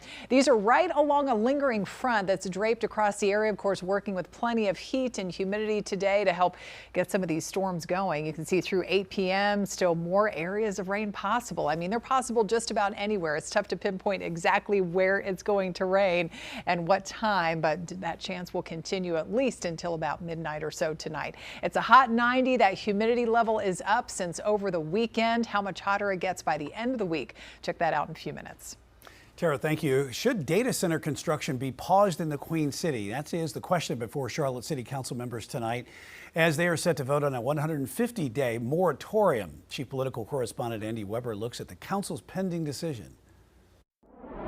The story of data centers in Charlotte is one we've heard in towns and cities, not just in the Carolinas, but across the country. With a new center being proposed seemingly every week, several council members have argued that a pause is the responsible move. Not because we're anti-development, not because we're anti-business, and certainly not because we're anti-technology, but because we owe it to our residents to pause and ask whether our policies are keeping up with reality. If there are enough votes, Charlotte's council would hold off on approving all new proposed data center projects for 150 days. Supporters have said that moratorium will allow the city to study the impact centers could have on Charlotte's environment, water, and energy. A data center developer had recently delayed their proposal to build a center near an East Charlotte neighborhood after strong pushback from neighbors and activists. The developer, for their part, had said the center would be small in scale and focus on supporting telecom systems. The council is set to meet tonight at 5. Also on the agenda this evening, a red light camera pilot program. Reporting in Uptown, I'm Andy Weber, Queen City News. Some area nonprofits may be forced to reevaluate their operations if city council members approve the $4.5 billion budget tonight. Queen City News anchor Will Lewis tells us why the organizations may have to reduce services. Since the pandemic, local nonprofit For the Struggle has been doing the work, mainly feeding senior citizens in Charlotte and the surrounding area and helping them stay in their homes as the Queen City grows. We do free home repairs, any major home repair you can think of, roof replacements, HVAC replacements. We got bathrooms to make them ADA accessible. We install ramps on homes. We also help seniors save on their property taxes so they're not taxed out of their home. The nonprofit also provides meals and a fresh bag of produce twice a week to 200 seniors in the community. Funds to keep the nonprofit going comes from a number of government agencies. For the last couple of years, we've received the financial partners funding from the city of Charlotte, and that has assisted me with paying my staff for the senior program that I mentioned, as well as for the youth program. The city of Charlotte has a process when organizations ask for funds. It is a scoring system, and the top 7 will receive money. But council members are rethinking the process. Certainly, while there's been great work done, we always have opportunity to make improvements. I don't have a relationship with For the Struggle. I know the young lady, she's very sharp. I clearly understand the impact. The West Charlotte nonprofit didn't get the funding, which may mean cuts to staff, but they may have started a conversation. Council members agreed to allow For the Struggle to apply for other grants. But in the meantime, figuring out how to continue operations may be tough. I'm gonna have to figure it out, but I always figure it out. And you know, the reality though is I shouldn't have to figure it out. Will Lewis, Queen City News. If you are interested in becoming Charlotte's interim mayor, time is running out to submit an application. That window ends tomorrow. So far, 61 people have submitted applications, including former Charlotte Mayor Jennifer Roberts. Current Mayor Vi Lyles initially planned to step down June 30th, but she now says she will stay in office until her replacement is chosen. A vote for the new interim mayor will take place June 22nd. North Carolina native and former Border Patrol Commander at Large Gregory Bavino is considering a 2028 run for the White House. He was the face of the Trump administration's crackdown on illegal immigration, including Operation Charlotte's Web. Bavino retired in March. Today, he told News Nation he is exploring the idea of a presidential run and will move ahead with a formal campaign if anything comes together. Bavino graduated from Boone High School before going to Western North Carolina and then to App State. South Carolina voters will head to the polls tomorrow for primary day, and the race for governor is at the top of the ticket. Latest polling out of the Citadel shows the race is a close one. Trump-backed Lieutenant Governor Pamela Abbott narrowly leads Attorney General Alan Wilson, Congresswoman Nancy Mace by a single percentage. And among the 600 Republican voters surveyed, Abbott has 17%, while Wilson and Mace are at 16%. York County Congressman Ralph Norman and businessman Ram Reddy came in at 13% and 14%, respectively. Josh Kimbrell dropped out. He suspended his campaign last week. Experts say the big takeaway is many voters are still undecided, with 23% of respondents saying they have not landed on who they will vote for just yet. Former Iredell County high school wrestling coach is fighting to get his job back. Stephen Boyle's attorney tells Queen City News the former coach will be at tonight's school board meeting to ask for his job back. He was accused of assault and child abuse last November and was suspended from Lake Norman High School until the district decided not to renew his contract. Boyle was found not guilty of the charges just last week. Queen City News will let you know what comes of that request tonight at 10. Carolina Hurricanes hope to even up the Stanley Cup Final Series tomorrow night in Game 4. The Canes lost another thriller to the Vegas Golden Knights in double overtime on Saturday. But Carolina delivered a historic comeback, scoring 3 goals in just 39 seconds, the fastest 3-goal burst in the Stanley Cup final history. But they lost 5-4, and Vegas leads the series now 2-1. That puck drops tomorrow night at 8 o'clock in Las Vegas. All right, go Canes. And along with that Carolina Hurricanes red, we have lots of orange and red kind of colors showing up on the temperature map today with all that heat outside. Check out these current feels like temperatures. A lot of us feeling like it's at least, say, 93 to 95 or so degrees. How much hotter we're getting the rest of this week. And I'm tracking those downpours and storms moving across the area as well. That's next. Now, the use of artificial intelligence in North Carolina schools, the policies and guidance lawmakers are hoping to establish through a new bill. You're watching Queen City News, the most honored and the most local news in Charlotte.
From homework help to lesson planning, artificial intelligence is becoming a bigger part of education. A bill is making its way through the General Assembly that would set statewide guidance for how schools use the technology.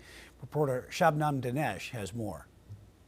Artificial intelligence is already changing the way students learn. And while many school districts already have policies in place, now state lawmakers are joining the conversation. ChatGPT, Gemini, Magic School. Names that have quickly become part of the classroom conversation. Now, a bill making its way through the General Assembly would require public school districts to adopt policies regarding the use of AI tools and chatbots by students and staff. Some of the state's 115 public school districts already have AI policies in place or are in the process of developing one. But under House Bill 301, the Department of Public Instruction would develop an AI model framework to be used by all public school districts when crafting their policies. It would address AI literacy, data privacy, and rules for how students and teachers can use AI in the classroom. It would also create a process for reviewing AI tools used in schools with a focus on student privacy, accessibility, and classroom use. DPI would maintain a public list of those schools. The AI provisions are part of a broader bill restricting the use of social media for minors under 16. The Senate Rules Committee will take up the measure Tuesday morning. In Raleigh, I'm Shabnam Dinesh.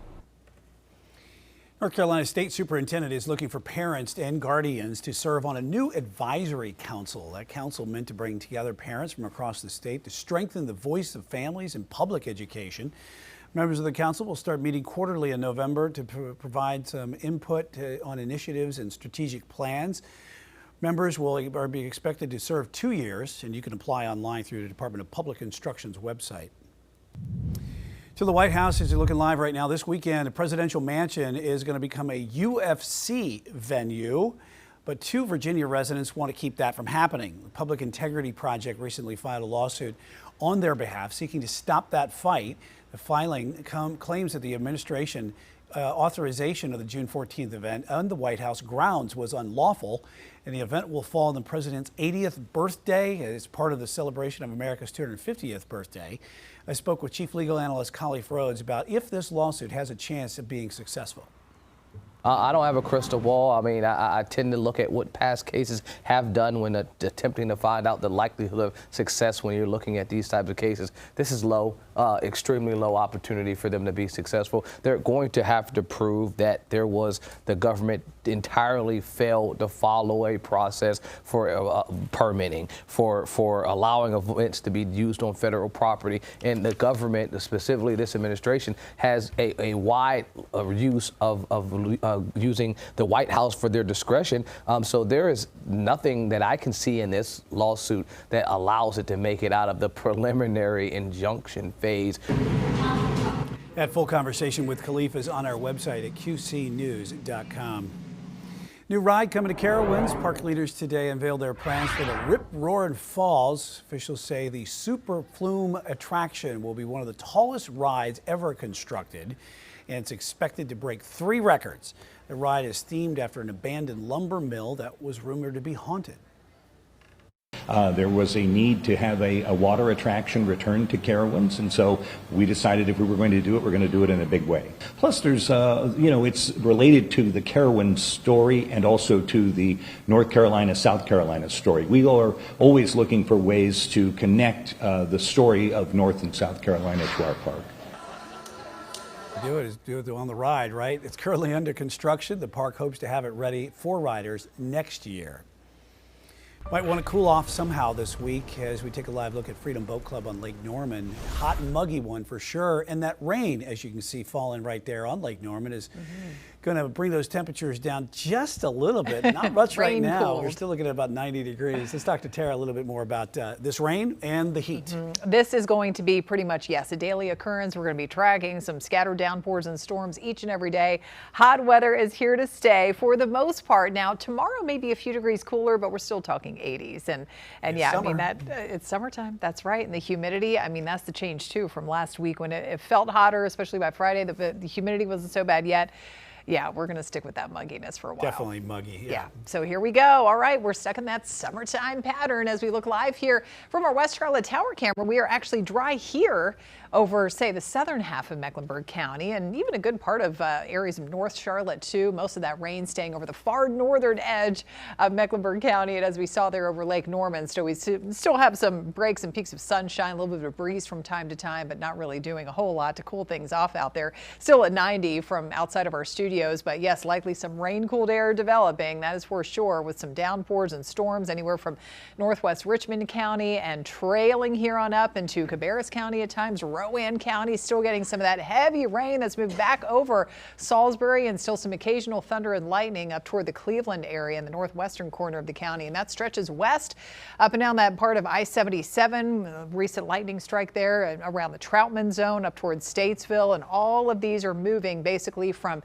east to west, a different direction that we're kind of used to. And so heads up, friends, you can see some of this is moving into northeastern Lincoln County up into Catawba County. Yes, we've got all of that headed your way. Catawba, maybe more coming in toward the Newton area. Hickory has been getting wet with the rain, heavy at times, and thunderstorms, and that's traveling north and west along that stretch of Highway 321 up toward Lenoir and approaching some of the higher elevations up in the mountains. Kind of riding right along a lingering frontier that's draped across the area, but all this moisture being pushed in, leading to more downpours and storms, and the hot weather helping with that as well, all across parts of the area here deep south and all the way up into the Midwest, actually. And so rain chances will continue for another several hours. They're low, but not zero for most of our neighborhoods. Obviously, we're seeing plenty of those out there right now, and even past midnight, we could still have some leftover showers out there. Some of you could be waking up and heading outside, maybe back to work early tomorrow to some areas of rain once again. We officially topped out at 92 here today, the official high from the airport in Charlotte, so above the average, which is up to 85 these days. Still several degrees away from hitting that record of 99. Got a rain-cooled 70 and Concord 77 now after the rain in Hickory, and Salisbury's at 77, but still lots of low and even a few spots closer to the mid-90s. Once you factor in all this humid air with those dew points back in the 60s, even low 70s in spots. It still feels like, for example, as hot as 95 out there in Chesterfield County. Feels like 93 in Lancaster, South Carolina. So tomorrow, not quite as hot, but still it will be quite warm and muggy. Those highs reach the low in a few spots in the mid 80s, with again the chance of showers and storms continuing, especially through the afternoon and typical early evening time frame. And unlike last week, I was showing you this muggy meter some days and we were in the nice and comfortable or dry zone. No, we are staying steadily just in that humid range over at least the next couple of days and really all this week. So let's check out Futurecast and timing out some of the downpours and storms. And you can see a large chunk of those really just kind of fade away gradually, as they typically do, as we lose that good daytime heating into the night. But 8 to 9 o'clock tomorrow morning, a little bit of spotty rain can't be totally ruled out. More of a smattering of those showers and storms expected for tomorrow afternoon. Most of those fade away tomorrow night, and then back to, well, the same pattern here into Wednesday. Wednesday morning could involve a little bit of scattered rain, likely more coverage of the scattered storms coming up for Wednesday afternoon and evening. So the rain chances just to go on right through the rest of this week, maybe a little bit drier on Sunday, but definitely not feeling much less heat by that time. In fact, it's just going to increase even more. You can see that hot 96. Friday looks to be the hottest, with those feels like temperatures up around the triple digits. Ooh, already. Tara, thanks. Paying tribute to a fierce competitor, how NASCAR driver Denny Hamlin remembered Kyle Busch after his latest race. You're watching Queen City News, the most honored and the most local news in Charlotte.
Denny Hamlin is now tied with the late Kyle Busch on NASCAR's all-time wins list.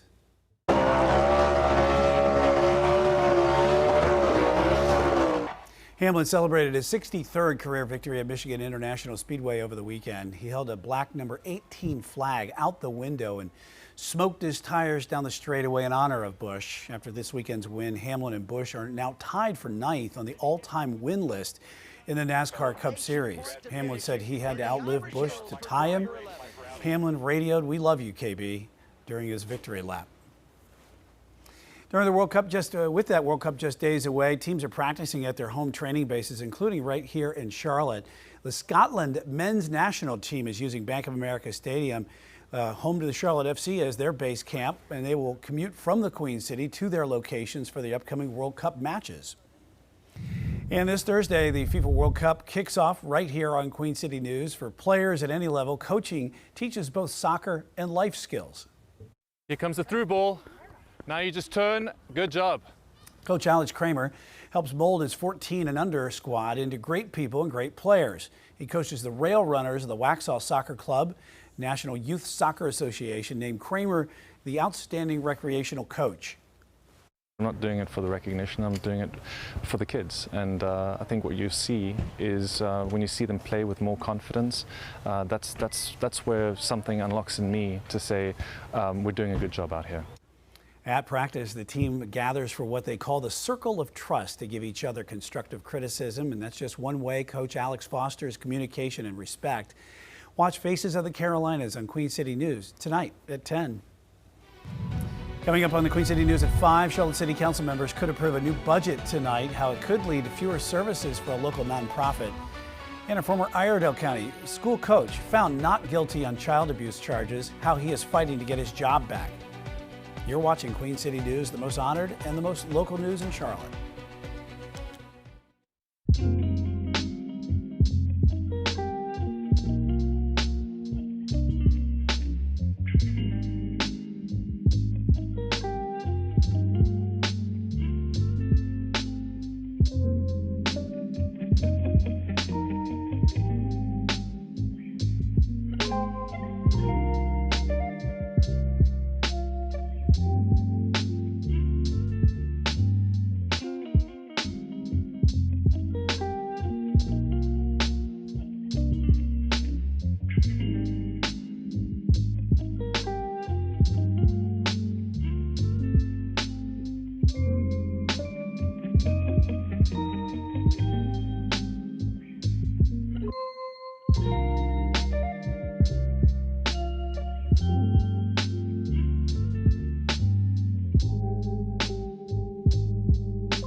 Today on Queen City News, a late-night crime spree leaves some York County residents feeling uneasy. The search for a group of suspects responsible for dozens of car break-ins in one neighborhood.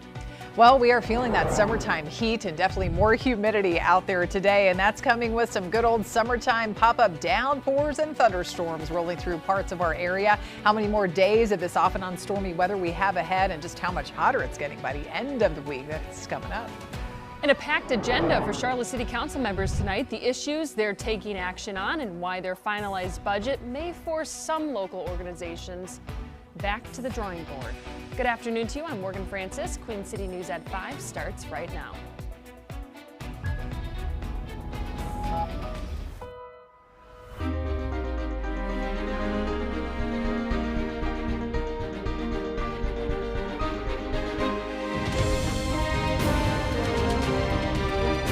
Queen City News starts now. First at 5, York County deputies are looking for a group of suspects responsible for dozens of car break-ins. The video shows one of the late-night thefts, which all occurred in the same neighborhood. And as Queen City News reporter David Schumann tells us, authorities believe the suspects may not live in the York County area. 34 vehicles in 3 days. Going from car to car to car to car. Really quick, efficiently, fast. York County Sheriff's deputies are investigating the string of break-ins, which happened in the same neighborhood in Clover late last month. Authorities say the 5 thieves got away with credit cards, cash, purses, electronics, and 4 firearms. We do have the concern that those guns that are taken in these break-ins are going to be used in another crime.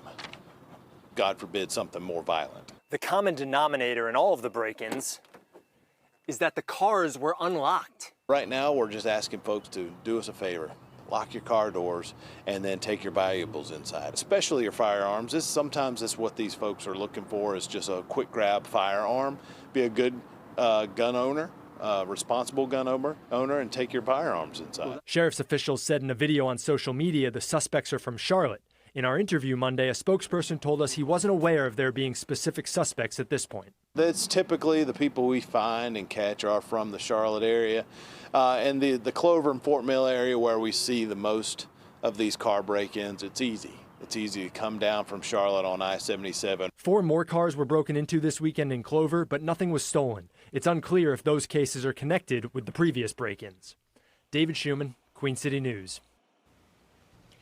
All right, you're looking live at Freedom Boat Club on Lake Norman. A pop-up storm is currently moving through the area. I can't see too far past the dock there. It's pretty dark out there as that storm is moving through. Chief Meteorologist Tara Lane is in the Pinpoint Weather Center.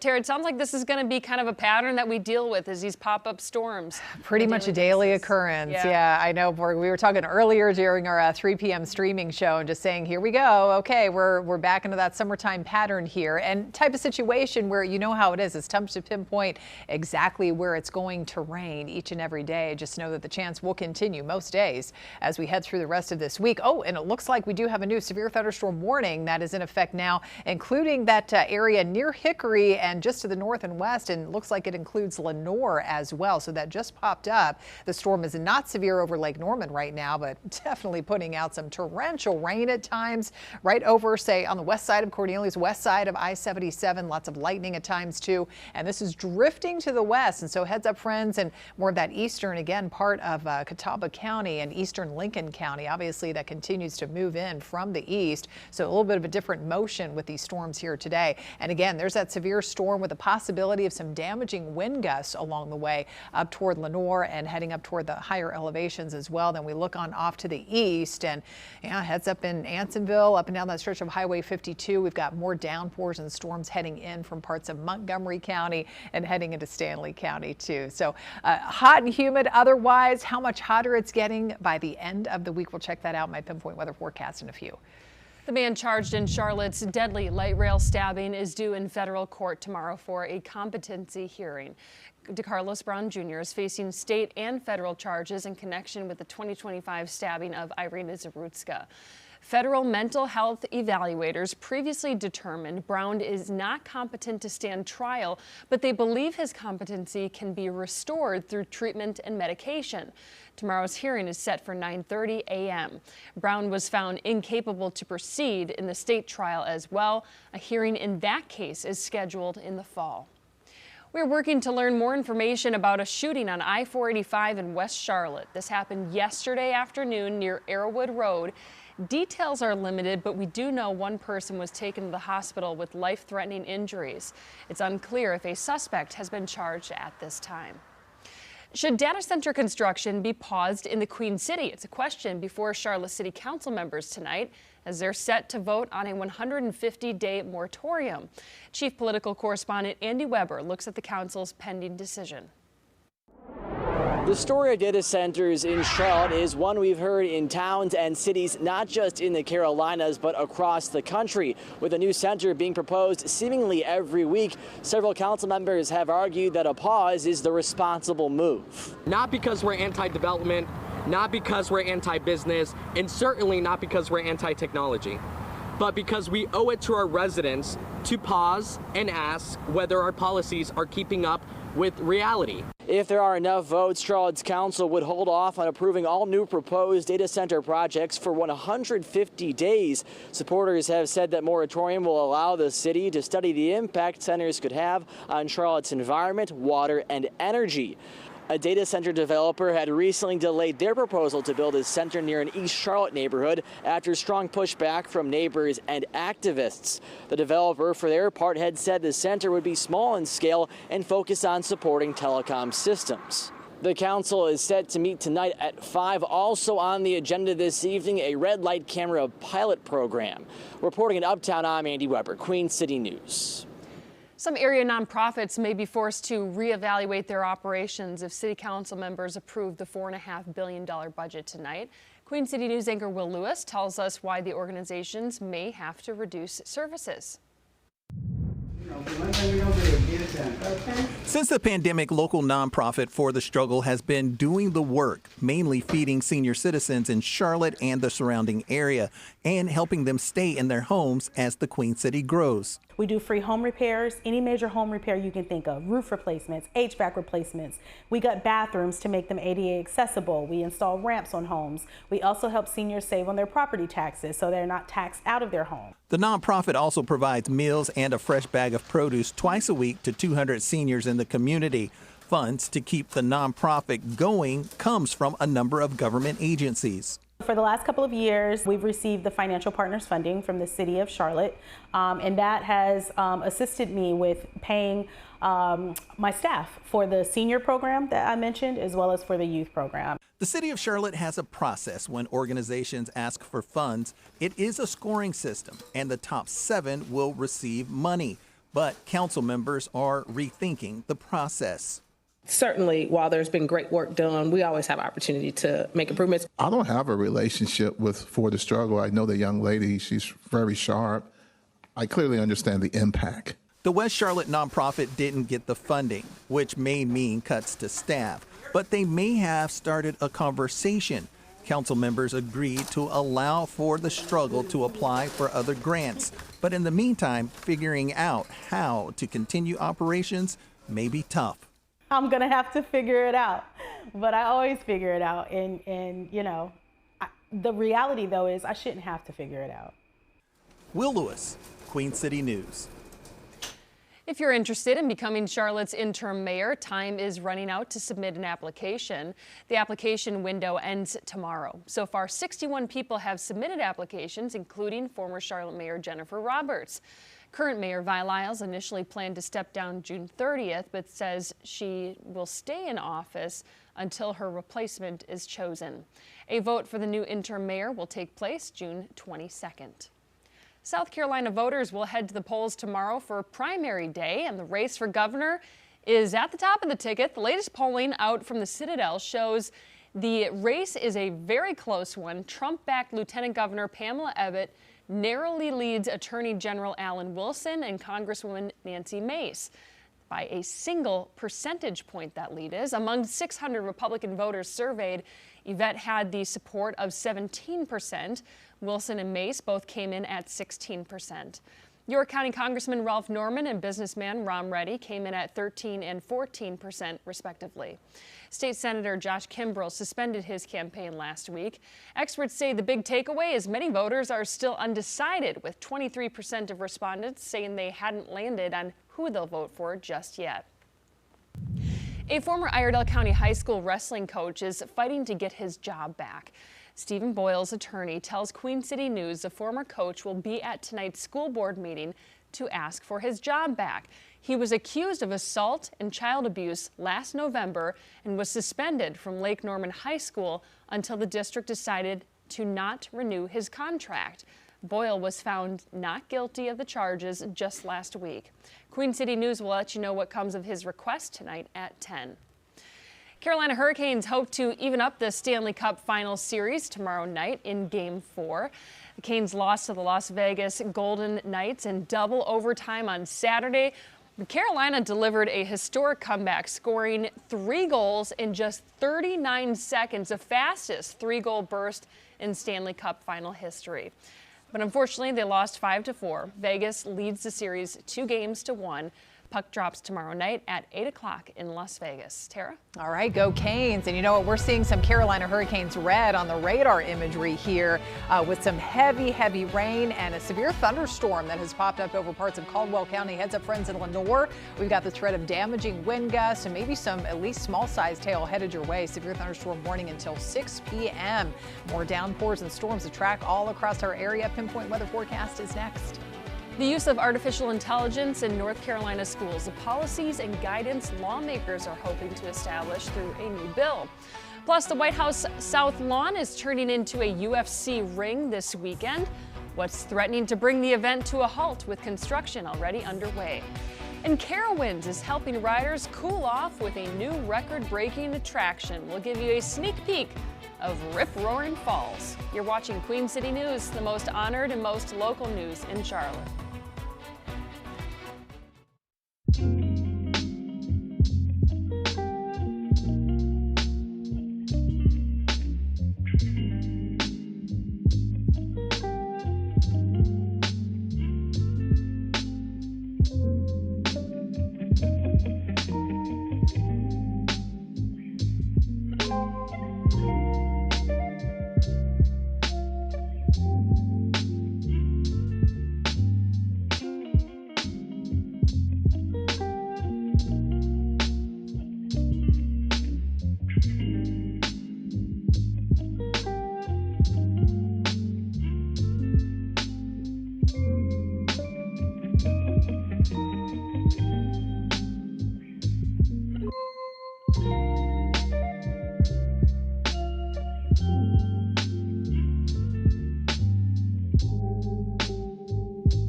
From homework help to lesson planning, artificial intelligence is becoming a bigger part of education. A bill making its way through the General Assembly would set statewide guidance for how schools use the technology. Reporter Shabnan Dinesh has more. Artificial intelligence is already changing the way students learn. And while many school districts already have policies in place, now state lawmakers are joining the conversation. ChatGPT, Gemini, Magic School, names that have quickly become part of the classroom conversation. Now, a bill making its way through the General Assembly would require public school districts to adopt policies regarding the use of AI tools and chatbots by students and staff. Some of the state's 115 public school districts already have AI policies in place or are in the process of developing one. But under House Bill 301, the Department of Public Instruction would develop an AI model framework to be used by all public school districts when crafting their policies. It would address AI literacy, data privacy, and rules for how students and teachers can use AI in the classroom. It would also create a process for reviewing AI tools used in schools with a focus on student privacy, accessibility, and classroom use. DPI would maintain a public list of those schools. The AI provisions are part of a broader bill restricting the use of social media for minors under 16. The Senate Rules Committee will take up the measure Tuesday morning. In Raleigh, I'm Shabnam Dinesh. North Carolina's state superintendent is looking for parents and guardians to serve on a new advisory council. The council is met to bring together parents from across the state to strengthen the voice of families in public education. Members of the council will start meeting quarterly in November to provide input on initiatives and strategic plans.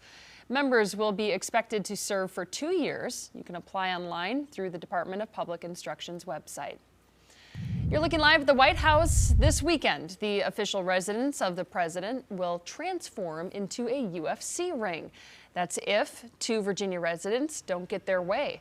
The Public Integrity Project recently filed a lawsuit on the residents' behalf, seeking to stop the fight. The filing says the Trump administration's authorization of the June 14th event was unlawful. The event will fall on the president's 80th birthday and is part of the celebration of America's 250th birthday. Chief Legal Analyst Khalif Rhodes breaks down the chance the lawsuit has of being successful. I don't have a crystal ball. I mean, I tend to look at what past cases have done when attempting to find out the likelihood of success when you're looking at these types of cases. This is low, extremely low opportunity for them to be successful. They're going to have to prove that the government entirely failed to follow a process for permitting, for allowing events to be used on federal property. And the government, specifically this administration, has a wide use of using the White House for their discretion. So there is nothing that I can see in this lawsuit that allows it to make it out of the preliminary injunction phase. That full conversation with Khalif is on our website, qcnews.com. A new ride is coming to Carowinds. Park leaders today unveiled their plans for Rippin' Roarin' Falls. Officials say the Super Flume attraction will be one of the tallest rides ever constructed. It's expected to break 3 records related to its height. The ride is themed after an abandoned lumber mill that was rumored to be haunted.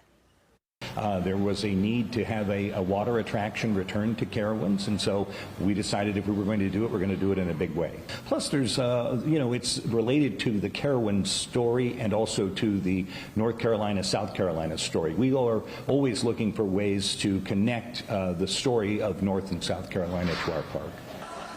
The ride is currently under construction. The park hopes to have it ready for riders next year. And I have a Carowinds fan right next to me, actually, who wouldn't mind being one of the first ones to try it out as we take a live look at Freedom Boat Club on Lake Norman. Probably no hopping in the water right now, even though it's hot and muggy. And it's going to be like that all week as we track highs in the 80s and 90s. It would be nice to have that ride complete for this time of year, but yeah. Sounds like next year, though. So by next summer, hopefully that'll be up and running and refreshing people out there at the park. It looks like it's going to be a cool ride. I mean, it's like 6 minutes and 30 seconds long. It's a long one. Yeah. But I know it's typical, kind of log flume, how they go. You kind of travel along that, wind through that path, before you take that backwards dive and then a forwards dive down the hill. So looks pretty fun. It does. Yeah. It does. I'm excited for it. We'll have to wait, though, unfortunately. Yes, they're still obviously working on that. And boy, we have a summertime pattern that has kicked off early this week. And after that nice break from the humidity, even though it got gradually hotter throughout the weekend, the humidity wasn't so bad yet. We started to feel a little more of it yesterday. Today, it is out there, and we have had some feels like temperatures not far from that 100-degree mark, especially earlier this afternoon before a lot of this rain started. And yes, I do want to point out this severe thunderstorm warning that does continue until 6 p.m. for Caldwell County. So Brentsville and Lenore, this is headed your way. You can see all the heavy rain, lots of lightning, but what has made it severe and prompted the warning is the possibility of some damaging wind gusts. So we're talking about possibility of 60+ mile-per-hour wind gusts, maybe some decent sized hail, at least quarter-sized hail can't be totally ruled out as the storm moves to the west. And so it's going to be closing in on more of Lenore, although the heavy rain looks to have started already around parts of Lenore. But yeah, right around 5:30 here. So that'll continue over the next several minutes. Gamewell and part of that area around 5:45 or so. And wait and see if it holds together and heads up toward the high country here after that. But even just downstream from there and heading down toward Lake Norman, we've had that heavy just thunderstorm rolling through now and affecting the eastern part of Lincoln County there around Denver, Westport area. And that's pushing off to the west. Catawba, Statesville, Troutman, just to the west of I-77. Also looking at more scattered downpours and some strong storms. Salisbury, been getting some heavy rain. That northern part of Rowan County, we have more activity moving in from northwest Richmond County and heading into Anson, parts of Stanley County as well. So just an unsettled late afternoon and evening here for a lot of us. These storms kind of lining up right along a lingering front, but certainly plenty of active weather and more heat and humidity to work with here. Anywhere from parts of the Midwest and down through the deep south. There are scattered storms and showers all around here today. So those rain chances will continue for another several hours up until midnight. We could still see some spotty areas of rain, maybe an isolated storm before most of the activity just kind of gradually fades away, as it usually does as we lose that real good daytime heating later we get into the night. Still at a hot 91, though, from out of the airport in Charlotte, where we don't have the storms just yet. Got 90 in Monroe. You can see where it's rained. Now back down to the upper 70s, Salisbury, and it's about to feel cooler there over Lenore, too. 81 degrees in Hickory after some rain earlier, and mid-70s up in the mountains. But you factor in the humidity, it still feels like 97 out there in Chesterfield County. Feels like a hot 95 in that part of Union County around Monroe. So we're just going to be basically stuck in this pattern all week. Tomorrow will actually be a few degrees cooler. We're still talking highs in the 80s before the heat really gets cranking by the end of the week. All the while, the mainly afternoon, evening rain, thunderstorm chances will continue, and that humidity level remains high. That's not going to change much anytime real soon. So we'll start around 70 in the morning, but notice high temperatures only around the low to mid 80s tomorrow afternoon as the chance of showers and storms continues. So we could still have, as I said, a spotty shower, a thunderstorm out there through about midnight or so, even past then tonight. A couple of showers can't be ruled out early tomorrow morning if you're driving back to work, but then by 3 p.m. and beyond tomorrow afternoon, evening, more spotty storms in the mix. We'll likely see a little more coverage of the rain. Even in the morning on Wednesday, some light showers are possible and some of those scattered storms coming up for Wednesday afternoon and evening as well. So the mountain forecast, unsettled stretch right through the rest of this week. High temperatures either in the 70s, a little bit warmer in the 80s by the end of the week. And just wanted to show you real quick here, check of the tropics. Things are still looking relatively quiet across the Atlantic Ocean basin. Not expecting any tropical development anytime soon. So we have got, again, more heat on the way. Look at that, 96 on Friday. Feels like temperatures up around the triple digits. We'll be right back.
Denny Hamlin is now tied with the late Kyle Busch on NASCAR's all-time wins list.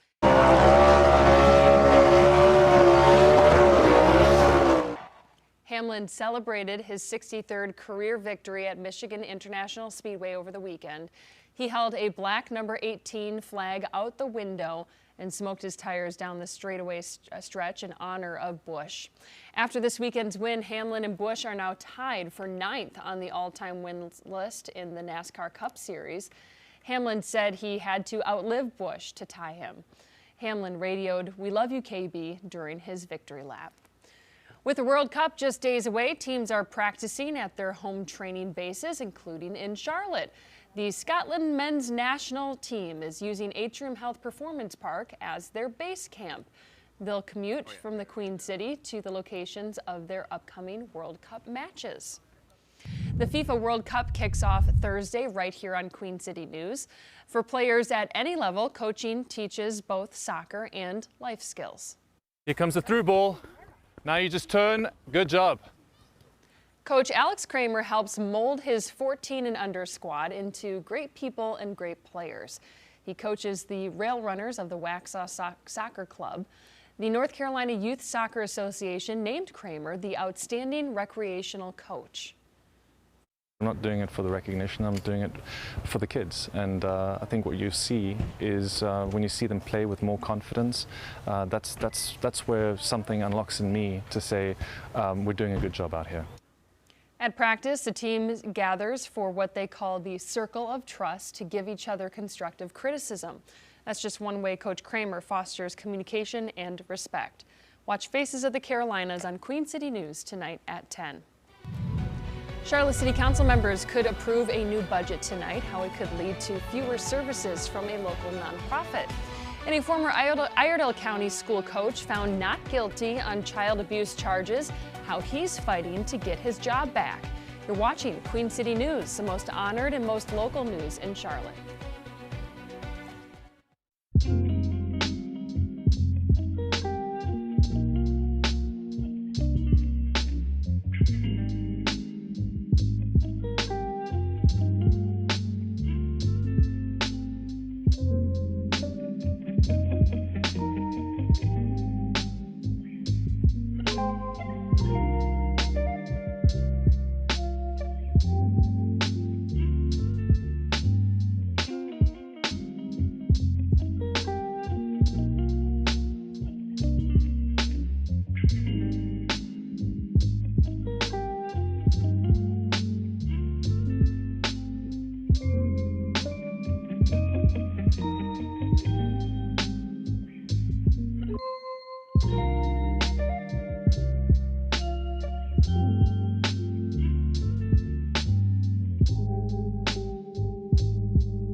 Welcome back. You're looking live at Uptown Charlotte from our Arlington camera. Barely dry there. I know we saw some rain a little bit earlier on Lake Norman. In the heart of the Queen City, though, it looks like the storms haven't popped up just yet, but they are in other areas. Chief Meteorologist Tara Lane is in the Pinpoint Weather Center. Tara, a severe thunderstorm warning.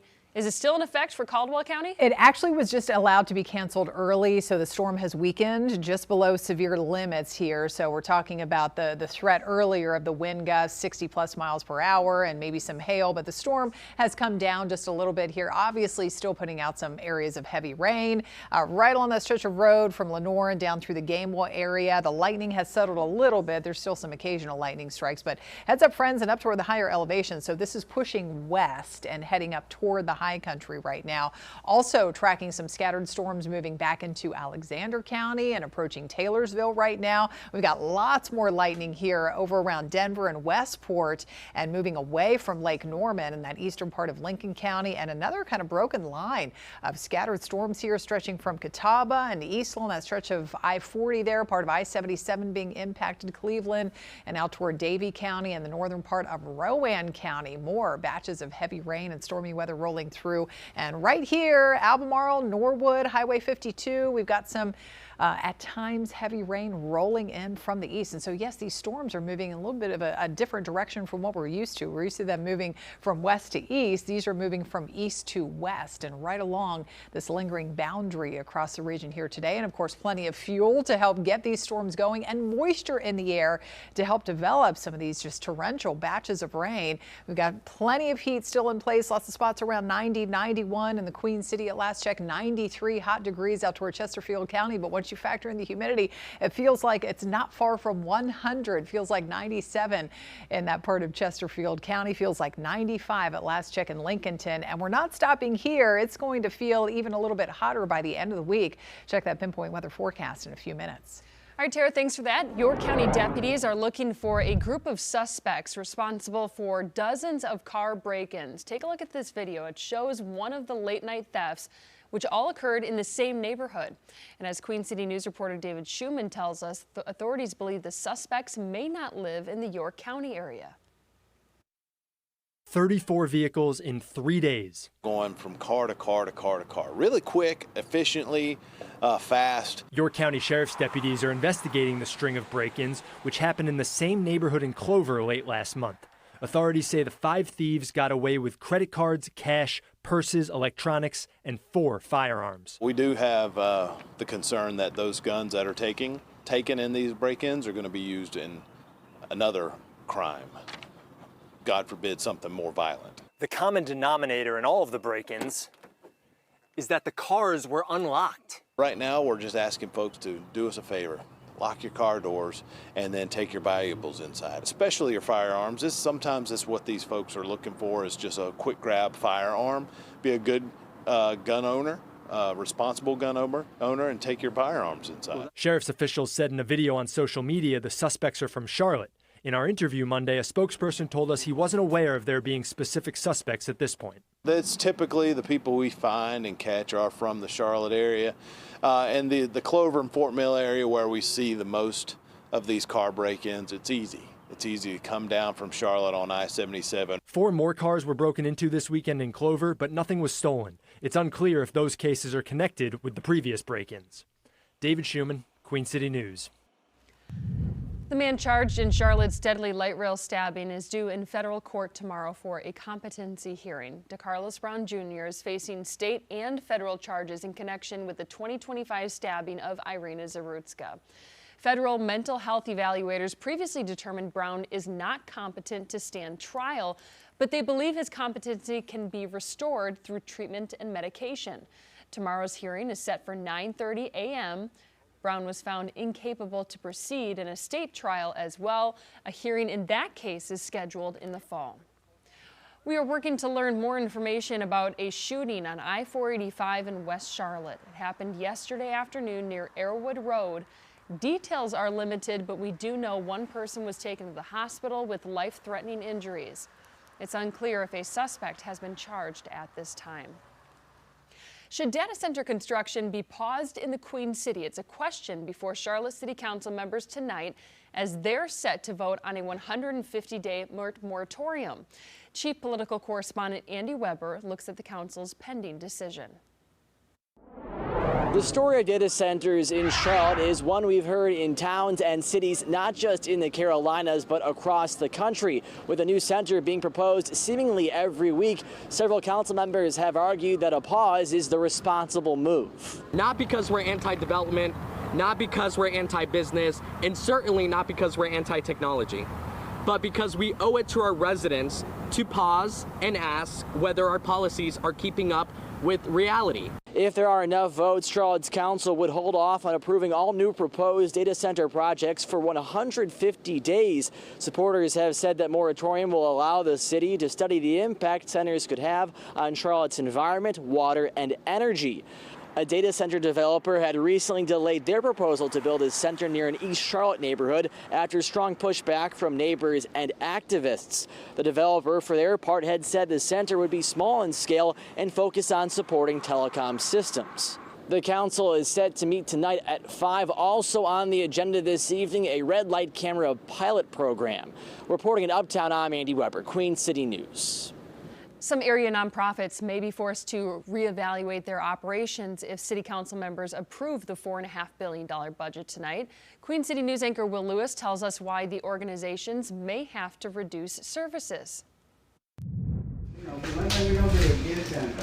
Since the pandemic, local nonprofit For the Struggle has been doing the work, mainly feeding senior citizens in Charlotte and the surrounding area and helping them stay in their homes as the Queen City grows. We do free home repairs, any major home repair you can think of, roof replacements, HVAC replacements. We got bathrooms to make them ADA accessible. We install ramps on homes. We also help seniors save on their property taxes so they're not taxed out of their home. The nonprofit also provides meals and a fresh bag of produce twice a week to 200 seniors in the community. Funds to keep the nonprofit going comes from a number of government agencies. For the last couple of years, we've received the financial partners funding from the city of Charlotte, and that has assisted me with paying my staff for the senior program that I mentioned, as well as for the youth program. The city of Charlotte has a process when organizations ask for funds. It is a scoring system, and the top 7 will receive money. But council members are rethinking the process. Certainly, while there's been great work done, we always have opportunity to make improvements. I don't have a relationship with For the Struggle. I know the young lady, she's very sharp. I clearly understand the impact. The West Charlotte nonprofit didn't get the funding, which may mean cuts to staff, but they may have started a conversation. Council members agreed to allow For the Struggle to apply for other grants, but in the meantime, figuring out how to continue operations may be tough. I'm gonna have to figure it out, but I always figure it out. And you know, the reality though is I shouldn't have to figure it out. Will Lewis, Queen City News. North Carolina native and former Border Patrol Commander at Large Gregory Bavino is considering a 2028 run for the White House. He was the face of the Trump administration's crackdown on illegal immigration, including Operation Charlotte's Web. Bavino retired in March. Today, he told News Nation he's exploring the idea of a presidential run and will move ahead with a formal campaign if everything comes together. Bavino graduated from Watauga High School before going to Western Carolina and then to App State. South Carolina voters will head to the polls tomorrow for primary day. The race for governor is at the top of the ticket. The latest polling out from the Citadel shows the race is a close one. Trump-backed Lieutenant Governor Pamela Evette narrowly leads Attorney General Alan Wilson and Congresswoman Nancy Mace by a single percentage point. Among 600 Republican voters surveyed, Evette had the support of 17%, while Wilson and Mace both came in at 16%. York County Congressman Ralph Norman and businessman Ron Reddy came in at 13% and 14%, respectively. State Senator Josh Kimbrell suspended his campaign last week. Experts say the big takeaway is many voters are still undecided, with 23% of respondents saying they hadn't landed on who they will vote for just yet. A former Iredell County High School wrestling coach is fighting to get his job back. Stephen Boyle's attorney tells Queen City News the former coach will be at tonight's school board meeting to ask for his job back. He was accused of assault and child abuse last November and was suspended from Lake Norman High School until the district decided to not renew his contract. Boyle was found not guilty of the charges just last week. Queen City News will let you know what comes of his request tonight at 10. Plenty of heat and humidity out there today, and we are stuck in a pattern now, and really starting with today of those pop-up downpours and summertime storms. Plenty of them to track here along the I-40 corridor and dropping down to the south around Lake Norman zone. I'll track those and just how much hotter it's going to get by the end of the week. That's next. Tensions are high in the Middle East after strikes between Iran and Israel. What leaders are saying about the region's shaky ceasefire. You're watching Queen City News, the most honored and most local news in Charlotte.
Tonight, the Middle East is back on edge. For the first time in weeks, Israel and Iran exchanged direct fire, raising new fears that a broader regional conflict could reignite.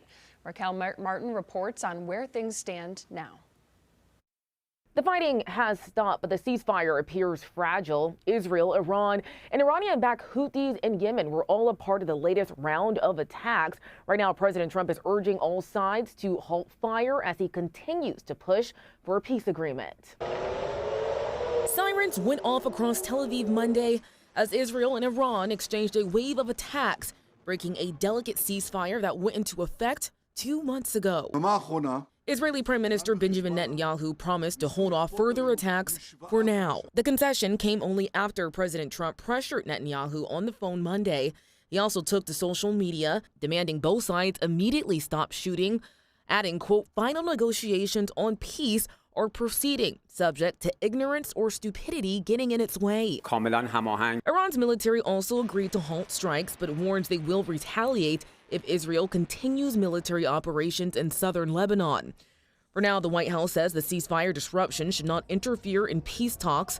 Just days before the breakdown, President Trump insisted a nuclear deal with Iran was still within reach. One way or the other, it's finished. One way or the other, it's finished. Democrats on Capitol Hill remain critical. Donald Trump's reckless and costly war of choice has resulted in gas prices through the roof. And patience appears to be waning among some Republicans who last week joined House Democrats to pass a War Powers Resolution, an effort to effectively try and stop further military action in Iran. It must stop. Senate Democrats have tried several times over the last 3 months to pass a War Powers Resolution and are expected to push for another vote this week. We're now in Washington, Raquel Martin, back to you. All right, you're looking live at the White House this weekend. The official residence of the president will transform into a UFC ring. That is if 2 Virginia residents don't get their way. The Public Integrity Project recently filed a lawsuit on the residents' behalf seeking to stop the fight. The filing says the Trump administration's authorization of the June 14th event was unlawful.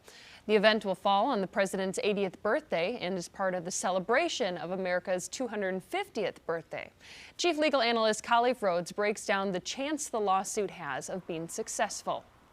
I don't have a crystal ball. I mean, I tend to look at what past cases have done when attempting to find out the likelihood of success when you're looking at these types of cases. This is low, extremely low opportunity for them to be successful. They're going to have to prove that the government entirely failed to follow a process for permitting, for allowing events to be used on federal property. And the government, specifically this administration, has a wide use of using the White House for their discretion.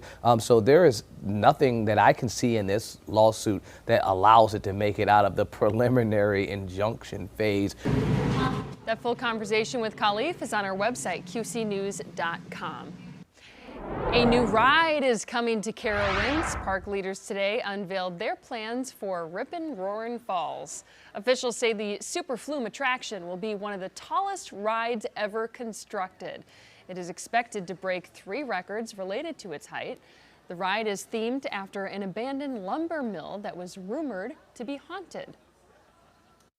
There was a need to have a water attraction return to Carowinds, and so we decided if we were going to do it, we're going to do it in a big way. Plus, there's, it's related to the Carowinds story and also to the North Carolina, South Carolina story. We are always looking for ways to connect the story of North and South Carolina to our park. The ride is currently under construction. The park hopes to have it ready for riders next year. Could probably use a ride like that on a day like today or a week like the one we're about to have. You're looking live at Freedom Boat Club on Lake Norman. I guess this could be, option B in the meantime. Yes. We live in such a horrible area, don't we? Beautiful, beautiful out there on Lake Norman, even though they are dealing with a little bit of rain that looks like it's starting to pass through that area. Yeah. It's just going to be one of those hot, muggy, possibly rainy weeks, depending on where you are. Chief Meteorologist Tara Lane joins me now. You're tracking rain chances, it looks like pretty much every day, whether or not a viewer at home gets them at their house, it's tough to call, isn't it? It's tough to pinpoint, I know. It's that time of the year, and just those spotty pop-up downpours, they could pop up just about anywhere at any time, but mainly in the typical afternoon and evening time frame when temperatures heat up like they did today, and we feel all of that humidity. And even tomorrow morning too, really the next couple of mornings, some of you could be waking up to a little bit of spotty rain, at least over parts of the area. So yeah, plenty of downpours and strong storms to track. Not so much, say, from the Queen City south, but most of these here today, pretty much all of them, concentrated more north and west and creeping on up toward the higher elevations. Right now we have some of that rain traveling north and west of 321. Looks like an isolated stronger storm creeping into far southern Ashe County there. The heavy rain continues to pass now just to the west of Lenoir and Gamewell, and then we zoom on off to the east and we have more coming in from the east, and so these are moving in kind of a different direction from what we're used to, east to west as opposed to west to east here today. But Taylorsville getting rained on pretty good right now. We have more scattered storms, still some occasional lightning. You can see the lightning strikes showing up here on the radar imagery north of Claremont, north of that stretch of I-40. We have some lighter rain kind of scattered around the Statesville area, but more stronger storms that continue to move nearby, near northern Rowan County and traveling off to the west there. And then there's that storm that's been passing over Lake Norman and the Denver area now, moving back up toward Newton. So heads up, friends. Cairns and the Newton area, just to the south of there along 321 in between Newton and Lincolnton. Some heavy rain and stormy weather headed your way. Another isolated downpour over northern Mecklenburg County and more coming in. A little bit lighter of rain around Norwood and now toward Ansonville, and a line of some stronger storms over Montgomery County right now. So yes, right along this lingering front here, that's where we've seen some of the stormy weather breaking out today, but plenty of moisture and heat to work with. And so rain chances will continue for another several hours, even up until midnight, 1, 2 o'clock in the morning. At least an isolated shower or storm could be lingering in parts of the area. So a hot one today, up to 92 here to kick off this new week in June, above the average of 85, but still several notches away from hitting that record of 99 from back in 08. 69 was that not so low and not so cool temperature outside this morning, and it'll feel much the same early tomorrow with those lows only around 70 and humid outside. A lot of rain cooled spots right now. Albemarle's back down into the mid 80s. We've got 83 in Lincolnton, but even cooler 75 after that rain in Hickory, upper 70s up in the mountains, but still a hot 93 out there at Cheraw. And you factor in all this humidity with those dew points for the most part sitting in the 60s and low 70s, and it still feels like it's 97 in that part of Chesterfield County there off to the east. And I saw a few more of those types of numbers and feels like temperatures up around 95 or so earlier today before more of those storms blossomed. Now tomorrow still warm and muggy, but not as hot as today, really for just one day. High temperatures only managing the low and mid 80s, but again, the spotty shower and storm chance will continue, and we do not get any sort of break from this higher level of humidity and those higher dew points, at least over the next few days. Really all week long it's going to stay on the muggy side. So we check out Futurecast and you can see going into the night, even like I said, 1 a.m. or so, a couple of spotty showers or an isolated storm can't be ruled out. Same goes for tomorrow morning. Not looking at anything terribly widespread here. Just again, those spotty, isolated showers or storms. We'll likely see a little more coverage of the rain. Wednesday morning, some scattered light rain is possible before that rain could get heavier again in spots by Wednesday afternoon and evening. So just one of those types of weeks where we start to sound like a broken record with that daily chance of showers and storms, more heat and humidity later on in the week. Sunday is looking a little bit drier, but for the most part, that rain and storm chance, that's going to continue here for most days. And after this break from highs in the 90s, next couple of days, we're back in the low and mid 90s. Friday looks to be the hottest, where that feels like temperature could definitely be around 100 plus degrees in spots. Ooh, all right. Thanks, Tara. Paying tribute to a fierce competitor, how NASCAR driver Denny Hamlin remembered Kyle Busch after his latest race. You're watching Queen City News, the most honored and most local news in Charlotte.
Denny Hamlin is now tied with the late Kyle Busch on NASCAR's all-time wins list.